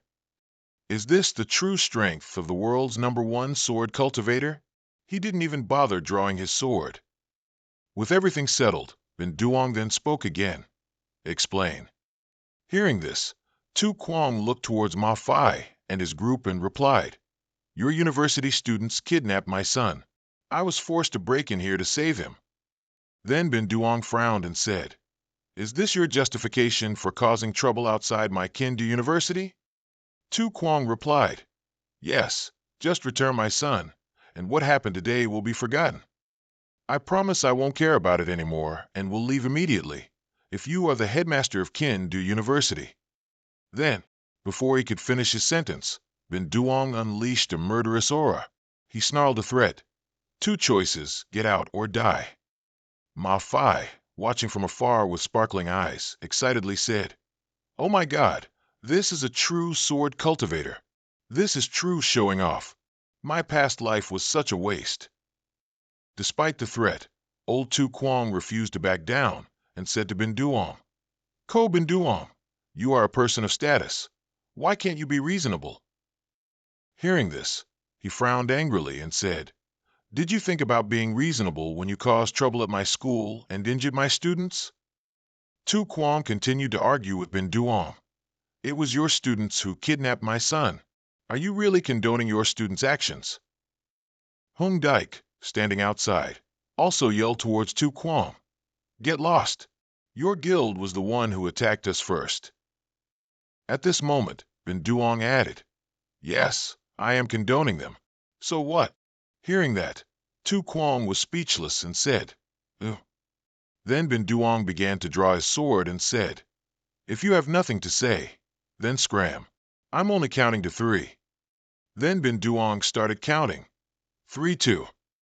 Tu Quang's heart pounded, and he broke into a sweat, not daring to do anything. Before he could count to 1, he immediately turned around and ordered the group, "Let's go." Just then, Kyo Du appeared, dragging a person with one hand. He called out, "Stop! Don't be in such a hurry, guild leader Hong." Kyo Du smiled kindly and suggested, "Let's make a deal." These words, to Tu Quang's ears, turned into a provocation. He loudly shouted, Are you trying to extort me? There's no such logic." Only when his eyes met Bin Duong's nearby did he regain his composure and say, "Tell me, what do you want to release him?" Kyo Du, knowing Tu Quang's hesitation, replied, "Don't worry, you can solve this with a little money. Just hand over the great hammer to me." Faced with the opponent's arrogant demand, Tu Quang decisively waved his hand. "Impossible. This is an A-rank equipment enhanced to +7. If you insist on this condition, you can have my son. I'll go home tonight and make another one. It'll be fine." Kyo Du seemed taken aback by his determination and remained silent, not answering, while Hong Thieu, hearing this, was also stunned. After a moment, he began to step back and negotiate in a low voice. "Then how about this? I need a complete set of C-rank equipment. Once I have it, I'll return the person to you." This request was entirely feasible, so he didn't hesitate and immediately agreed, also not forgetting to add, "Release him." Kyo Du quickly reacted and refused. "No, you hand over the items, then I release the person." Tu Quang looked towards Bin Duong standing in the distance, seemingly deep in thought. Finally, he threw a set of equipment in front of Kyo Du. "Take it." The agreement was complete, and he didn't hesitate to release the person in his hand. "Let's go, young Master Hong." Just as everything seemed to have ended peacefully, a voice rang out. "What you guys did, it's truly irrational," Ben Duong said with a serious expression. "Your strength is weak, yet you provoke a powerful guild. After all, this is a hunter guild specializing in leading people through dungeons. Later, when you go to dungeons, you could easily be ambushed." Ma Fai immediately objected. "Principal, it's not like that. It's their guild." Before he could finish, Ben Duong interrupted him. "Right or wrong doesn't matter. Even if you're right, it won't stop the Hunter Guild from acting against you. Only fists are the truth." Kyo Du, who had been silent all this time, suddenly spoke. "Principal, do you think we did something wrong?" His reply was the sound of the principal saying, "Wrong? Your only mistake was not acting cleanly, letting them chase you all the way home." He growled, "If I had done such things when I was young, Hong Tu Kwong wouldn't just have his head knocked. He would die without knowing who did it." With that, he turned, sighed, and left. "Compared to me when I was young, you guys are still far behind." The person had left, leaving behind only the three admiring gazes of the young group, who simultaneously gave a thumbs up in admiration for the principal. A long while later, everyone went back to the dormitory. Placing the acquired outfit on the table, Hong Daik excitedly said, "Kyo-se, you see, those people are really rich." Kyo Du, standing nearby, urged, "Stop talking nonsense. Everyone take 2 items. Choose them yourselves." Behind him, an information board detailing the uses of the wind boots and silver lion helmet appeared before his eyes. He silently assessed. The lion helmet's special property is useless. Even if it can block a headshot, the cooldown time is too long. On the other side, Ma Fai and the other person had also chosen their equipment. Hong Daik kept exclaiming, "Extorting them feels so good, Kyo-e. Do you have any plans next?" Kyo Du quickly gave his answer. "Continue attending class. What else can I do? After that, I'll try to find a way to recover my memory. I always feel that blank memory is very important to me." The other two tacitly remained silent. On the second day, quite a few people gathered at the training ground. Discussion filled the air. "What do you guys think? Just how strong is the principal?" A reply came from behind. "In this world, anyone who can be called a strong person must meet one condition: to single-handedly kill the snake on the world of Chop Mun Gun." 5 years ago, the principal killed one with only 5 sword strikes. Just then, Lai Hao on the stage spoke up, interrupting the conversation. "All right, no more noise. You all did very well in the first phase of training." Saying this, he suddenly smiled excitedly. "So now, let's proceed to the second phase of training." Hearing these words, Kyo Du's expression turned serious. "Phase 2. Immediately, Lai Hao reassured him. "Don't worry too much. The first training phase aimed to increase everyone's defense, while Phase 2 will be special agility training." He explained, "In physical combat professions, strength and defense are not enough. If you can't keep up with body flexibility, you'll become a big, living target and be easily killed. Therefore, physical combat is the most difficult profession to advance. Although strong at first, later, due to the need to balance 3 attributes, strength, defense, and agility, there are very few true physical combat powerhouses in the world." Hearing these words made Kyo Du happy. "Special agility training? That's great. My agility is low, and I can't always rely on the effect of the ancestral finger to succeed." The group of people was quickly enveloped by a green light, while on the grandstand, Lai Hao continuously reassured them, "Don't worry, the second phase will be much easier." Very quickly, in the C-rank dungeon abyss of the deep sea, there were land masses surrounded by clear blue water. Not long after, the group was also teleported here, standing on a piece of land floating on the water. As soon as Kyo Du entered the dungeon, he immediately looked around to assess the environment. The group began to speculate. Teacher Van wouldn't want us to dodge waves, would he? Knowing they were curious, Lai Hao decisively explained, "The second training phase is very simple. Just step onto those pillars and reach the opposite peak within 5 minutes to succeed. Hearing this, Kyo-do fell silent. The stone pillars, constantly battered by waves, were so slippery that it was difficult to stand on them, and some had been eroded by seawater. They could even collapse if stepped on. Going to the opposite side not only tests agility, but also reaction and judgment abilities. At this moment, Lai Hao spoke again, asking, "Does anyone want to try first?" After hearing the brief explanation, Lam Lang seemed confident of victory and boldly volunteered, "Let me teach her." With that, he unhesitatingly stepped onto the nearest pillar. His body immediately swayed on the water. Seeing this, the group quickly shouted, "Be careful!" Without hesitation, Lam Lang continued forward, his body swiftly moving past each pillar. He thought to himself, "I seem to have mastered the technique of standing steady."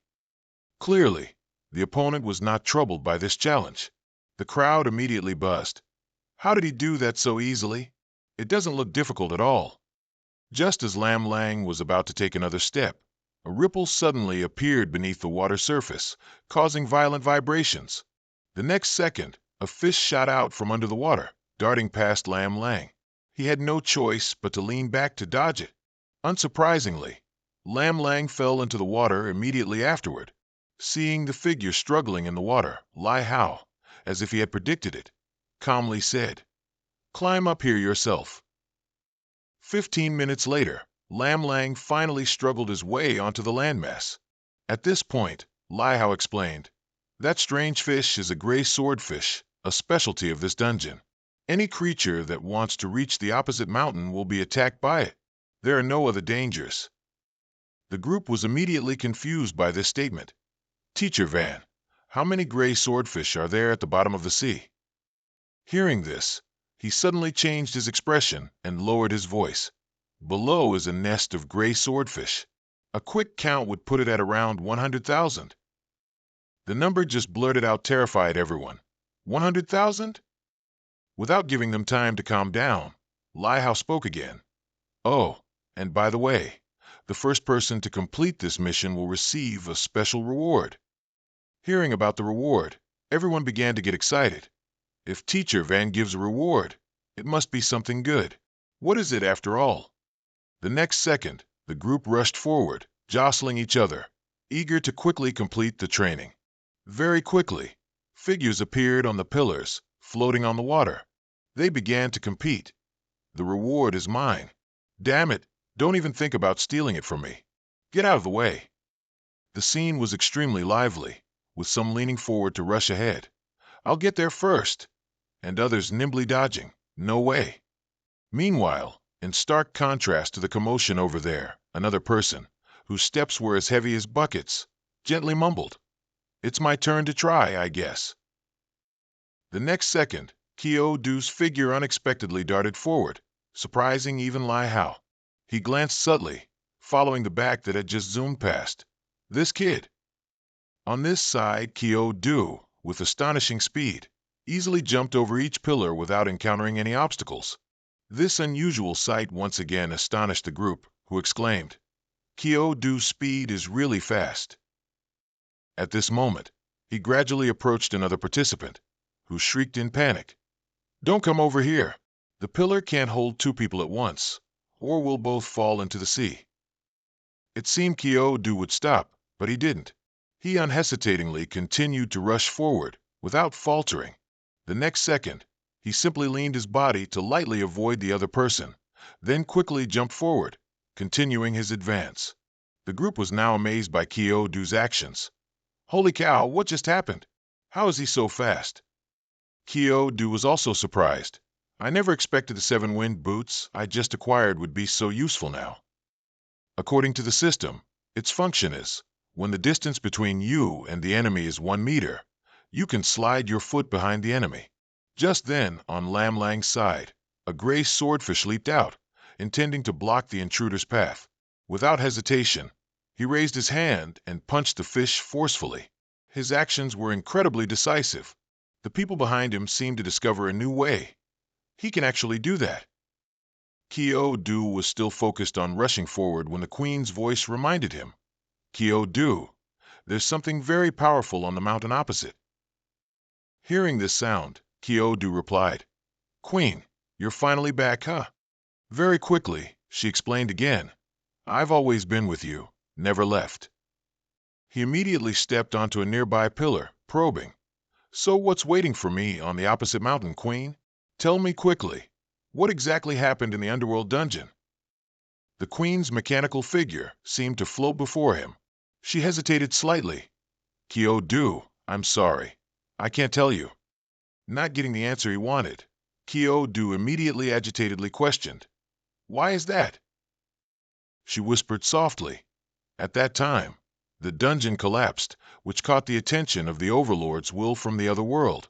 So, to avoid being discovered, I had to enter a hibernation state. Therefore, I don't know what happened next.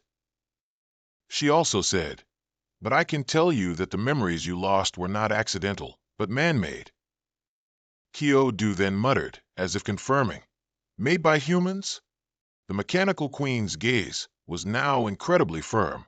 That's right, that girl, named Ta-truck, sealed your memories, seemingly not wanting you to think about her. Kyo-do's hand slowly clenched, his thoughts spiraling. Why is that? Why is it like that? Just then, countless gray swordfish shot up from the water, lunging towards where he was standing. One of his eyes suddenly gleamed, a strange red light shining. A second later, seemingly losing his mind, Kyo-do lowered himself and relentlessly punched and kicked the fish. His frenzied actions caught the eyes of the people behind him, astonishing them. Hey, why is he so fierce? Even Lai Hao sensed something was off. Why is this kid so agitated? He mused. I brought them here to train their agility. So why is this kid starting to beat up fish? Meanwhile, Kyo-do seemed to have entered his own world, losing all feeling, only knowing to continuously punch and kick. Why? Finally finished with the fish, he lowered his voice and asked, Queen, is there any way to help me break that seal? In response, he received an affirmative answer. Hearing this, Kyo-do was eager. Then please help me quickly. Before he could finish, the mechanical queen interrupted. However, before you do, you must obtain something. Strange black streaks had now appeared on his face. What is that thing? A second later, a name was uttered, the demon eye. The black streaks spread rapidly. Kyo-do raised his hand to his forehead as if in intense pain. What is the demon eye? Where do I have to go to get it? The queen immediately reassured him. First, don't worry about the demon eye. Kyo-do, your body. Kyo-do. The sound of his name was suddenly raised, as his body could no longer support itself, and he fell weakly. Very quickly, his body gradually sank to the bottom of the deep sea, surrounded by dense swarms of gray swordfish. Just then, a girl's figure suddenly appeared before Kyo-do's eyes. The girl gently took his loose hand. He didn't know how much time had passed, but when Kyo-do opened his eyes, he was lying safely in a bed. Looking around, he softly speculated, Where is this place? Raising a hand to rub his still throbbing head, he murmured, Am I in the hospital again? Suddenly the door burst open, and Fu Dung entered from outside. You're awake. Seeing her, he was slightly surprised. Fu Dung, why are you here too? She softly explained, Your friends Ma Fai and Hong Dike told me. Handing him the glass of water, she didn't forget to warn, Be careful, it's probably still hot. Kyo-do could do nothing but reach out to take it. Thanks. Suddenly the door was violently kicked open again, creating a loud bang in the quiet space. The two people inside the hospital room were full of question marks, looking doubtfully at the newcomer at the door. Lu Veem Hang immediately questioned upon arrival. Dung, you specifically came here to visit this pretty boy, huh? Lu Veem Hang shouted loudly while Kyo-do, not understanding what was happening, drank from his cup, and Fu Dung stared sternly at Lu Veem Hang. This gigolo, right hand. Kyo-do paused, putting down his cup and watching Fu Dung chase the man. Lu Veem Hang, what do you want? Get out now. Lu Veem Hang, unwilling to be chased away, complained and mocked Kyo-do. Dung, what's so good about this gigolo? Look at his effeminate posture. His legs aren't even as thick as my arm. Su Fu Dung said bluntly, without a change in expression. It has nothing to do with you, get out. Lu Vim Hang still ignored Su Fu Dung and stubbornly challenged Kyo Du. Kid, if you're a man, come outside and fight me. Whoever loses has to disappear from Dung Dung's sight. Kyo Du finally spoke up to ask, You just arrived and you're already making so much noise. Who are you? Lu Vim Hang confidently smiled, showing off his white teeth, pointing at himself and introducing. You truly are an idiot if you don't even know me. I am Lu Vim Hang, the strongest male genius from Thuong Long Jing, Du Normal University. Kyo Du's face darkened as he thought. Thuong Long Jing Du Normal University? I remember the male-to-female ratio at that school is 1:9, and most of them are female. Su Fu Dung covered her mouth and whispered to him, Kyo Du, don't bother with him. This person, although he has issues, is actually very strong. Kyo Du replied, I understand. Kyo Du slowly got out of bed and said, First, let me make it clear, I never actively appeared in front of Su Fu Dung. Lu Vim Hang crossed his arms and snorted coldly. At least you know your place. Lu Vim Hang approached Su Fu Dung with a joyful tone. Dung Dung, did you see? This guy of yours is fundamentally not worthy of you at all. Only I, Lu Vim Hang, am worthy of you.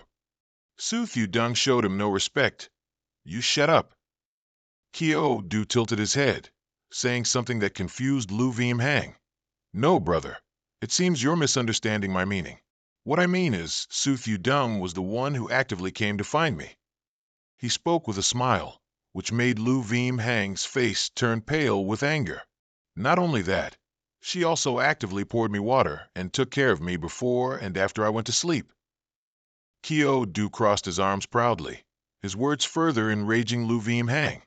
Furthermore, she also told me, You're not handsome, and you're short too.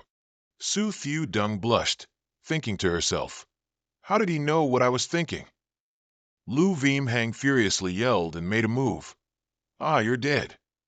He punched hard, but Kyo Du had already raised an ice shield. Standing behind, Kyo Du smiled lightly. Lu Vim Hang's punch broke the ice shield, but Su Fu Dung quickly stepped in to stop him. Lu Vim Hang, that's enough. Lu Vim Hang gnashed his teeth in anger. Kid, do you dare to duel me? I won't bully you. I'll wait until you're recovered. Kyo Du didn't care and picked up his phone to call security. Hello, security? 2 security guards quickly went up to Kyo Du's room and carried Lu Vim Hang, who was screaming and struggling. Coward! If you've got the guts, fight me. Su Fu Dung stood facing him and said, Kyo Du, I'm sorry. Don't listen to his nonsense. That guy keeps clinging to me. I can't get rid of him. Kyo Du politely said, It's fine. I'll help you deal with him. Let me introduce this location. This is a duel arena, a dual instance world, protected by the rules of the arena. Players will not die. When a player's HP reaches 1, their HP will automatically be locked, and they will be considered defeated. Therefore, when many players have conflicts or want to resolve them, they choose to come to the duel arena to settle it. Someone's murmuring voice rang out. Hey, have you guys heard? Today, Lu Vim Hang from Thuong Long Kin Du Pedagogical University will be dueling a genius from Kin Du University. The black-haired boy tilted his head. Oh, really? Dueling who? Long Tuong. Why does that name sound familiar? The other boy guessed. I heard this person's name is Kyo Du, a new student. Everyone was stunned. Wait, a new student? Lu Vim Hang is already a third-year student. How can he be so shameless to bully a new student? The crowd huddled together to bet on the match between Lu Vim Hang and Kyo Du. Come on, place your bets. Kyo Du's odds of winning are 5-1. I'll bet 200,000 on Lu Vim Hang to win. I'm betting on Vim Hang to win too. Kyo Du and Lu Vim Hang slowly entered the arena. Lu Vim Hang arrogantly said, Kid, I have to admit that you were much better than me when I was a first-year student. Otherwise, you wouldn't have been able to get into Kin Du University. But unfortunately, you're only a first-year student right now. He grinned confidently. Next, I'm going to beat you like a dead dog in front of Sooth Yu Dung. Lu Vim Hang, level 26, mid-stage heavy warrior. Kyo Du, with an unchanging expression, also introduced himself. Kyo Du, level 17 novice necromancer. The entire audience fell silent after hearing Kyo Du's introduction. The crowd watching from the stands roared. What's wrong here?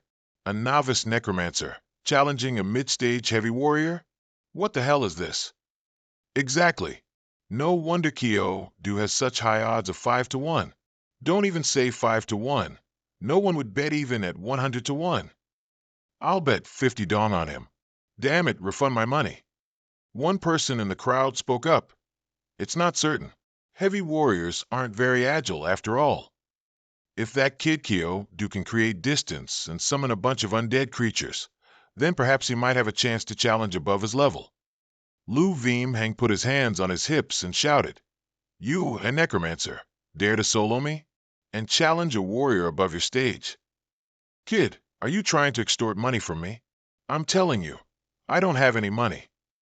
Kyo Du stomped his foot, gaining momentum, and lunged forward with a clenched fist. Lu Vim Hang was a bit surprised and panicked. Damn it, are you really trying to pull a stunt? He thought, I need to go easy, otherwise I'll kill him. The people in the stands buzzed, some even crying. What's going on? Why is he charging forward? Am I seeing things? A necromancer wanting to use fists against a muscle-bound heavy warrior? It's over. I'm utterly ruined this time. Sooth Yu Dung stood in the stands, thinking to herself, You guys are seriously underestimating Kyo Du.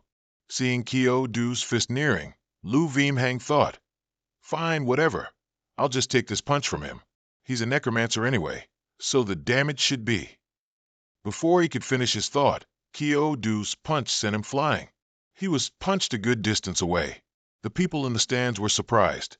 Oh wow, am I dreaming? A novice mage actually punched a mid-stage heavy warrior flying. Is Kin Du University really that powerful? A newly admitted student actually beat a heavy warrior. Regardless, the crowd angrily shouted, There's something shady going on. Kyo Du definitely reported the wrong class. Damn it, pay us back. A few people who saw Lu Vim Hang get hit even sneered. Ahaha, what a useless Lu Vim Hang. A mid-stage gets beaten by a novice. Pay me back my money, old man. Lu Vim Hang slowly got up. Oh, Lu Vim Hang is getting up. His face darkened, his eyes filled with killing intent. Kid, your punch hurt a bit. So next, I'll use my true strength. Don't you dare underestimate me. Kyo Du quickly lunged in front of Lu Vim Hang, preparing to attack again.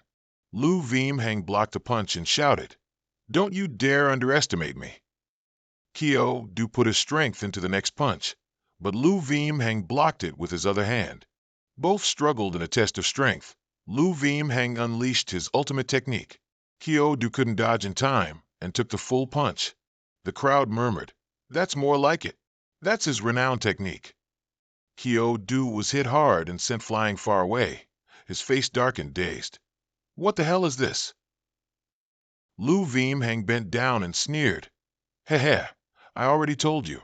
Don't you dare underestimate me. He widened his eyes, looking at something. Kyo Du, holding a blade, charged forward. Lu Vim Hang strongly raised his two large, muscular arms. As Kyo Du swung his staff down, Lu Vim Hang managed to block it. He tensed his arm, wanting to pull the staff back, thinking, I can't pull it out. Lu Vim Hang snatched the staff with one hand, while his other hand delivered a punch. He powerfully struck Kyo Du, sending him flying, making him unable to retaliate. Kyo Du was sent flying a considerable distance away. He steadied his feet and thought, This guy is stronger than I thought. Luckily, the effect of the Silver Lion helmet was just activated. Lu Vim Hang rotated his hand and laughed maliciously. Heh, your strength attribute must be exceptionally high, right? I could feel it from your two attacks, just now. At least 500 points. The crowd in the stands murmured, their faces pale with surprise. What the hell is that? A necromancer with a punch attack power of 500 points. Lu Hang slowly swung his arm and approached Kyo Du. Unfortunately, attribute points alone are useless. It's also 500 points of strength, but some people can integrate and utilize all 500 points, while some can't even unleash half its effectiveness. Lu Hang shook his hand and explained, "This is the conversion rate. Judging from you, your attack power is so high, but your conversion rate is terrifyingly low." Kyo Du's face darkened as he thought, "No wonder my attribute points are so high, but I always felt I wasn't strong enough to be champion, so it's because my conversion rate is too low." Lu Hang grinned. "Simply put, the conversion rate is the ratio of attribute points converted into combat power. For two players with identical attribute points, whoever has a higher conversion rate will be stronger. And now you might not even have a one-to-one conversion rate, and you dare call yourself a top student of Kindu University." Kyo Du stood firm and smiled, replying, "You don't need to worry about that. But I still thank you very much for answering my question." Kyo Du punched himself hard in the chest to activate the fury of the mechanical queen, putting the player into a berserk state. "In return, I'll stab myself first." Lu Hang was slightly startled to see that. Hey, everyone's watching. Don't you dare fake an injury." Su Thiu Dung's face was serious with worry. "Kyo Du, what do you want to do?" The person sitting next to Su Thiu Dung crossed his arms. "This kid has a self-abusive tendency, huh?" Kyo Du's entire body surged with power, his eyes flashing with a purple glow. A faint purple smoke enveloped Kyo Du's entire body.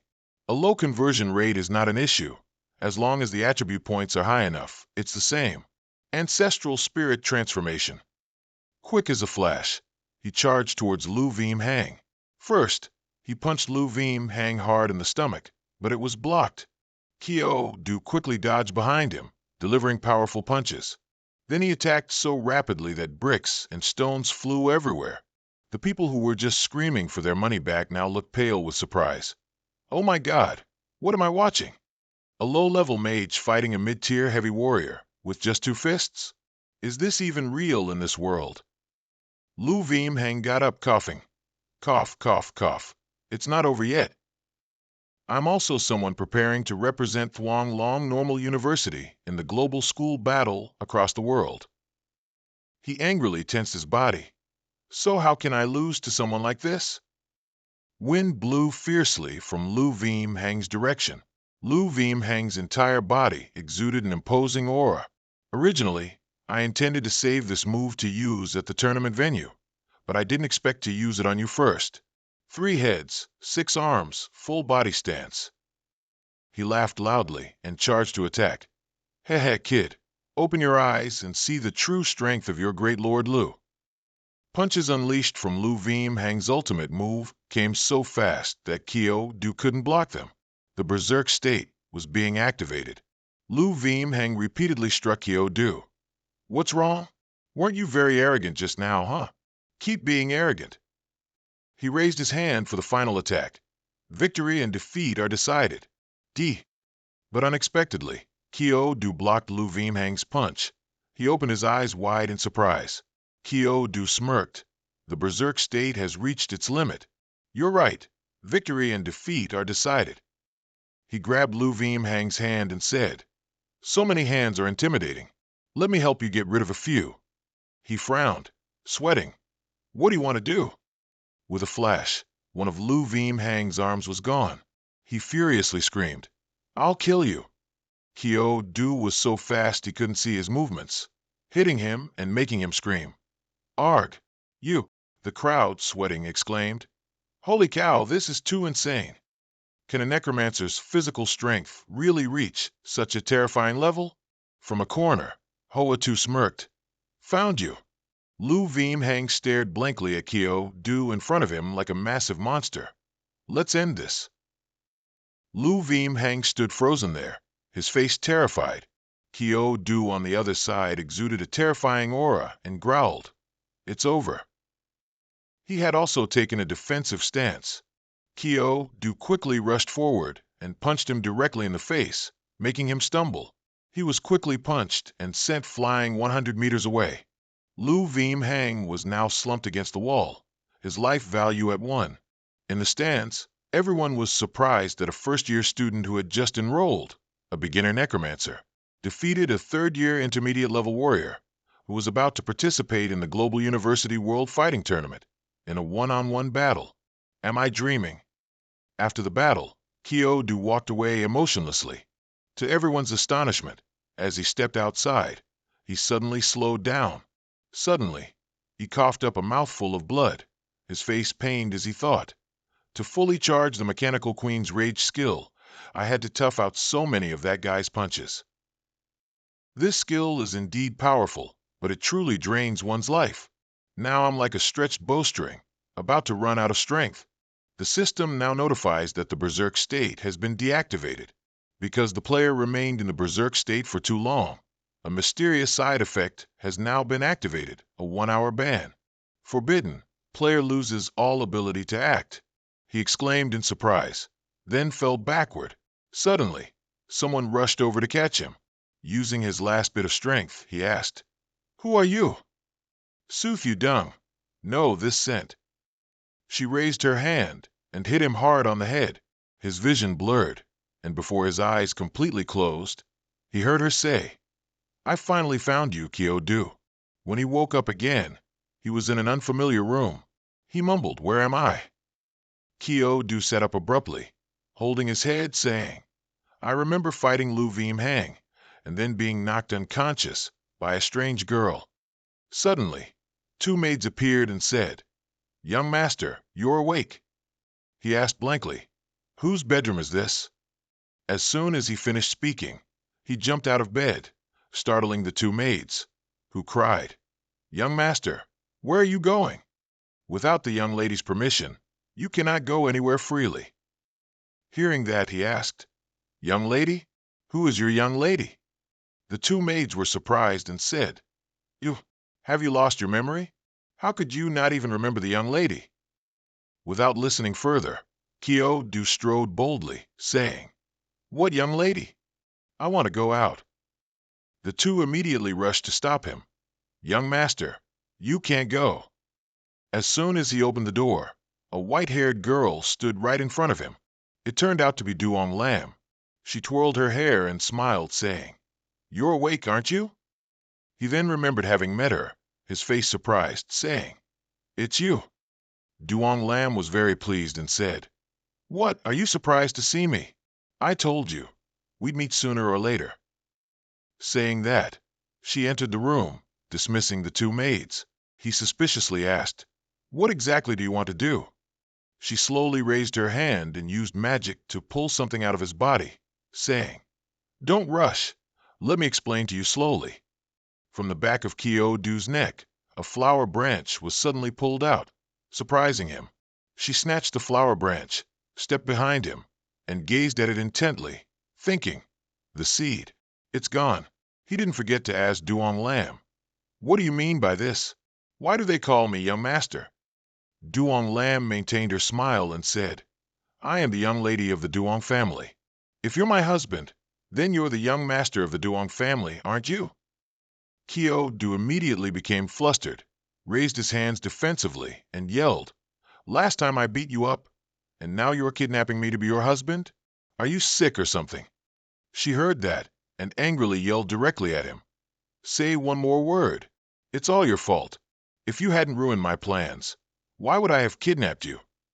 He retorted, not to be outdone, "Even though I ruined your plan, I only did it to save my life."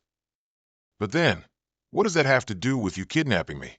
She became serious and explained to him. She said the Duong family has a rule that if one doesn't reach a high rank before the age of 25, they will be considered a tool for a marriage alliance.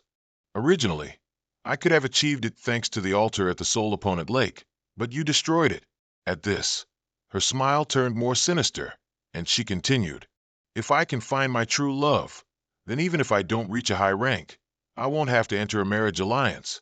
Of course, the original person for the marriage alliance might be extremely angry, and they might take out that anger on you." Upon hearing this, Kyo-do couldn't help but yell in anger, "Damn it!" You set me up. Are you preparing for me to bear their anger instead of you? One moment he was cursing her, the next he spoke nonchalantly. But now you've taken the seed. I have nothing to worry about anymore. I'm sorry. I can't continue with you anymore. Seeing him about to leave, she said, Are you really going to leave like that? As he was about to open the door and leave, she said sadly, Now the entire Duong family knows that you, Kyo-do, are the new son-in-law of the family. I even told my father that I am pregnant with your child. Her face showed sadness, but it was the face of a victor as she said, If you really leave now, not only will the person from my marriage alliance deal with you, but they will also deal with you. The entire Duong family will also deal with you. Hearing that, he slammed the door shut and helplessly said, Fine. You're cruel. Seeing him stay, Duong Lam approached and clung to his arm. With that innocent expression again, she said, What? Is it so bad to be my husband? Others want to but can't. He pushed her away and irritably said, Stop. You don't want a marriage alliance, right? All right, I'll help you resolve the marriage alliance issue. Then you let me go. From now on, we'll just be strangers. Seeing him agree, she changed her expression and happily concluded, You have to pass my Duong family's test and resolve my marriage alliance partner before I'm free. Of course, you too. She extended her hand to shake his, but he hesitated, thinking, It seems I've fallen into her trap. Her original goal was to resolve the marriage alliance. After reaching the coerced agreement for Kyo-do to help her resolve the marriage alliance issue, Duong Lam turned her back and walked towards the door. All right, go take a nice shower, dress handsomely. There's a Duong family dinner party tonight at 7 p.m. I'll come pick you up. Suddenly, a hand blocked the door, along with Kyo-do's loud voice. Wait. Duong Lam turned around. Her face clearly showed panic and anger. She stammered, WW, what are you doing? Kyo-do was shirtless, his emerald eyes and sharp features smiling. Haha, can you control me? He also reminded Duong Lam, Remember, right now I am your husband. Overwhelmed with panic and fear, Duong Lam pushed him hard, clutching her slender body with both arms. Don't you dare do anything reckless. This is the Duong family. Their eyes locked, staring at each other. If Duong Lam was anger, then Kyo-do's dangerous demeanor made the atmosphere tense, as if a battle was about to erupt. Suddenly, he used force and pushed Duong Lam far away. Her anger grew even stronger. She shouted loudly, Kyo-do, you're absolutely sick.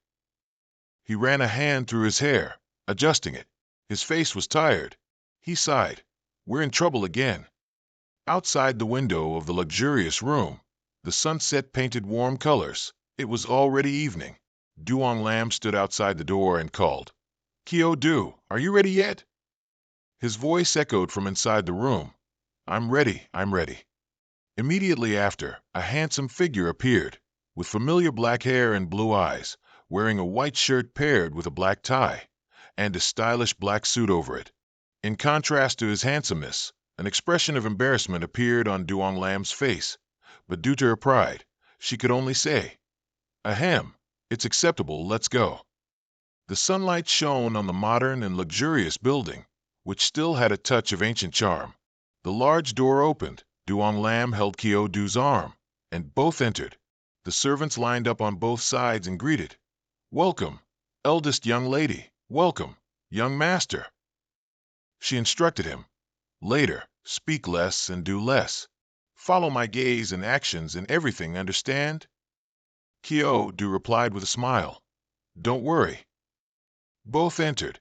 Inside the room, servants were serving dishes one by one, and a middle-aged couple stood there as if waiting for them. A warm voice rang out, Lamni, you're here. Come and sit down. This woman was Duong Lam's mother, Kong Van. Duong Lam still held his arm tightly, turned to Kong Van, and introduced, This is my mother. He immediately greeted politely, hello, Auntie.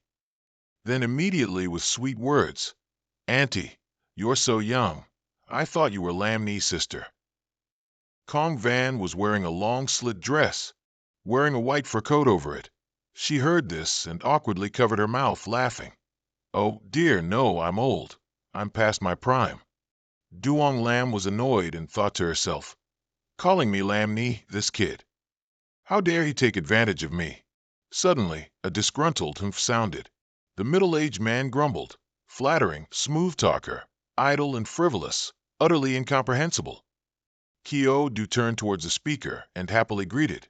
You must be Lam Ni's grandfather, correct? It's a great honor to meet you. Duong Lam immediately said in alarm. That's my father, Duong Dike's son. He maintained his smile and said, My apologies, uncle, my eyesight isn't very good. I just glanced and thought you were Lam Ni's grandfather. My sincerest apologies. With a scrunched-up, angry face, the man thought, This kid, if he weren't the father of my unborn grandson, I would have slapped him.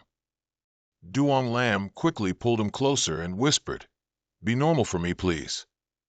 He replied with a smile, Don't worry, don't worry. But in his mind, he was plotting revenge. You dare scheme against me. Just wait. The real show is yet to come. Let's see if I don't ruin your family dinner. A pair of black shoes appeared, and Duong Lam immediately felt anxious. This old man with long white hair, wearing an ancient-style outfit, was the head of the Duong family, Duong Vomu. The servants bowed. Welcome, family head. Kong Van spoke up. Father. Duong Lam also bowed. Hello, grandfather. As soon as he saw the old man appear, the first thought in his mind was, This old man is not simple. With the same expression as when the old man appeared, she said to Kyo Du, Kyo Du, this is my grandfather, the head of the Duong family, sir. The old man's bright white eyes emitted white currents, and while everyone else shut their eyes tightly, Kyo Du's eyes remained wide open. Thanks to this action, he received the old man's praise. Not bad. Truly a young hero. This young man has some of the old Duong family spirit from back in the day. Duong Lam immediately stepped forward to explain. Grandfather, I apologize. Kyo Du has never attended family gatherings like this before, so he might be a little impolite. I apologize to you on his behalf. The old man happily said, It's fine. No need to be formal. Take your seats. During the meal, he put large pieces of meat into his mouth, using 4 chopsticks in both hands to skewer 2 big pieces of meat with an embarrassed expression. Amidst the helplessness and anger of Duong Lam and her parents, he happily thought, I want to see how long you can tolerate this. Seeing the stacked empty plates of food and his bulging stomach, Duong Vomu then spoke up. Everyone has eaten their fill, right? Then please withdraw for now. I want to have a private chat with young Kyo Du for a while. Duong Lam showed her anxiety. Grandfather. Duong Dike's son also spoke up. Father, what if this son-in-law? However, ignoring his granddaughter's fervent call, the old man was resolute. Everyone withdraw. Do I need to repeat myself a second time? Everyone left the room one by one, with Duong Lam casting a backward glance. He then made an okay sign. Don't worry.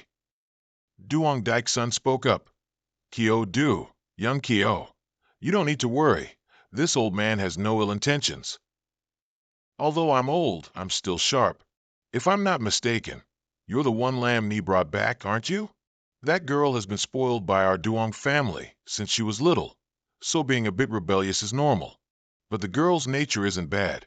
Thinking about all that's happened, and you call that not bad nature? Even though those guys weren't good people either. But, interrupting his thoughts, old Dan Chiu continued, I kept you here alone to ask for your help with something for our Duong family. Currently, our Duong family's younger generation is lacking.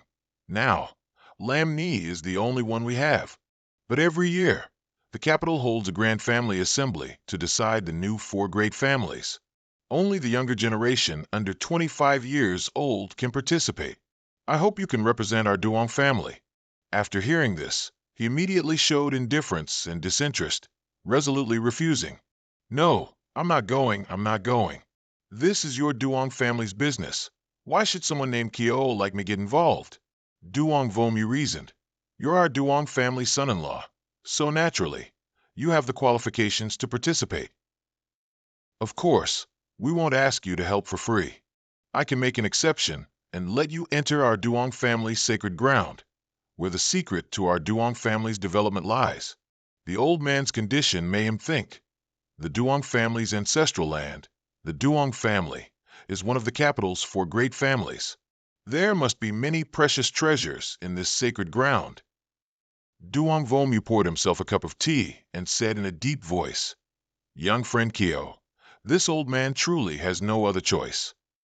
He explained thoughtfully, "Once the family assembly fails, the Duong family will certainly lose its position among the capital's 4 great families. At least for the rest of my life, I cannot let the Duong family decline under my watch." Hearing this, Kyo Du raised an eyebrow and asked, "But how can you be sure I can help the Duong family?" Duong Vomu cleared his throat and replied, "Don't underestimate our Duong family. When Lam Ni chose you, we naturally investigated you. Your combat record is clear for all to see." Knowing he couldn't refuse, Kyo Du stated up front, "I'll say this first. I'll participate in this family assembly, but I'll only do my best. I absolutely won't risk my life for the Duong family." Receiving his assurance, Duong Vomu smiled kindly and nodded, agreeing, "All right, that's enough." On behalf of the Duong family, I thank young friend Kyo. For the next few days, feel free to stay at the Duong family residence. After the decision was made, Kyo Du turned and left first. The old man watched his retreating back, his face darkening. As soon as he stepped out the door, Duong Lam immediately came up and called his name, "Kyo Du." Seeing Kyo Du walk past without a word, she angrily chased after him, questioning, "What did you do? Why did Grandpa want to meet you alone? What did Grandpa say to you?" Kyo Du frowned and replied, "He said he's cutting ties with you as his granddaughter from now on. From now on, I'm your grandpa." Duong Lam knew immediately that he was teasing her. She angrily yelled, "Do you have a death wish? This is the Duong family.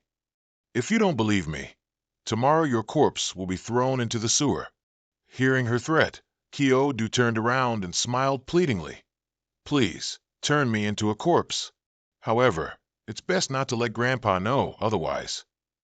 Seeing that he was impenetrable, Duong Lam was so angry her eyes widened. She yelled, "You!" However, as if calculating something, Duong Lam suddenly rushed over and acted spoiled, making him jump. "Brother Kyo Du, just tell me." Kyo Du, bristling, stepped aside and said, "Grandpa just asked me to represent the Duong family in this family assembly." Duong Lam frowned and asked, "So you agreed?"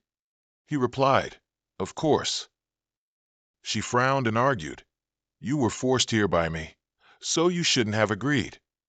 Could it be that you're—" Kyo Du quickly cut her off. "Don't think too much." Then he turned and left. "It has nothing to do with you." Being ignored, Duong Lam angrily snorted and loudly cursed, "I don't care about you." A few days later, the 3 of them, Kyo Du and the Duong family's grandfather and granddaughter, arrived before the family assembly. Seeing him, Duong Vomu immediately smiled and greeted, "Since young friend Kyo has arrived, let's depart." In an instant, the 3 moved to Tru Yenlin Mountain, where a huge crowd was gathered on the arena. Upon arrival, they encountered the capital's 4 great families, the Duong family, the Tan family, the Ko family, and the Chu family. Duong Vomu looked at the group in front of him and greeted, "So you've arrived?" The Chu family head, Chu Tien Sach, heard this and coldly scoffed, "You Duong family are truly arrogant. You absolutely have to show up at the very end, don't you?" Duong Vomu's face darkened, and he growled in reply, "Chu Tien Sach, if you're not convinced, we can fight." As if he'd heard something ridiculous, Xiao Qinsua sneered, still unyielding, "After this family clan assembly, I'll see how the Tang family can maintain its position among the 4 great families." The elder, mocked by him, coldly said, "You don't need to worry about that." Meanwhile, behind the crowd, Qin Qinsua looked at Xiao Yu's back and frowned in doubt. Strange, why does that person's back look so familiar? However, she dismissed her own thought. It must be a mistake. How could he join the Tang family's team? As she was thinking, a white-haired man suddenly stepped out onto the high platform and announced, "Since everyone has arrived, this family clan assembly will now begin." That was the referee of the family clan assembly, Ishio. He cleared his throat and said, "Please, the elites chosen by each family clan, step forward." Hearing that, Xiao Yu and the other elites immediately stepped forward. On the other side, Qin Chenxue and the Qin family group were also slowly approaching. When she saw his face clearly, she was extremely surprised and thought, "It really is Xiao Yu." The Xiao family members looked at Xiao Yu and whispered, "Strange, who is this kid?" The elites of the Ji family also frowned, wondering, was there ever such a person in the Tang family before? While they were buzzing with discussion, Jin Ishio suddenly announced loudly, "All right, if there are no other issues, then prepare to enter the instance dungeon." As soon as he finished speaking, a loud shout suddenly cut in. "Wait." Xiao Chensuo raised his voice to express his doubt. "I have a problem. I suspect this person is not a member of the Tang family at all." Seeing him point the knife at the boy, Qin Chenxue also had to frown and wonder, "Xiao Yu, why are you with the Tang family?" Seeing this, Tang Wumo immediately stepped forward to explain. "This young friend, Xiao Yu, is the husband of my granddaughter, Tang Lam. As a son-in-law of the Tang family, he naturally has the qualifications to represent the Tang family in this family clan assembly." But how could Xiao Chensuo be fooled? He snorted coldly and shouted, "Son-in-law, Tang Wumo, do you take us all for fools? Your granddaughter is already 25 years old. How could she find a son-in-law who isn't even 20? The Tang family is truly regressing. Does the Tang family no longer have men, so they just grab anyone to make up the numbers, huh?" Hearing this, the Ji family members also stepped forward and loudly chimed in. "Just grab someone and say they're the Tang family son-in-law? In that case, I'll go to the capital and find a few geniuses from Huaqing University, then claim them as my adopted sons, shall I?" Everyone around also started chattering loudly after hearing this. That's right, if they're husband and wife, why are they standing so far apart? They don't look like a couple at all. Cornered, Tang Wumo could only humble himself and plead, "Xiao Yu, if you don't mind, could you be a bit more affectionate with Lanner to silence these people?" However, Xiao Yu's face immediately darkened as he refused. "No, I can't do that. I only agreed to participate in the family clan assembly. Are you asking me to sell my body and soul now?"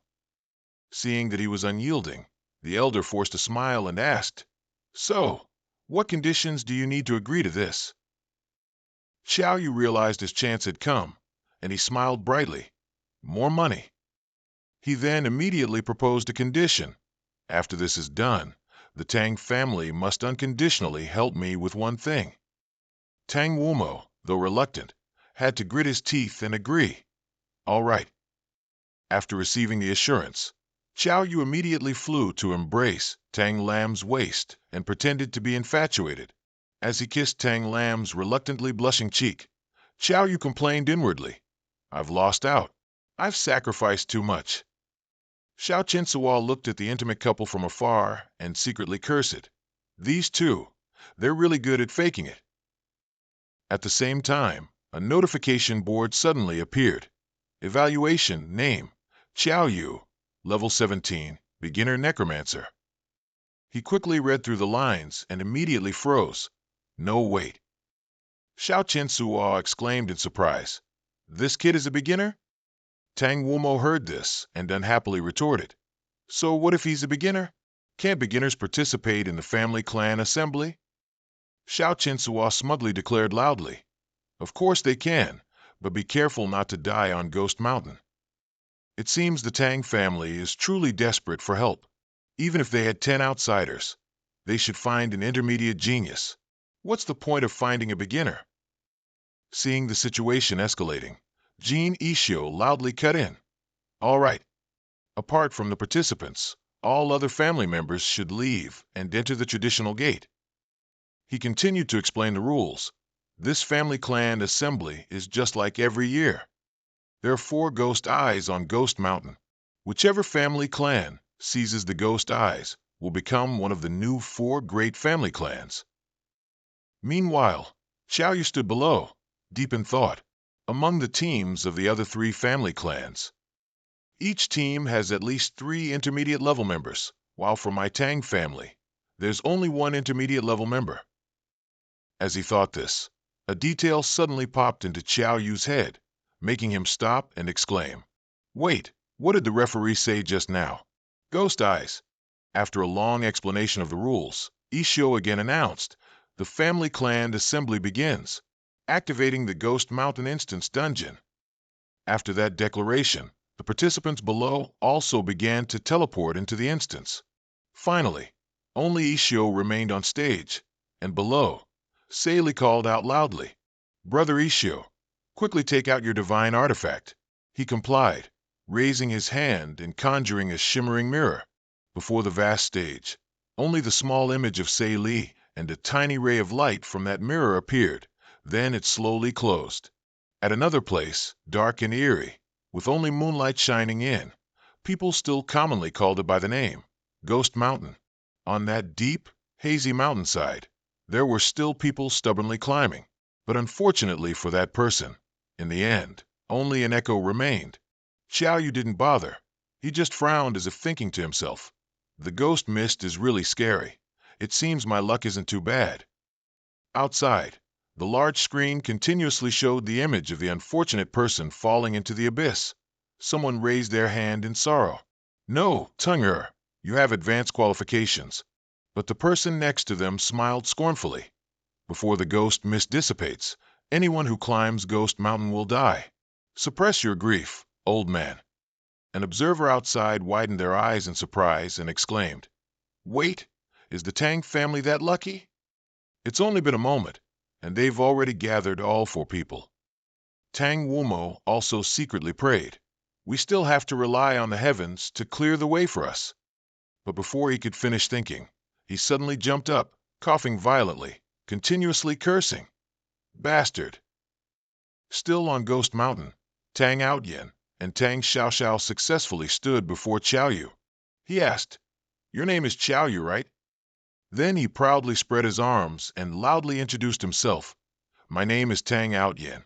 No matter how you trick Tang Lon, or how you manage to gain grandfather's trust, in this Ghost Mountain instance, you must obey me."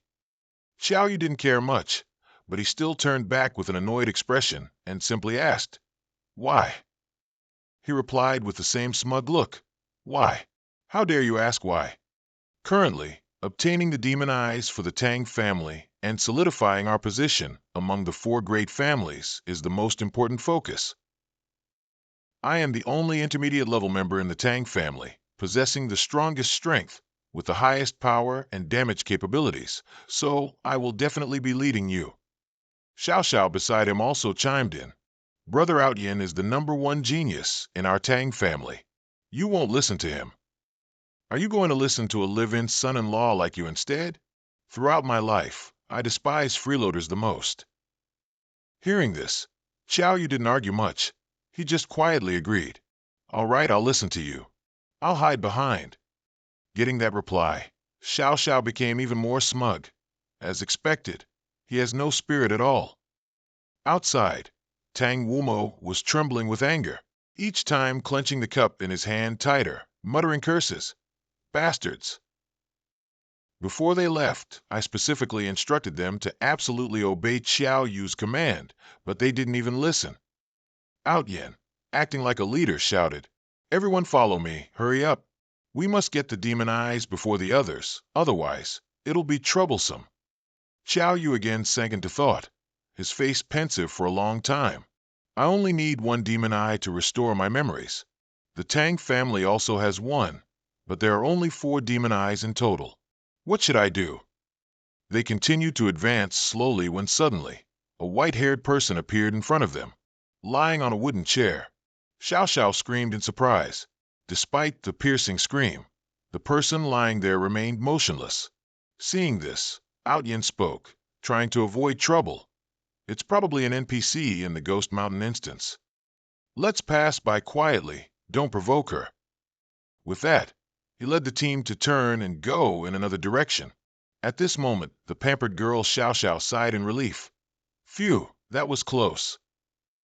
But then the old woman lying on the chair suddenly woke up and warned, Ghost Mountain Hell. Do not enter if you live. Ghost Mountain Hell. Enter and you will surely die. Hearing this, they were startled and spun around. Xiao Xiao stammered, Grandma, what do these words mean? The next second, she stood up, laughing eerily. I won't tell you anything. I can only tell you, in this ghost mountain, there really are ghosts. But as soon as she finished speaking, a sword flashed past her. Xiao Yu shot up high, controlling the sword to subdue her, still threatening her nonstop. Stop pretending to be a god or a ghost. Tell me what you know. The three people below were also startled, their faces darkening with fear, unable to speak. Outside, Tang Wumo smiled and turned to the person next to him, asking proudly, Lam Ni, is he always this brave? Tang Lam only smiled and didn't answer. However, inside, someone wasn't so happy. She glared unhappily at Xiao Yu, but the next second, she took a powerful blow from him, and he spoke, still pretending to be a god or a ghost. Tang Long, Xiao Xiao, and Outyin could only stand there rooted in fear, sweating profusely. But the one who was hit wasn't afraid. She still yelled, trying to fight back. Xiao Yu understood. He frowned, clenched his fist, and provoked, You're forcing my hand. After a while of fighting, she was still subdued by Xiao Yu, who said smugly, Have you come to your senses yet? Her face was bruised and swollen, and finally, in fear, she stammered, Don't hit me anymore. Don't hit me anymore. I'll tell you, all right? Only then did he politely help her slowly sit down, not forgetting to smirk. That's more like it. If you had cooperated with me a little earlier, you wouldn't have been hit, right? All right, tell me quickly. The old woman sat down and softly recounted. Legend has it that Ghost Mountain is where the underworld and the mortal realm intersect. It's a place where countless evil spirits exist. They cannot reincarnate, cannot enter the cycle of rebirth, and can only live on this ghost mountain for generations. Xiao Yu listened, but didn't forget to vigilantly look around. The old woman's story continued. The ghost mists on Ghost Mountain are the hiding place of vengeful spirits. As soon as they smell the breath of a living person, the vengeful spirits immediately appear, attacking and harming that person. Suddenly, countless shadowy figures appeared before Xiao Yu's eyes, and the noises still echoed, Give me back my life, give me back my life. They cried out, We died unjustly. The soul seemed to unconsciously move towards him, but luckily, the next second, the voice of the mechanical goddess rang in his ear. Wake up! That sound gently woke him from his dream. Only then did he believe it was true, and secretly sighed. I never thought that Ghost Mountain, being so far away, could still affect my mind. It seems this place is even scarier than I imagined. Then he turned back and asked, Do you know anything else? Keep telling me. But the old woman sadly pleaded, I really don't know anything else. Please let me go. His eyes flashed, seemingly becoming angry, and he continued to interrogate, Do you really not know where the ghost eyes are? She could only stammer a few words. Ghost. Ghost eyes. Outside the screen, everyone was simultaneously surprised. Xiao Qian Suwa exclaimed in shock, It can be like this. The person next to him also wondered, Can he really ask for the location of the ghost eyes like this? Tang Wumo, on one side, couldn't help but be surprised. Lam Ni, isn't Xiao Yu a spirit-sealing master? Why is he using a knife? Tang Lam next to him awkwardly covered his face, not daring to answer. How could Xiao Yu easily let her go? He gritted his teeth and threatened, Don't worry, if you truly can't remember, I definitely won't use this knife to chop you. She raised her hand to stop him, trembling as she replied, I know, but I only know the location of one of the ghost eyes. Then she remembered Vai Kong with his bald head and fierce red eyes, and she continued to explain, That ghost eye is on the ghost monk. You just need to kill the ghost monk, and you can get the ghost eye. Xiao Yu exclaimed in surprise, confirming, The ghost monk. She nodded. Yes, the ghost monk. She continued to recount. He was originally a high-ranking enlightened monk who vowed to save all the wronged souls on this ghost mountain. That day he bathed, lit incense, donned a golden robe, holding a glass staff in his hand, and bravely stepped onto Ghost Mountain. In an instant on Ghost Mountain, a brilliant Buddha light erupted, transforming into a gigantic golden Buddha statue. The scene was like the Buddha descending to earth. However, not long after, that golden Buddha statue was swallowed by a demonic mist. Later, when people saw that enlightened monk again, he had become a ghost monk. At this point, she pointed forward, still rambling.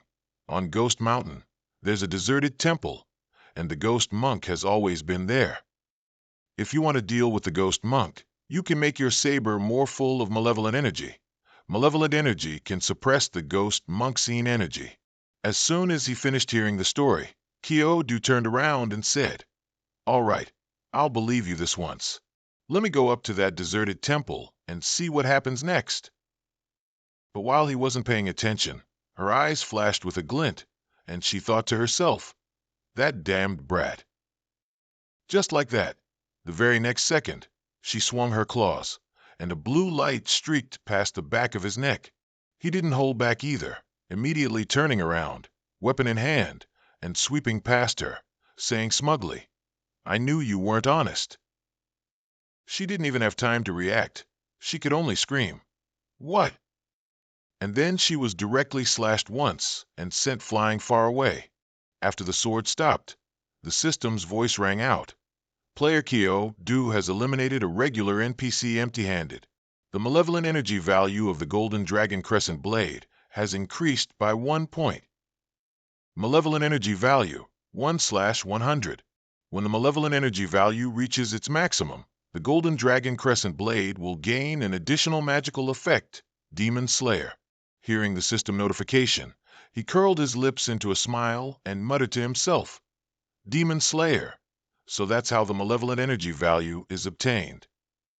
After a series of blows, he finally put away his weapon, turning to face the three from the Duong family, whose arrogant expressions from earlier instantly vanished.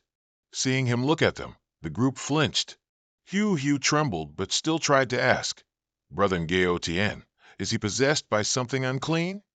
Ngao-tien was also startled but still spoke defiantly, "Kyo-do, I warn you, don't mess around." Kyo-do replied with a cunning smile, "What are you talking about? Aren't we teammates? How could I do something to turn you all into evil spirits?" Hearing this, they shivered once again. After a moment, team leader Ngao-tien lowered his voice slightly and slowly introduced, "If you still consider us teammates," he said, pointing to each person, "this is Duong Hugh, and this is Duong Long. If there are no other issues, let's continue into Ghost Mountain." With that, the four continued their journey, one after another, still accompanied by unidentified sounds around them. Seeing Hugh worried, Ngao-tien reassured her, "Don't mind those sounds. Just pretend you don't hear anything and keep going." Outside, everyone was once again engaged in discussion. Someone spoke first. Although Duong Ngao-tien's personality is a bit arrogant, he's truly commendable when it comes to work. There's no impulsiveness typical of young people. Another praised, "That's right. At the foot of Ghost Mountain, there are countless small ghosts. There's a good saying, it's easier to meet the king of hell than to meet small ghosts. If you're not careful and provoke these small ghosts, you'll face big trouble." But immediately, everyone's eyes turned to the big screen, shouting, "Everyone look! What is that brat named Kyo-do doing?" Before the big screen, Kyo-do teased, "Baby, don't hide anymore, come out. I still need a lot of evil energy." Ngao-tien, beside him, couldn't help but shout anxiously, "Kyo-do, you beast, hurry up and act. If you anger the small ghosts here, all four of us will suffer a gruesome death." At that call, finally, a ghost emerged and rapidly charged towards Kyo-do.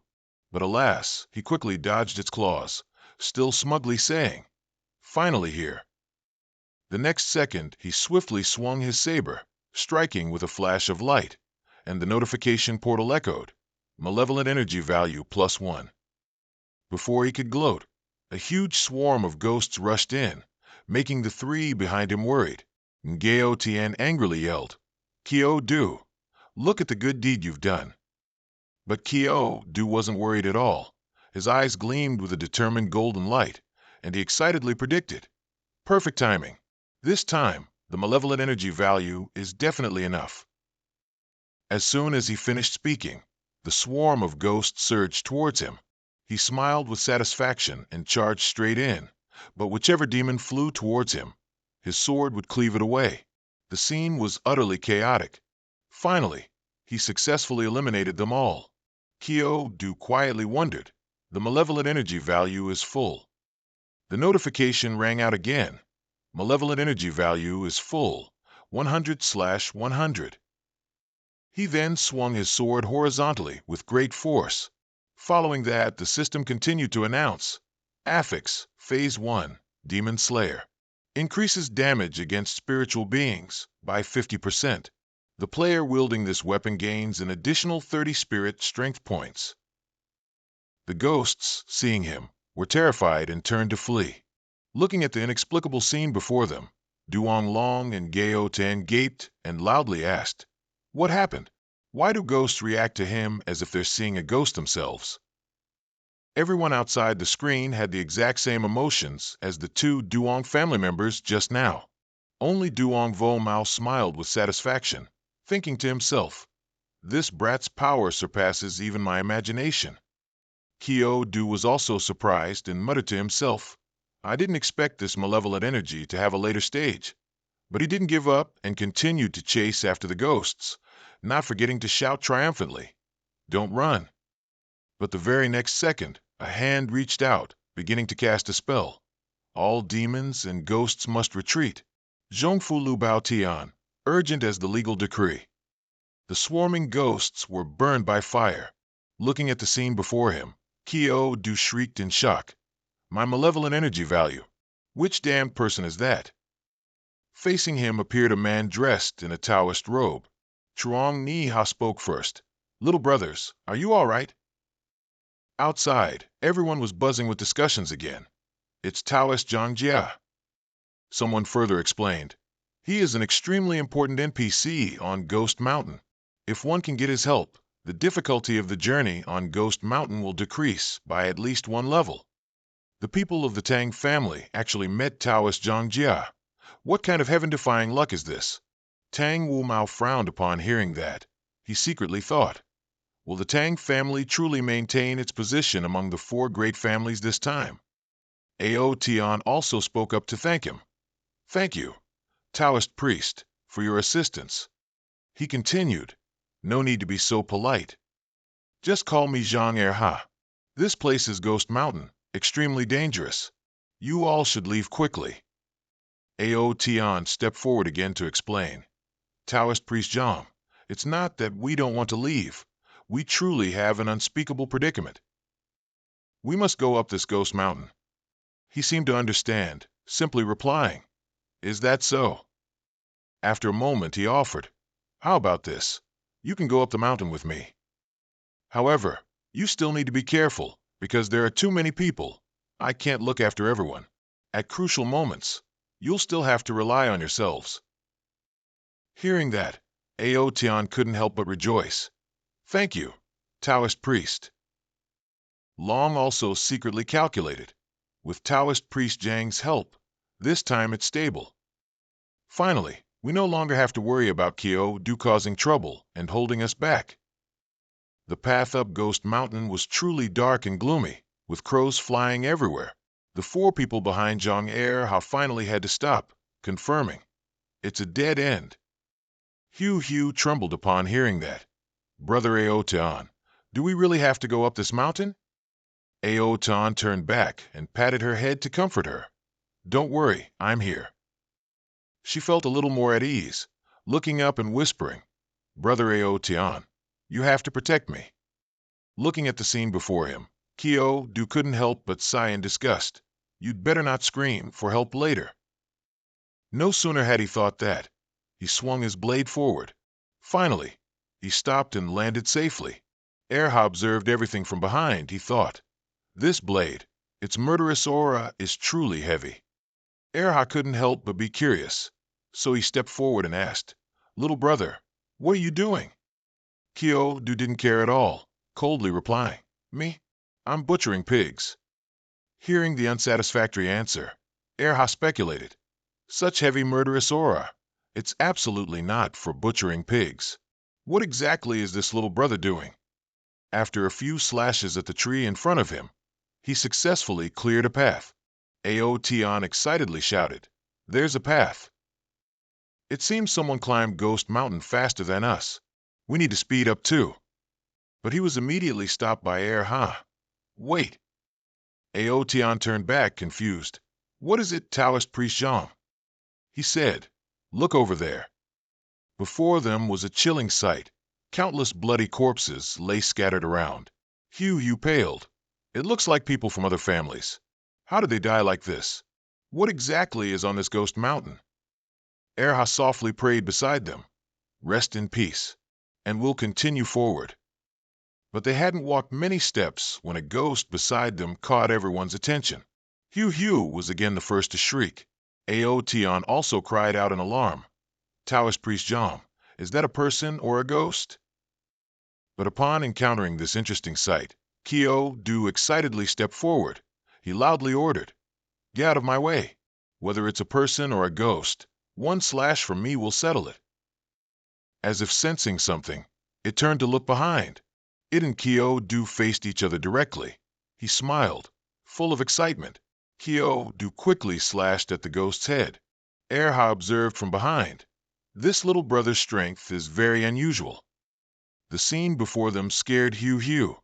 She tightly hugged the person next to her, constantly pleading, "Brother Oan, I want to go down the mountain." But Aotion could only reassure her, Hugh, we must find the ghost eye first." Immediately after, in that desolate and deserted place, sorrowful wails arose again. While my lord is joyful elsewhere, this concubine's heart aches. This grievance only the moonlight knows. Hearing the verse, Aotion exclaimed in panic, "Someone is performing opera." But the sound continued to emanate. Met, heart to part, abandoning one's wife. Now regret is too late. Hugh looked down. The area around her was filled with water. She shrieked in terror, "Brother Aotion, there's water." She wondered, what in the world is going on? Aotion also approached from a distance, asking, Hugh, are you okay? I'm here to take care of things." Hugh looked behind him. Her mouth could only stammer a few words. "Brother, behind you." Indeed, just as she said, a ghost had appeared behind Aotion, staring as if it wanted to devour him alive. But when he turned around, Aotion saw nothing. Despite feeling uneasy, he could only firmly ask, "There's nothing there. Hugh, are you having hallucinations?" Hugh fearfully turned to Niha for help. "Master Zhang, don't you see it? Over there's a female ghost." Niha asked back, puzzled, "A female ghost?" Upon hearing that, he clasped his hands, muttering a spell, "Exorcise evil and subjugate demons, protect life and guard spirits." Finally, he brought his hands to eye level and shouted, "Heavenly Eye open." The heavenly eye began to shine on the surrounding water. After a sound from Niha, a ghost appeared in front. It shot out a piece of seaweed directly towards Master Zhang. Just like that, his eye was hit by one of the female ghost's attacks. His eyes squeezed shut, 2 streams of red blood flowing down. I couldn't even see the female ghost's face, and I'm already injured? What kind of vicious, vengeful spirit is this? Kyo-do also rushed over from behind. He excitedly asked, "Where in the world is that female ghost?" Zhang Niha continued to take out a talisman, muttering, "To the left, 6 Jia. To the right, 6 Ding. In front, Huang Shun. Behind, Yu Zhang. The divine sense strikes, fearing no power." Finally, he shouted loudly, 7 killings, order of gods and ghosts, and unleashed the talisman in his hand. The talisman then emitted a streak of power, directly striking the ghost, which only had time to let out a single shriek. He thought he had succeeded, but then it lunged at Niha. He exclaimed in surprise, "No way! It was hit by the 7 killings order of gods and ghosts, and it can still fly. But he didn't have long to react. The ghost directly stabbed Niha in the stomach. Niha didn't give up. He raised his hand and cast another spell. 9 heavens response Yuan. Thunder sound universal transformation. Way of heaven. He struck out with a palm. Thunder rumbling towards the female ghost. Ao Tian looked on excitedly, praising. Master Zhang is indeed formidable. I didn't expect him to be able to summon a lightning tribulation to blast evil spirits. But on this side, only Kyo Du realized. He loudly warned, "No, she's not dead yet." The singing started again. "Were you enjoying yourself, my love? My heart aches like 1,000 cuts. Who can know my deep grievances?" As soon as Niha heard it, he turned around and shouted, "Run! Run away quickly! I don't know what this female ghost went through in life, but she possesses a rare and intense resentment in this world." After Niha's cry of "Run quickly!" everyone scrambled to flee. But unfortunately, they couldn't escape no matter how much they ran. Finally, Ao Tian spoke up. "This water, why does it keep following us?" He cried out in panic. "No, Master Zhang, we can't escape at all. Damn it, isn't it just a half-ghost?" Before he finished speaking, he turned around, weapon in hand, attacking and shouting, "I'll fight you to the death." Ao Tian quickly swung a spear, intending to thrust it, but the ghost swiftly dodged. He then sneered disdainfully, "So you can dodge, huh? Let's see if you're scarier than my spear." With that, Ao Tian leaped into the sky with one move, the water below swirling. He swung a spear horizontally and shouted loudly, "Sky-piercing spear." Suddenly, the ghost was no longer visible. He thought to himself, "She disappeared?" But then, Zhang Niha's voice echoed from behind, "Brother Ao Tian, be careful." A second later, the ghost was behind Ao Tian, placing its sharp-clawed hand on his shoulder. He broke out in a cold sweat, thinking, "So cold, my whole body. I can't move." In a flash, the ghost swung its arm and flung him far away. Zhang Niha, on this side, thought to himself, "This really won't do. It seems I have no choice but to use this move." Kyo Du calmly stepped forward beside him. Niha muttered to himself, "This killing intent, it's from little brother Kyo Du." He then spoke up to stop him. "Little brother, you should run quickly. Don't waste your energy. This female ghost's resentment reaches the heavens. Her power is astonishing. Ordinary magic is completely useless against her." He turned back and smiled, then coldly replied, "Master Zhang, times have changed. I'll show you what's called one force breaks all laws." With that, he bent his knees and stepped onto the water surface. He surged forward, the spear in his hand powerfully charging towards the female ghost. A spear strike accurately slashed towards the female ghost. Zhang Niha gasped. At this moment, Kyo Du's spear slashed horizontally, but only into thin air. He thought to himself, "She disappeared again?" He didn't know what Hu saw behind him that made her startle, but suddenly, he sensed something unusual. When he turned, he encountered a terrifyingly pale face, staring intently. But Kyo Du showed no fear and continued to provoke. "Big sister, your face is really pale." The female ghost, agitated, prepared to lunge forward. Suddenly, a lion's face appeared. The system announced, "Silver lion helmet, swift wind long flower." With that momentum, Kyo Du sharply turned and attacked, putting the female ghost on the defensive, who frantically fled. The system continuously echoed again, "Dragon's roar severing slash," as another slash landed. Finally, Kyo Du's spear thrust turned the female ghost into a wisp of black smoke that vanished. Kyo Du here delightedly taunted, "Don't run. Let me land one more slash first." Everyone observing the situation on the screen was stirred up again. Did I see wrong? Why is Kyo Du chasing after the female ghost to slash her? What kind of monster is he anyway? Someone next to them chimed in, "But I don't know why. I always feel like punching him." At this moment, Kyo-do was busy chasing the wisp of black smoke that the female ghost had turned into. The smoke plunged directly into the nearby water. Kyo-do swung his blade again, shouting, "Still want to run?" Then he immediately hurled his weapon towards the black smoke. The spear flew past the female ghost's face. Then it plunged straight into the ground, and water splashed everywhere. The water in that area gradually receded, leaving only the solitary spearhead. The system announced, "Slaughter points plus 100. Kyo-do then walked over and placed his hand on the spear's shaft. It was then that everyone calmed down and approached Kyo-do. Niha spoke first. "Young brother, thank you for your assistance." Kyo-do politely replied, "Not at all.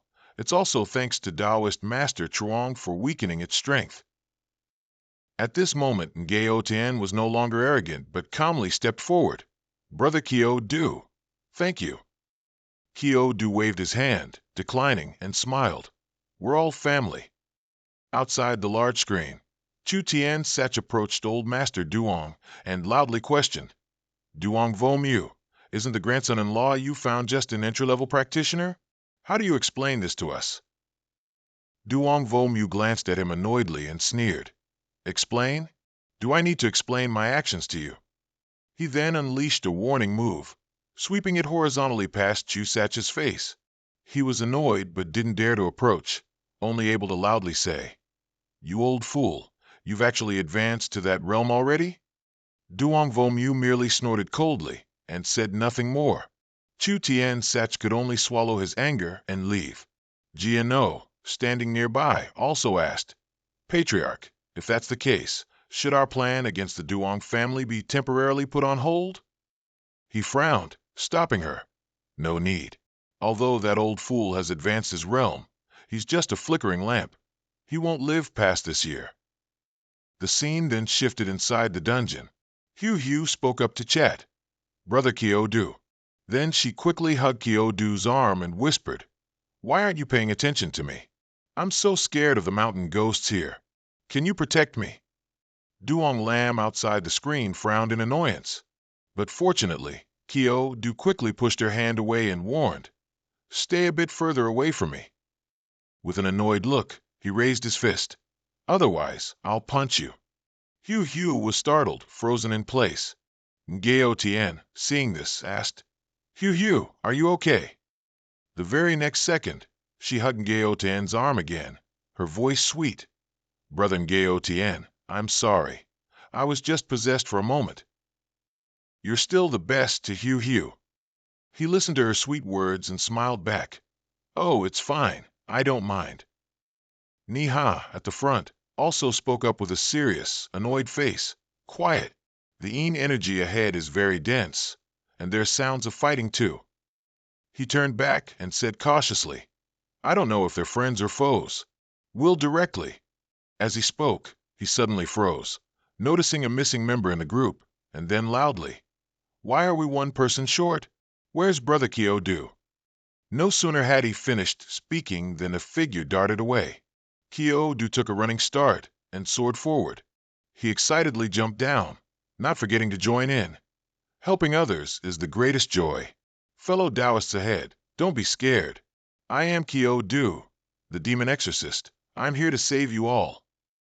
Although he spoke as if he were very righteous, a very different calculation was in his mind. Slaughter points? Here I come. Kyo-do landed on the ground as fast as lightning. He appeared among a crowd of people. In front was an ethereal monster. Next to it was Chu-tun from the Chu family, along with a wolf with fierce eyes. The monster had no face. Its face was a smooth, blank surface. Chuang Ni-ha, seeing the ghost, also screamed in fright. "It's a painted skin demon. They say it peels off people's skin, puts it on themselves, and then transforms into that person. Its power is much stronger than the female ghost from earlier." Chu-tun, now shielded by Kyo-do, gradually recovered and spoke up. "I am Chu-tun of the Chu family. We asked Brother Kyo-do to help us subdue this evil ghost." Upon hearing this, memories related to the Chu family flashed in Kyo-do's mind. He turned back, his eyes sharp, and said, "The Chu family? Then I won't help." With that, he turned and left, leaving only 2 words, "Farewell," abandoning Chu Tun with a pale face. Chu Tian sat outside, seeing the situation, couldn't help but grit his teeth in anger. That brat! Inside the dungeon, Chu Tun desperately stepped forward to stop him. "Brother Kyo Do, please wait a moment. If you help us escape this painted skin demon, we can offer you a reward." Hearing this, Kyo Do became a bit interested and turned back to ask, "There's actually such a good thing? If Brother Chu Tun is so generous, then I'll only take 5 million. That small amount of money probably wouldn't affect the Chu family much, so Chu Tun, after hearing it, immediately agreed without thinking. Seeing this made Kyo Do even more apprehensive. He thought to himself, so straightforward? Unless there's a trick. But even as he thought that, he still turned around to face the painted skin demon directly and chanted a spell. "Watch me. Left talisman 6 Jia, right talisman 6 Ding," meaning there's the yellow god, followed by Yuzhong, divine consciousness for slaughter, unafraid of strong powers, a command for gods and ghosts to kill 7 times. Niha frowned skeptically. Kyo Do continued to yell "kill," then quickly charged forward with a spear. Tremendous power erupted from the tall spear, slashing horizontally across the painted skin demon's body, which could only use its hands to block in front. Kyo Do took advantage of the situation and pushed the spear down forcefully, controlling it with even greater strength. Chu Tun, standing behind, was surprised. Incredible! That painted skin demon, the 5 of us couldn't even hold it down, yet he suppressed it by himself. I remember he's not a necromancer, so how can he fight a demon head-on? Could it be that he's possessed by another demon? It was then that Kyo Do turned around and ordered, "What are you all still standing around for? Come help." At this moment, Chu Tun snapped out of it and replied, then quickly got into position to advance. He decisively commanded, "Go." After that call, all 5 members of the team swiftly charged forward. Each person struck down at the painted skin demon with a saber. A stream of blood spurted into the air. The group surrounded the painted skin demon, intending to finish it off. Chu Tun held his sword silently, waiting. The slashes opened up a wound on the painted skin demon's face, and a red eye appeared. Chu Tun involuntarily shivered. He felt as if thousands of eyes were staring at him. Suddenly, his expression changed, and he excitedly yelled, "This feeling! There's no mistaking it. It's a demon's eye on this painted skin demon. There's a demon's eye." He then laughed loudly. A demon's eye, and it appeared so quickly. Heaven truly helps our Chu family. Hearing him monologue, Kyo Do also mused to himself, "A demon's eye, huh? Heaven truly helps me. I have one here, and the demon monk also has one. Just enough. If that's the case, then I can't put in as much effort as before." Chu Tun didn't stop. He continued to order, "Go. Tear off the skin from that painted skin demon. I want to confirm it thoroughly one more time." Just like that, these people each struck the painted skin demon with a sword. Its face gained a few more slashes, and its skin slowly peeled away. Chu Tun grew even more excited and exclaimed, "It really is a demon's eye. As long as I successfully bring back the demon's eye, I will surely become the entire family's priority for cultivation." After speaking, he looked at Kyo Do and called out, "Brother, quickly help me kill this painted skin demon. After it's done, I'll reward you 10 times over." Kyo Do, smiling amiably, quickly replied, "All right, you go first. I'll cover the rear." Chu Tun obeyed, leading his accompanying beast to charge forward. Beastmaster's command, Berserk. It dutifully followed the command and advanced. It snapped its jaws, intending to swallow the painted skin demon's head whole. The very next second, the painted skin demon's eyes widened, opening as wide as they could. Immediately, Chu Tun's beast was knocked back, and he cried out in pain twice. "Lan Vam." Kyo Do focused intently. The painted skin demon's form had changed into a mass of black mist with glowing red eyes. Then it emitted a terrifying dark energy, aiming to draw everyone in. Chu Tun, next to Kyo Do, said worriedly, "This is bad." Outside the black gate, Chuang Ni Ha, standing on the high cliff, shouted down in alarm, "Kyo Du, little brother!" In the observation room, everyone was intently looking at the strange situation. They began discussing. "This is terrible. The people from the Chu family and the Tang family son-in-law have both been pulled into the demon eye space. This observation mirror can't see what's inside the demon eye space." In that space, demonic energy ran wild.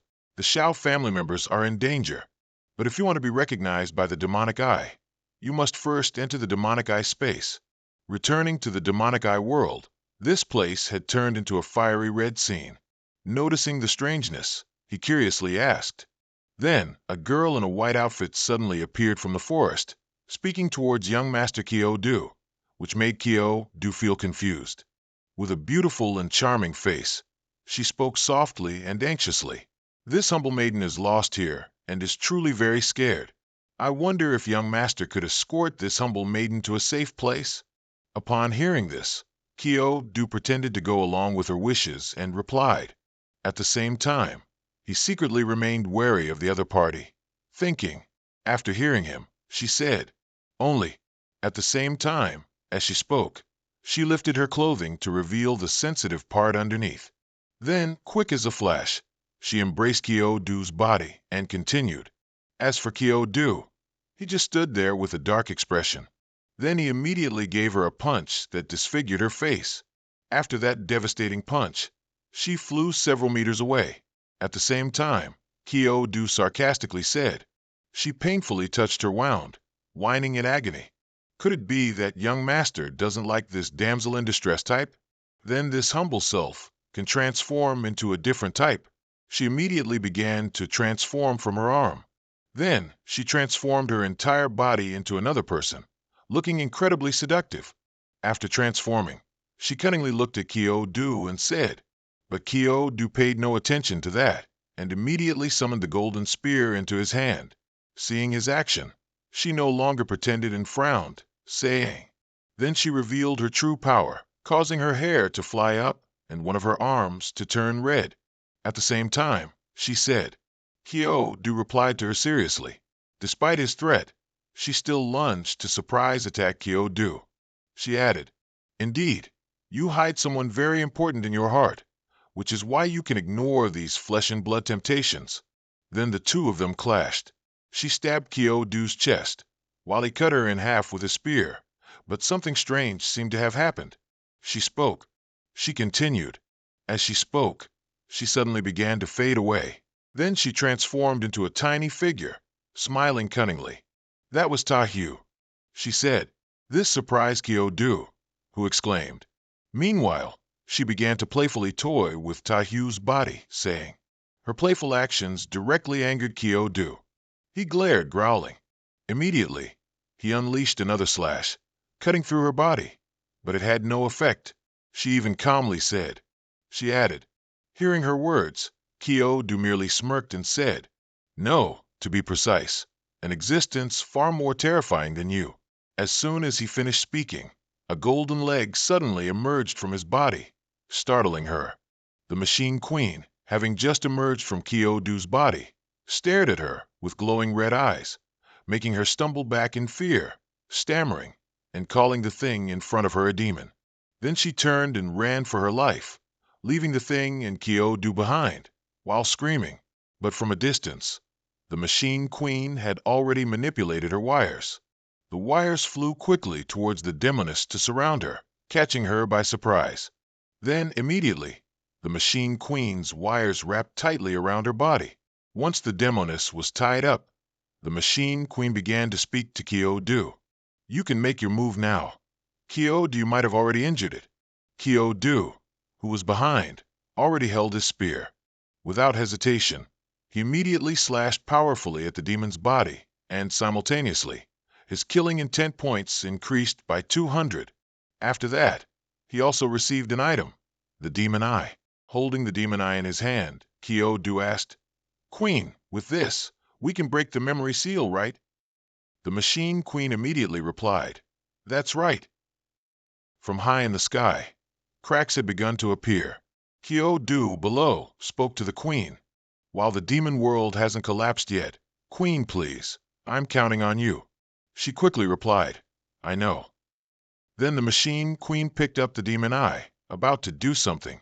Kyo-do, seeing the queen's action, asked worriedly, Wait, doing that might be a bit painful. But the queen kept a serious gaze, pointed the demon eye forward, and replied to him, This won't hurt. With that, the machine queen pressed the demon eye directly into Kyo-do's eye. Then the queen stepped back a little and said to him, Kyo-do, I don't know what pain feels like. Even as he clutched his eye and let out a cry, showing extreme pain.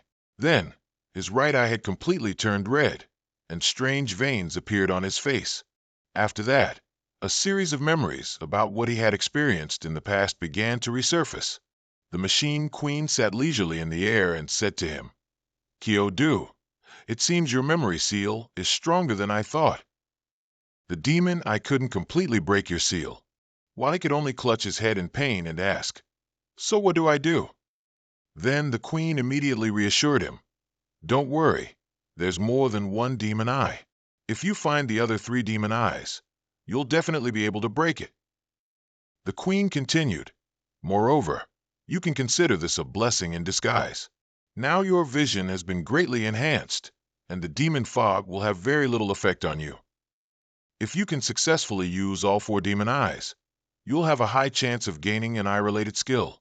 At this moment, Kyo-do's face and eye had returned to their normal state.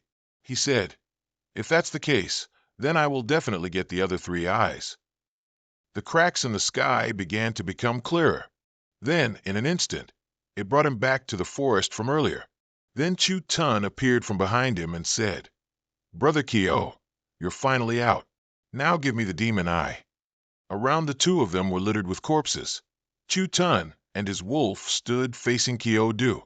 Chu-tun said, All the Chu family brothers who came with me have died in the demon eye space. Then, with a pale face and reddened eyes, he cried out, Therefore, Brother Kyo-do, please give me the demon eye. I will pay you whatever reward you want once we're out. While the situation was tense, Kyo-do smiled innocently and asked, Demon eye? What demon eye? At this point, Chu-tun was enraged, and he changed his demeanor, growling, Don't refuse a toast only to drink a forfeit. You're asking for trouble. Simultaneously, his wolf circled behind Kyo-do. Suddenly, the wolf attacked Kyo-do from behind, but he quickly dodged it in the nick of time. Kyo-do's face darkened as he turned to Chu-tun and seriously asked, What do you mean by this? Chu-tun shouted back, Don't pretend anymore, Kyo-do. I know the demon eye is with you. If you don't hand it over, I'll take it myself. Then he ordered his wolf, Wolf Kingo, bite him to death. Hearing its master's command, it lunged at Kyo-do, its wide, fanged mouth aiming to kill him. But Kyo-do calmly summoned his spear and stared intently at the wolf. Then, with just one slash, he mercilessly severed the wolf's head. Blood splattered from the wolf's corpse, showering Chu-tun and making him gape in shock. Once done, he stood in a heroic stance again, while the system displayed notification that he had killed a fierce evil dog and gained 100 killing intent points. Meanwhile, Chu-tun knelt before the wolf's corpse and screamed in pain. Wolf King! Kyo-do watched from afar. He started to think, the Chu family is no longer a threat. I must leave this place quickly first. Then he quickly darted away and continued to ponder. I wonder where those people went to find the exit. The scene shifts to another location. Chu Thien Sech, as if knowing something, angrily shouted, Duong Vo Mu, you old fool. How dare you harm my Chu family? I'll fight you to the death today. Duong Vo Mu was also quite worried. Holding a teacup, he replied to him, Those you sent, once they enter the Ghost Valley, their life or death is fated. Riches and honor are up to heaven, he added. Chu Thien Sech, do you wish to be the one to break the rules set by the 4 great families since ancient times? Hearing that, his face darkened, and he fell silent. The representatives of the 2 families, the Ko family and the Tan family, were also looking at him. Then he snorted once. As for Duong Vo Mu, He was thinking, that brat Kyo do. What exactly does he want to do? The journey to Ghost Mountain. It seems to be getting a bit out of control. Returning to Kyo do, in a certain part of the forest, he immediately appeared and landed on a tree branch. At the same time, he loudly called out, Trong Dao Truong, Duong Geo Thien, where are you? Just then, he heard a faint voice. Geo Thien, save me, please. Hurry and save me. Hearing it, he immediately moved quickly and thought, this sound, it's Duong Hu Hu. Kyo Du landed in an open clearing. Then he discovered a person lying there. It was a blood-soaked body. Seeing it, he asked in confusion, how did it turn out like this? Looking at the corpse below, Kyo Du said, although this woman was flattering and fawning, her crime isn't worthy of death. I truly didn't expect this. Then he said with a serious look, don't worry, I will eradicate the monsters in the fog. At this moment, a pillar of light suddenly emanated from the other side of the forest, accompanied by a voice. Ward off evil, bind charm, protect life, ha. He immediately recognized that voice. It was Trong Dao Hu. Then he immediately jumped away from that spot, landing right where Trong Ni Ha and the others were. Kyo Du spoke up, Trong Dao Truong. The man immediately recognized Kyo Du and said, little brother, it's good that you're all right. Then he turned to Duong Geo Thien and anxiously asked, Duong Geo Thien, where's Duong Hu? The question stunned the man for a moment. Then he immediately raised his voice. I'm asking you, where is she? Didn't she always go with you? Geo Thien sweated at the question. Then he started to stammer, lowering his head. I'm truly sorry. It was all my fault. Then he recounted what happened. The fog was indeed very thick. Hu Hu was basically following behind me. But she suddenly cried out and disappeared. But the fog was truly very thick. I didn't dare to go in. Oh. Then Geo Thien covered his head in self-reproach and cried out, I have failed Hu Hu. After that, Duong Niha also approached him and said, this can't be blamed on Geo Thien. The one who killed Hu Hu must be the skin-stripping ghost in the fog. Hearing that, Kyo Du also asked back in confusion, skin-stripping ghost? Niha replied, exactly, it's the most terrifying type among the vengeful ghosts, the skin-stripping ghost. Then Niha began to explain, they are ugly in form, so they especially like to seduce beautiful people, and then, when people are unprepared, they strip their skin. The skin-stripping ghosts originally wanted to wear human skin, but ghosts are, after all, just ghosts. The human yang energy is too strong, so when they put on human skin, they will suffer immensely. Therefore, they turn human skin into lanterns, so they can forever preserve the beauty that doesn't belong to them. Duong Long, who was next to them, also spoke up. Trong Dao Truong, if that's the case, then Hu Hu's skin might have. Duong Niha frowned and said, Hu Hu has separated from the group, and now alone. She might have been killed, who knows? Duong Long anxiously stammered, pointing in a direction. Trong Dao Truong, the lanterns you mentioned, could it be those? Then Kyo Du turned his head in the direction Duong Long indicated, where rows of strange lanterns appeared. Duong Niha quickly rushed forward, standing in front of him, saying, Brother Kyo Du, be careful. Those lanterns immediately charged towards him. Niha began to recite a spell. 9 underworld sinful souls, bodies follow fragrant cloud banners, tranquil wisdom lotus flowers, ascend to eternal divine peace. Boundless heaven and earth, hell-shattering spell. Niha's face was focused. Activate. With that said, a wave of destructive power swept through and completely wiped out all the bizarre lantern creatures. Then Niha continued unleashing a barrage of sword chi towards those lanterns. Seeing that scene, Kyo Du immediately rushed into the battle, frantically shouting, Holy crap, my slaying points! Leave some for me! Then he also quickly rushed into the battle, slashing and attacking relentlessly, and immediately collected a good amount of slaying points. While fighting fiercely, Duong Niha in front called out to him, Brother, be careful! These human skin lanterns are just a small trick, The real terror is the painted-skinned demon lurking behind them. Immediately, Kyo-do seemed to sense an extremely terrifying power radiating from that demon. Sensing a huge amount of killing intent, Kyo-do immediately turned around to look behind him. There, a strange black aura appeared.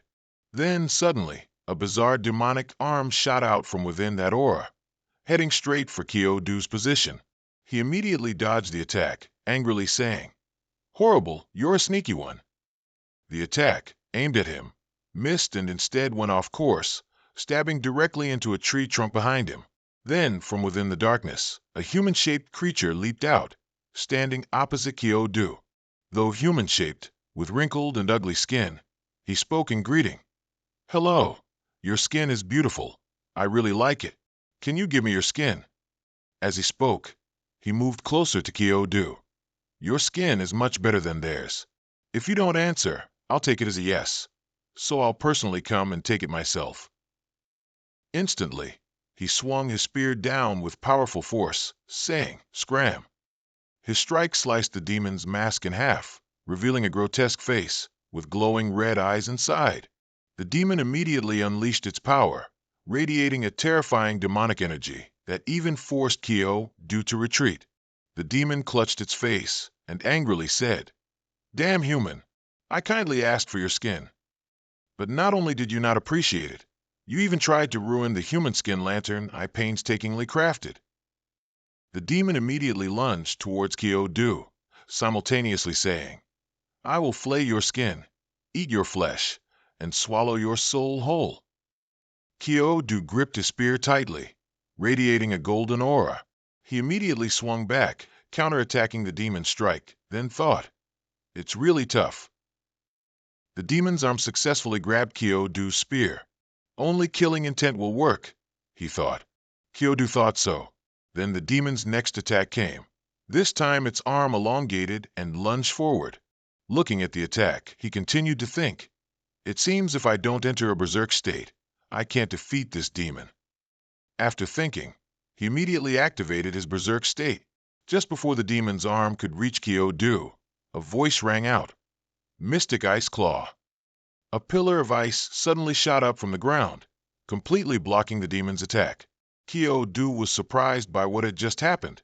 From a distance, a group of people aggressively charged forward, saying, "For this, friend, we've come to help you."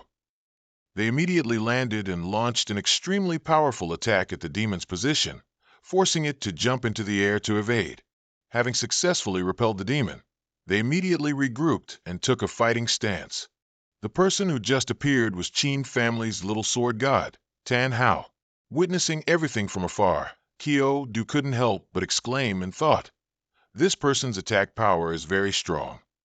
The demon once again charged to attack, but this time its target was Tan Hao. Noticing the demon charging very fast, the girl behind immediately activated her skill, Mystic Ice Claw.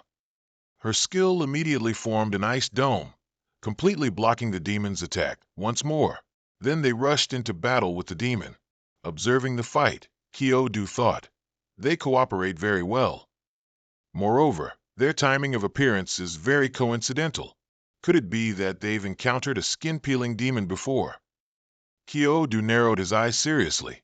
"I understand. This skin-peeling demon must have a demon eye on it. Otherwise, how could they, originally competitors, help me fight?" Just then, Duong Niha appeared from afar and spoke. "Brother Kyo-do, I wonder where Brother Gao Thien went. If this skin-peeling demon has opponents now, then let's go ahead." Hearing that, he turned his head and replied, "Taoist Master Trong, please go ahead. I'll follow behind." Hearing him say that, Niha hesitated for a moment then agreed. "All right then, I'll go ahead and wait for you." Kyo-do continued to observe the battle situation. He thought again, "Truly formidable. No wonder the skin-peeling demon could escape their grasp before." Tan Hao repeatedly slashed at the demon's body, and one strike even severed its head. Then Tan Hao shouted, "Let's strike together. Don't let it open the demon eye space." Hearing that, someone behind also charged forward. Everyone charged forward together. An explosion occurred at the battle's location. A young man with a serious expression and his hair tied in a ponytail immediately launched a powerful attack at the demon's location, causing a demon eye to fall out. He immediately tried to snatch the demon eye, shouting, "I got it." Suddenly, the demon eye he was about to grab mysteriously vanished, leaving him no time to react. Kyo-do, having obtained the demon eye, quickly moved away from the crowd. Chin Hao, realizing the situation from behind, shouted, "What are you standing there for? Chase him." Hearing the command, the entire group immediately dashed forward to chase after Kyo-do. As he fled, he looked back and smirked, thinking, "The second demon eye is mine.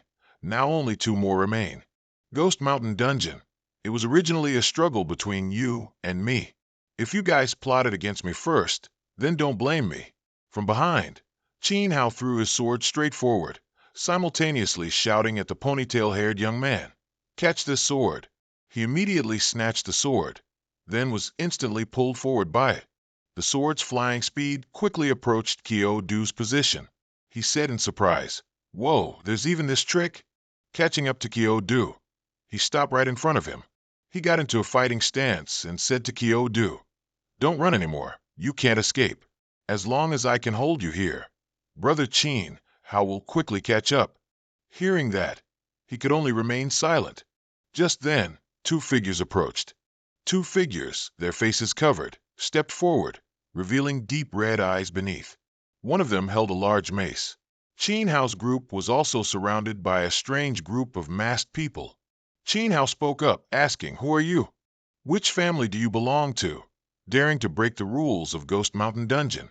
After speaking, Chin Hao began to worry, thinking, "These people, they're all intermediate level. If they also make a move, we're definitely dead." Outside, the crowd observing the events on the screen, Qin Sangtian spoke up. "It seems someone has ambushed our juniors in this Ghost Mountain dungeon beforehand." The person next to him also replied, "This kind of behavior is tantamount to challenging all the families in the capital." Back with Chin Hao's group, he continued to speak to the mysterious figures. "What exactly do you want?" One of them stepped forward and answered, "Nothing. I just heard long ago about the little sword god of the Qin family and wanted to spar with you for a bit." He asked, confused, "Spar one-on-one?" He replied, "That's right." Grasping the situation, Chin Hao immediately drew his sword and declared, "Then come on." Returning to Kyo-do and the ponytail-haired young man's location, both are currently facing 2 mysterious masked figures. The ponytail-haired young man spoke first, probing, "Who are you?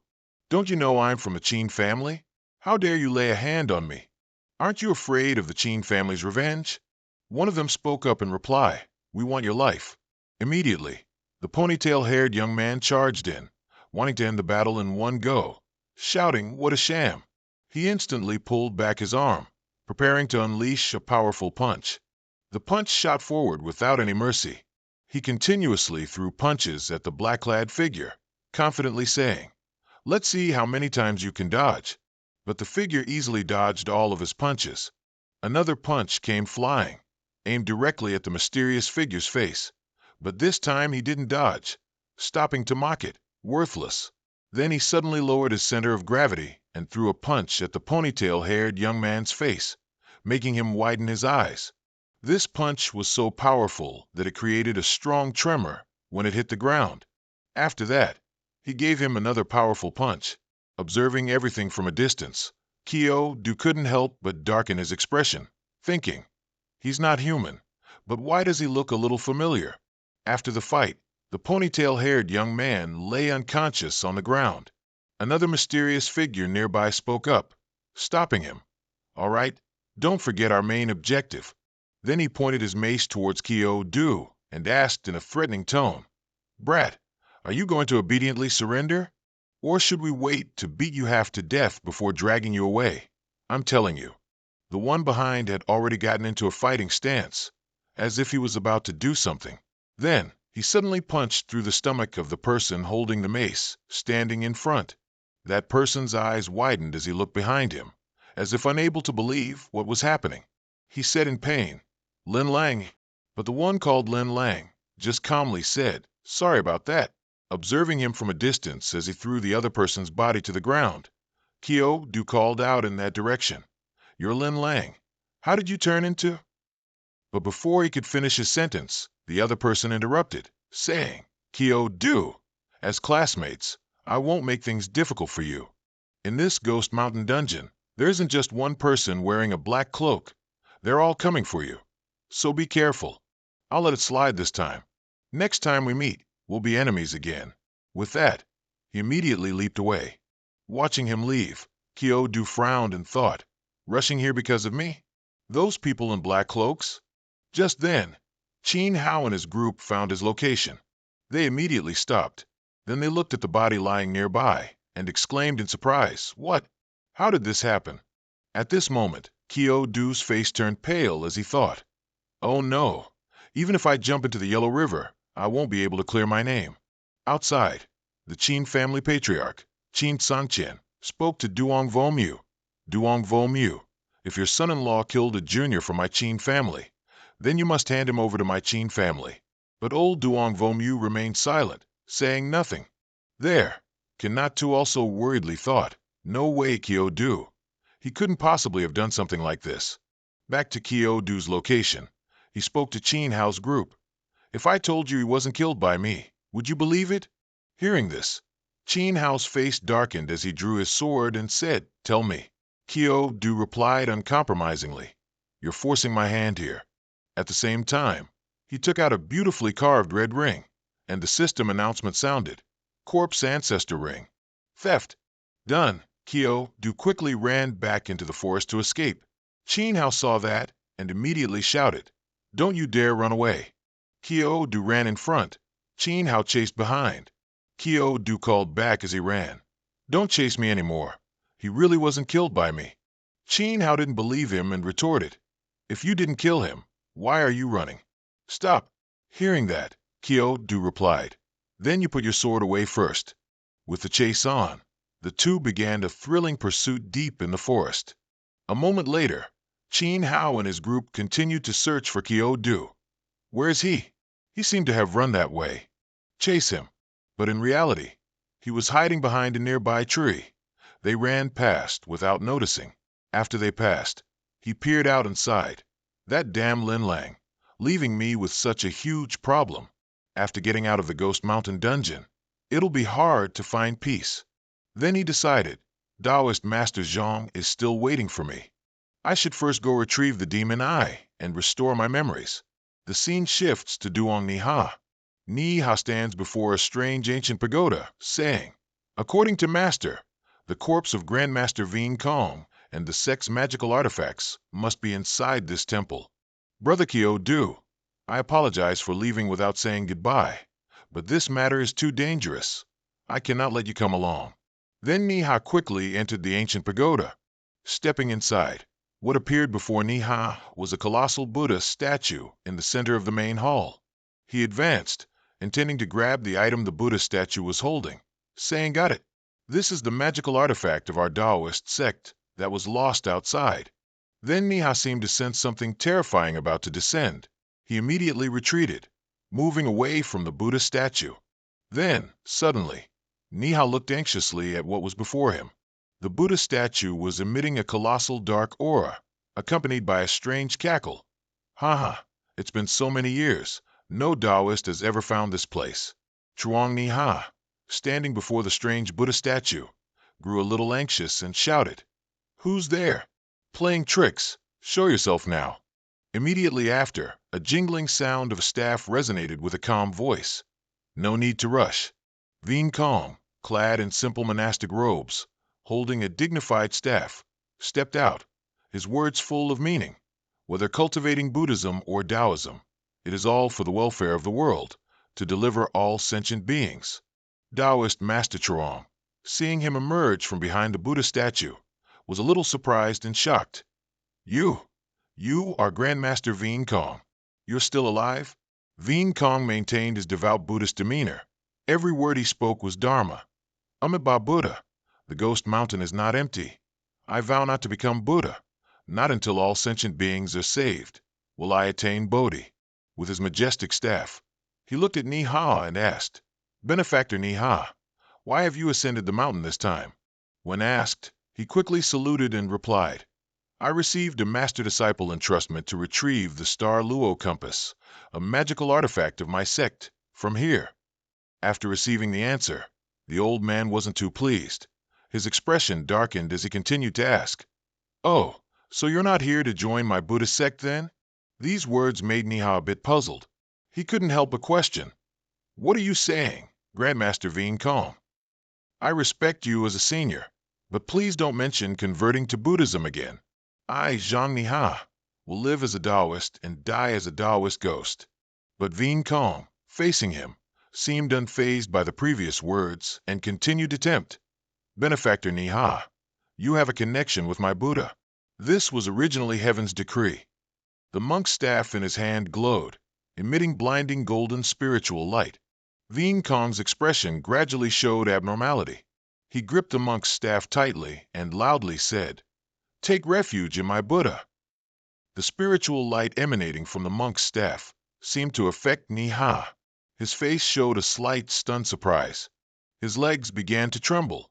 Seeing these reactions, Veen Kong became somewhat complacent. That's right, just like this. Kneel down, take refuge in my Buddha. As soon as his words fell, Niha immediately felt his whole body lose strength, unable to control his body, and knelt down. But just then, an arm reached out and held Niha, who was being controlled, preventing him from kneeling. Kyo Du slowly landed, one hand still holding Niha's robe tightly, while also speaking to awaken him. Buddha doesn't save those who aren't righteous. Taoist priest Zhang, you're so young, yet your Taoist magic is profound. You surely haven't read Buddhist scriptures for even a day. So how can you preach about Buddhism? Zhang Niha quickly broke free from Veen Kong's control, looked to the side, and was a bit stunned. Brother Kyo Du. He recalled what had just happened to him and shivered in fright. That was dangerous. I almost got converted by this Grandmaster Veen Kong. Veen Kong, seeing someone else arrive, looked displeased but forced a smile and asked, Benefactor Kyo, do you also wish to take refuge in my Buddha? Kyo Du, however, was not at all polite to him, smiling as he said, Excuse me, Grandmaster, I'm a crude person, so please don't let me disgrace the Buddha. Veen Kong ignored his words, as his entire body began to emit spiritual light. The entire room lit up accordingly. Amitabha Buddha, my Buddha possesses the virtue of cherishing life, wishing to convert all those with obsessions in the world. A white lotus flower gradually appeared beneath his feet, and the spiritual light around him grew stronger. He continued, No one can refuse my Buddha. But in response to Veen Kong's display, Kyo Du contemptuously picked his nose, making the old man stare in annoyance. He didn't care about the old man's reaction, flicked away the booger, and proudly said, Grandmaster Veen Kong, your performance was quite beautiful, heh. Please continue. Looking at Kyo Du's zero spiritual index facing him, Veen Kong couldn't help but be puzzled. What's going on? Anyone with a root of wisdom would be transformed by my Buddha. So why is this child not reacting at all? Niha, who had been watching, now realized the problem. Gripping his sword, he loudly questioned, No, this is absolutely not Buddhist Dharma. This is an evil spell to bewitch people's hearts. You are not Grandmaster Veen Kong. Who exactly are you? The old man calmly retorted, Benefactor Niha, you are mistaken. Buddha is formless. The outer appearance is merely a skin. But immediately, streaks of demonic energy emanated from Grandmaster Veen Kong, rushing towards Niha. He reacted very quickly, burning the yellow talisman in his hand to block the surrounding demonic energy, shouting, Evil demon, are you still stubbornly refusing to yield? Kyo Du remained very calm, speaking in a leisurely manner. Of course, he's not Grandmaster Veen Kong. More precisely, he should be called a ghost monk. Then he turned to Veen Kong, who was continuously unleashing demonic energy, and continued, Right, ghost monk? Hearing Kyo Du call him that, Veen Kong became a little angry, and the demonic energy around him grew even denser. His eyes glowed with an eerie blue light. Ghost monk? Who dares call me that? Whether human or ghost, they've all had their souls scattered already. His entire body began to erupt, and powerful lean energy spread out everywhere. Facing this, he also felt a bit oppressed. This lean energy is far more terrifying than the skin-peeling ghost.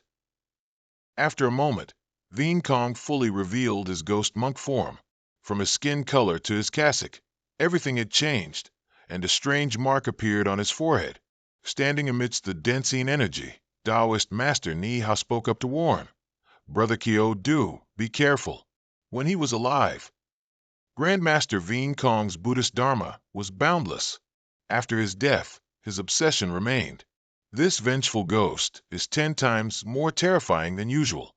Even though he had transformed into a ghost monk, Veen Kong still maintained that dignified Buddhist demeanor. Sentient beings suffer, but the gods and Buddhas in heaven do not see it.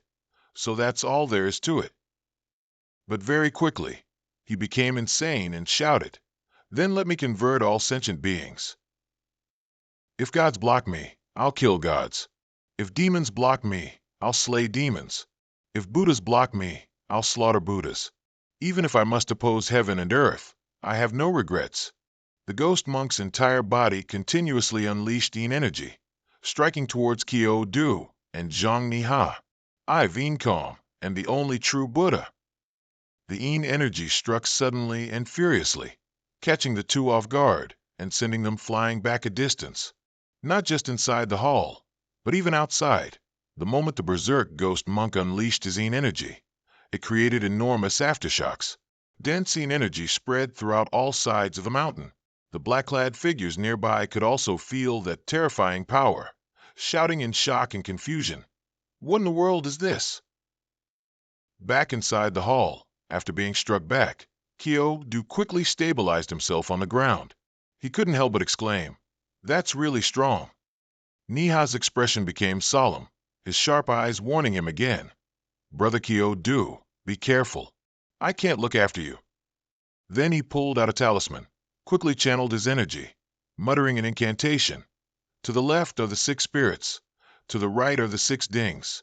In front is the yellow god, behind is the Yuzhong. Divine consciousness slays, fearless of the mighty. Then he swung a powerful sword strike towards the ghost monk. Divine Ghost 7 kill command.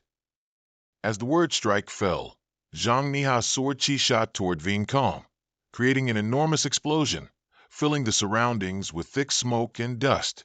After a while, as the smoke and dust gradually cleared, seeing the ghost monk's eyes and mouth constantly bleeding, Niha was a bit excited. "I wounded him." But the ghost monk seemed completely unharmed apart from a bit of blood on his face. His voice held a hint of anger. "Just a mortal, yet you can injure a true god. Benefactor Niha kneel."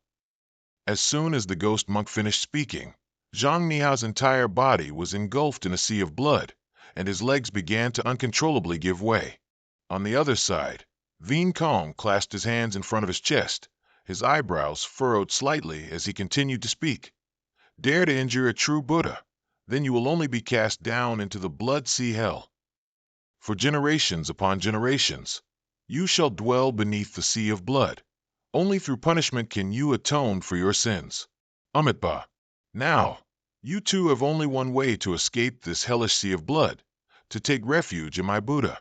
Facing Veen Kong's arrogant demeanor, Taoist Master Niha quickly couldn't bear it, and his hands began to gather chi again. His mouth continued to curse, "A puny evil Buddha, foolishly dreaming. 9 heavens responding to primordial thunder, universalizing heavenly Tao." His entire body was quickly enveloped by a powerful surge of lightning. Seeing the scene before him, Kyo Du couldn't help but feel a little startled. "Wait, Taoist Master Truong, I'm still in the sea of blood." But before he could finish his sentence, the lightning was unleashed, strong, furious bolts striking towards the ghost monk. Because they were trapped in the sea of blood, with blood under their feet, when the lightning was unleashed, Kyo Du, who was nearby, couldn't avoid being affected. He was jolted, his entire body in excruciating pain, unable to speak. After a while, the lightning gradually dissipated, and the surrounding sea of blood also receded and vanished. But Kyo Du at this moment became extremely frightening, his face gloomy. At the same time, the system also announced, Rage status activated. On the other side, Zhang Nihao was still making hand seals and muttering incantations, unleashing another attack. Vast Fengdu, layers upon layers of Vajra Mountain. Spiritual treasure, boundless light, illuminating the blazing pool. 9 underworld sinful souls, bodies follow fragrant clouds. Pure lotus of wisdom and concentration. May the spirits be eternally at peace. Boundless heaven and earth. Destroy hellish curse. Holding the sword enveloped in lightning, he rapidly charged towards the ghost monk, simultaneously shouting loudly, "Arise!"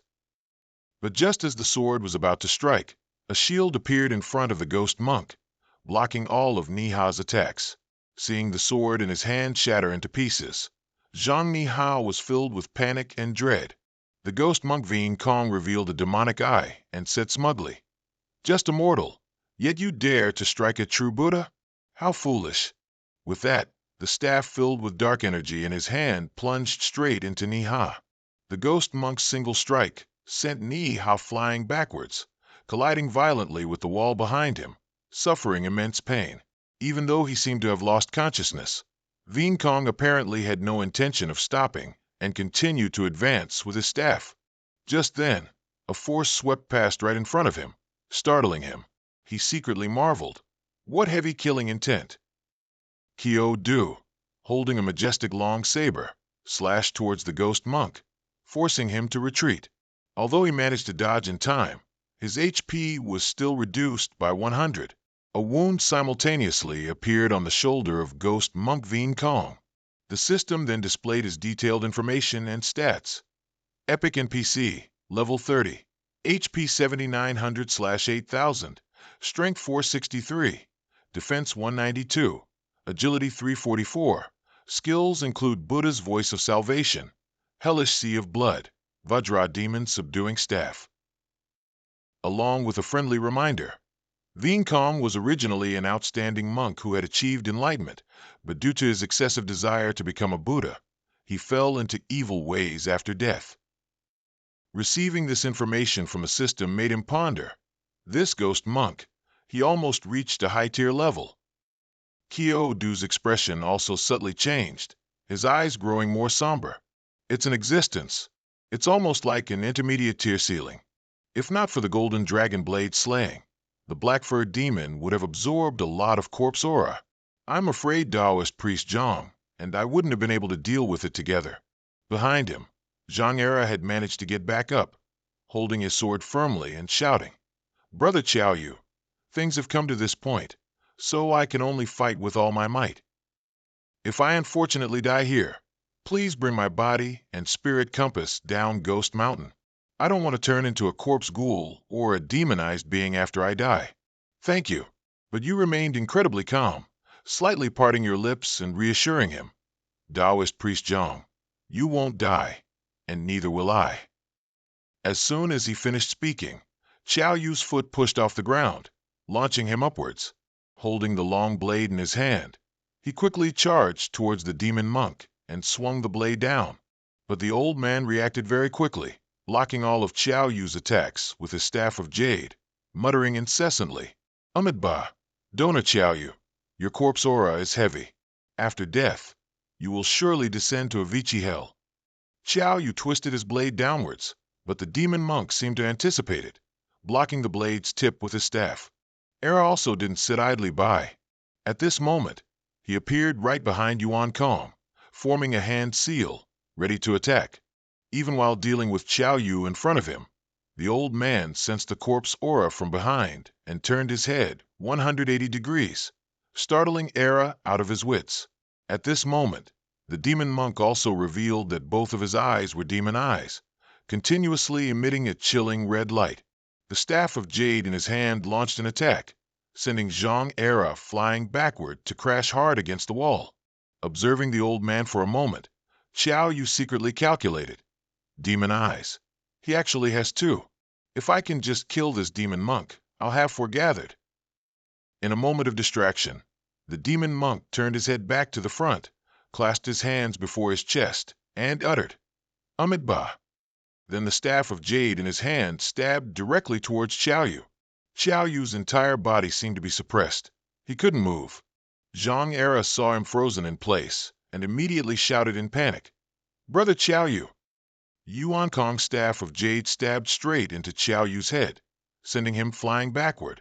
His entire body was violently thrown against the wall, the impact creating a significant shockwave. After that attack, Xiao Yu lay sprawled on the ground, powerless and unmoving. At the same time, behind the demon monk, Era stabbed his sword into the demon monk's temple, which began to emit golden spiritual light, and he shouted loudly, startling the old man, "Yuan Kong!" Then another sword pierced into his chest, and he ceaselessly recited an incantation. "No land, no limit. Heaven and earth borrow power. Taint my heart's blood. Sword destroy evil. Slay demons.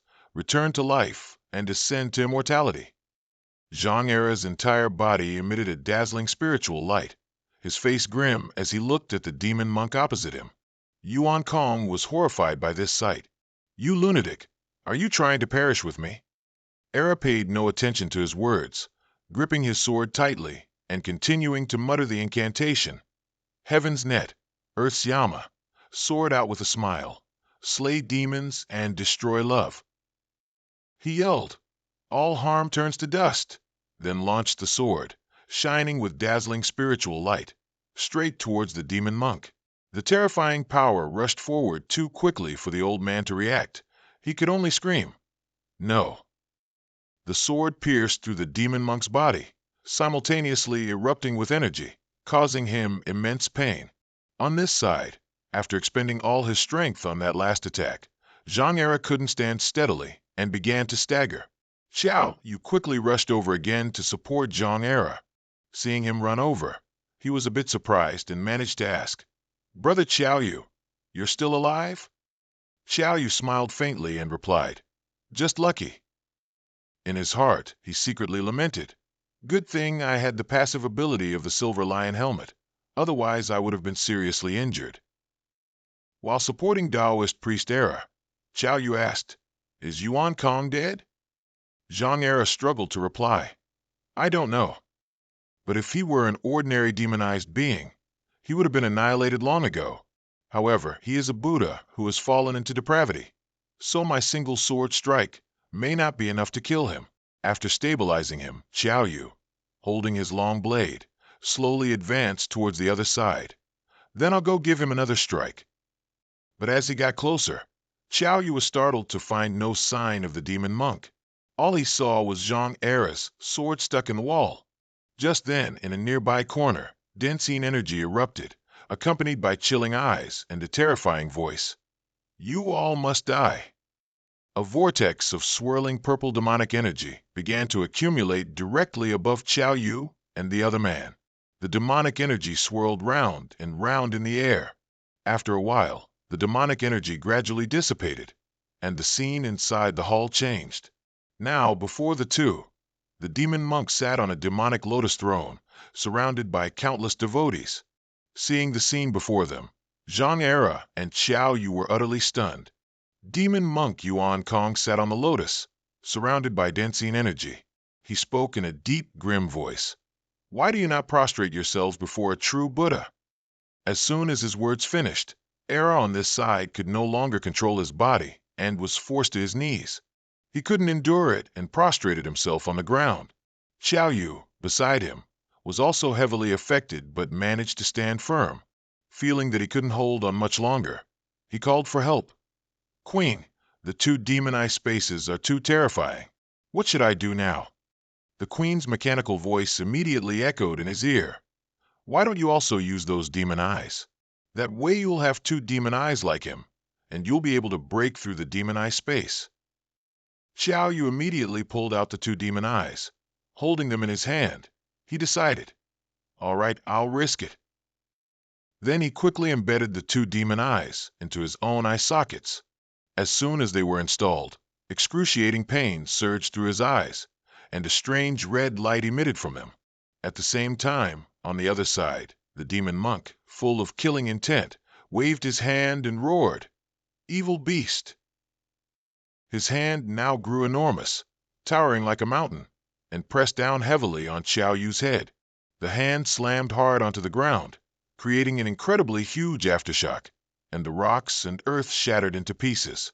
However, when that hand was lifted, a gigantic handprint was clearly imprinted on the ground, and Xiao Yu still stood in his original spot without a single scratch. The demon monk couldn't believe the scene before his eyes. He furrowed his brows tightly and shouted loudly, "Impossible!" As for Xiao Yu at this moment, above him, the Machine Queen had created a layer of golden light to protect him from the demon monk's attack. A long while later, after gradually calming down and adapting to the demon eyes, Xiao Yu slowly opened his eyes. The protective shield around him had by now been struck by Yuan Kong until it was cracked and nearly collapsing. Xiao Yu had now familiarized himself with the demon eyes. His gaze radiated thick, killing intent, and he couldn't help but think to himself, "It seems the world has changed. I can even see dust particles in the air. Is this the power of the two demon eyes? What if I could get all of them?" Xiao Yu stood calmly and proudly, fearless, facing the demon monk. Looking at him, the old monk immediately noticed a change. The demon monk was a little surprised and exclaimed, "Demon eyes. The two remaining demon eyes are in your hands." He smiled arrogantly and asked the old monk in return, "Do you want them?" The demon monk Yuan Kong was utterly ecstatic, crazily brandishing his staff and rushing towards Xiao Yu, shouting, "I'll take them myself." Although the demon monk's movements were very fast with the demon eyes, his movements appeared to Xiao Yu as if they were in slow motion. His vision was greatly enhanced. He could even predict the monk's next move. Yuan Kong's staff, carrying immense power, launched a Vajra demon-subduing strike. Even though the attack was right in front of him, Xiao Yu remained calm and unfazed. Just as it was about to hit, Xiao Yu activated his speed boots. Then he swung his long saber with one hand, returning a blow. The old monk reacted very quickly and dodged in time. Xiao Yu's eyes grew even colder and more arrogant as he said, "Running is useless." At the same time, the system announced, "Dragon's Roar Consecutive Slash has been activated." He leisurely swung another saber strike. The old monk quickly used his staff to block it. The system's notification continued, "Dragon's Roar Consecutive Slash, one more time." Gradually, Xiao Yu increased his speed and striking force. The Dragon's Roar Consecutive Slash was repeated 5 times. The demon monk on the other side was not having an easy time defending. He also sensed something unusual. No, his every saber strike is faster, and the force is stronger. Another wave of attacks came, but this time, the staff in the demon monk's hand was chopped into pieces. Just as the system announced, "Dragon's Roar Consecutive Slash has been repeated 20 times. A terrifying force appeared before the demon monk, rushing towards him and making him retreat in fear. The demon monk's eyes grew increasingly suspicious of what was happening. Xiao Yu gave the old monk no more opportunities. A sharp saber strike slashed through, cutting him into many pieces. Even as he died, his body gradually disappearing, the demon monk still couldn't believe it. "Impossible! How can you?" "No." After the demon monk Yuan Kong completely vanished, a halo of light appeared in midair. Simultaneously, the system displayed a notification. "Killing intent value plus 400. Congratulations to the player for obtaining 2 demon eyes." Xiao Yu slowly and leisurely approached the halo of light in midair, reaching out to touch it. From within the halo, 3 cards appeared, and he quickly reached out to take them. The system immediately announced, "Congratulations to the player for receiving A-grade item. Acknowledge enemy as Father card. Quantity, 3 cards." The Acknowledge enemy as Father card is a one-time use item. When used, the card can override the opponent's will, forcibly making someone your sworn father. Reading the instructions infuriated him, causing him to throw the cards to the ground, cursing non-stop. "Acknowledge Father card, my ass. What kind of garbage item is this? Truly unlucky." Just then, another weapon fell out from inside the light orb, startling him into looking over. Xiao Yu was a little surprised. There's actually another weapon. But upon picking it up and examining it for a while, he noticed something unusual. Wait, this is... Just then, The system immediately provided information about the weapon. Congratulations to the player for obtaining D-grade equipment. Fantian Huaji. Fantian Huaji. When the player wields the Fantian Huaji, they can bypass defense to attack their own sworn father. An image immediately appeared in his mind. He acknowledged an enemy as a sworn father, then used the halberd to stab him to death. As soon as he thought of this, his eyes lit up with joy. This is that kind of rule-breaking weapon. That means I can deliver at least 3 critical strikes. Then he carefully ran back to pick up the 3 cards, smiling so wide he couldn't close his mouth. Oh wow, this is great. Then he reached inside himself and pulled out 2 demon eyes, muttering, "Next, my sealed memories should return." He then quickly raised the 2 eyes and installed them into his own eye sockets. As soon as the eyes were installed, Xiao Yu's entire body radiated streams of brilliant red light. A familiar figure appeared in his memory, causing him to involuntarily exclaim, "Ah!" A familiar figure was deeply etched in Xiao Yu's mind. She stood far away, her back turned to him, but he could still recognize her. Zuiyu. Xiao Yu's eyes grew increasingly grim and infinitely sharper. At the same time, the system announced, "Congratulations to the player for achieving S-grade hidden skill. Ghost Eye Close Combat Dao." The player can consume life force to see through and simulate any close combat skill or attack within their sight. The amount of life force consumed depends on the attack or the skill level being simulated by the player. Fragmented memories gradually began to restore in his mind. Finally, the image of the person closest and most connected to him, Zuiyu. As his memories became clearer, the aura around him grew more furious, and his heart was filled with hatred. Bai Zhe, Hua Zi, Zhang who was injured and sitting to the side, saw him like this and called out, "Brother Xiaoyu, what's wrong with you?" Hearing the call from behind him, Xiaoyu retracted his aura, and with a rather grim expression, turned around and replied, "I'm fine, Taoist Zhang. The demon monk has been dealt with." At the same time, he pieced everything together in his mind. It seems very likely that those men in black came from Bai Zhe. It seems Lin Lang has also become Bai Zhe's experimental sacrifice for the outside world. Just then, someone came from the forest outside saying, "Found them, they're here." The black-clothed figures slowly approached Xiaoyu. One of them immediately ordered, "Notify the other 3 teams to come here quickly." He stood proudly in the middle of the shrine, watching them approach. Another one threatened, "Xiaoyu, come with us. Don't force our hand." Hearing these words, he just let out a cold laugh. "Ha ha, then go ahead and make your move." In his mind, he secretly assessed them. These people are all mid-level. Seeing him so arrogant, those few figures became furious, pulled out their weapons, and rushed to attack. This kid isn't sensible attack. Xiaoyu didn't stand still and take it. A long spear gradually appeared in his hand. Then, he immediately sprang up and rushed towards the group. As he was rushing forward, a fireball suddenly flew towards Xiaoyu, surprising and alarming him.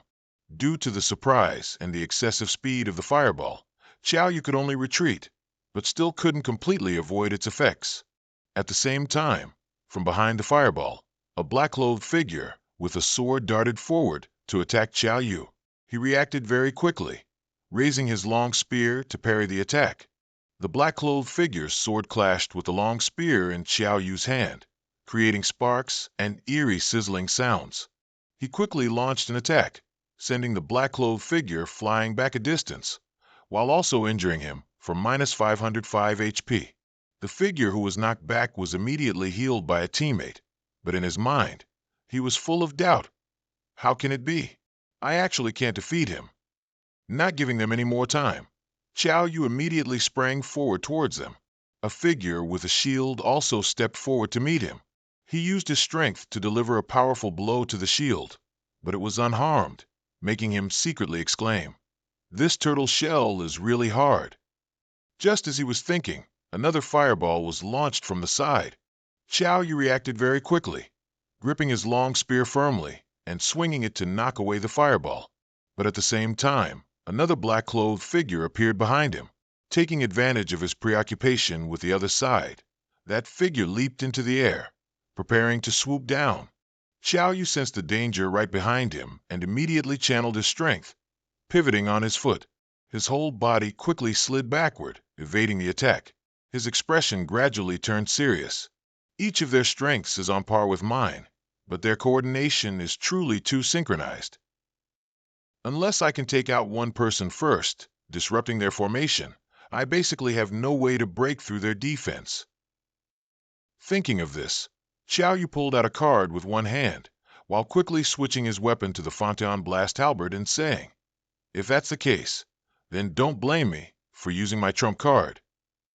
Then he immediately raised the Recognize the Enemy as Father card and shouted, "In gratitude, I am willing to become your adopted son." The shield bearer on the other side looked at his actions, bewildered and stiff. The card in Xiao Yu's hand gradually faded away. Meanwhile, the shield bearer reacted. "What's going on? Why do I feel so close to him?" Seeing that it had worked, he didn't give the other person time to react and quickly charged forward with the Fontaine Blast Halberd, simultaneously shouting loudly, "A true man lives between heaven and earth. How can he forever be subordinate to others? Old wretch, you and I are on opposing sides." The other man, startled by the movement, reacted in time and raised his shield to block. But this time, the turtle shield couldn't withstand Xiao Yu's attack. The spear in his hand shattered the shield and pierced through the man's body. Life value 0. Murder value plus 150. The remaining black-clothed figures saw this scene, and their faces turned pale with fear, stammering. One hit killed a mid-level defense cultivator in an instant. Without giving them any more time to think, Xiao Yu sprang up, holding his long spear, and quickly rushed right next to the healing mage. "Your healing spell is also very annoying." A nearby black-clothed figure reacted quickly, channeling power, Fire Dragon Orb. On this side, Xiao Yu reacted very quickly, dodging all attacks. At the same time, he swung out an attack that struck the healing mage, making him cry out, "Ah!" The notification also rang out. Murder value plus 150. At the same time, the blonde-haired man rushed right behind him and unleashed his ultimate move, Heavenly Absolute Shadow Kill. That man was incredibly fast. In an instant, he had already unleashed dozens of continuous sword slashes onto Xiao Yu. He laughed triumphantly. "Haha, you can't keep up with my speed, can you?" But what he didn't expect was that Xiao Yu was completely unharmed, his eyes burning red with killing intent as he rushed in front of him. He subtly curved his lips into a cold smile and repeated his words, "Heavenly Absolute Shadow Kill." Immediately, the system continuously notified, "Ghost Eye Heavenly Soldier Path, life value minus 1,200, Berserk status activated." Immediately after, the blonde-haired man was surrounded by a series of sword slashes identical to Xiao Yu's just now, astonishing him. Why, how can he use my ultimate technique? After standing amidst the sword slashes for a moment, he realized something and wondered, "Where's the attack? Why hasn't it arrived yet?" As he thought this, he immediately felt a strong killing intent right beside him and turned to look, utterly shocked. Xiao Yu wielded his long blade, slashing down in a single stroke, cutting the black-robed staff wielder right next to him in half. The two remaining figures looked at this scene, their faces ashen, covered in cold sweat, and utterly terrified. Xiao Yu, at this moment, was filled with overwhelming killing intent like a fierce demon. He curled his lips into a cold smile and turned to look at them. Still two left. Seeing Xiao Yu slowly approach with his long spear, the two figures retreated even more frantically. The blonde-haired man stammered, "You demon!" He didn't care about his words. His whole body radiated fury, and his eyes grew more brutal as he said, "All of you from Baize deserve to die." Seeing his sky-high rage, the two men immediately turned and ran towards the forest. "Run! Wait for the people from the other three teams to get here. This kid is really too strange." At this moment, Xiao Yu also gradually retracted his aura and weapons. He had already used up all his cards, so it wasn't convenient to chase and kill them anymore. Zhang Er, who had been observing from the side with his injuries, finally spoke up. Brother Qiao Yu. But he just smiled faintly and interrupted him. Taoist priest Zhang, thank you this time. Without letting him say another word, he only left one sentence. We'll meet again if fate wills it. Then quickly exited the dungeon. At the same time, in another dungeon, in a dark and cold cell, Zui was bound by iron chains all over her body, held captive there. In her hand, she held a box. Her eyes looked sadly and contemplatively at the box in her hand, tears continuously falling from the corners of her eyes. Suddenly, a voice rang in her ear, startling her slightly. You still haven't unsealed me, have you? The scene shifts to the dungeon exit area. A large crowd had gathered here. As Qiao Yu gradually appeared, one person shouted, He's out. A group of people quickly rushed forward and surrounded him. The white-haired man among them immediately yelled, Xiao Yu. Nearby, Qin Songqian, the Qin family patriarch, also narrowed his eyes, looking towards him. On the other side, Xiao Qinsua looked at Tang Wumo, who was leisurely sitting next to him, and thought smugly, let's see how this old man deals with this time. Back to Qiao Yu. At this moment, the white-haired man furiously questioned, Qiao Yu, you killed my Qin family's descendant. And now you won't even say a word. Standing before his attitude, Qiao Yu remained indifferent and only uttered, I didn't kill him.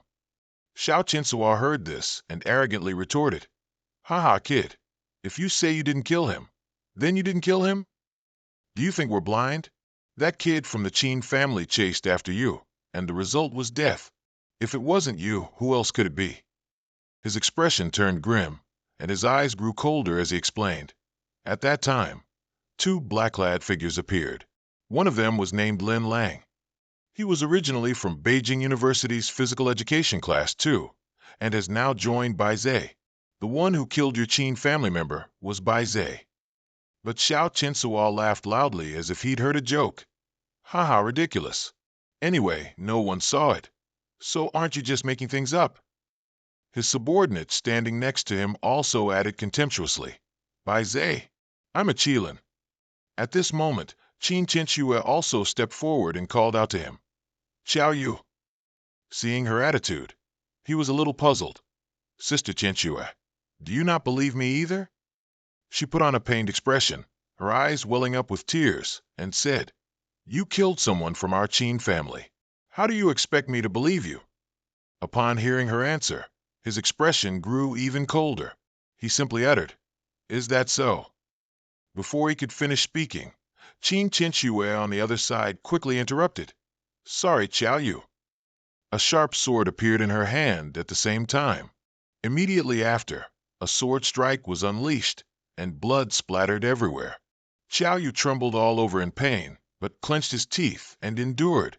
After stabbing him in the chest, Qin Qinsue was utterly astonished to see that he didn't react at all. She recoiled a few steps in horror, her voice trembling as she asked, You, why didn't you dodge? Qiao Yu coughed twice in pain, clutching his wound, and replied coldly, cough star. This blow is to repay your help in the Ghost Soul Lake dungeon. That's why I didn't dodge. But from now on, I am Qiao Yu, and you are Qin Qinsue of the Qin family. Our ties are severed. We have nothing more to do with each other. At this moment, Zuyu's imagery appeared in his mind along with the thought, if Zuyu were here, no matter what happened, she would believe me. Qin Qinsue, seeing him turn and leave coldly, couldn't help but feel a pang of guilt. Did I really blame him wrongly? He hadn't taken many steps when someone behind him shouted, Stop! Immediately after, a group of people quickly surrounded him, but he remained calm. What exactly do you Qin family people want? Qin Songqian, with his hands behind his back, slowly spoke. Who allowed you to leave? How or did he kill him? Qin Hao, standing behind, immediately replied when asked by the patriarch. Indeed, I didn't see Qiao Yu kill anyone with my own eyes. But when we arrived, the person was already dead. He recalled what happened in the dungeon, then continued. I also met those black-clad people. But it was just a contest of strength, not a fight to the death. I don't think those black-clad people killed the Qin family descendant. The Qin family patriarch's expression turned grim upon hearing this, and he said coldly to Qiao Yu, "Did you hear that, Qiao Yu? Even if you didn't kill our Qin family member, you are still the biggest suspect. Do you really intend to just leave like this?" But on this side, Qiao Yu still maintained a calm demeanor. "So, your intention is?" Qin Sungqian frowned in anger at his attitude. "It's very simple. You must die, and the 4 ghost eyes on you must also be handed over." Hearing this statement from the old man, Qiao Yu's expression darkened even further. He laughed loudly and mocked. "Ha ha! The Qin family, what a Qin family!" Immediately after, he unleashed a powerful aura, his voice carrying a hint of killing intent. "I'll say it again. I didn't kill your Qin family member. His death has nothing to do with me. If you insist on making a move against me, then at most I'll just drag you all down with me." This scene caused chaos all around. Everyone was startled and astonished. Is this kid crazy? He actually dared to insult the Qin family patriarch as an old geezer, and even threatened him? How is this not an uneven match? The Qin patriarch on the other side looked at his reaction, his face growing a little cold. He frowned and thought, "Why do I have a premonition? Asterisk in my eyes. Qiao Yu is like a terrifying demon. With just one reach, he could crush me. If I make a move, can this kid really kill me? Asterisk." But his rage immediately made him dismiss that thought, and he loudly ordered, "Can my Qin family really be controlled by a mere brat?" Then he quickly commanded, "Attack! Capture him!" Immediately after the command, regardless of life or death, the subordinates obeyed, shouting in unison, "Understood." Then each of them quickly charged towards Qiao Yu. He pulled out 2 cards, Acknowledge Enemy as Father and Heavenly Rage Strike. The aura radiating from him was also incredibly terrifying. "Come on." Just as an earth-shattering battle seemed about to erupt, Tang Wu Mao loudly shouted from his side, "Stop." He walked over with a murderous aura, slowly landing right in front of Qiao Yu, which surprised and confused him a little. After settling down, Tang Wu Mao spoke. "Qiao Yu is the son-in-law of my Tang family. If you touch him, then my Tang family will declare full-scale war on the Qin family." Xiao Tiansu was shocked and terrified when he saw the old man stepping in to help Qiao Yu. Is that old man Tang Wu Mao crazy? For a temporary son-in-law? Meanwhile, Qin Sangtian roared in a fit of anger. "Tang Wu Mao, do you want your Tang family to be destroyed in an instant?" But the Tang family patriarch remained calm. "Perhaps, if we go to war. It's true that my Tang family is no match for the Qin family, but biting off a few pieces of the Qin family's flesh before dying is no problem. So, what do you think? Once your Qin family suffers heavy losses, with only a few people left, will they not be like wolves smelling blood, rushing to tear apart your Qin family?" As soon as Tang Wu Mao finished speaking, the people from other families behind Qin Sangtian began to laugh merrily, making him frown even more in anger. On the other side, Tang Wu Mao continued, "Furthermore, in the Ghost Mountain instance, life and death are destined, and wealth is determined by heaven. This has always been the rule. Is it that the lives of your Qin family are more precious than those of other families?" As soon as he spoke these words, he achieved his goal. The surrounding families immediately broke into an uproar and curses. "That's right. The Qin family is too overbearing. If our people die, it's nothing. But if your Qin family's people die, you want revenge? What kind of double-standard dog is that?" Seeing such a fierce reaction from everyone around, Qin Sangtian, though furious, could do nothing. "Good, good, very good. Tang Wu Mao, your Tang family will definitely pay for this today." His face darkened with anger as he led the Qin family descendants away. "Let's go." Qin Hao was also extremely angry, but he could only silently leave with the patriarch. At this moment, Qiao Yu turned to Tang Wu Mao and spoke gratefully. "Patriarch Tang, thank you." He replied courteously, "You work for my Tang family, so it's only natural for me to protect you." Then he turned and calmly walked away, continuing to speak. "Let's go. Since I promised to let you into the Tang family's ancestral land, I, Tang Wu Mao, will not break my promise. As for the opportunities you may receive, it all depends on your fortune. At the same time, in a magnificent castle, there were also imprints of Bai Zhe and his group outside. Inside the main hall, a group of people were kneeling, while the leader angrily cursed, "What a bunch of good-for-nothings! 20 mid-level experts, and you couldn't even catch a single low-level one? What else can you do?" One of the leaders among the group trembled and spoke, "Please punish us, Your Excellency."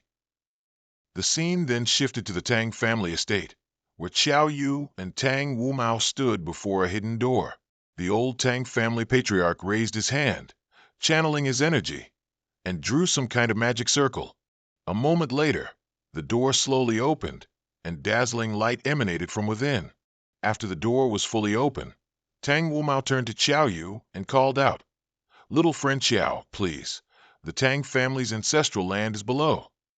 Tang Wu Mao led the way, and the two walked inside together, descending the stairs, when the Machine Queen's voice suddenly rang in his ear. "Qiao Yu, you should use your eyes sparingly. If someone discovers you have an S-rank skill, you'll be in big trouble." The door behind him suddenly slammed shut. He frowned slightly and replied, "I know." The two, one after the other, walked through all 9 flights of stairs. Finally, they reached the underground altar. Around the altar were 5 large stone pillars, and in front, a very large stone platform. Looking around, Xiao Yu couldn't help but be surprised and confused. Why does this altar look exactly like the one at Soul Lake? Tang Wu Mao seemed to sense something and turned to ask, "What's wrong? Do you feel unwell?" He quickly waved his hands a few times, smiling, and replied, "Haha, no, it's just a bit hot down here." Only then did the old man reveal his true intentions, a cunning smile forming on his face as he glanced at Xiao Yu and said, "It's nothing. In a little while, you won't feel hot anymore." These words immediately startled him. "Old man, what do you want to do?" The smile on Tang Wu Mao's face became increasingly sinister, his eyes full of trickery. "You absolutely shouldn't have stopped Tang Lon at Soul Lake."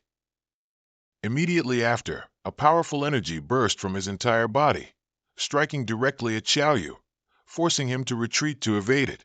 "If you've ruined my plan, then replacing Tang Lon with you will do just fine." As soon as he stabilized his body, he pulled out the Acknowledge Enemy as Father card with one hand, and quickly drew his weapon with the other, shouting, "Acknowledge." But before he could finish speaking, he felt a disturbance. His whole body became empty and numb. Immediately after, Qiao Yu's body fell limply to the ground, unconscious and unaware of anything. An infinitely dark space quickly enveloped his entire mind. After a long while, Qiao Yu slowly opened his eyes, blurred, dazzling lights shining directly into them. A figure flickered before his eyes, along with an unfamiliar voice. "Are you awake?" Qiao Yu's hands and feet were tightly bound in a strange machine, and his mouth was gagged, only unclear sounds escaping. Beside him stood someone who appeared to be a scientist.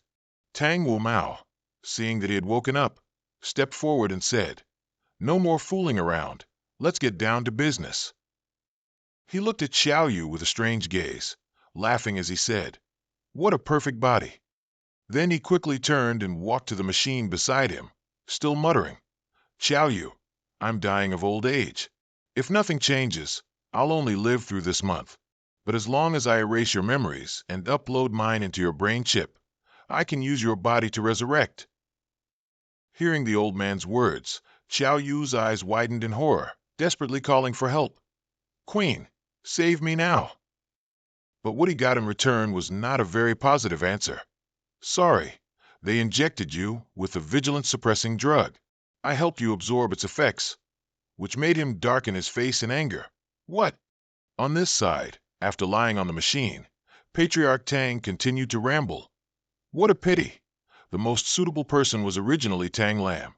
She's my granddaughter. There's no possibility of rejection, but who told you to appear? It seems you have many secrets, but soon, all of them will be mine." Saying this, he slowly closed his eyes, chuckled softly, and then ordered, "Begin." The researcher then closed the lids of the two machines and connected them with some device via cable. The machine quickly started, and intense waves of pain began to spread throughout his body, only allowing him to let out a few indistinct cries. However, after some time passed, Xiao Yu had escaped somehow, his face now grim. His entire body constantly exuded killing intent. "Old man, how dare you erase my memories? Today, either you die or I perish."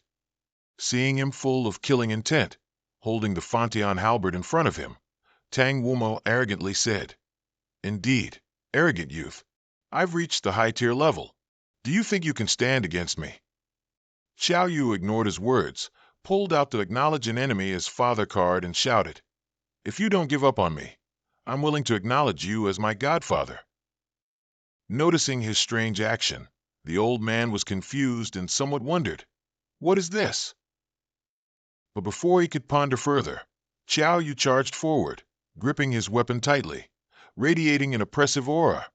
"Godfather, I'll send you on your way." The force behind Xiao Yu's attack was considerable, stirring a sense of unease in Tang Wumo. "What's going on? Why does a mere low-tier grunt make me feel such a sense of crisis?" Despite his age, he reacted swiftly. As the attack approached, he immediately braced his body and channeled his energy to counter. Invincible Golden God. A golden shield instantly appeared around him, blocking all of Xiao Yu's attacks. Tang Wumo then laughed heartily, very pleased. "Ha ha ha. This is a one-time A-grade item. Even Ji Bingyang using his full strength couldn't break through the defense of the invincible Golden God with a single blow, let alone a weakling like you." But what he didn't expect was that the Fontian halberd could actually pierce through his invincible Golden God. The shield began to crack, and he was astonished, wide-eyed. "A low tier like you." Xiao Yu intensified his grip and simultaneously roared, "Old man die." The Fontian halberd lunged forward powerfully, impaling him against the wall behind. His life value immediately dropped by 9,999,999,999. As this number appeared, Xiao Yu wondered and couldn't help but think, "What's going on? Why is his life value so high?"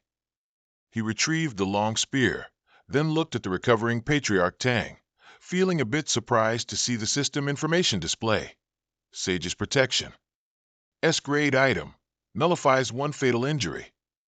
Xiao Yu also became somewhat interested. Sage's Protection? An old man like you actually has Sage's Protection. Using it on you is such a waste. Why don't you just die obediently and let me have it? Tang Wumo, covered in injuries from the attack, couldn't help but wonder, why? Why is the weapon's grade clearly not high? Yet it gives me a sense of fatal threat. This is truly too strange. He calmed himself down a bit, and then turned to ask Xiao Yu, "Kid, what trick did you use?" But Xiao Yu didn't care, pulling out another card. "Don't mind that. I just want to see how many Sage's Protections you still have." As soon as he finished speaking, the old man Tang Wumo suddenly vanished without a trace. Turning to the side, he saw a large, man-shaped hole in the wall. He ran away. Is this really an old man, who only has half a month left to live? The card in Xiao Yu's hand gradually dissipated. He secretly pondered. He's so strong, yet he directly fled when faced with a low tier like me. It seems he's truly afraid of death. At the same time, the system also displayed a notification. A mysterious power protecting your godfather has been detected. This attack failed. You can launch another critical attack. He showed a very interested expression, smiled faintly, and said, "It seems this last card can be saved. The next time we meet will be your death, old man." Then Xiao Yu broke through a section of the wall and walked out. His lifespan isn't long. He might not even last until our next meeting. The system then appeared, displaying all of his current stats. Name, Xiao Yu. Class, necromancer. Realm, master level 18. Strength, 504. Moral persuasion. Defense, 500. Solid as a rock. Agility, 9. Spirit, none. HP, 6020 bata 6020, plus 5000 jalis. MP, 1800 bada 1800 EXP 1800 bada 1800. Talent: Brave Heart of a Mage, rank unknown. Skills: Ghost Child Soul Soldier Dao, level 5. Power to create miracles, A grade. Power contract, A grade. Queen of Machines Fury, B grade. Current equipment: Corpse Ancestor Ring, A grade. Windspeed Shoes, C grade. Fondion Halberd, D grade. Golden Dragon's Eclipse Moon Blade, B grade. Frenzied Spider Armor, B grade. Skull King's Ring, C grade. Intelligent Staff, C grade. Items: Cold Frost Nether King, level 5. And acknowledge an enemy as Father card, A grade. Xiao Yu clenches fist in determination. The Tang family, the Qin family, the Hunter Guild by Zhe. The most important task at hand is strength. Having offended so many people without enough strength, I'm afraid anything I do will be very difficult. After a moment of contemplation, although something felt a bit strange, as if he'd overlooked something, he still decided to leave first. Back to school first. Inside the room from earlier, the scientist was still hiding behind a wall, not showing his face. A moment later, the scene shifted to the school. Xiao Yu walked into the school step by step, his hands in his pants pockets. As he walked leisurely down the road, he thought, this place is still better, not as gloomy as that ghost mountain. Suddenly, a hand appeared out of nowhere and rested on his shoulder, startling him. Immediately, Kyo Du vanished without a trace in the middle of the schoolyard. Right after, he was teleported to a room in the school, and seeing the person standing next to him, he got a little angry. It was Principal Company. But Ko Bin Duong didn't pay attention. His face darkened as he asked, Kyo Du, you killed a descendant of the Tan family in the Ghost Mountain. Hearing that, he became even more furious and yelled, I didn't kill him. Principal Ko just uttered an "oh" and then unleashed his power, attacking him. Quickly, his health points were reduced by 2090, but the number didn't stop there. It kept dropping continuously, yet he couldn't do anything but put his hands up to defend. It wasn't until he reached his limit, with his health points showing 1/6020, that Ko Bin Duong finally stopped. He withdrew his aura. Across from him, Kyo Du couldn't stand steadily, swaying as if he could fall at any moment. Seeing him stable again, Principal Ko spoke up. If you say you didn't kill him, then do you have proof? He answered with difficulty and pain. No, he was killed by Lam Lang, who joined Bok Trake. Hearing him so certain, Principal Ko gave him a chance to prove and clarify. If you say Lam Lang killed him, then bring Lam Lang to me or provide evidence that he's the culprit. I'll give you 4 months. During this time, I guarantee no one from the Tan family will touch you. Kyo Du then firmly uttered one word. All right. A moment later, Kyo Du returned to his bedroom. He pushed the door open and stepped inside. Noticing movement, the 2 people in the room, who were intently studying something, turned around to look. Duong Hong Dike immediately called out, Brother Du. He was a bit excited, happily telling Kyo Du, let me tell you some good news. Ma Fai can use money-related abilities now, and we've found clues about Ta Hu.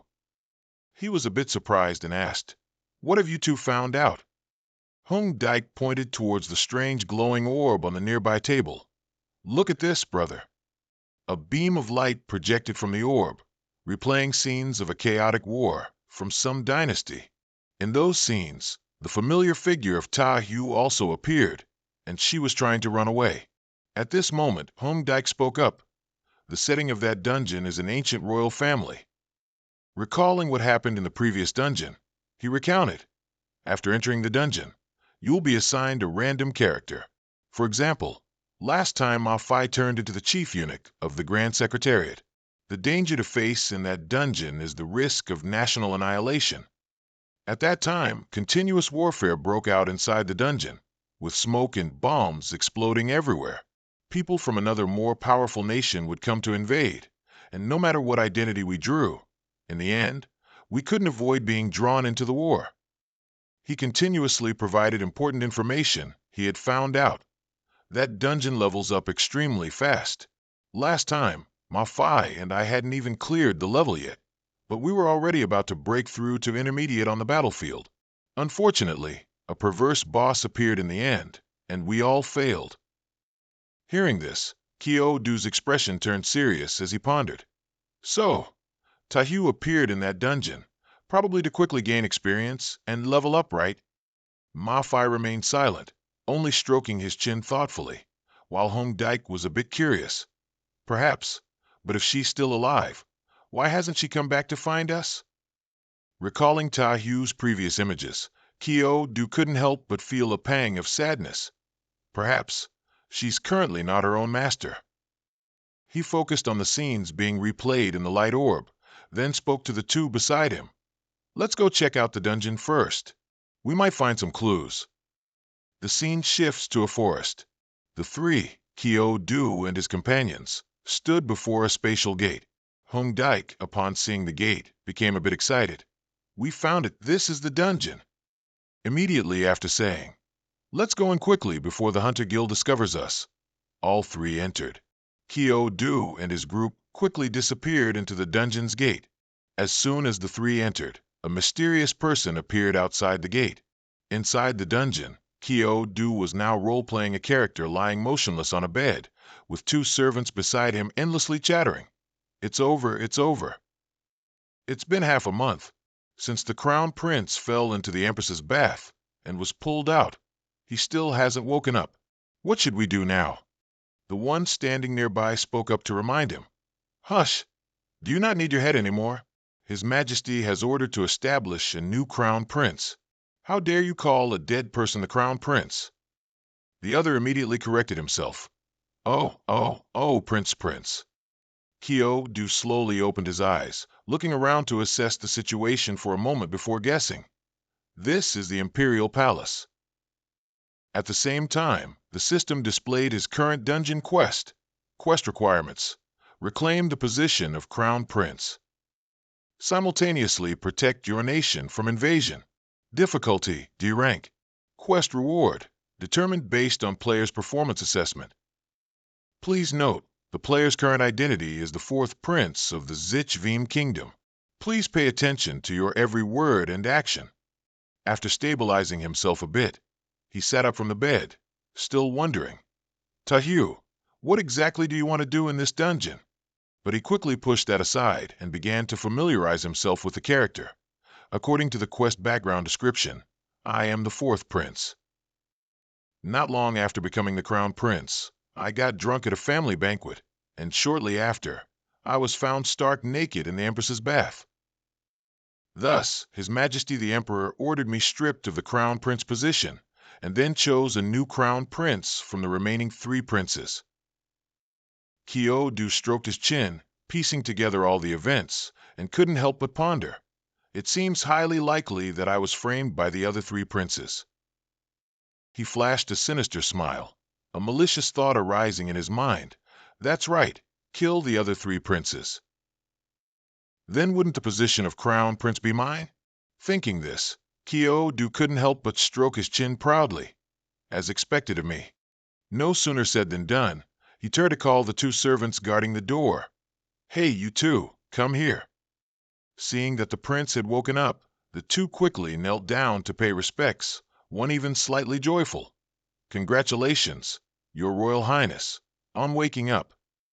But Kyo-Du paid him no mind and went straight to the point. Where do the other three princes reside? Show this prince the way. The servant, somewhat fearful, respectfully replied, Your Royal Highness, His Majesty has instructed that you are not to leave this place without his command. Hearing this made Kyo-Du's expression turn extremely unsightly. He roared furiously. What? That old man wants to imprison me. Just then, the voice of a eunuch came from outside the hall. His Majesty has arrived. The monarch of the Crimson Flame Empire, Quang Thuan-Chin, entered the hall in a majestic and awe-inspiring imperial robe. Kyo-Du looked at the person in front of him and immediately reined in the anger on his face, constantly muttering to himself, Behave. This is my convenient old man in this dungeon. However, as soon as the emperor entered, his face was somber and he angrily questioned him. Rebellious son, Are you not going to explain yourself to me? Why did you appear in the Empress's bath after getting drunk? The anger he had just suppressed flared up in his heart again, but he could only curse inwardly. How troublesome. I wonder if I can kill him in one blow with the Fantianhuaji. At the same time, the eunuch's voice rang out again. Consort Yang has arrived. A beautiful and dignified figure slowly stepped in. This elegant lady was the fourth prince's birth mother, Consort Yang. As soon as she entered, she couldn't help but rush forward and embrace Kyo-do. Her voice slightly choked. My imperial son, it's good that you're awake. It's good that you're awake. Though a bit surprised, he still stammered out, "Emo mother." In his heart, he was secretly moved. So warm.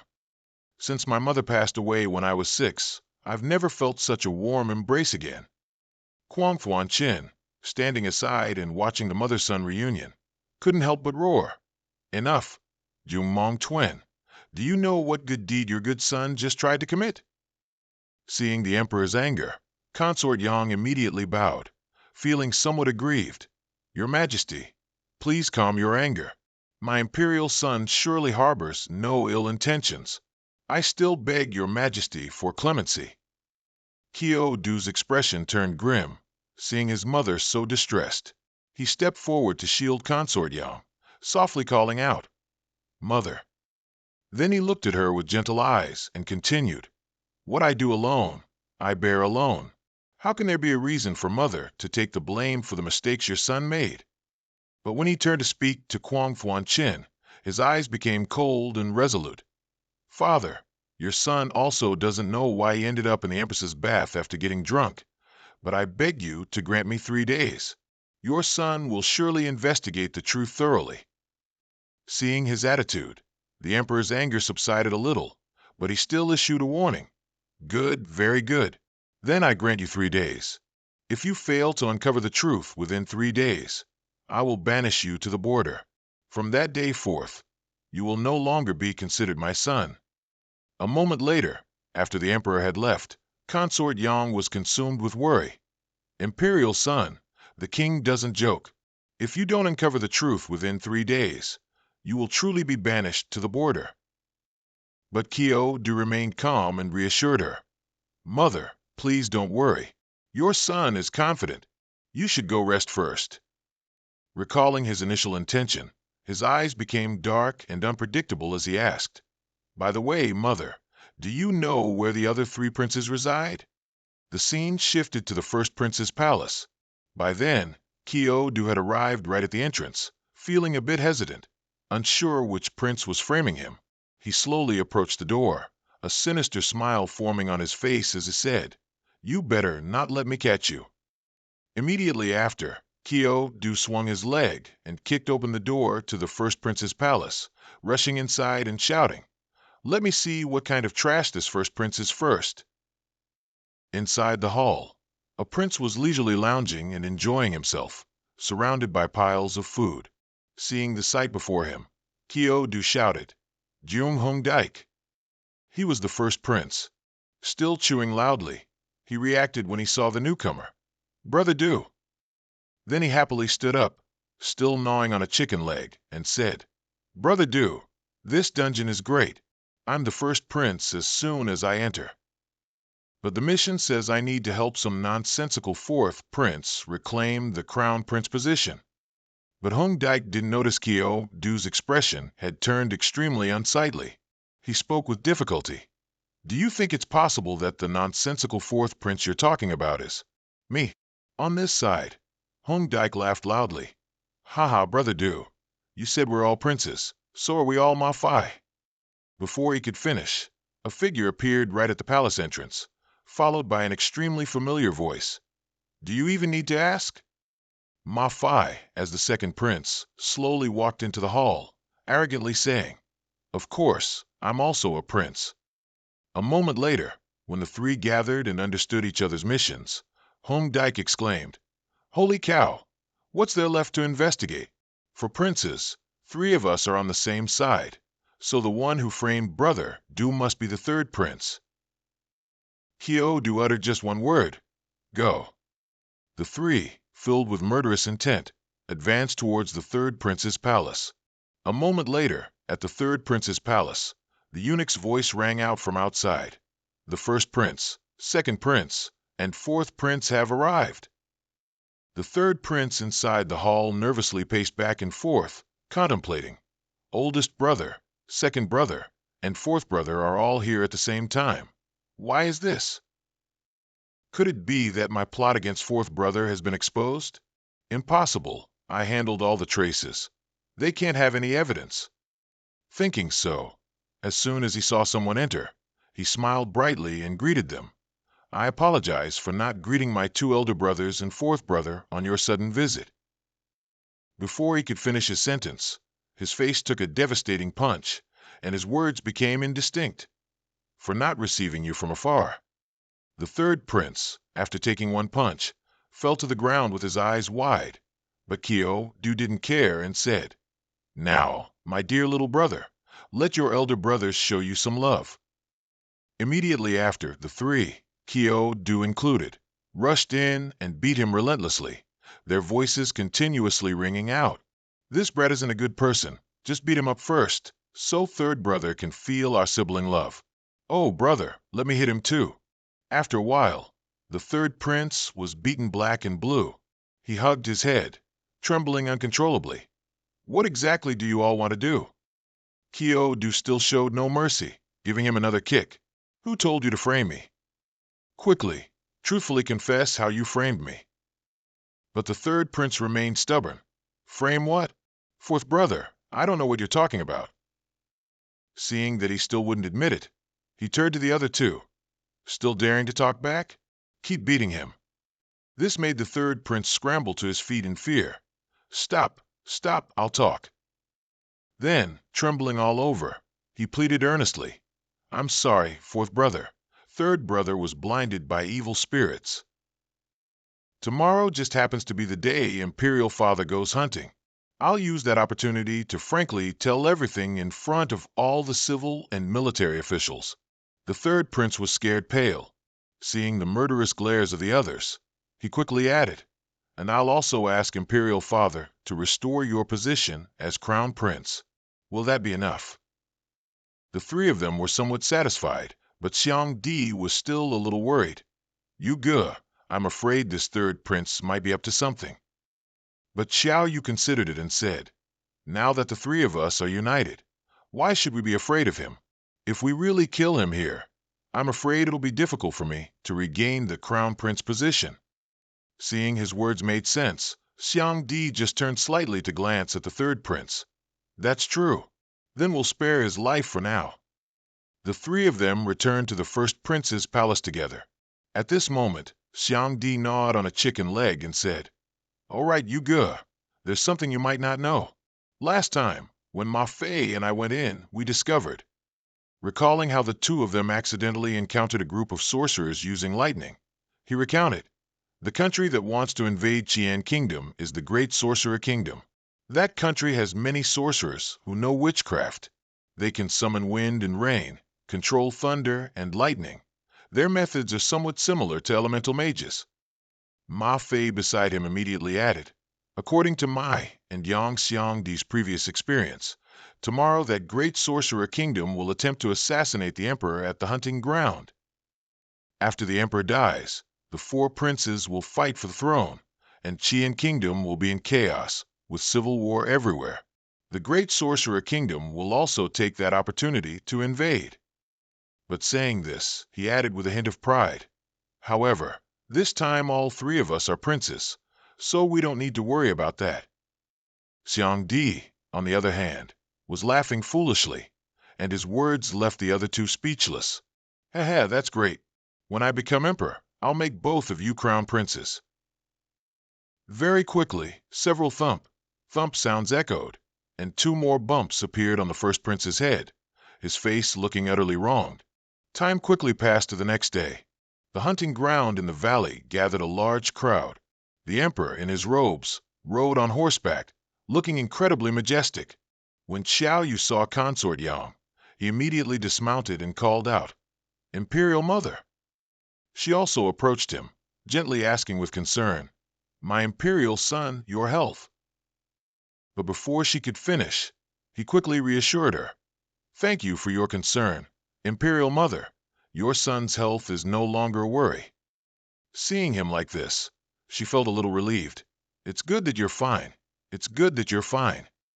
Just as the Imperial Mother and son were chatting, the Empress of Qian Kingdom, the third prince's mother, appeared out of nowhere and slandered. Fourth prince, why do you greet Consort Yang before greeting His Majesty? Could it be that in your heart, Consort Yang's status is even higher than His Majesty's? Consort Yang immediately spoke up to defend her son. No, my imperial son didn't mean that. Xiao Yu, however, showed no deference, and ignoring all etiquette asked, Who are you again? Everyone has a horse to ride, why don't you? Where's your horse? Did you lose your horse? This made the Empress's expression change in shock. She angrily yelled, You, how insolent! How dare you speak to the Empress like that? Xiao Yu indifferently turned away, even adding an insult. Crazy person, I'm too lazy to bother with you. Unable to bully him, she changed her mind, turning to Jiang Shenzheng with a wronged expression. Your Majesty, you must uphold justice for your concubine. But the Emperor merely replied coldly, Enough. Only 2 days remain of the 3 days. If the fourth prince doesn't give me a satisfactory answer, I will settle all these old and new debts at once. At this moment, an attendant eunuch also stepped forward to announce, Your Majesty, everything is ready. The hunt can begin. Jiang Shenzheng then loudly ordered everyone, Depart. He rode at the head, leading a hunting party on horseback towards the grassland. But in his heart, he couldn't help but ponder a great matter. It is said that the crown prince and imperial daughter of the great sorcerer kingdom are both talented. Though young, their witchcraft has reached a realm of extreme mastery. The great sorcerer crown prince can summon countless invulnerable monsters with a flick of his hand, while the great sorcerer imperial daughter can freeze 1,000 miles by clasping her hands, which is even more terrifying. Thinking of this, Jiang Shenzheng subtly glanced at Xiao Yu, who was riding right beside him, feeling a hint of regret. The fourth prince was originally skilled in both civil and military arts.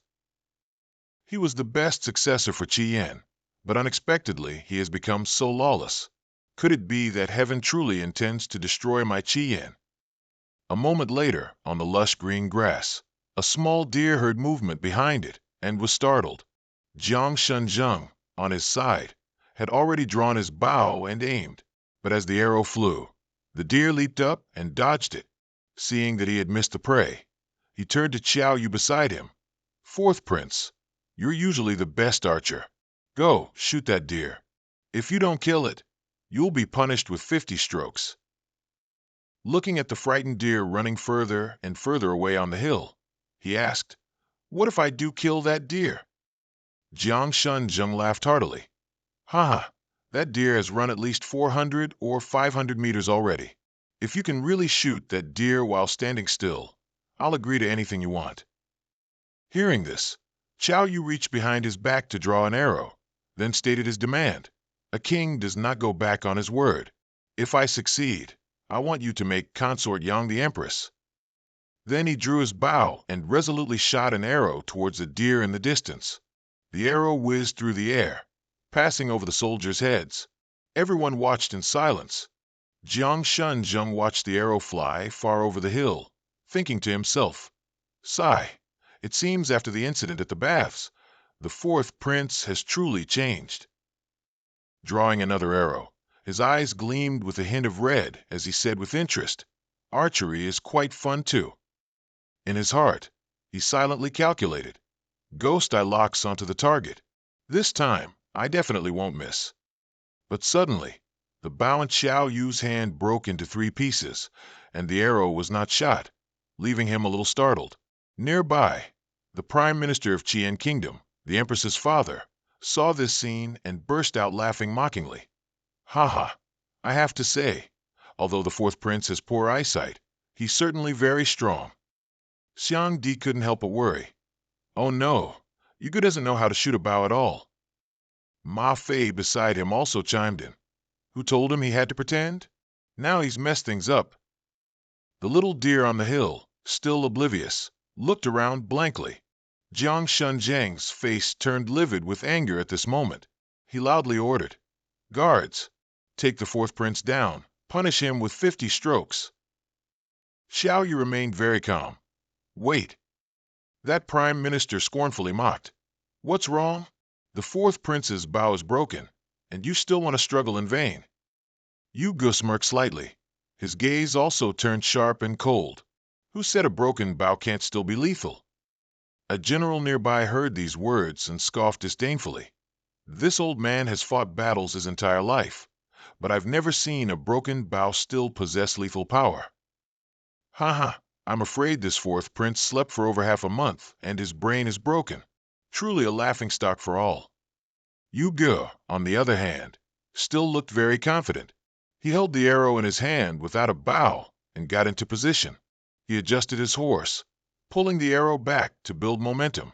Then, with powerful precision, he launched the arrow in his hand. The force was not light at all, sending the arrow whistling through the air. The deer on the hill was still looking around blankly, not even noticing the arrow as it flew closer. Very quickly, the arrow pierced straight into the deer, making it cry out in pain. The two generals and the prime minister watched this scene with wide, stunned eyes. Is that even possible? Even Jiang Shunzheng was utterly surprised and speechless. Yu Ge, still radiating confident and dignified aura, rode his horse towards the emperor and spoke. "Your Majesty, I have completed what I promised. Surely, you will not go back on your word, will you?" Yu Ji's gaze was incredibly firm, and he felt a bit happy inside. If I can become empress, then perhaps my mother in this instance will be pleased? But Jiang Shunzheng here found it a bit difficult to speak. The prime minister's face turned dark with anger as he bellowed. "How audacious! The position of empress is so important. How can it be changed by a few words from you, fourth prince?" In the face of his attitude, Yu Ge calmly retorted, "Your Majesty, and I made a bet. Did I not use a bow to kill that deer in the end?" The prime minister didn't give up, bringing up another argument. But who directly uses a bow and arrow to strike someone? Xiang Di, on the other hand, was overjoyed by the recent display. "Ma Fei, it seems we still don't understand Yu Ge enough. Yu Ge is a necromancer, yet he can also engage in close combat. Playing with a bow and arrow until the bow breaks? That's completely normal operation." Ma Fei agreed with him. "Indeed." Yu Ge then questioned, "What? Are you preparing to make His Majesty someone who doesn't keep his word?" This left the prime minister speechless. At this moment, Jiang Shunzheng also spoke. "A king does not joke. If I have agreed to you, then of course I will fulfill it. Upon our return, I shall bestow the title of empress upon noble consort Yang." The prime minister earnestly tried to dissuade him. "Your Majesty, changing the empress is a matter of great importance. This cannot be taken lightly. I still beg your Majesty to reconsider." The emperor's expression grew even more displeased. He furrowed his brows, somewhat angered, and retorted, "I have made my decision on this matter. Say no more. Let's return to the palace." Though the prime minister was furious, the emperor's will was set. He could not say another word or intervene further. The scene shifts to the military encampment. The empress was fuming as she interrogated noble consort Yang. "Yang Chu-Xian, you are truly bold, raising such an unruly son, and daring to insult me in front of everyone." Noble consort Yang knew her power was currently incomparable, so she could only plead with a sense of grievance. "Empress, please calm your anger. My son is still a child and doesn't understand things. It's all because I haven't taught him well. A child who is not well taught is the mother's fault. Please, in your great magnanimity, forgive him this once. Whatever issues there are, please direct them at me." The empress actually did it. She swung her hand and delivered a painful slap across noble consort Yang's face, then loudly cursed her. "You wretched slut, Yang Mengxian, remember this well. I am the mistress of the harem." Noble consort Yang, feeling wronged, could only cover her face and continue to plead, "As long as your majesty spares the fourth prince."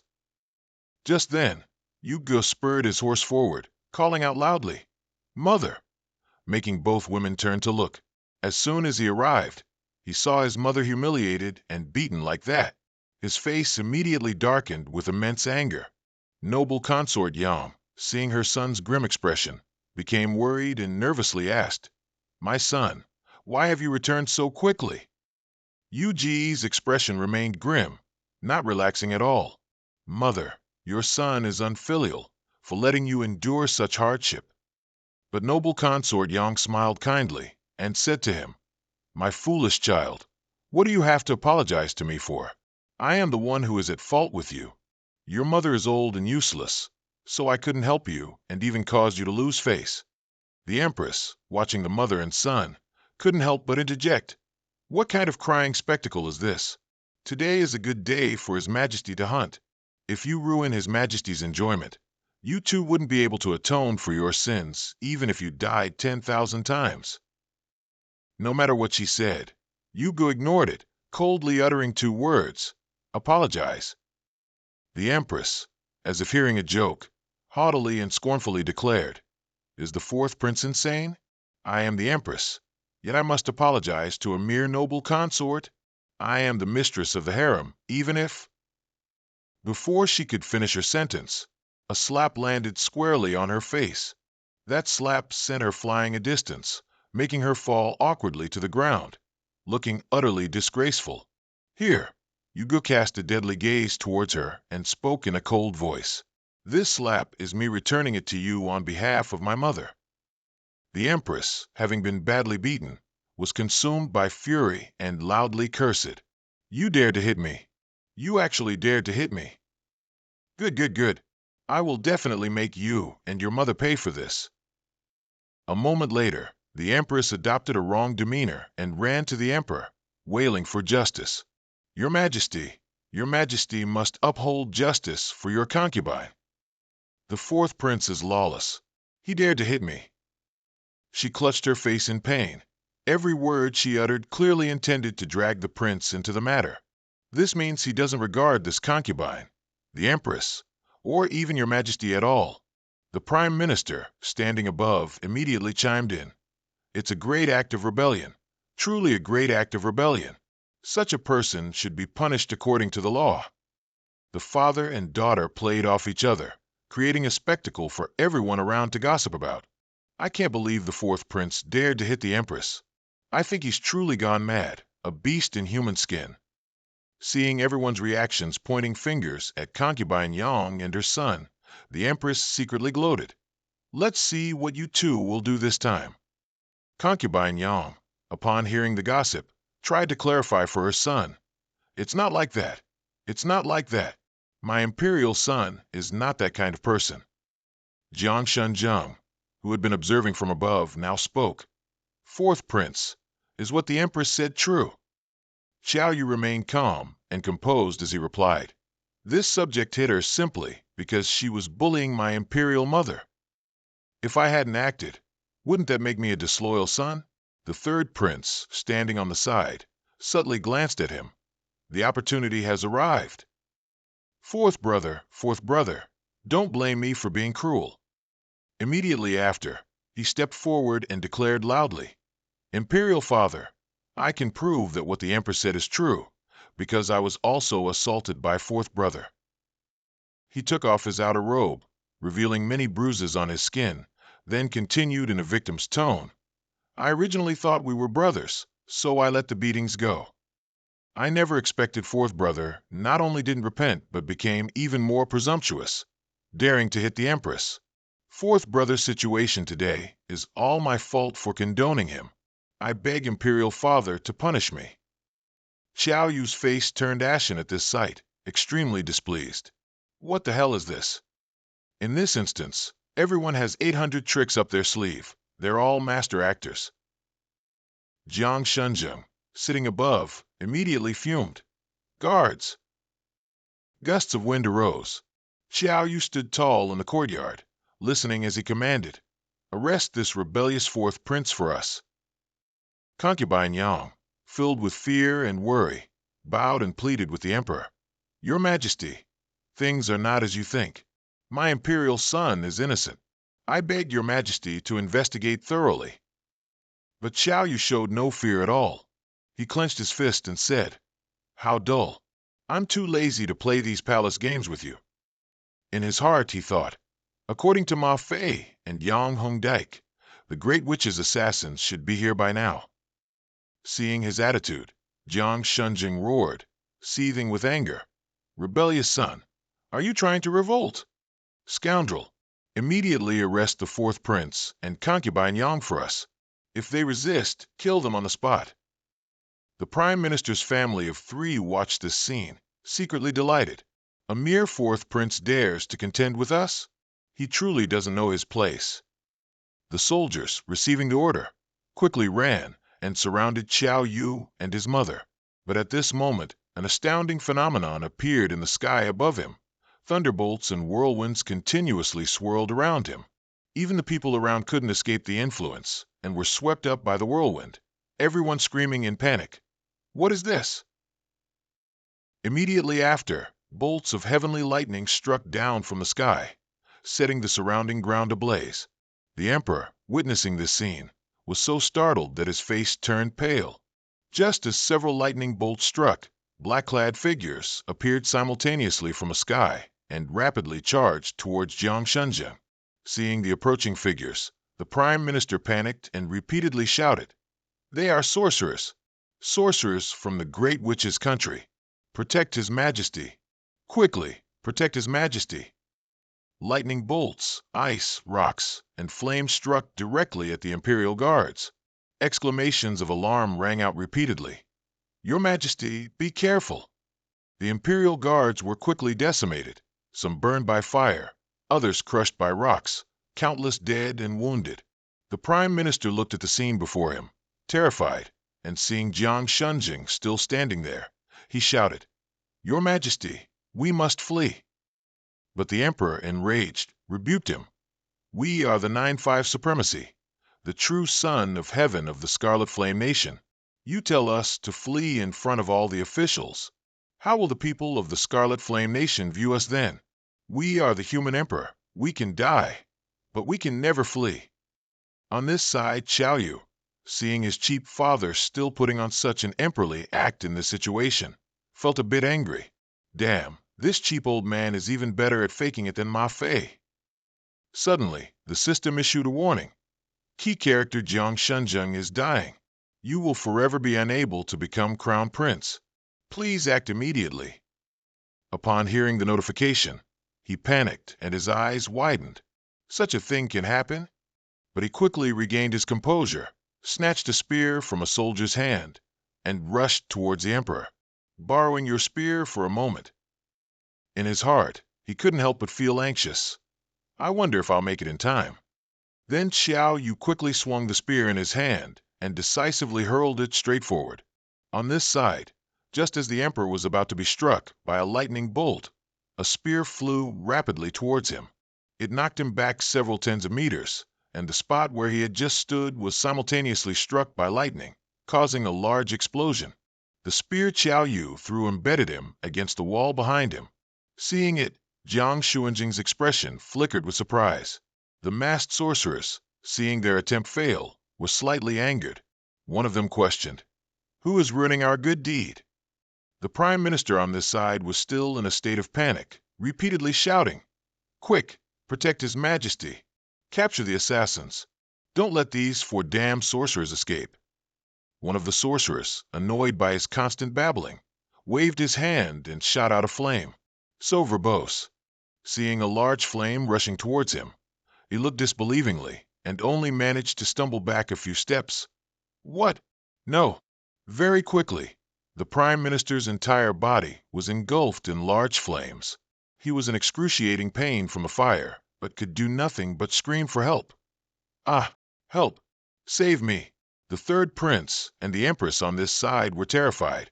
She quickly shouted, Father, but couldn't stop it. On this side, soldiers quickly arrived and surrounded the 4 sorcerers. The commander immediately ordered, Arrest them. Seeing they were surrounded, One sorcerer spoke up. That dog emperor isn't dead yet. We four certainly won't survive. For the great witch nation, even if we die, we must drag that dog emperor down with us as a cushion. But as soon as he finished speaking, a soldier with a spear rushed forward and stabbed him in the chest. He remained unfazed, raised his hands to channel his energy, and calmly said to the other three, "Brothers, I'll go first." Right after, with a self-detonation, his body exploded, creating an enormous shockwave that sent the surrounding soldiers flying. Seizing the opportunity, the remaining three quickly sprang forward, simultaneously shouting, "Kill the dog emperor!" Kyo-do didn't stay put either. He immediately activated his speed-boosting shoes. He leaped forward and chased after the three sorcerers, simultaneously drawing his weapon. The three quickly realized he was right behind them. The leader instructed the one behind him. "He's the fourth prince. Second brother, kill him. We'll go kill the dog emperor." The sorcerer called second brother immediately received the order. Understood, and stopped to block Kyo-do's path. He immediately channeled his energy, and several ice blocks formed in front of his palms, ready to strike directly at him. But before he could even unleash his move, Kyo-do swept past him with a spear and cut him down. At the same time, the system announced, "Detection. Player Kyo-do has defeated NPC Vu Tru. Reward: 21 free attribute points, 105 experience points." As soon as he dealt with one, his left hand drew another weapon. He simultaneously thought, "I can't let you kill my convenient father. If you do, I won't be able to complete my mission." Then, at the same time, he channeled his strength and hurled both weapons straight forward. One sorcerer noticed the approaching danger and yelled, "Big brother, watch out!" The other immediately reacted, unleashing an earth shield. A large, rigid rock appeared directly in front of him. However, it had no effect. The spear Kyo-do threw pierced through the rock, sending the sorcerer flying backward. The two sorcerers from Dai Vu Kwok were each impaled by a spear. One of them struck right in front of the emperor, making him flinch. Before his last breath, that sorcerer still managed to curse the emperor one last time. "You dog emperor!" Suddenly, a shrill cry for help echoed from the other side. "Help! Protect His Majesty! Guards, quickly protect His Majesty!" Drawing Kyo-do's attention, a sorcerer had actually diverted his path towards the Empress and third prince, who were standing in a corner. He charged wildly, "If I can't kill the emperor, this old man will kill the Empress and prince." Seeing this, the third prince panicked and cried out for help. Fourth brother, quickly save us." On this side, Kyo-do clasped his chest, feigning extreme pain. "Ah, no, I'm injured." The third prince was immediately terrified and loudly pleaded, "Fourth brother, I'm sorry. It's third brother's fault. Please save me quickly. I'll explain everything clearly to father later." The empress beside him also frantically shouted, "Yes, yes, yes, my son. I shouldn't have slandered you. Please come and save us." But the sorcerer was already close. He conjured a large rock directly above their heads. Watching the massive rock slowly descend towards their heads, the two were terrified, eyes wide, but could do nothing but tremble. The rock, like a small mountain peak, crushed down on the empress and third prince. The impact shattered the surrounding earth and stones into many pieces. Fresh blood immediately splattered onto the sorcerer's mask, but at the same time, Kyo-do rushed from behind, slicing the sorcerer in half with one move. The sorcerer immediately fell behind him.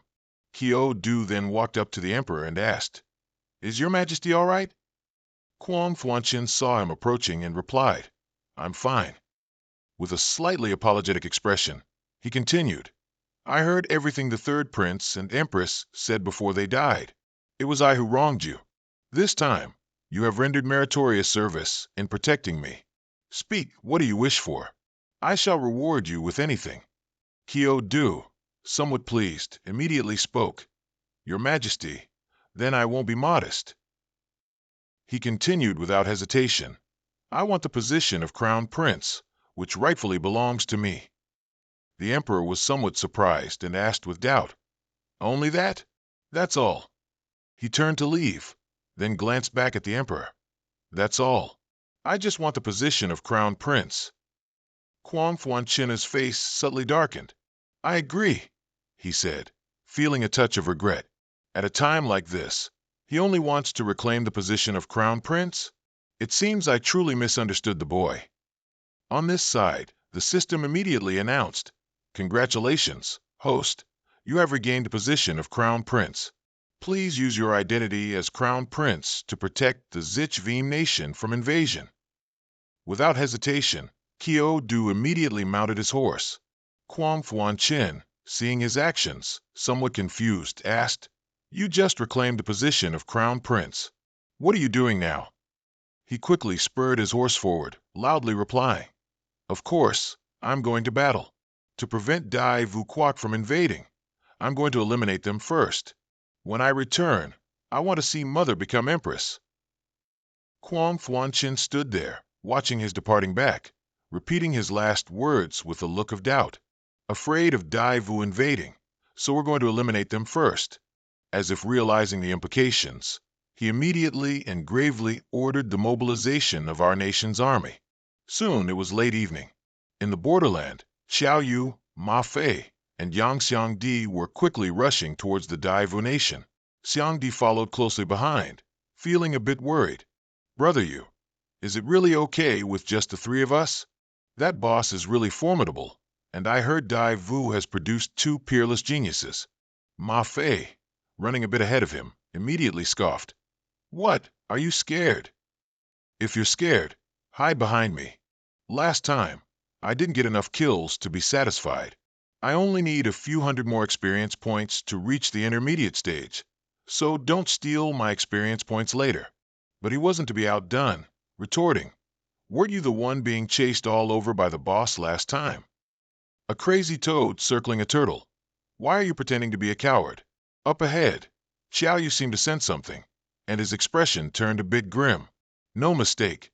As they got closer, the aura emanating from ahead further confirmed his feeling. He couldn't be wrong. Immediately, the image of Zui Yu from before appeared in his mind. At that time, what was burning on Zui Yu's shield was this very type of flame. Running and pondering for a while, Xiao Yu had now approached a cluster of buildings. In front of him was a small, burning green flame. He reached out to touch the flame, then thought to himself, Logically, after a dungeon reset, everything should be refreshed, but now this flame has appeared. Could Zui Yu be in the dungeon right now? The flame immediately ignited on his hand and started burning, continuously draining his HP. Minus 369. Minus 327. The burning flame caused Xiao Yu's hand immense pain. As if losing all sensation, he screamed. Ah! Xiangdi, who had just arrived and saw him writhing in pain on the ground, became worried. Brother Yu, what's wrong? Xiao Yu fell to the ground, clutching his arm that was incessantly burning, and loudly warned, Don't come near. This flame is not something we can handle right now. He then calculated silently in his mind. It seems I was wrong. It's not that Zui Yu is in this dungeon, but that this bizarre flame is so powerful it can bypass dungeon rules. Then he suddenly turned around and yelled fiercely, Ma Fei, quickly chop my arm off. If I don't sever my hand, I'm afraid my whole body will be burned to ashes. Ma Fei, upon hearing him, hesitated and looked a bit awkward. This, Xiao Yu, clutching his continuously aching arm, screamed, Ma Fei, hurry, do it. Remember we're brothers, so quickly chop me. At this point, Ma Fei no longer held back. Instead, he charged forward with a hint of excitement. Then I'm really coming, Xiao Yu. Do you know how long I've held back? Just then, a small, round, red item appeared on his chest. Seeing it continuously absorbing the flame on his hand, Xiao Yu was somewhat astonished and speechless. After absorbing the flame, the small red orb even let out a soft puff of smoke. Seeing the scene before him, a realization surged within him. What was that just now? An S-tier one-time use item obtained in the Underworld dungeon, the Seed of the Underworld King. It absorbed the flame of the Underworld. While he was deep in thought, Ma Fei's voice suddenly rang in his ears. First stance of Bin Duong's sword art, single sword Bin Duong. He excitedly swung his sword down. seeing the powerful sword Qi rushing towards him. Xiao Yu immediately became furious. "Ma Fei, you beast! The fire's already out." Though surprised, he immediately reacted. With a loud shout, clang! The system simultaneously kept ringing out notifications. Ghost Child Kamin Dao. Life value minus 1800. Xiao Yu unleashed a sword Qi identical to Ma Fei's to counter the attack. Bin Duong Sword Art First Form. First Sword Bin Duong. The two streams of power collided, creating a massive aftershock, and dust and smoke rose thickly around them. Ma Fei couldn't believe his eyes. He immediately exclaimed in shock. How could this be? He looked at Xiao Yu in front of him, startled. He repeatedly questioned loudly. How can this be? How do you also know the Bin Duong sword art? This is an A-rank skill. After I became the headmaster's disciple, I had to beg him for ages before he agreed to teach me. I've been practicing since the beginning of the school year and can barely execute the first move. How do you know it too? You're clearly not a sword cultivator. But Xiao Yu had a somewhat disdainful expression. Bin Duong sword art. Don't you just need to use your hands to learn this? You'd know it by just looking at it. This single sentence greatly struck Ma Fei. He was both shocked and heartbroken, weeping incessantly. Xiang Di on the other side was also very relaxed. He crossed his arms and said to him, "All right, Ma Fei. It's okay. Everyone's physique is different. Just like I was extremely angry for an entire afternoon, so it's normal for you to learn a bit slower." But Ma Fei on this side was still fuming, gritting his teeth. "I don't believe it. It's impossible. It must be that the first move is too simple. Just you wait.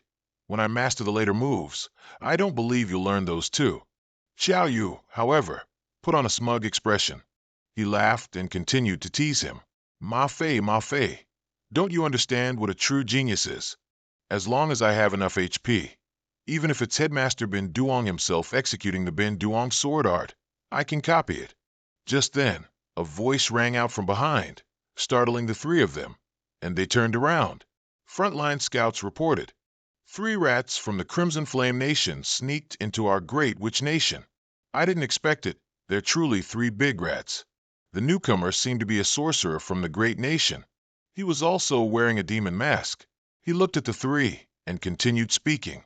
"You are the 3 princes of the Crimson Flame Nation. The 3 princes deigned to visit our great witch nation. It truly makes this humble one feel overwhelmed." As he was about to speak further, "Please trouble the 3 princes to come with me." "Don't you dare!" He was immediately cut off by a loud shout. Earth explosion spell. At the same time, a beam of light also flashed nearby. Immediately after that, with a boom, a violent explosion occurred. After a while, the sorcerer was seen lying flat on the ground, his mask having also fallen off. Hung Dike nearby said with a hint of disdain, "What? Don't you know that villains die from talking too much? How foolish." Kyo Du's expression became a little grim. He called out to those 2, Ma Fei, Duong Hung Dike, looking at the mask that had just fallen on the ground. He then said, "I have a bold idea." The next day, in the great sorcerer nation, a group of people were gathered in the magnificent imperial palace. Several sorcerers, who appeared to be court officials, stood in neat rows. One of them reporting to Her Royal Highness. For some unknown reason, the Blazing Flame Nation has suddenly amassed its entire army and is aggressively advancing towards our border. The one referred to as the Royal Highness was none other than Master Thudong, who sat on the imperial throne, stroking her chin. The Blazing Flame Nation, amassing its army here. She felt a bit puzzled and didn't understand why. Strange, didn't the system mission tell us to lead the great sorcerer nation to invade and conquer the Blazing Flame Nation? Why is the Blazing Flame army coming here themselves? Suddenly, someone's voice echoed from below. "Isn't it just one Blazing Flame Nation?" Seeing the person entering, the great sorcerer nation's officials all chorused, "Greetings, Your Royal Highness, the Crown Prince." Those standing nearby couldn't help but vigorously discuss. The Crown Prince is the great sorcerer nation's once-in-a-millennium genius. The person next to him also chimed in. "Aside from the National Master, no one is his match. With His Royal Highness, the Crown Prince, the Blazing Flame Nation will surely be annihilated. The person who had just arrived was Gutu. At this moment, he arrogantly spoke loudly. Don't worry, with me here, even if the Blazing Flame Nation gathers a grand army, they're just coming to their deaths. Master Thudum was a bit annoyed hearing Gutu's arrogant words. If Kyodu had said that, I might believe it. It's better you don't. Upon hearing that name, Gutu immediately ground his teeth in anger and snarled, Kyodu. But immediately after, he unleashed his aura and continued to speak arrogantly. Haha, I've broken through to the intermediate stage. If I ever meet Kyodu again, I can definitely defeat him within 3 moves. He then thought of the figure of a man in red. A wave of anger surged in his heart. Kyodu, just a mere stumbling block on the path of growth. My real goal is to challenge that man.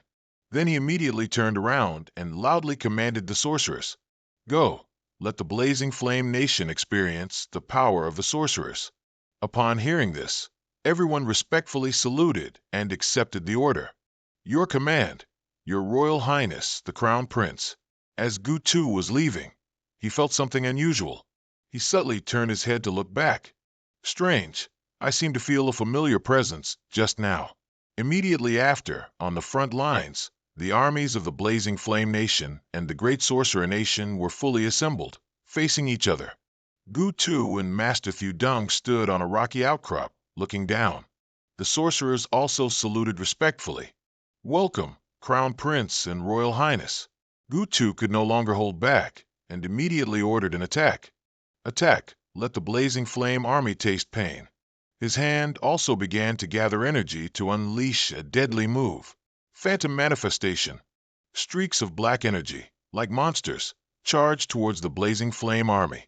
The soldiers of the Blazing Flame Kingdom looked at the scene before them and cried out in a little fear. Those are the monsters summoned by the Crown Prince of Great Witch. Just then, an unusual phenomenon appeared in the sky, as white snowflakes slowly began to fall. Seeing the strange occurrence, all the Blazing Flame soldiers looked up in confusion. It's snowing. It turned out that the snowfall just now was the work of Master Thudung. She was also channeling her energy on this side to create freezing ice shards. Monsters, ice source, warlocks. Everything is ready. Kotu immediately shouted again. Kill, destroy the Blazing Flame Kingdom. Very quickly, sharp ice shards continuously attacked the Blazing Flame army. Even with their shields, they struggled to defend themselves. Not only ice, but lightning and flames followed, causing the Blazing Flame soldiers to fall into disarray. A general immediately loudly ordered the entire army to hold their formation.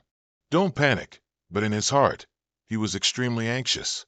His Majesty said the Crown Prince would lead our army to attack Great Witch, but why haven't we seen him since the beginning? Suddenly, something strange happened on the Great Witch Kingdom side, catching the soldiers by surprise. 3 swift figures, in the midst of the Great Witch Kingdom's army, knocked down each warlock one by one. A streak of power flashed by, taking away a warlock's mask and life. The system continuously announced, checking. Player Kyo defeated NPC Vu Ho with bare hands. Awarded 22 free attribute points, 110 experience points. Congratulations, player, on a successful level up. Current experience value, 50/20,000. Awarded 10 free attribute points. At this moment, Kyo couldn't help but secretly rejoice as he watched his comrades slaughtering the Witch Kingdom's army. Finally, I've reached level 20.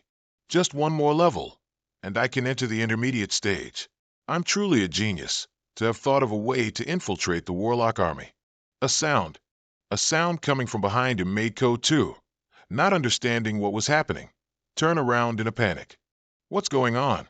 As soon as he turned around, he saw a group of soldiers behind him lying prostrate on the ground, not understanding what had happened. He was now extremely panicked and confused. Why is it like this behind me? No, there's an internal spy. Realizing the problem, he immediately roared angrily, giving orders to his troops. Take off all your masks. The warlocks immediately followed orders, one by one taking off their masks. Very quickly, the entire army had removed all their masks. Only the three people at the very end remained motionless, standing still. Kotu immediately noticed them, instantly suspicious. "You three, why aren't you taking off your masks?" At this point, Kyo-do could no longer hide. He slowly reached up and removed the mask from his face, his tone tinged with regret. "Sigh, I originally intended to approach you as a normal warlock, but unexpectedly, all I got in return was alienation." All three of them simultaneously took off their clothes and masks. Kyo-do still maintained a somewhat arrogant demeanor as he greeted them. "Long time no see. Are you surprised? Are you amazed?" Seeing clearly who it was, Kotu immediately roared furiously. "It's you again, Kyo-do." He was so angry he was trembling, his hands clenched into fists. On this side, he still leisurely approached him. "It's me. Long time no see, and you've become the crown prince of Great Witchdom. That's so awesome." Now, no sooner had he finished speaking, with a hug, Kyo-do immediately landed a blow straight to Gutu's stomach. The surrounding shamans were so shocked their souls nearly left their bodies, exclaiming, "Crown Prince, Your Royal Highness." Despite taking such a powerful blow, Gutu was still able to stand firm. His expression darkened. He let out a cold laugh, then spoke. "Ha ha ha. Did you think I wouldn't be on guard against you, you sinister scoundrel? I already sacrificed a subordinate and used the shadow assimilation technique." On the opposite side, Su Thudung quickly landed and called out, "Kyo-do." Her expression remained unchanged, still incredibly calm, as she continued, "I can't believe we entered the same dungeon, and we're even on opposing factions." Kyo-do, on the other hand, ignored her words and shouted loudly, "Duong Hung Dike, you go deal with Su Thudung. I don't fight women. Ma Fai, you go help the Scarlet Flame Army." Hearing him say these words, Su Thudung remembered past events, and her face turned dark with anger. You don't fight women?" She channeled her inner energy to unleash an ice arrow technique, simultaneously cursing loudly. "Die, you dog of a man." Immediately, a loud shout, "Earth wall." A large rock barrier instantly blocked all the ice arrows. Hung Dike appeared in the middle of the rock formation and calmly spoke. "Apologies, Su Thudung. Your opponent is me." Meanwhile, Ma Fai excitedly charged onto the battlefield where the two armies were clashing. "You guys take your time fighting. I'm going to earn experience points. Scarlet Flame Army, don't be afraid. This prince is here." A mere minor shaman, dead with one sword. Gutu, on this side, had calmed down. He called out, "Kyo-do." Then he immediately channeled his energy, and streams of dark aura gradually gathered around him. Gutu continued, "We'll settle all our old and new grudges at once." No sooner had he finished speaking than he unleashed his skill. Sacrifice, Shadow Devour. His entire body continuously absorbed the surrounding aura, appearing to be in great pain. But he was still very arrogant. "Only by directly overpowering you can I wash away my previous humiliation." Kyo-do, standing opposite, immediately felt a certain pressure from his aura. Gutu's current state made him feel oppressed, even more so than Lu Vim Hang. But he didn't just sit there waiting to die. His eyes began to turn black, accompanied by a reddish glow, carrying a hint of murderous intent. "Ghost Eye Heavenly Tao Balance, activate." The system simultaneously sounded, "Ghost Eye Heavenly Tao Balance." On the other side, it seemed Gutu had completed his transformation. However, the Ghost Eye Heavenly Tao Balance had allowed Kyo-do to observe everything, seeing it clearly. "I see it very clearly." As swift as lightning, Gutu leaped forward with an incredibly powerful punch, filled with murderous intent. But Kyo-do also reacted very quickly, dodging all attacks, slipping behind him in time, and pulling out his weapon. Immediately, a powerful spear was plunged straight into his back. "Take a blow from me." Ambushed from behind, Gutu gritted his teeth in furious anger. He spun around, steadied his body, and simultaneously questioned, "You have no martial ethics." Kyo-do, on his side, had no qualms. Holding his long spear arrogantly with hands on hips, he replied, "Martial ethics? I'm a mage. Following the rules of magic is enough." Why do you expect me to have martial ethics? In your current painful state, I can only try to find your weak point." These words drove Gu into a furious rage. Like a wild beast, he lunged forward, roaring, "I'll tear your filthy mouth apart. I've transformed. This time, I absolutely won't lose to you."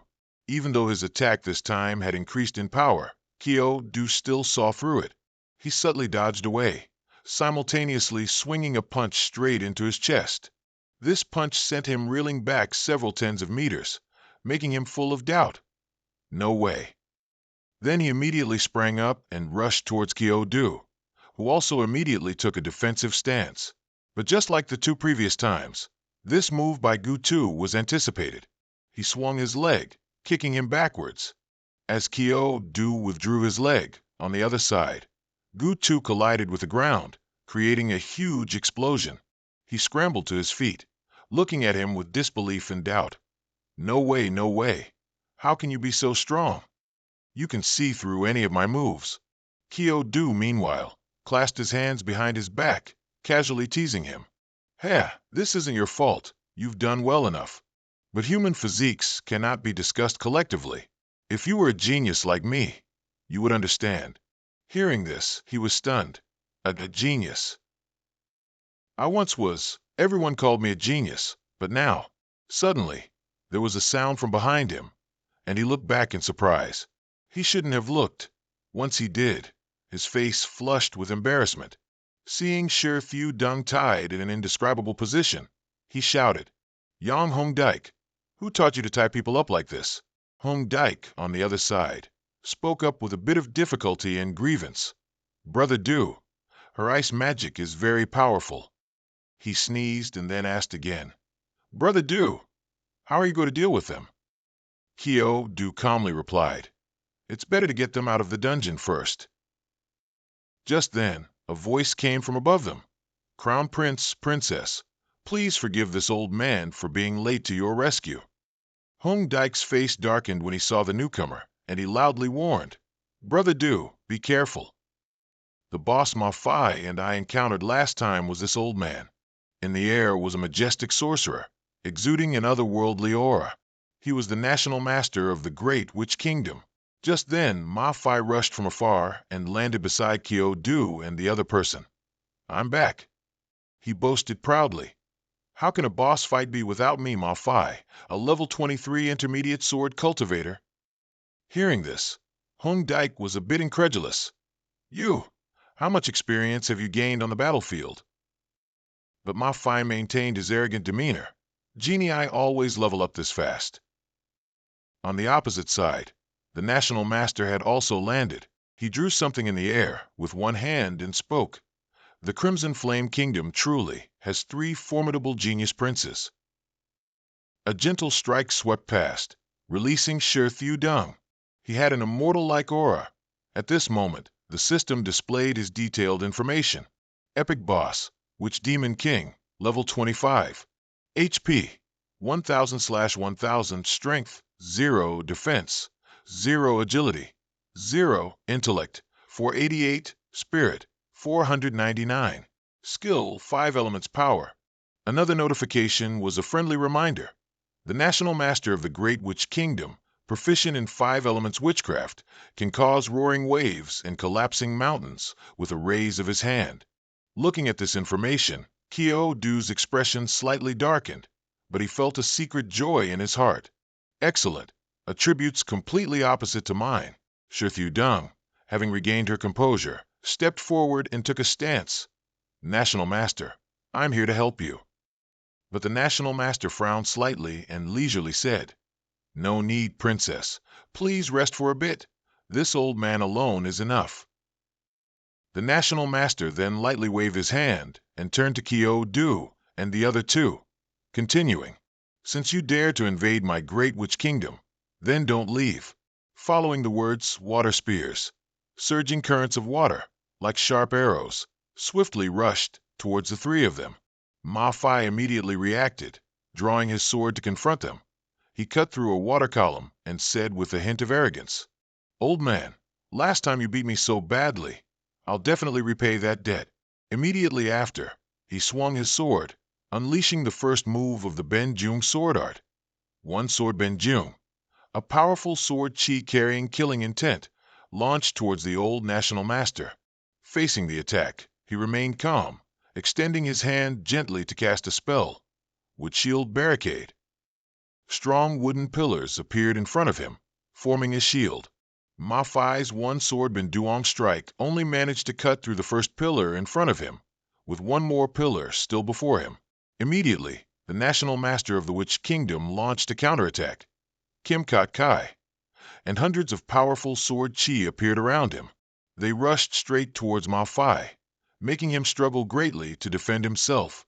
Seeing his friend cornered, Hung Daik immediately slammed his hand on the ground and shouted loudly, "Sha to tu fu, huang tu in to chiu." Immediately, a golden binding rope appeared around the old national master's body, wrapping around him. Seizing this opportunity, Kyo Du firmly grasped the long spear in his hand and charged forward like lightning.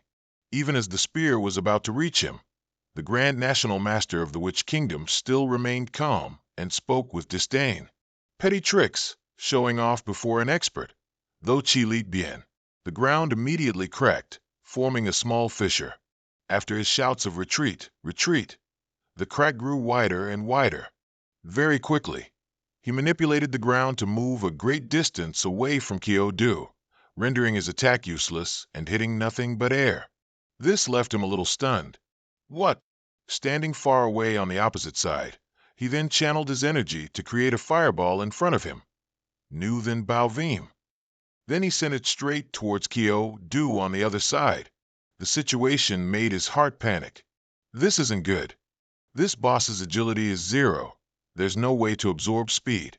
But before he could react, a terrifying explosion immediately occurred, raising a thick cloud of smoke and dust. A moment after the explosion ended, the smoke and dust gradually dissipated, revealing Kyo Du's vague and somewhat unclear silhouette, with eyes red and full of killing intent.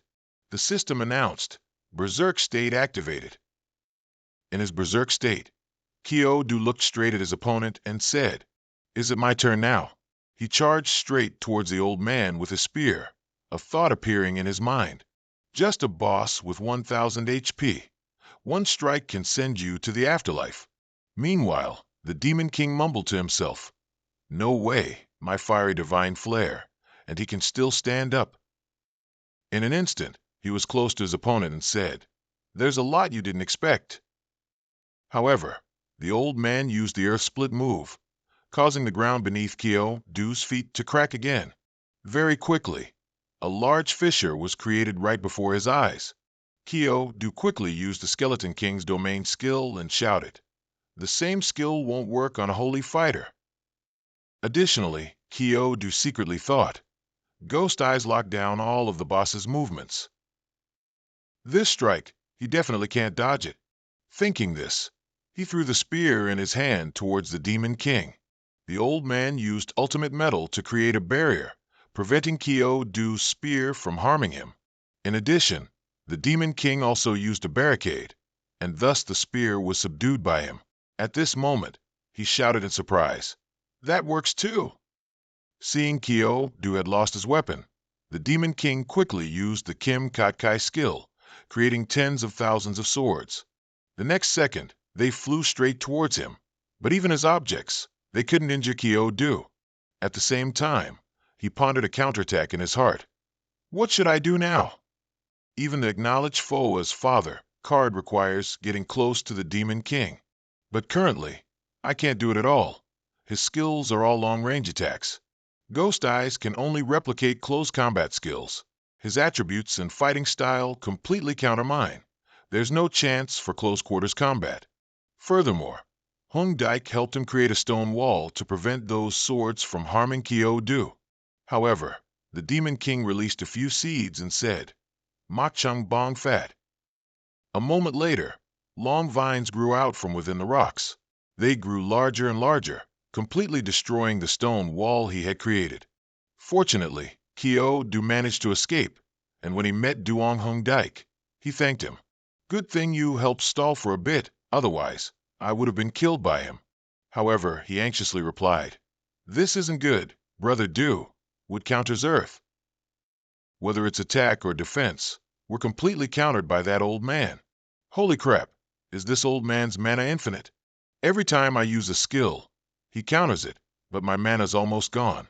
Just then, Do figured out a way to counter and ordered him. Wait, Hung Dike, what did you just say? Say it again. He quickly repeated his words. Holy crap, Do retorted. Not that sentence. The next sentence, he said again. Is this old man's mana infinite? Now this is what he meant. Yes, that's the one. Do turned to look at the Demon King and thought to himself, casting skills definitely consumes energy.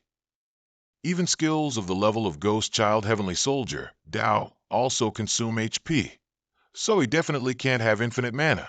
In addition, Guchusi lowered his voice when he spoke. Do, give up. You can't defeat the National Master. Although he's only level 25, his mastery of skills is no less than someone of a higher level.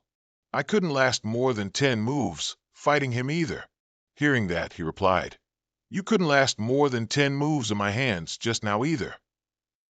Leaving him speechless, unable to finish his sentence. A few seconds later, Do suddenly understood something. That's not right. Since we chased him here, the Demon King has almost always stayed in place. Every time I try to get close, his first reaction is to widen the distance between us. Could there be a secret in that? To find out the reason, Do ordered him. Hung Dike, use Earth Dragon Bullet under that old man's feet. I'll block the attack for you. Ma Fai, cover me. The Demon King heard this and said, Do you think I'm deaf? Then he continuously unleashed attacks. Gold Forging Chi, Waterbind, Fire God Blaze Burst, and roared. Let's see how you fight.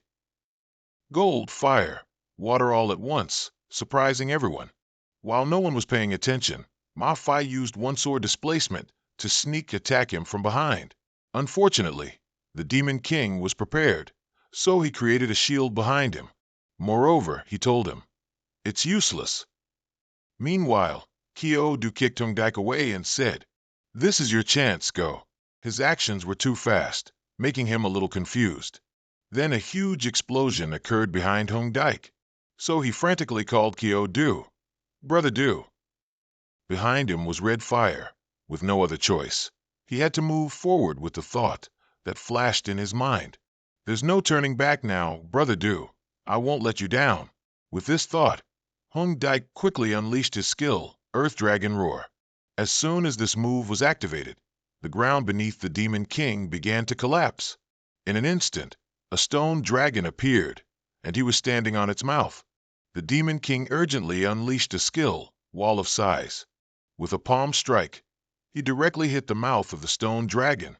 Next, the Demon King looked up with a furious gaze.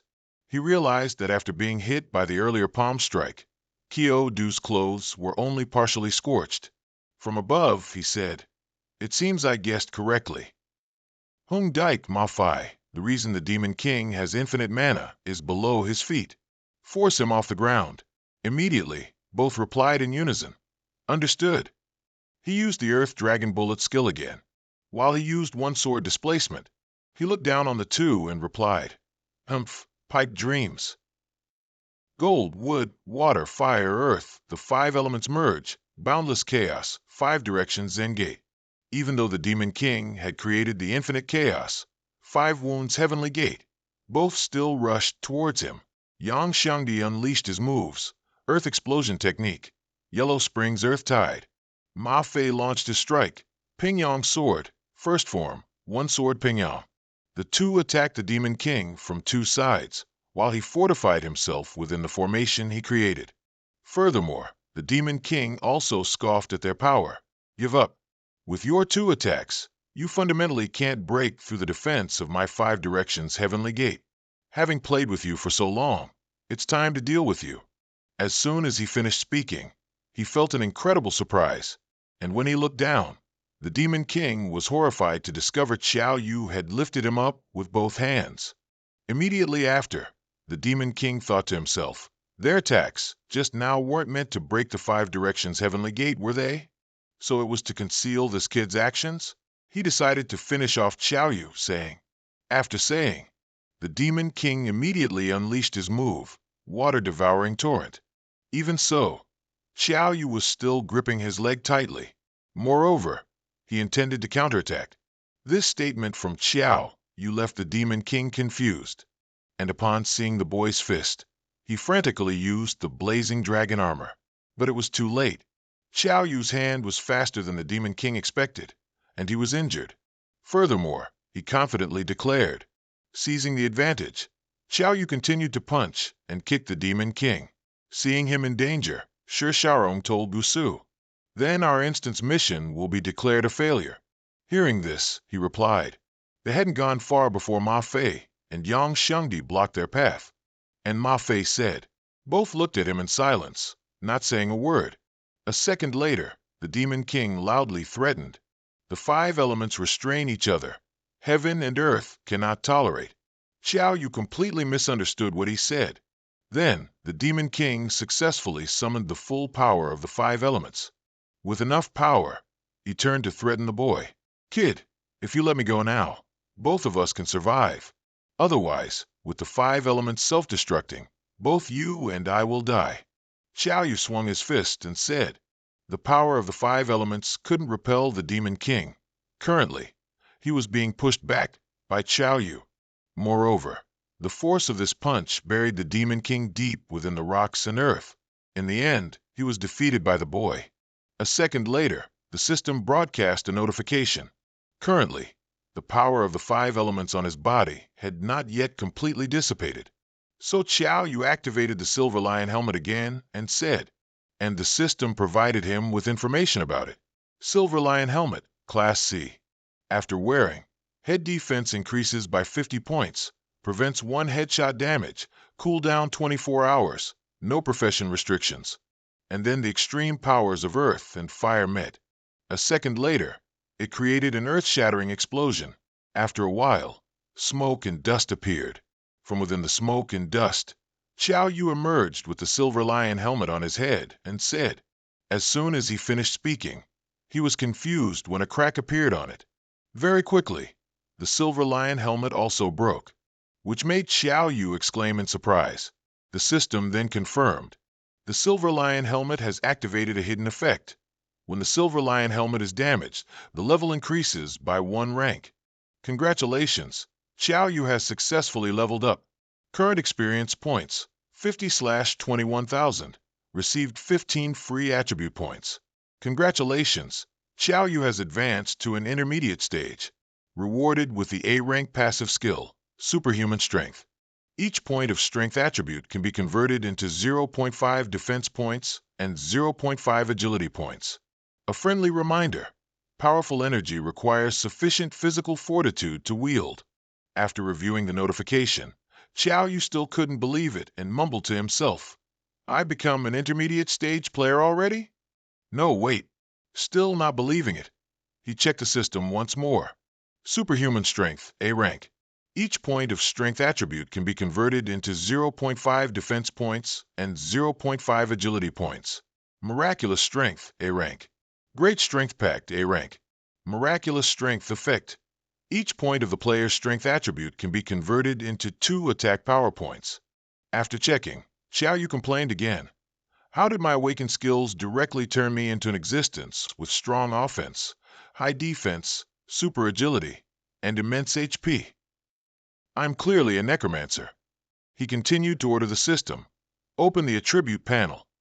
It complied with his request. Name, Xiao Yu. Profession, necromancer. Realm, intermediate stage, level 21. Strength, 777, resurgent in battle.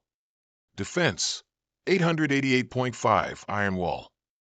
Agility, 397.5, swift as a phantom. Spirit 0. HP, 8780/8780 plus 7770. MP, 2100/2100. Experience points, 50/21,000. Talent, Heart of the Heroic Mage, rank unknown. Skills, Miraculous Strength A rank. Ghost Child Indestructible Path A rank. Superhuman Strength A rank. Great Strength Pact A rank. Wrath of the Machine Queen B rank. Items: Nether Dragon River, level 5. Take the enemy as Father card, A rank. Equipment: Ancestral Ring, A rank. Swift Wind Boots, C rank. Fontion Halberd, D rank. Golden Dragon Crescent Blade, B rank. Frenzy Spider Armor, B rank. Skeleton King Ring, C rank. Wisdom Staff, C rank. After the Sorcerer King vanished, he left behind a ball of energy for Xiao Yu, who curiously said, "Let's see what good stuff the boss dropped." Then Xiao Yu reached out and touched the energy ball. Next, a book appeared inside. The system quickly provided information. Received B rank skill book, Devouring Barrier. Deploys a barrier that devours the life force of all creatures within it and converts it into power as requested by the player. Creatures voluntarily devoured. During the devouring period, the player is not allowed to leave the barrier. Now Xiao Yu understood everything and muttered, "No wonder this Sorcerer King had an endless supply of MP. It's probably because the people in this great Sorcerer Kingdom were willing to be devoured by him." In addition, the system reported, received one-time use A rank item, Heart of the 5 Elements. After use, one can grasp the power of the 5 elemental forces, only usable by mage players. Xiao Yu held the Heart of the 5 Elements and said, "The Heart of the 5 Elements. If I use it, will I be like the Sorcerer King, able to wield the power of the 5 elements just by raising my hand?" He thought for a moment, then suddenly remembered the Machine Queen. If he used the Heart of the 5 Elements, it might be able to replace the Machine Queen's heart. But then Xiao Yu decided to give it to someone else. "Yang Xiangdi, here's something good for you." Having received such a treasure, he immediately thanked him.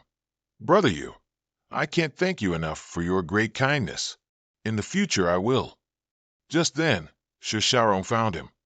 "Xiao Yu, I have something important to tell you. Do you remember Bai Zhe, that mysterious organization that kidnapped us after the final exam?"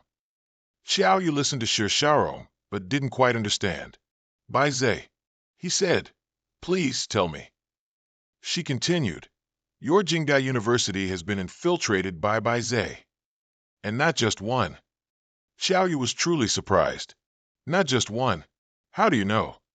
Shisharo seriously recounted. "Someone from your Jingdai University found us in other dungeons and invited us to join Bai Zhe.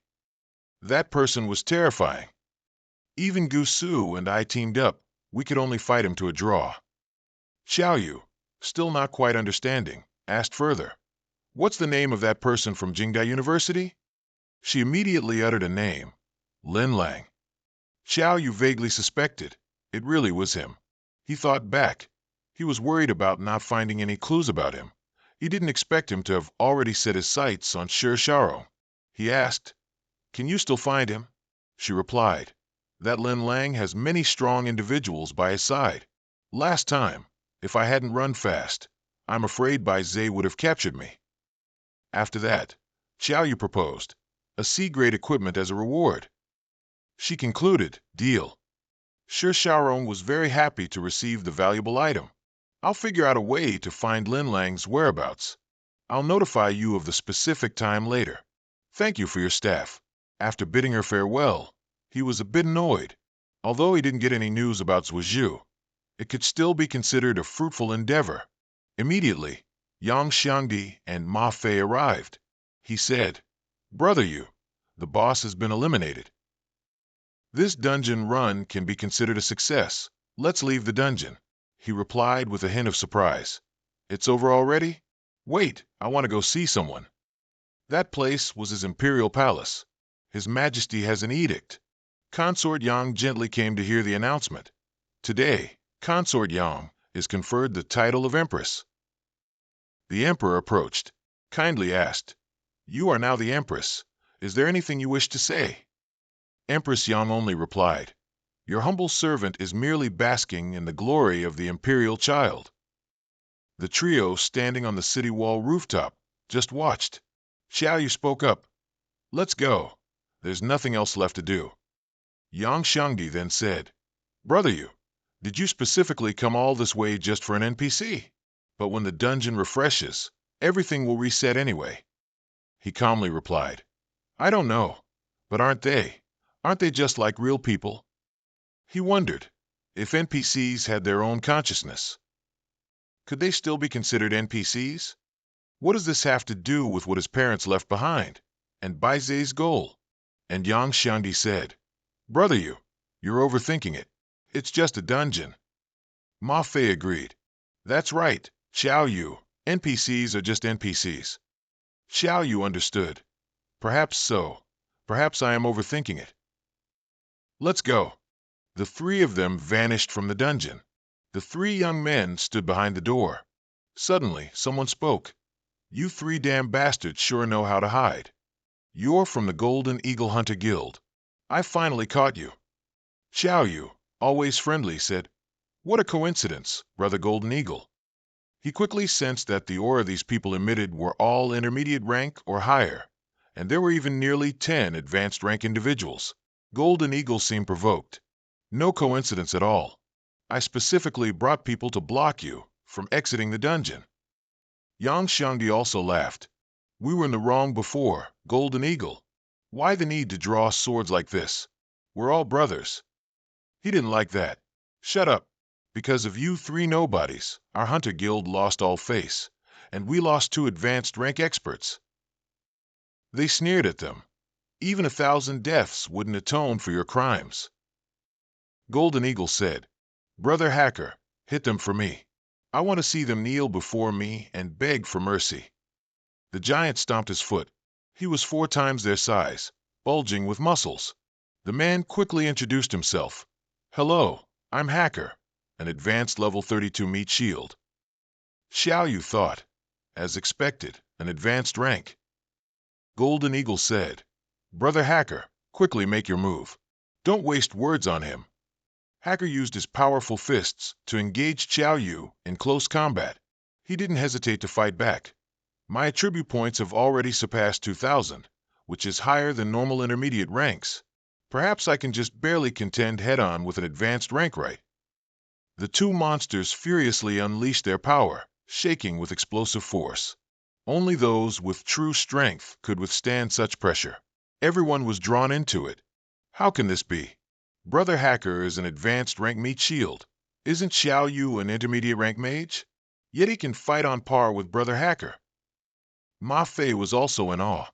By that strength, Xiao Yu, you damn bastard, how many secrets do you have? I clearly thought the gap between us was closing, but unexpectedly it's growing wider and wider. At that moment, Xiao Yu was delighted inside. Indeed, he could directly fight an advanced rank with his bare hands. So he kicked Hacker. He was a bit surprised by Hacker's resilience. Hacker countered barehanded. Little darling, you kicked me very comfortably. It should be my turn now, right? Thanks to his physical strength, he easily knocked him back. Hacker even slammed Xiao Yu hard to the ground, making him struggle under the relentless attacks. Then Hacker punched him very hard. The battle made the ground erupt in waves. Xiao Yu was pushed far back. He tried to calm down. How could this be? My stats have increased so much. So why can't I gain any advantage against this high-level, level 32 meat shield? What exactly is going on? Hacker was relentless. He used his feet to spring towards Xiao Yu. Hacker confidently provoked him. Come on, my darling. The 2 chased each other back and forth, one attacking, the other defending.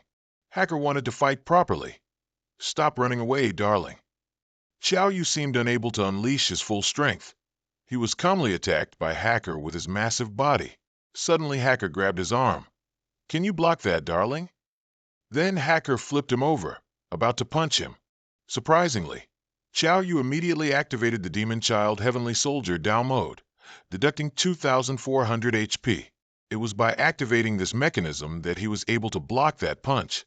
The 2 had truly unleashed their full power. Even after using his strongest mechanism, Xiao Yu found it hard to fight Hacker. He said, My little darling has some real strength. Xiao Yu was tired from the battle and had activated his berserk state. Yang Xiangdi saw he was unstable and worriedly asked, Brother Yu, are you okay? Xiao Yu replied, I'm fine. However, he felt something strange. No, that's not right. My stats are so high. So why am I suppressed in a one-on-one fight? What exactly is the problem? Shall you try to fight to find a solution? It seems I can only use the treat enemies as T card now. At that moment, Hacker went into a fighting frenzy. I can't believe you can still fight. Your body is really strong, so I don't need to worry about hurting you, little brother. He unleashed his imprisonment move, spreading his arms wide. The system said, "Shall you chop off his wrist?" He took his sword and struck his arm. Because of this, Hacker was pushed back and couldn't use his ultimate move. He went crazy. "You brat, you dare to anger me? I'll break your head off and shove it up your ass." He gradually understood. I get it. His weak point is his joints. He activated his Gale shoes. Using his speed and smaller body compared to Hacker, he charged forward. He delivered a swift strike to Hacker's leg joint. Hacker was dislocated by Xiao Yu's attack, forcing him to his knees. Huang Ying couldn't believe his eyes. Suddenly, the young man with glasses holding a spear approached. Meanwhile, Hacker was forcing his body down to use his physical strength. He bulked up his body. "Xiao Yu charged forward. What if I don't read comics?" He struck directly at Hacker's expanding stomach. "Don't even think about transforming." His body's elasticity exceeded expectations. This hand didn't feel right. Suddenly, Hacker easily grabbed Xiao Yu's neck. "Finally caught you, little brother." He slammed Xiao Yu's entire body hard onto the ground. "My little darling." Ma Fai shouted loudly, "Stop." He couldn't help but yell, "I advise you to let him go quickly, or you'll die." He was worried about Xiao Yu. "It seems I can only use my trump card now. Those people mock Ma Fai's team. This kid's about to die, yet he's still boasting? Is there something wrong with his head? A mid-level guy actually dares to threaten a high-level master. Who gave that kid such confidence? Who knows? Maybe he saw his comrades being beaten so badly that he's scared stupid." Hacker noticed Ma Fai speaking up. "Oh, I'll have to see what you, kid, can do to make me die." Ma Fai agreed to a decisive battle with him. The world is full of fools. Who knows how profound the way of the sword is? Sword appear. Those people found it foolish to fight Hacker. Sword appear again. Is this kid crazy? Maybe he's putting on a show for us. The sword with immense power descended from above. It struck, making Hacker stagger. It shocked the others. This is impossible. It was rare for Ma Fai to be admired, so he was thrilled. This is exactly the cool scene I've always dreamed of. His sword emitted a dark murderous aura. This is the Kunwa sword. They were scared. Young Master Hong stepped back. Ji Pingyong has arrived. Hong Ng couldn't believe the truth. Kunwa sword, it's him, Ji Pingyong. Ji Pingyong appeared and flicked Ma Fai's head. "You rotten kid. I gave you the sword hilt to save your life in a life-or-death situation. You don't have a speck of dust on you right now. Yet you want to destroy the sword hilt? At least you should exchange 2 or 3 moves with him. And you too. Your incredibly strong aura is dissipating instead of gathering. Solid on the outside, but empty on the inside. Didn't I tell you to investigate Lam Lang? Where have you been?" Xiao Yu recognized him. "Principal, rest assured, I've found a clue regarding Lam Lang's matter, and will soon have all the information." He realized that the principal indeed knew where his problem lay. Hong Ng said with an angry face, "Old man, you dare to disrespect my Hunter Guild members." Ji Pingyong looked at him from not too far away. It seems a rather interesting character has appeared." Ji Pingyong stood tall, behind him Xiao Yu, Duong Hong Dike, and Ma Fai, with a powerful white smoke, looking at the opponent in front. He said, "Come out, there's no need to hide." The 2 young men looked in the direction of a strong, muscular man approaching, their faces astonished. His steps were firm and powerful, holding a large hammer in his hand. Former Hunter Guild Master Hong Hoa Vu. His eyes were burning red, with a long beard, and behind him, flames blazed as if he was furious, looking at his opponent and saying, "Ji Pingyong, quite imposing, aren't you? Do you really think my Hunter Guild has no one left?" Ji Pingyong looked towards Hong Hoa Vu, who was approaching him, carrying a giant hammer on his shoulder. "Who are you?" He then stated his name. "This old man is Hong Hoa Vu." All the young men outside were surprised and exclaimed, "Hong Hoa Vu is the former guild master? so the former guild master is still alive. This time, Ji Pingyong won't have it easy. The former guild master is known as the Hammer King among the 8 kings. Hong Ung exclaimed angrily, "Grandfather, these bastards have repeatedly insulted our hunter guild. Grandfather, kill them all." Behind Hong Hoa Vu, huge flames flared up. The hammer he held seemed to be energized. Hong Hoa Vu, with a resolute face, calmly said, "Blazing God Hammer." And then he flashed behind and, hammer in hand, charged at Ji Pingyong. A bright yellow ray of light flared up, along with rock fragments flying far away. That light gradually grew stronger and brighter, and even more rock fragments flew out. Hong Hoa Vu, hammer in hand, stood above, amid the gray smoke and flying rock debris, and said, "People say Ji Pingyong is the greatest sword cultivator, but now it seems that's all there is to it. This is the fate of those who deceive the world and seek fame by provoking the Hunter Guild." Ji Pingyong stood amidst the damaged rock surface, and as the smoke slowly cleared, he calmly said, "Oh, is that so?" The old man looked at him, completely surprised and disbelieving, exclaiming, "What's going on? No way," along with the thought, "That was my full power. How could it not have harmed him at all?" Ji Pingyong looked at the old man and calmly said, "It's very simple. You're too weak." And then all the young men from far outside looked at the scene before them and exclaimed in shock, "The Hammer King, one of the 8 kings, is being called too weak. Just how strong has Ji Pingyong truly become?" Ma Fei, with a notebook and pen in hand, hastily said, "Write it down, write it down. This is the most precious, acting cool textbook." Hong Hoa Vu suddenly burst out laughing, his face full of provocation. "I'm too weak. I haven't heard such a funny joke in years." Ji Pingyong closed his eyes and calmly said, "Just the truth." And then the old man grew angry, his eyes emitting a ray of light. "Then let me see what ability you have to say such a thing." Hong Hoa Vu used his power, and the hammer flew high, preparing to charge down at Ji Pingyong, who stood amidst strong winds. Yen Luo Godhammer. Ma Fei and Xiao Yu stood behind him, looking at Ji Pingyong through the gray smoke. Ji Pingyong, holding his sword, calmly said, "Ma Fei, look closely. Professions like hammer cultivators or axe cultivators rely on strength and power, making them very difficult for sword cultivators to deal with. But remember, a sword's power lies in its ability to be infinitely adaptable." Hong Hoa Vu charged at Ji Pingyong, powerfully slashing his hammer, but Ji Pingyong dodged it. When facing a hammer cultivator, if your strength is equal or inferior, you must try your best to avoid clashing head-on. First, find their opening, then strike with your sword. Hong Hoa Vu stood behind him, confused by what was happening. Ji Pingyong's eyes behind him were extremely vigilant. Ma Fei said, "A live teaching session from the world's greatest sword cultivator. You can't buy an opportunity like this, not even with money." Hong Hoa Vu was a bit tired and had been injured on his arm. He said, "Ji Pingyong, I'd rather die than be humiliated. Today, I'll definitely make you bleed." Ji Pingyong turned and glanced at the old man. "Humiliate you? No, no, no. I just think you're very good teaching material."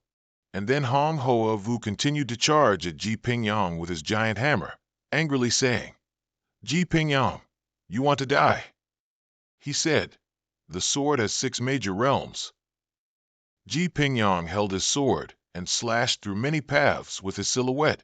They are in order: sword whistle, sword chi, sword aura, sword gang, sword momentum, and sword intent. He extended his sword.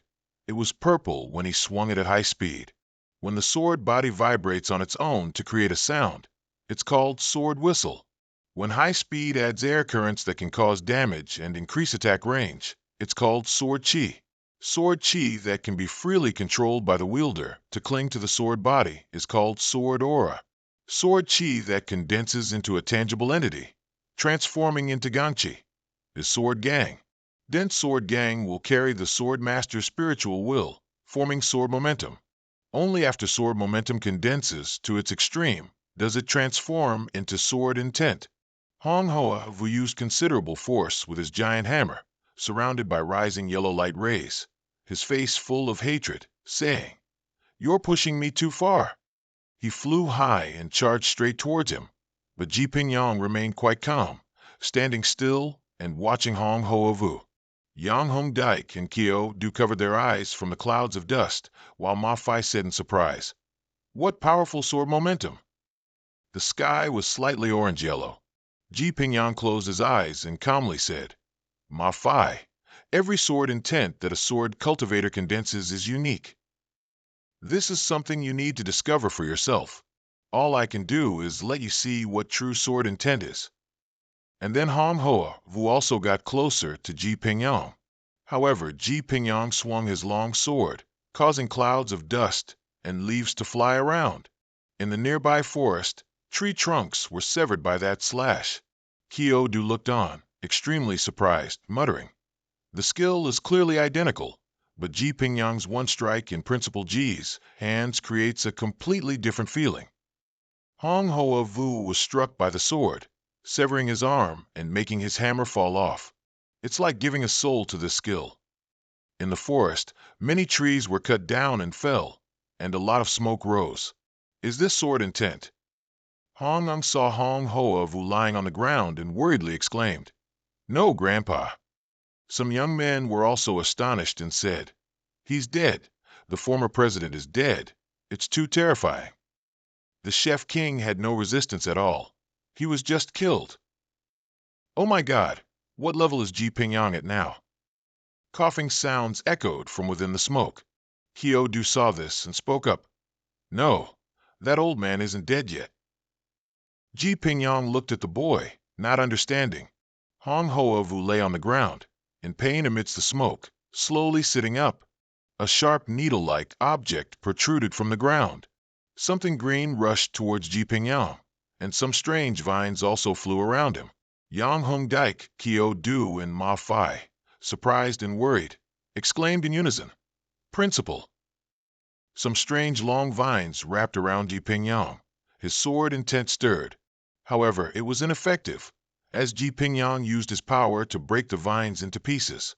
And then, those vines swiftly shot straight towards Kyo Du, Yang Hong Daik, and Ma Fai. Seeing this, Kyo Du pushed them away as the vines approached. His leg was caught by the strange object. Kyo Du was lifted high by the object, much to Ji Pingyang's astonishment. Hong Hoa Vu was also wrapped in the vines. Seeing this, Kyo Du spoke up, "Principal, I'm fine, don't worry about me. First, go after that old man." Suddenly, the vines wrapped around Kyo Du's legs and body tightened and dropped him onto a tree trunk, making him look down in surprise. Kyo Du looked down at his body, about to fall onto a large tree branch, and cried out, "Principal, I'm sorry. I was just kidding. Please save me quickly." Ji Pingyang used his mysterious purple-black power to tear those objects into pieces. He held the sword in his hand, and the boy also jumped to the ground, saying, still good, almost." Kyo Du looked at him and said, "I'm sorry, Principal. I held you back. Otherwise, you could have chased that old man." Ji Pingyang just looked at him and replied, "No, you did very well. The first priority is to save your comrade." Ji Pingyang was extremely vigilant and looked behind him, thinking, "The Wood King, one of the 8 kings?" In this endless forest full of trees, only he could hide his presence so well and escape my senses. Suddenly, he glanced and smiled. But being saved, on the contrary, is a good thing. Ji Pingyang swung his sword with a powerful gust of smoke, sending everyone flying high. They all fell down, piling on top of each other.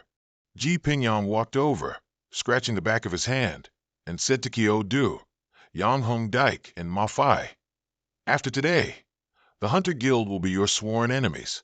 I hope you can become strong enough to destroy the Hunter Guild yourselves and defeat that Chef King, Hong Hoa Vu, from earlier."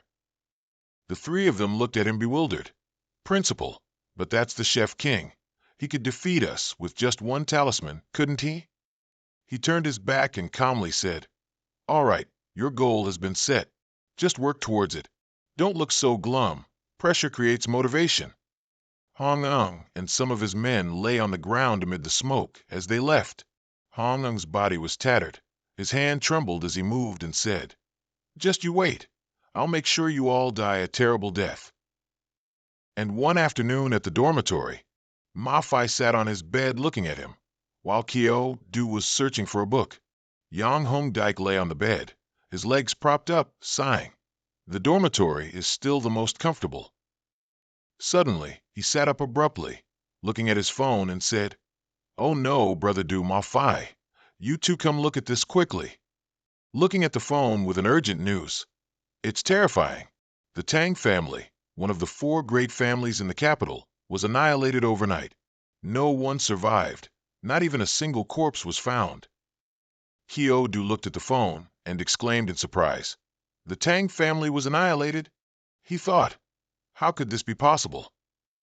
Last time, after the trip to Ghost Mountain, the Tang family's position among the 4 great families was considered solidified. Who would dare to touch the Tang family now? He suddenly remembered a man, Tang Wu Mao. Unless Tang Wu Mao himself made a move. Kyo Du's eyes were extremely serious as he thought, is he crazy? Losing all humanity just to live a few more days. He then remembered someone else, secretly worrying. I wonder if Tang Lam is okay. Yang Hong Dike held the phone in his hand and said, Brother Du, these gossip stories about great families are just for entertainment. They have nothing to do with us. Kyo Du turned around, agreeing. You're right. Ma Fai stood up and said, All right, you two play. I have something to discuss with Teacher Wan. He walked away, thinking to himself, the principal said Teacher Wan could answer my questions about my body's condition. Wan Lai Hao and Kyo Du met at noon in a common area. He said, So, the truant prince finally decided to come to class, huh? He chuckled awkwardly, scratching his head. Teacher Wan, don't wait for me anymore. Principal Ko told me to come see you.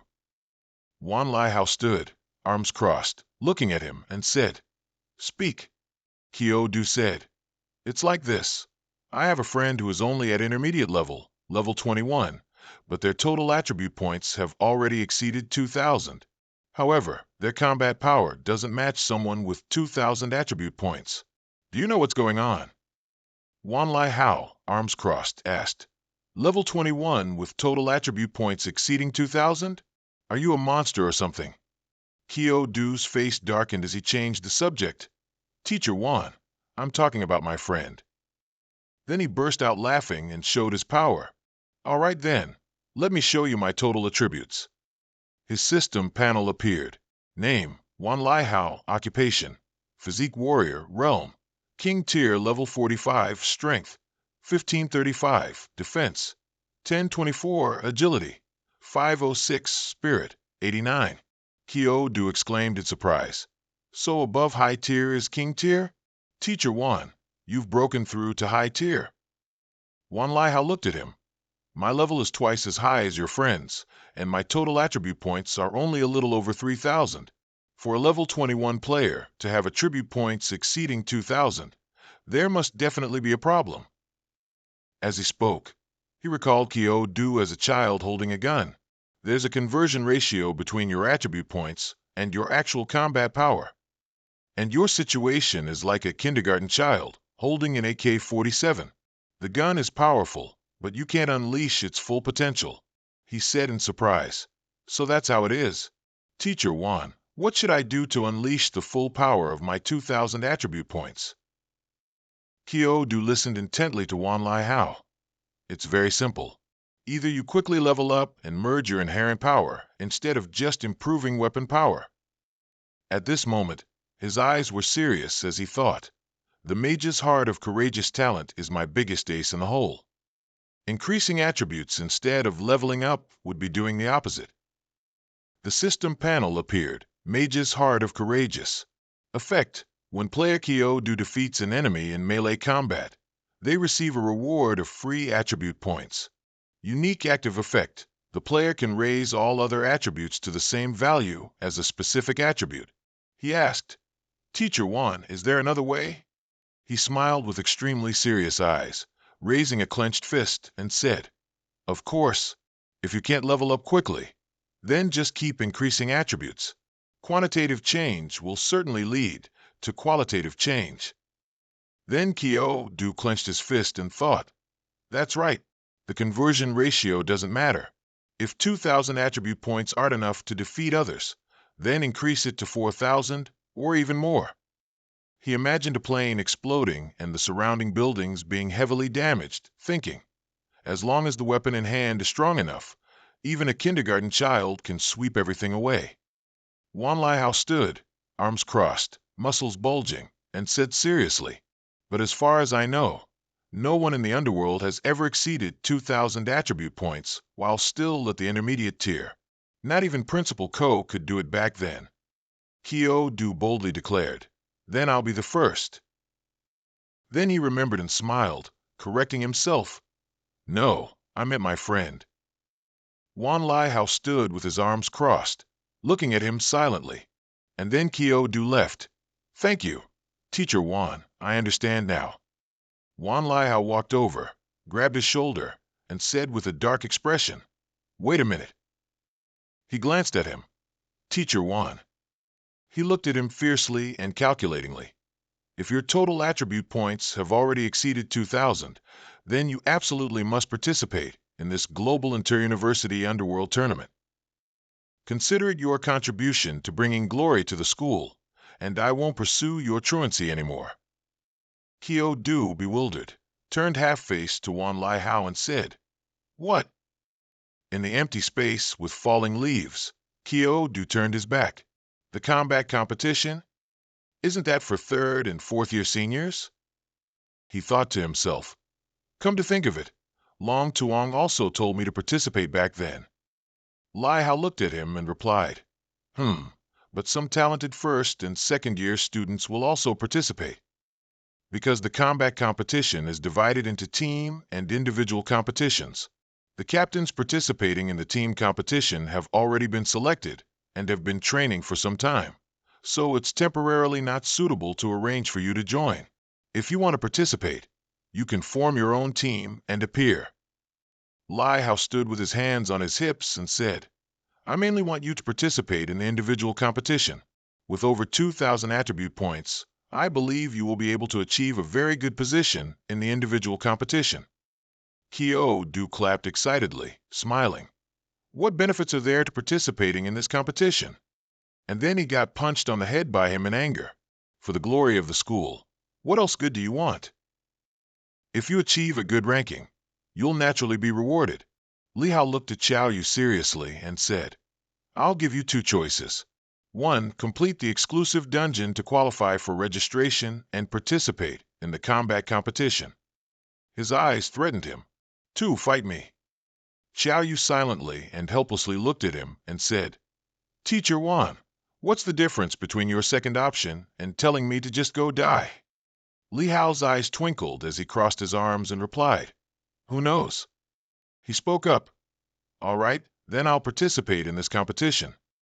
He thought, who told the principal and teacher want to help me so much? If it weren't for them, I wouldn't be where I am today. Xiao Yu's eyes darkened. But before that, there's still another problem that needs to be solved. Branches and leaves bathed in sunlight looked very poetic. In the endless forest, two people were standing and talking. May I ask, is your information reliable? It is. Shirthu Dung crossed her arms and looked at him. I've already arranged to meet Lam Lang tonight in the endless forest at 8 p.m. He'll come.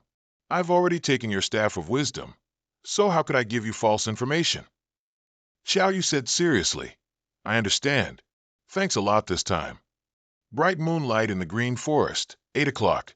In the middle of the vast forest, a young man walked over and said, Shirthu Dung, it's really good that you've come around. Believe me, after joining Boktrake, you'll have a completely new perspective on the entire world. Shirthu Dung's eyes were stern. Thanks. To be able to join Boktrake, that's my honor. The young man in the black hood turned his back and called out. She spoke, Icewall Prison. The young man's eyes lit up, sensing something amiss. As he unexpectedly turned around, sharp, tall stones rose around him. Shirthu Dung held a staff in her hand, with a prominent, brightly colored stone at its top. She called out. Xiao Yu flew high, holding a saber in his hand, preparing to land on him. He removed his hood, revealing his face. It was Lam Lang. He said, surprised. Lam Lang's arm suddenly transformed into strange skin. Xiao Yu stood on the ground and swung his saber forward, but missed. Lam Lang, moving incredibly fast, dodged his tightly clenched fist. His eyes were furious. Xiao Yu carried the saber behind his shoulder. Lam Lang angrily gripped his cloak, and then he discarded his cloak, revealing a sturdy body with strange blue skin. He stuck out his tongue, his eyes glowing. Xiao Yu looked ahead and thought to himself. He thought. Lam Lang drained his strength, becoming a strange monster with blue skin, a huge body, and long, sharp claws. Is it worth it? Of course it is. How can a child like you understand someone like me, who comes from a poor place, with no money, no talent? If I don't become like this, how can I gain this kind of power? He retorted. Xiao Yu held his saber and charged forward fiercely. He and the monster lunged forward. He powerfully swung his saber, creating a flash of light. Lam Lang raised his sharp hand towards him. However, Xiao Yu gripped his wrist tightly. Xiao Yu was furious. The system display showed Dragon Roar Consecutive / Activated. Xiao Yu swung his weapon at him many times, creating flashes of light. Lam Lang fearfully dodged backward. He gripped the saber with both hands and slashed down hard at Lam Lang. Lam Lang's eyes suddenly lit up, and he gnashed his teeth. Xiao Yu brought his saber down with a powerful flash of light, causing a very loud explosion and black smoke. He watched him collapse and lie down on the ground amidst the black smoke. Lam Lang propped himself up with his hands and slowly stood up. His system panel appeared. Xiao Yu remembered a girl with a strange physique. At that time, she was an NPC fused with a boss. Could it be that Lam Lang also has a boss inside his body? What exactly does Bai Zhe want? Lam Lang's eyes lit up in anger. He continued to use his powerful ability. Lam Lang transformed into a giant monster with a long, stretching tongue, sharp teeth, and claws, and the system panel displayed. His body was massive, and behind him was the silhouette of a grotesque, strange smile. This dragon transformation will leave permanent, irreversible effects on himself. Lam Lang clambered over the scattered rubble. In just a brief second, he teleported with a flash of light, charging forward. His sharp fangs and glowing eyes quickly flew towards him. Xiao Yu's face darkened. Lam Lang, you are now a monster, neither human nor ghost. When I was in the apprentice realm, I once killed someone like this. He reached his hand forward, intending to grab him, but he swiftly flew up high. System panel. Xiao Yu held the weapon in his hand and stabbed directly into Lam Lang's body, causing him to cry out in pain. A very loud explosion and bright lights erupted in the forest. His weapon pierced into Lam Lang's skin. He lay on the ground with the weapon impaled in his shoulder. Lam Lang thought of the black dragon surrounding him, lying on the ground in astonished pain. For this current power, I've almost abandoned everything. To merge with this disgusting Jiao dragon, I've endured endless pain. Lam Lang's face darkened. Xiao Yu looked at him. He thought. Xiao Yu held his saber, propped his hand, looked at him lying on the ground, and said, "To help me clear my name, can you transform back? I don't want to carry a giant lizard on my shoulders." Lam Lang lost his composure, struggling and arguing. Then Xiao Yu punched him in the head and asked. Lam Lang trembled and said. Then he transformed back into a normal person. Transformation. As Xiao Yu turned to leave, he heard someone's voice. His face darkened, and he looked back. In the quiet night forest, there were only him and the other person. Xiao Yu looked deep into the forest. A group of strange people, wrapped in cloaks from head to toe, with one wearing a mask, approached. To get it so easily without any effort, Xiao Yu looked at him and smiled. Then Hung Dike and Ma Fai also arrived. The three of them were extremely wary of the group when they were surrounded. He said. Xiao Yu's face darkened as he looked at him. He spread his two hands and said. The group rushed out to surround them, and he shouted. Ma Fai held his sword and charged at them. However, They had shields and blocked a flash of light from the sword. Ma Fai exclaimed in surprise. Xiao Yu continued to act. One of them cried out as Xiao Yu charged towards the three people holding shields. Hung Dike suddenly held his weapon and charged forward. Flashes of light surrounded them with white smoke. There were red flashes of light, as if someone had just flown high. The three people on his side jumped high and aimed at Hung Dike. He used his strength and got ready. The ground was split in half after the power was used. He was surprised. Xiao Yu used his power, ready to charge at them, some defending, some holding shields, shouting, "Quick, stop him!" The system panel appeared when the power was used. One guy there used a shield with strong armor. However, to his surprise, the shield was ineffective, and his weapon pierced through it. That shield was shattered by Xiao Yu. All of them stood looking at each other in surprise. Xiao Yu stood squarely before his eyes. He crossed his arms. His eyes were burning red behind the mask. Suddenly, his face darkened, and then he threatened him. Xiao Yu's eyes widened in surprise at what he said. Hung Dike and Ma Fai looked at each other, stunned. Xiao Yu's face darkened. He closed his eyes. Suddenly, an unexpected blow from him flashed past, making him lose balance, unable to defend. Xiao Yu's face darkened in anger. He gritted his teeth angrily, thinking to himself, if Baktrake and my parents have a hostile relationship, then I can't go to Baktrake. With my current strength, going there would be nothing short of suicide. He had fallen to the ground. Xiao Yu stood contemplating, while his people behind looked at him like approaching prey. He stunned there. The three guys holding staffs unleashed their moves one by one. Sword of Aurora. Power from the staff spread out and flew towards a single point. A massive stream of power flew towards Xiao Yu. A yellow light radiated, creating a huge explosion. His face was filled with killing intent. He spoke up. He unleashed a move that knocked down the people in front of him. A cry came from behind. Xiao Yu continuously swung his staff. He shouted loudly. The people cried out in pain. The voice from before spoke up again. He jumped high and struck down at the two people below. The people cried out. Xiao Yu frowned and replied, still swinging his staff. He jumped even higher and swung more blows. After nearly finishing, Xiao Yu turned back, looked, and said with a smile, "It seems I'm still better, huh? I hope your nannies can treat you faster." The people behind him looked in horror and ran away. He swung his staff, watched them, and replied. Power from the staff circled a few times, and then flew towards them. They gasped and cried out. Having finished, Xiao Yu turned and swung his arm. A voice echoed from afar. He spoke up. He continued. At Kindu University, in the principal's office, Xiao Yu brought Lam Lang before the principal. He spoke up. Lam Lang's body tiredly slumped onto the table. Bin Duong frowned. Xiao Yu replied, "That's the real cancer.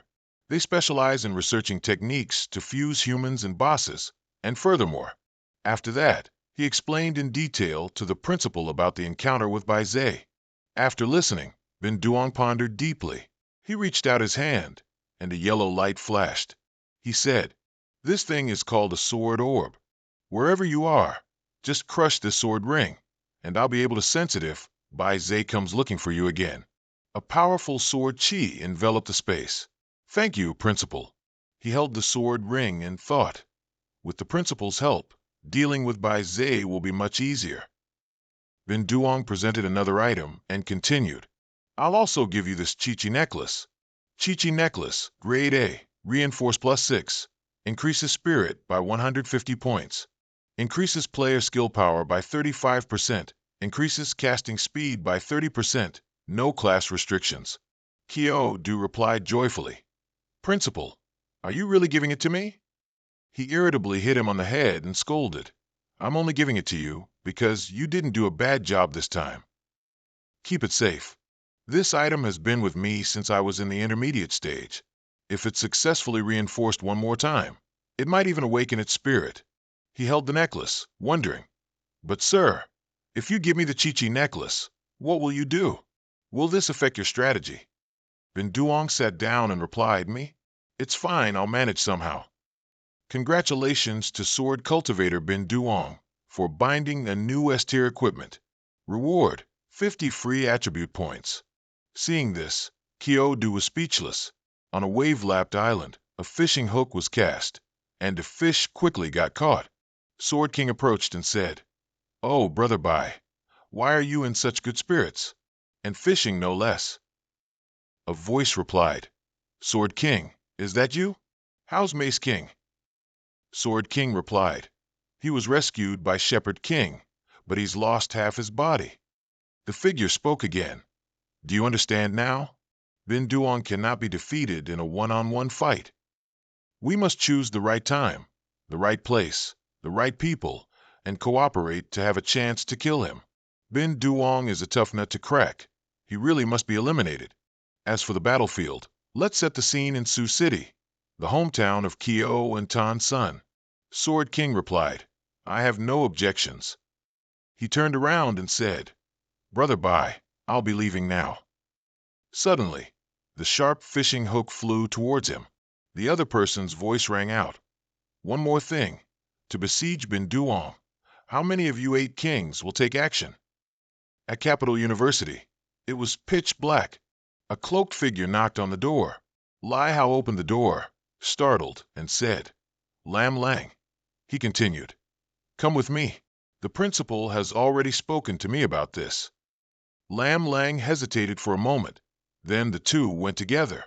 The two quickly teleported.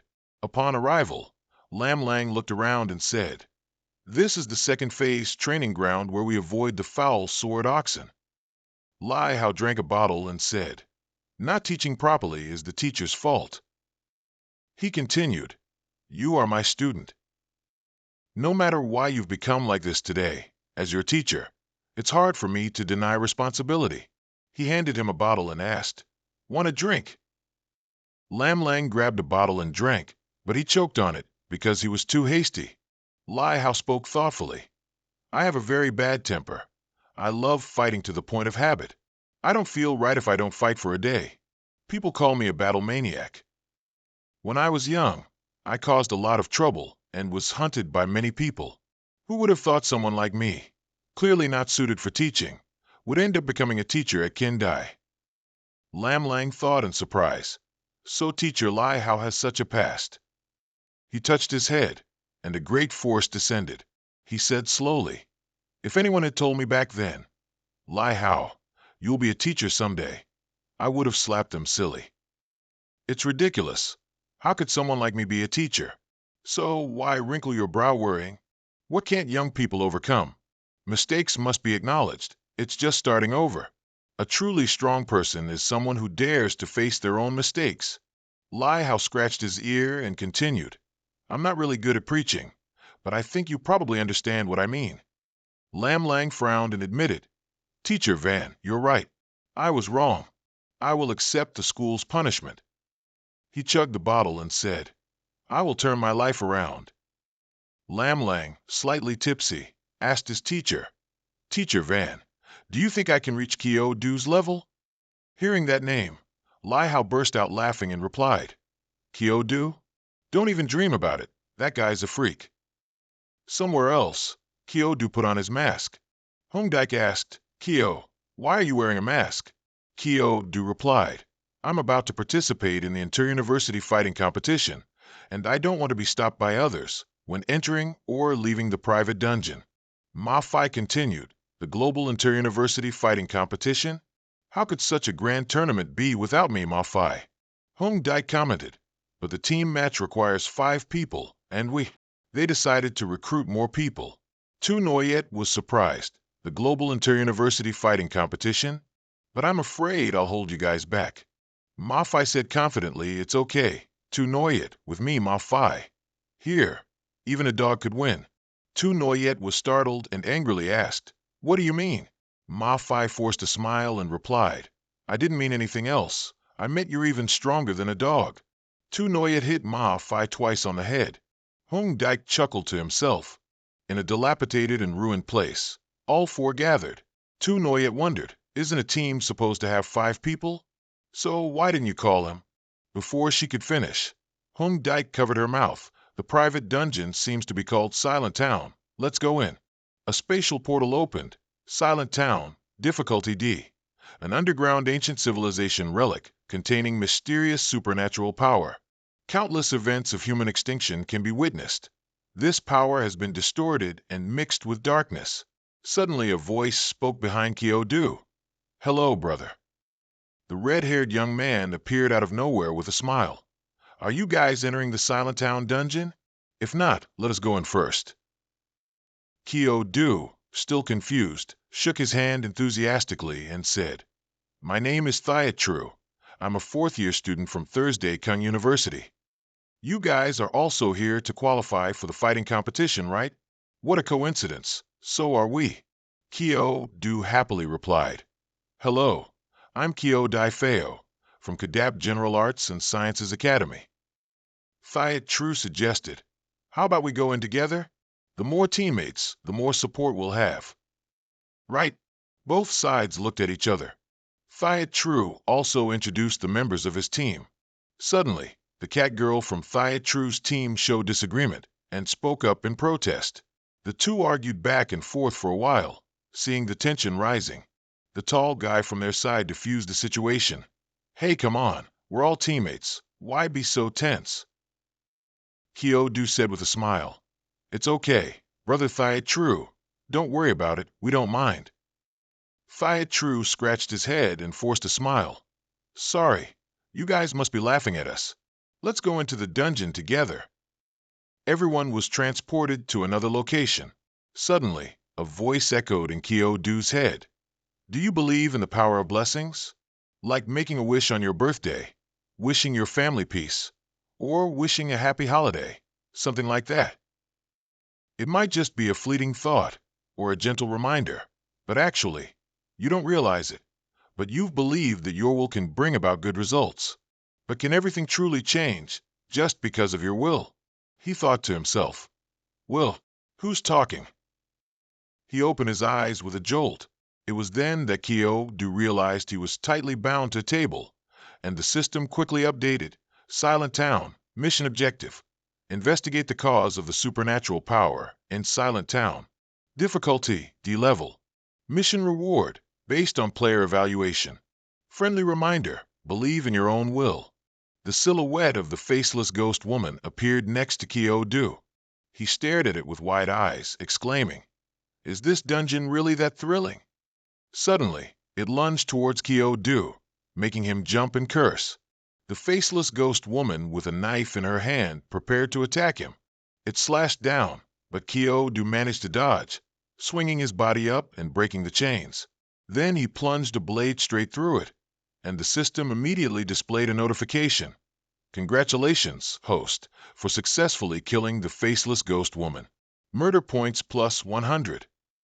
Kyo-do stood looking and said, "It seems I've arrived at a formidable place." He instinctively turned his head to look, and hundreds of other faceless ghost women appeared at the same time. Kyo-do stared at them, ready to unleash another attack. "Still want to scare me?" He slashed continuously at them. Murder points plus 100. The faceless ghost women scattered in fear. Kyo-do smiled and said, "Don't run. I still need more murder points." He constantly swung his blade, slicing everywhere. Each ghost woman was hit and gradually vanished. Murder points plus 100. Only when Kyo-do had annihilated all of them did he calmly turn and leave. "I need to quickly regroup with them. True to Noyet is a support. It's very difficult for her to deal with these faceless monsters alone." He walked up to the wooden door. Then he opened the door and went in. It seems there are others who were also teleported here. Kyo-do suddenly startled and spun around. There were footsteps. The person who just rushed and saw him and shouted, "Brother Daifeo, were you also separated from the team?" Before Kyo-do could reply, he heard cries for help echoing from afar. A desperate scream. "Help!" 3 people were being chased by a giant spider. Hungdik shouted loudly, "But Ofao, hap!" Kyo-do grabbed his blade and charged like lightning. He bent down and launched his blade straight at the giant spider. Thyatru looked at him and exclaimed, "Great, well done, brother." Kyo-do became wary. "No, I didn't get any attack notification." The spider's wounds healed very quickly. The system displayed the monster's information panel. Epic monster, human face spider, remaining resurrections, 998, level, 22, HP, 4000/4000, strength, 351, defense, 122, agility, 233, skills, soul devour, webbind, resurrection. Then a new warning appeared. The terrifying spider sustains itself by devouring the souls of the living. Each swallowed living person grants one more resurrection. It prefers beautiful faces. Hung Dike exclaimed in surprise, swearing, "What is this? 998 resurrections? Can't we completely kill it unless we exhaust all the human faces on it?"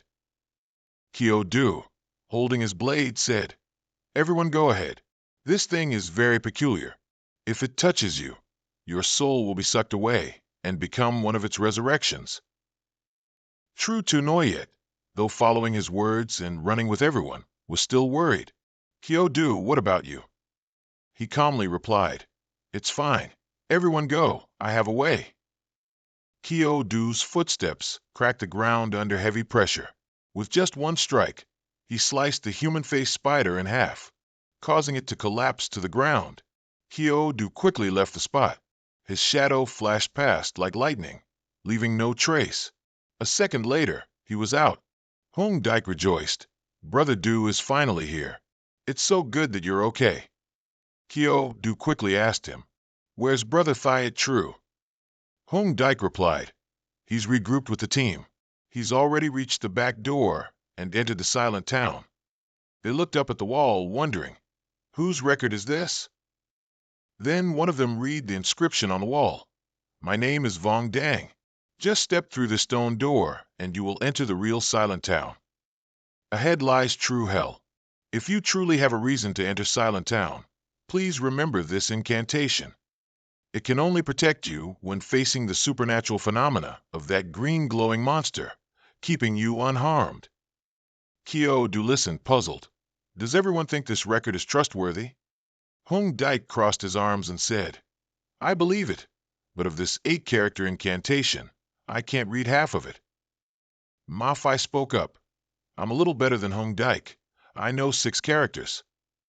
True to Noyet, standing nearby, added, "I can't read it all either." Kyo Du touched the wall, opening a vortex.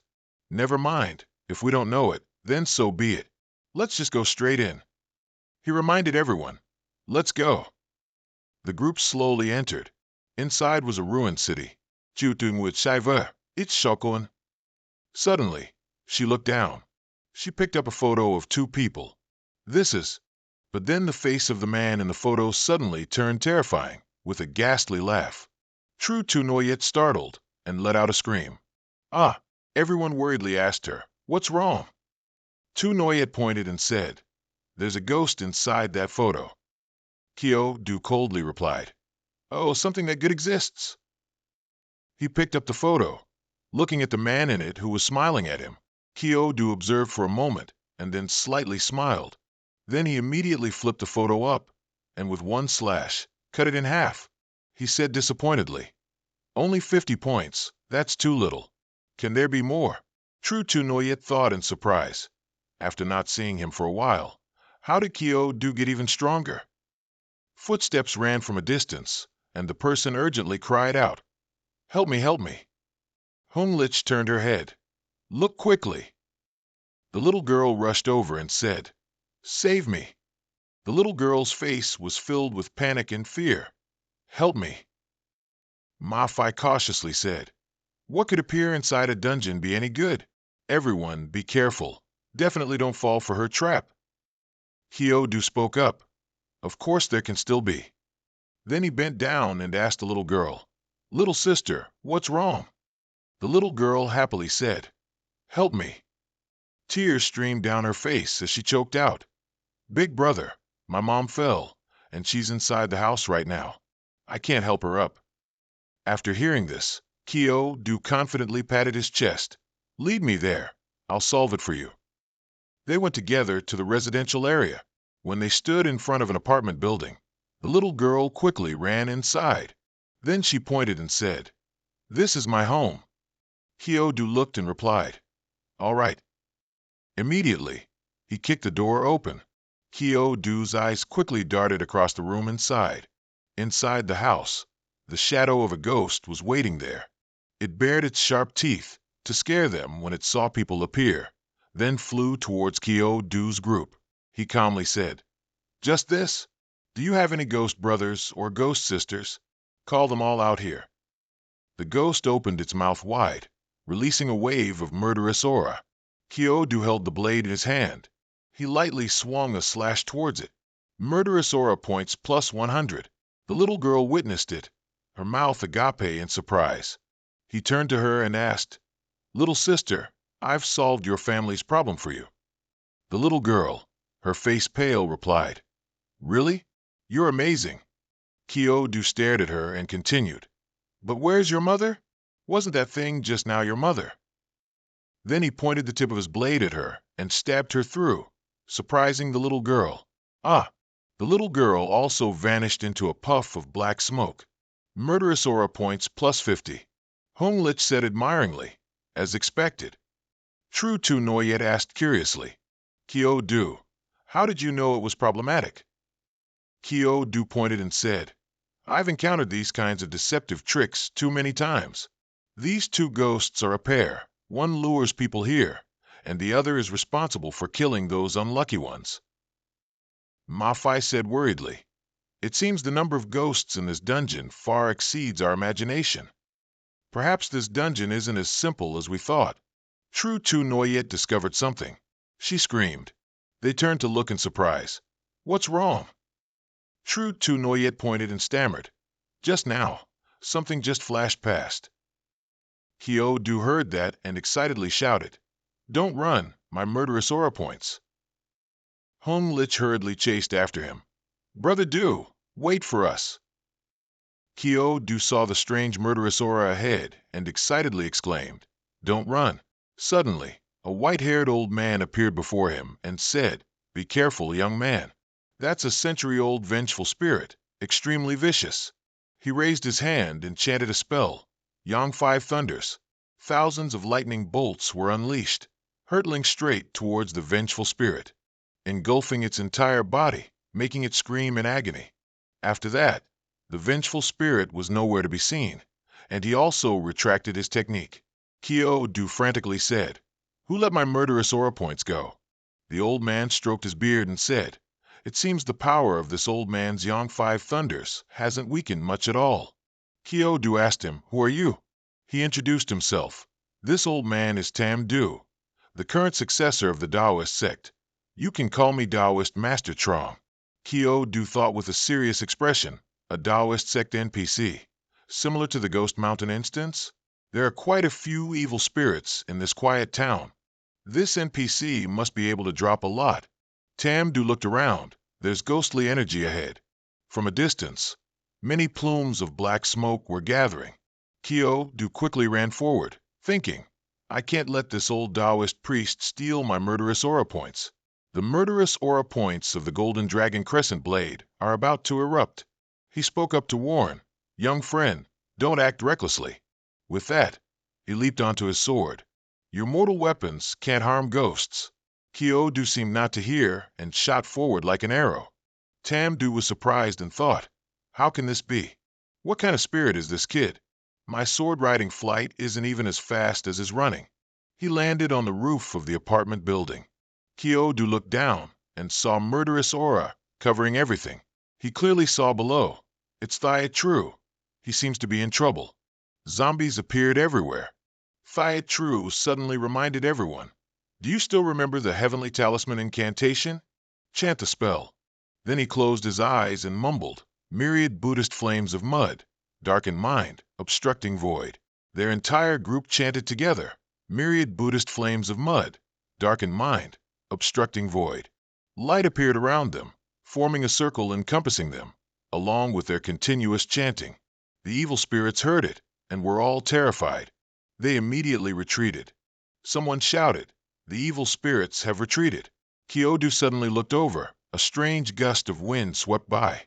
Tam-do then rushed to Thia-Tru's group and asked, "Huh, Where's the dense, ghostly energy from before? Why has it suddenly vanished completely?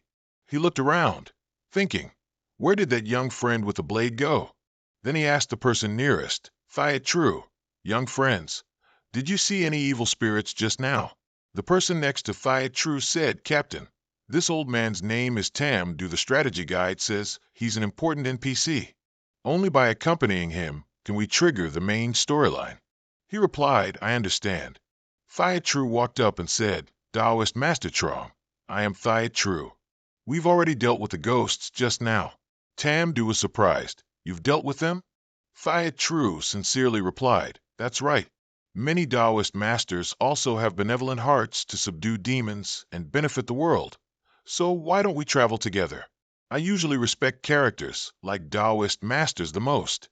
Do walked closer from afar, his aura radiating with each step. But Otichu, he said coldly, when I blocked the human-faced spider earlier, you didn't wait for me, and now you want to interfere with me? A system notification appeared. Killing in 10 points plus 1,500. Do thought to himself, luckily I killed the ghost quickly, otherwise I would definitely have been tricked by that old Taoist priest. Taiju scratched his head and replied, Oh, Brother Depao. Sorry, I thought going ahead would clear the way for you guys, but I didn't expect to be in Quiet Town as soon as I got out. He then asked, But if you just chant the incantation and go straight, that path shouldn't be dangerous, right? Why are you all here so late? Did you not chant the incantation? Do crossed his arms and replied, We just didn't bother using that incantation.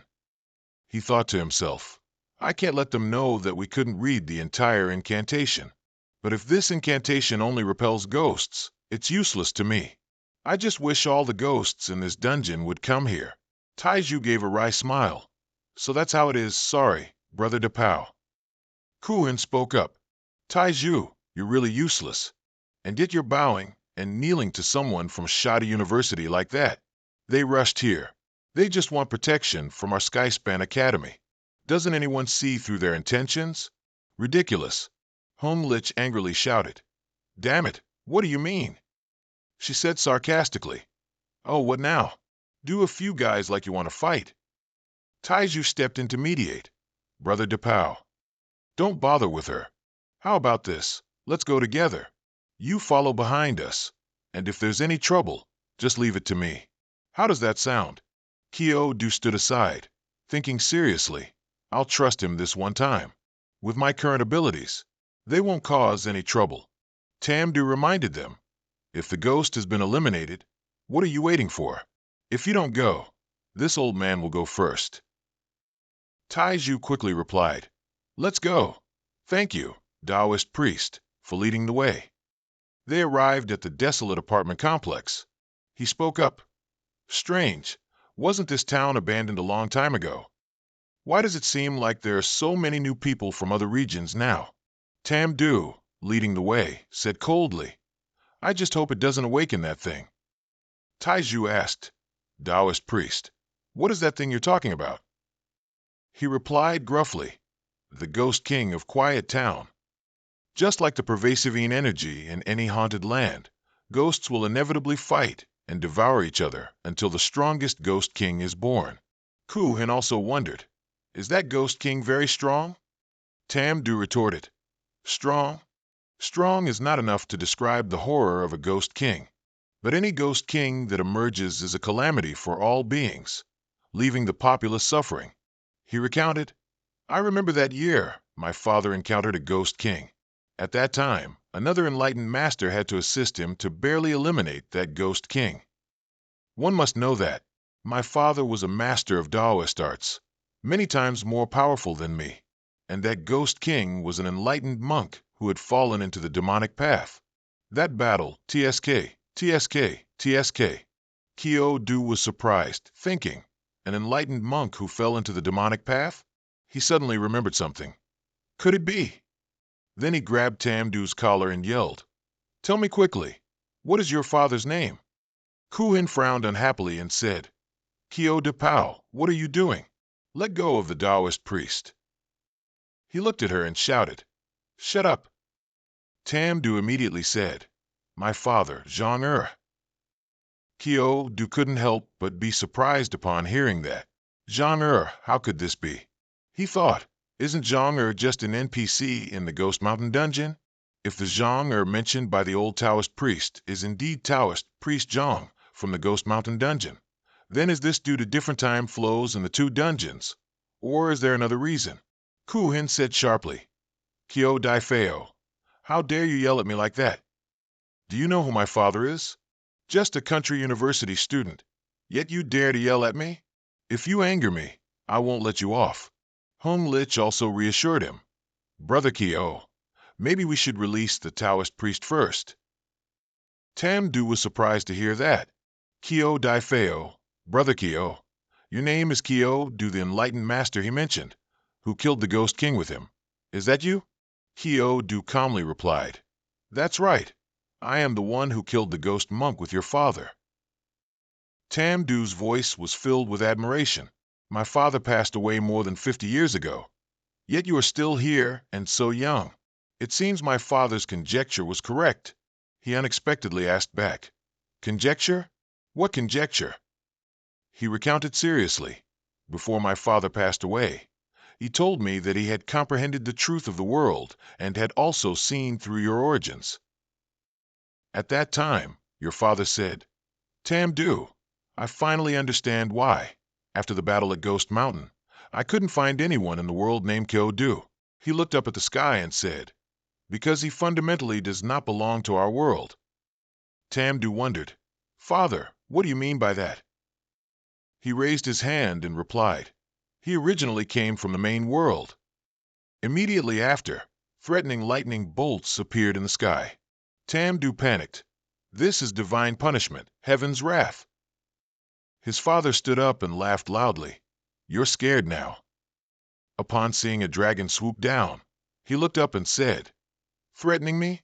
This old man, Zhang fears no death. The divine thunder struck exactly where he was, and he only managed to say, Tam Du, remember this.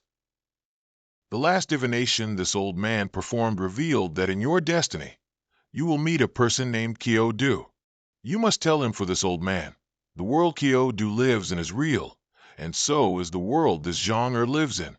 Everyone in both your worlds has been deceived. Tam Du shouted loudly, Father. Back in reality, he stood before Kyo Du. That's how it happened. I never expected that at my age, I would actually be able to meet you. Upon hearing this, Kyo Du felt suspicious.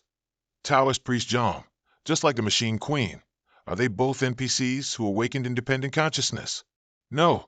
If what Taoist priest Zhang said is true, then they are fundamentally not NPCs, but with his current strength, he is simply not strong enough to uncover the truth of this world. Just then, everyone vigilantly noticed, Brother Kyo, something's not right around here. The ghosts were frantically rushing towards them. Kyo Du excitedly said, Leave it to me. It's truly like someone bringing a pillow when you're sleepy. He thought to himself, my Azure Golden Dragon Curved Moon Blade only needs 500 more points for its killing intent to burst. Kyo Du swung his blade. Killing intent points plus 100. Then followed consecutive attacks. Killing intent points plus 100. Killing intent points of burst 10, 000/10, 000. The demon slaying effect has been upgraded. Demon slaying damage to soul entities increased by 200%. Warning: killing intent points are too high. Weapon cannot withstand it. Please upgrade weapon as soon as possible. Kyo Du gloated. Finally, the killing intent points have burst.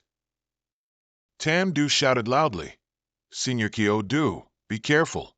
The ghostly aura around here hasn't disappeared. Hung Dike and Ma Fai also panicked. A skeletal hand appeared out of nowhere, along with hundreds of other skeletons approaching. Everyone was bewildered. What kind of ghost is this? Tam Du looked at the black smoke. Such a terrifying aura. The Ghost King has appeared. The source of supernatural power in the tranquil town has been found. This dungeon quest is complete. Players, please leave quickly. He held the talisman in his hand. Left, Ding Talisman. Right, Lu Jia. In front, Huang Shun. Behind, Yu Zhang. Divine consciousness slays and smites, fearing no strong power. Gods and ghosts scatter and deviate. Tamdu shouted, "Sack!" then hurled the talisman towards the Ghost King. Her eyes glowed bright red. Hidden quest activated. Close the dungeon and exit the passage. Hidden quest requirements. All of you are required to work together to resolve the source of supernatural power and restore tranquility to the quiet town as it was before. Sea level difficulty, with a huge source of power colliding, causing an explosion. Thyatru quickly said, "Quickly recite the incantation." He and his teammates clasped their hands together. Ju Fat Ju Team Tom on Du Quang. But those things didn't affect the Demon Queen at all. She raised her voice. "Kneel down." Immediately, Thyatru's group collapsed to their knees. "What's going on? Why can't I control my own body?" The Demon Queen continued to command. Blind their eyes, rot their legs, break their arms, making them scream in pain. Tamdu panicked. Words become law. Its words become law. It can't be. It's just a demon. How can it use words to become law? Meanwhile, Kyodu's group was unaffected. Hung Dike wondered, could it be that we're too handsome to be affected by words become law? The Demon Queen gnashed her teeth in anger. Impossible. She screamed hysterically. Blind their eyes, rot their legs, break their bones. But only Thyatru's group was affected. Kyodu sneered. "It seems the incantations left on the door were made by you, weren't they? Give up. Your words become law won't affect us." With that, he quickly sprang forward, rushing straight towards the Demon Queen. Die. The Demon Queen looked at Kyodu. Arrogant brat. Then she prepared to counterattack. He got close to her. Dense disease wind. She panicked. Dragons roar consecutive slashes. Kyodu landed on the ground after striking the Demon Queen many times. Thyatru looked up. Is the Demon Queen dead? But at this moment, Tamdu spoke up. "Senior Kyodu, be careful. The demonic energy here hasn't dissipated at all." He replied, "I know. After all, the mission isn't over yet." The pool of blood behind him formed a rising vortex. It flew towards Kyodu, injuring his arm. Chua Tunoyet used her skill. Prayer. Her skill helped Kyodu recover from his injury. Suddenly, a cloud of black smoke emerged from the pool of blood. The system announced information. Epic Boss, Vengeful Witch Spirit, Level 28. HP 5000/5000, Power 235, Defense 56, Agility 183, Spirit 307. Skills, words become law, undying body. While alive, she was a pitiful person. After death, she transformed into a vengeful witch spirit. The blood pool in her hand is undying and indestructible. Kyodu thought to himself, an undying body again. It seems its undying body is related to this blood pool. He turned and said, Hung Dike, find a way to drain this blood pool. Hung Dike spread his hands. I understand. Great Earth Rift. The ground beneath the vengeful witch spirit's feet split in two. At the same time, Kyodu also quickly attacked. She changed her target and lunged towards Hung Dike. Die. The blood pool was slowly disappearing. Yellow Spring Earthclaw, causing her to scream in pain. Seizing the opportunity, Kyodu and Mafai attacked. One sword flat earth. The vengeful witch spirit dissipated, leaving only drops of blood. I won't spare any of you. A second later, she revived. I am undying and indestructible. Hung Dike reminded them. Du Cie Mafai, I'll handle the blood pool. The rest is up to you too. Sand Earth Binding. As soon as he finished speaking, the vengeful witch spirit lunged towards him. You wretched fatso, I'll kill you first. His Sand Earth Binding coiled around her. Hung Dike gritted his teeth.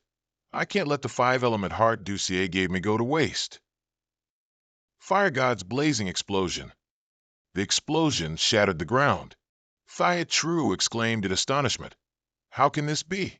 That fat mage can actually use the power of the 5 elements.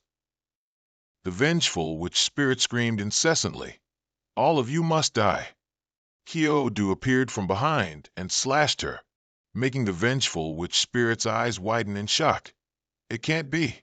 How can you possess such terrifying killing intent? Kyodu flew up, kicked her in the stomach, and replied, "Can't be helped. Who told you this is my specialty?" The vengeful witch spirit had no time to respond and screamed. He raised his blade. "Become a Buddha. Let me deliver you." The finishing blow made her only able to let out a single scream. Tanyu had a confused expression. Deliverance? Isn't that my job? Moreover, is this really considered deliverance? The body of the vengeful witch spirit dissolved into thin air. Hidden quest completed. S-Rank evaluation. Reward. Level +1. Free attribute points +100. Equipment upgrade stone X1. Equipment awakening stone X1. Xiaoyu held the two stones in his hand and sighed. An S-Rank evaluation? I never thought illiteracy would be so beneficial. Use all. His weapon glowed. Successfully used the B-Rank equipment. The Golden Dragon Crescent Blade has been upgraded to A-Rank equipment. Bamboo Dragon Crescent Blade. Successfully used the Bamboo Dragon Crescent Blade, which has successfully awakened a spirit. Jujuin. Xiaoyu looked at his blade. Bamboo Dragon Crescent Blade. A-Rank. Spirit. Jujuin. Synchronized increase. Effect of the Bamboo Dragon Crescent Blade. Can switch between two states, night and day. In night state, agility increases by 50%. In day state, critical hit rate increases by 50%. Enchantment. Increases damage to opposite-sex creatures by 20%. Increases damage to creatures with souls by 100%. Players wielding this weapon possess natural deterrence, resisting all creatures. Dragon-related creatures will have their power reduced by 20% when facing a player wielding this weapon. Xiaoyu held the blade in his hand. Truly high class.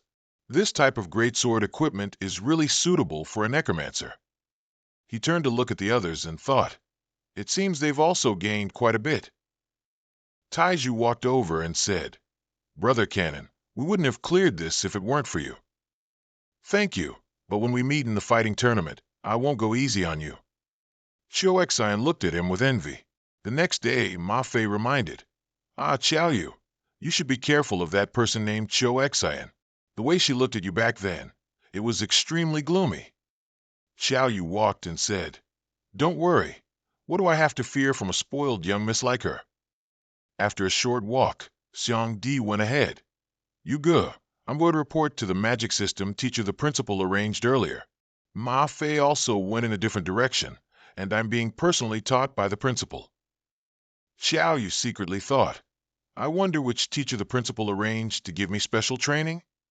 Name Xiaoyu, occupation, necromancer, mid-stage realm, level 22, strength, 888, unrivaled offense, defense, 944, impenetrable, agility, 444, swift as a phantom, spirit, 150, HP, 9890/9890 plus 8880, MP, 2200/2200. He walked and thought, could it be Teacher Li Hao? My current attributes might scare him to death. A giant hand grabbed him from behind. Who's there? Xiaoyu couldn't break free and angrily exclaimed, damn it. Then he disappeared without a trace. Xiaoyu lay perfectly still in the mysterious hand, unable to move. What's going on? Could it be Xiao looking for someone to take revenge on me? The more he tried to escape, the tighter the hand squeezed. Xiaoyu worriedly thought, I can't escape. An existence with such power definitely can't be used by an ordinary college student. He furiously yelled, who is it? If you have the guts, show yourself. Suddenly, the hand released him. Xiaoyu stood looking around but found nothing. A second later, he walked forward. Where is this? Why is there an old desk here? Xiaoyu picked up the newspaper and read it. Not daring to be careless, he stared with wide eyes. This is... The newspaper showed a picture of his father. Xiaoyu couldn't help but feel skeptical. Baizhe Company.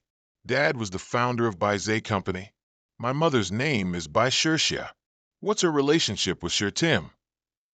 Xiao Yu slammed his hand on the table. Is there any connection between this Baizé company and that Baizé organization? What exactly is going on? The scene shifted to Ping Yang's room. Suddenly, there was a knock on the door. Come in. Li Hao entered. Ping Yang asked in surprise. Oh, Xiao Wan, has Lin Lang's matter been resolved yet? Li Hao replied sternly. Principal, that brat Xiao Yu is in trouble. Ping Yang wondered. Trouble? What kind of trouble could that brat get into at school? He secretly thought. Moreover, I even gave him a sword core. Suddenly, Li Hao lunged forward, his eyes burning red. Ping Yang's eyes sharpened as he observed seriously. Then he created a whirlwind that sent Li Hao flying backward. Li Hao sat up. No wonder he's the #1 sword cultivator. His strength is truly overbearing. Ping Yang realized something and then asked, You're not Li Hao. Who are you? The impostor laughed and replied, I didn't expect you to figure it out so quickly. He revealed himself, extending his hand. Allow me to introduce myself. I am one of the 8 kings, King Hua. One of the 8 kings, King Hua. Ben Jun continued to interrogate him. No matter what kind of king you are, all I need to know is, what have you done to Xiao Yu? Just then, a loud laugh came from outside. You're still worried about him? A person entered, holding a giant hammer. Why don't you worry about yourself first? One of the 8 kings, Hammer King. Ben Jun snarled at them. How dare you lay a hand on a student from my school? No matter who you are, you will die. Another person entered, continuing. Ben Jun, what I like most about you is this sharp edge. She was one of the 8 kings, Wood King. Are you curious how we managed to bypass your school's restrictions and get in? She raised a hand to her mouth and said, Guess how many of us 8 kings have shown up this time? Ben Jun's expression remained unchanged. You brought so many people here, but you're all just a bunch of useless nobodies. Immediately, one of them directly attacked. Hammer King charged forward, yelling, Ben Jun, this time, I will definitely get my revenge for last time. He struck once, causing the room to explode. Blazing divine hammer. Ben Jun quickly moved away, dodging his attack. Hammer King raised his voice. Ben Jun, today is your death anniversary. Ben Jun, holding his sword, refused to be outdone. Sword piercing long rainbow. Suddenly, Hammer King yelled, Watch out. Hua King laughed and replied, Ben Jun fundamentally doesn't know that even though the disguise and sneak attack failed, when I got close to him, Poison King's venom had already secretly taken effect on him. A second later, the other members of the 8 kings appeared one after another. This person was one of the 8 kings, Poison King. She announced, he's been poisoned. This time, he won't escape even if he grows wings. Very soon, the poison will erode all his cultivation, and he'll become mere flesh and fish for anyone to dissect. Next up is one of the 8 kings, the Shadow King. He gave the order, let's begin. Then, one of the 8 kings, the Gambling King, appeared. One of the 8 kings, the Fire King, also gradually revealed himself. Finally, one of the 8 kings, the Sword King.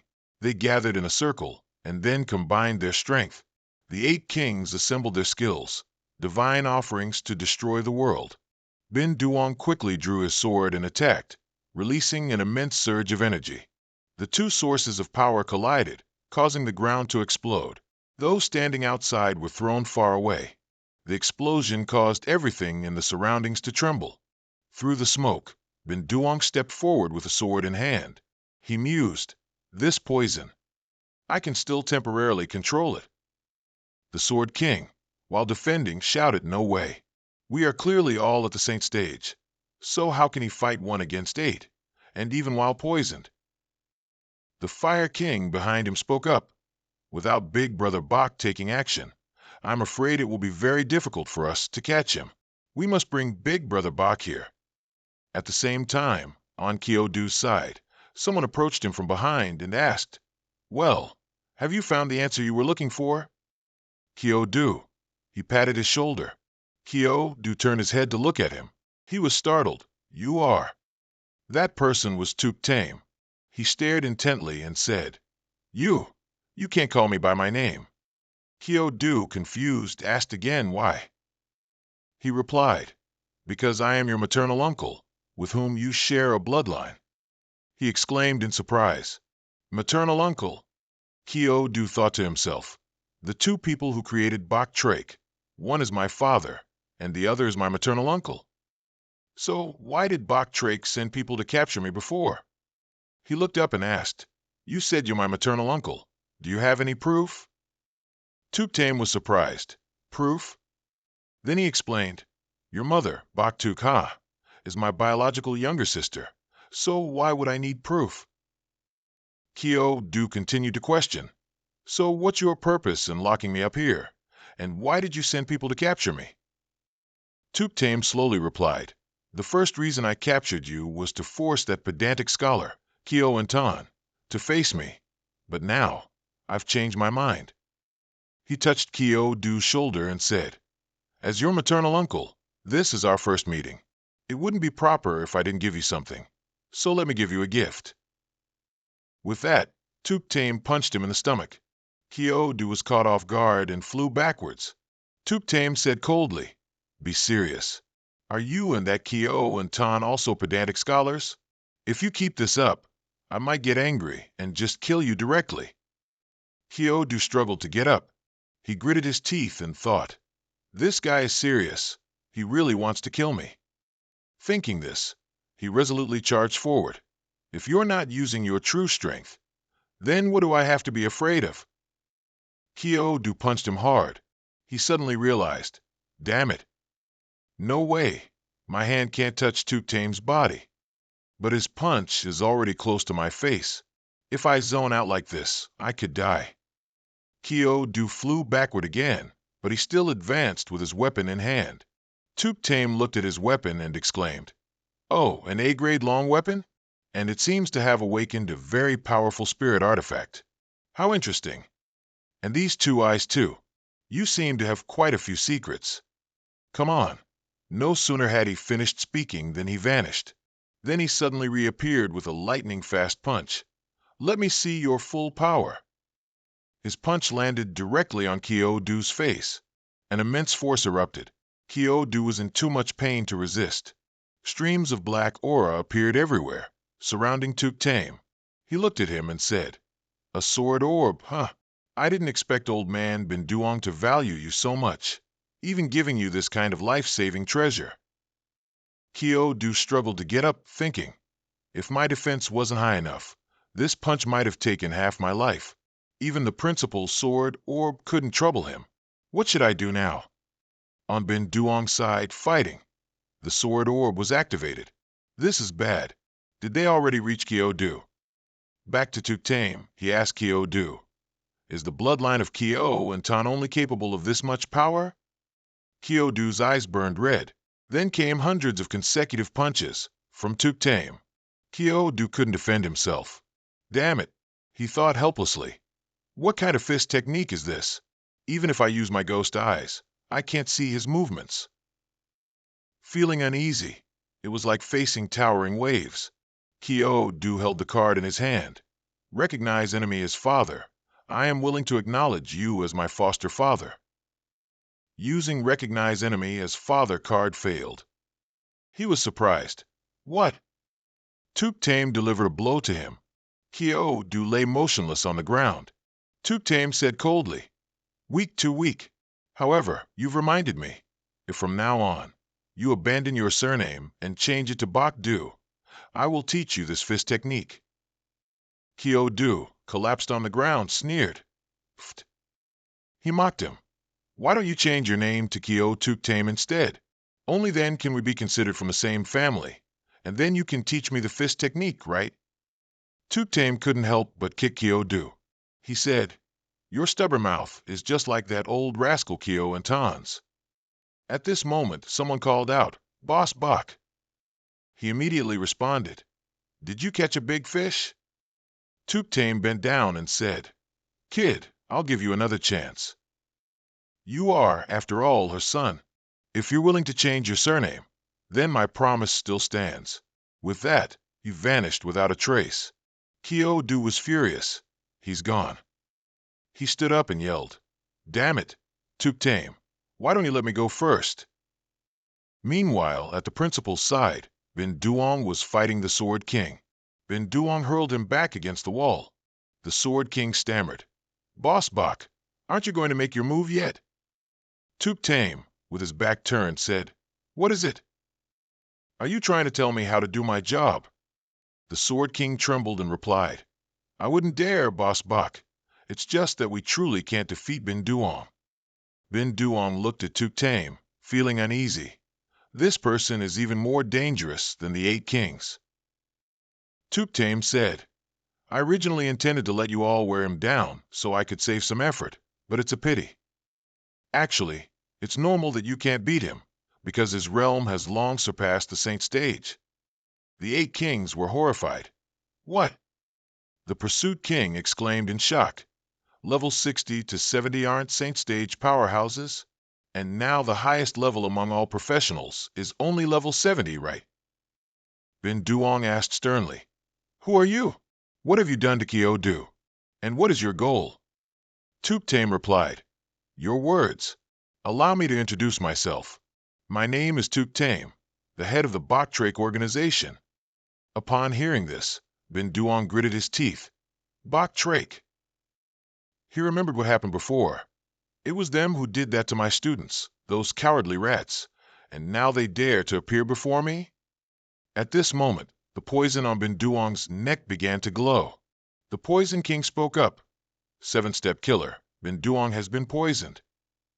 Tame said arrogantly, "I don't like being the center of attention. Therefore, this time, I must kill Principal Ko to remove obstacles in my path. Principal Ko, please die for me." Meanwhile, Kyo-do was screaming loudly, "You bastard, Tame, let me out now." He frantically swung his weapon everywhere. "Let me out." Strange patterns also appeared on Kyo-do's body. He collapsed to the ground in pain, as the poisonous aura enveloped him. It gradually took over Kyo-do's body. He became a different person with a terrifying gaze.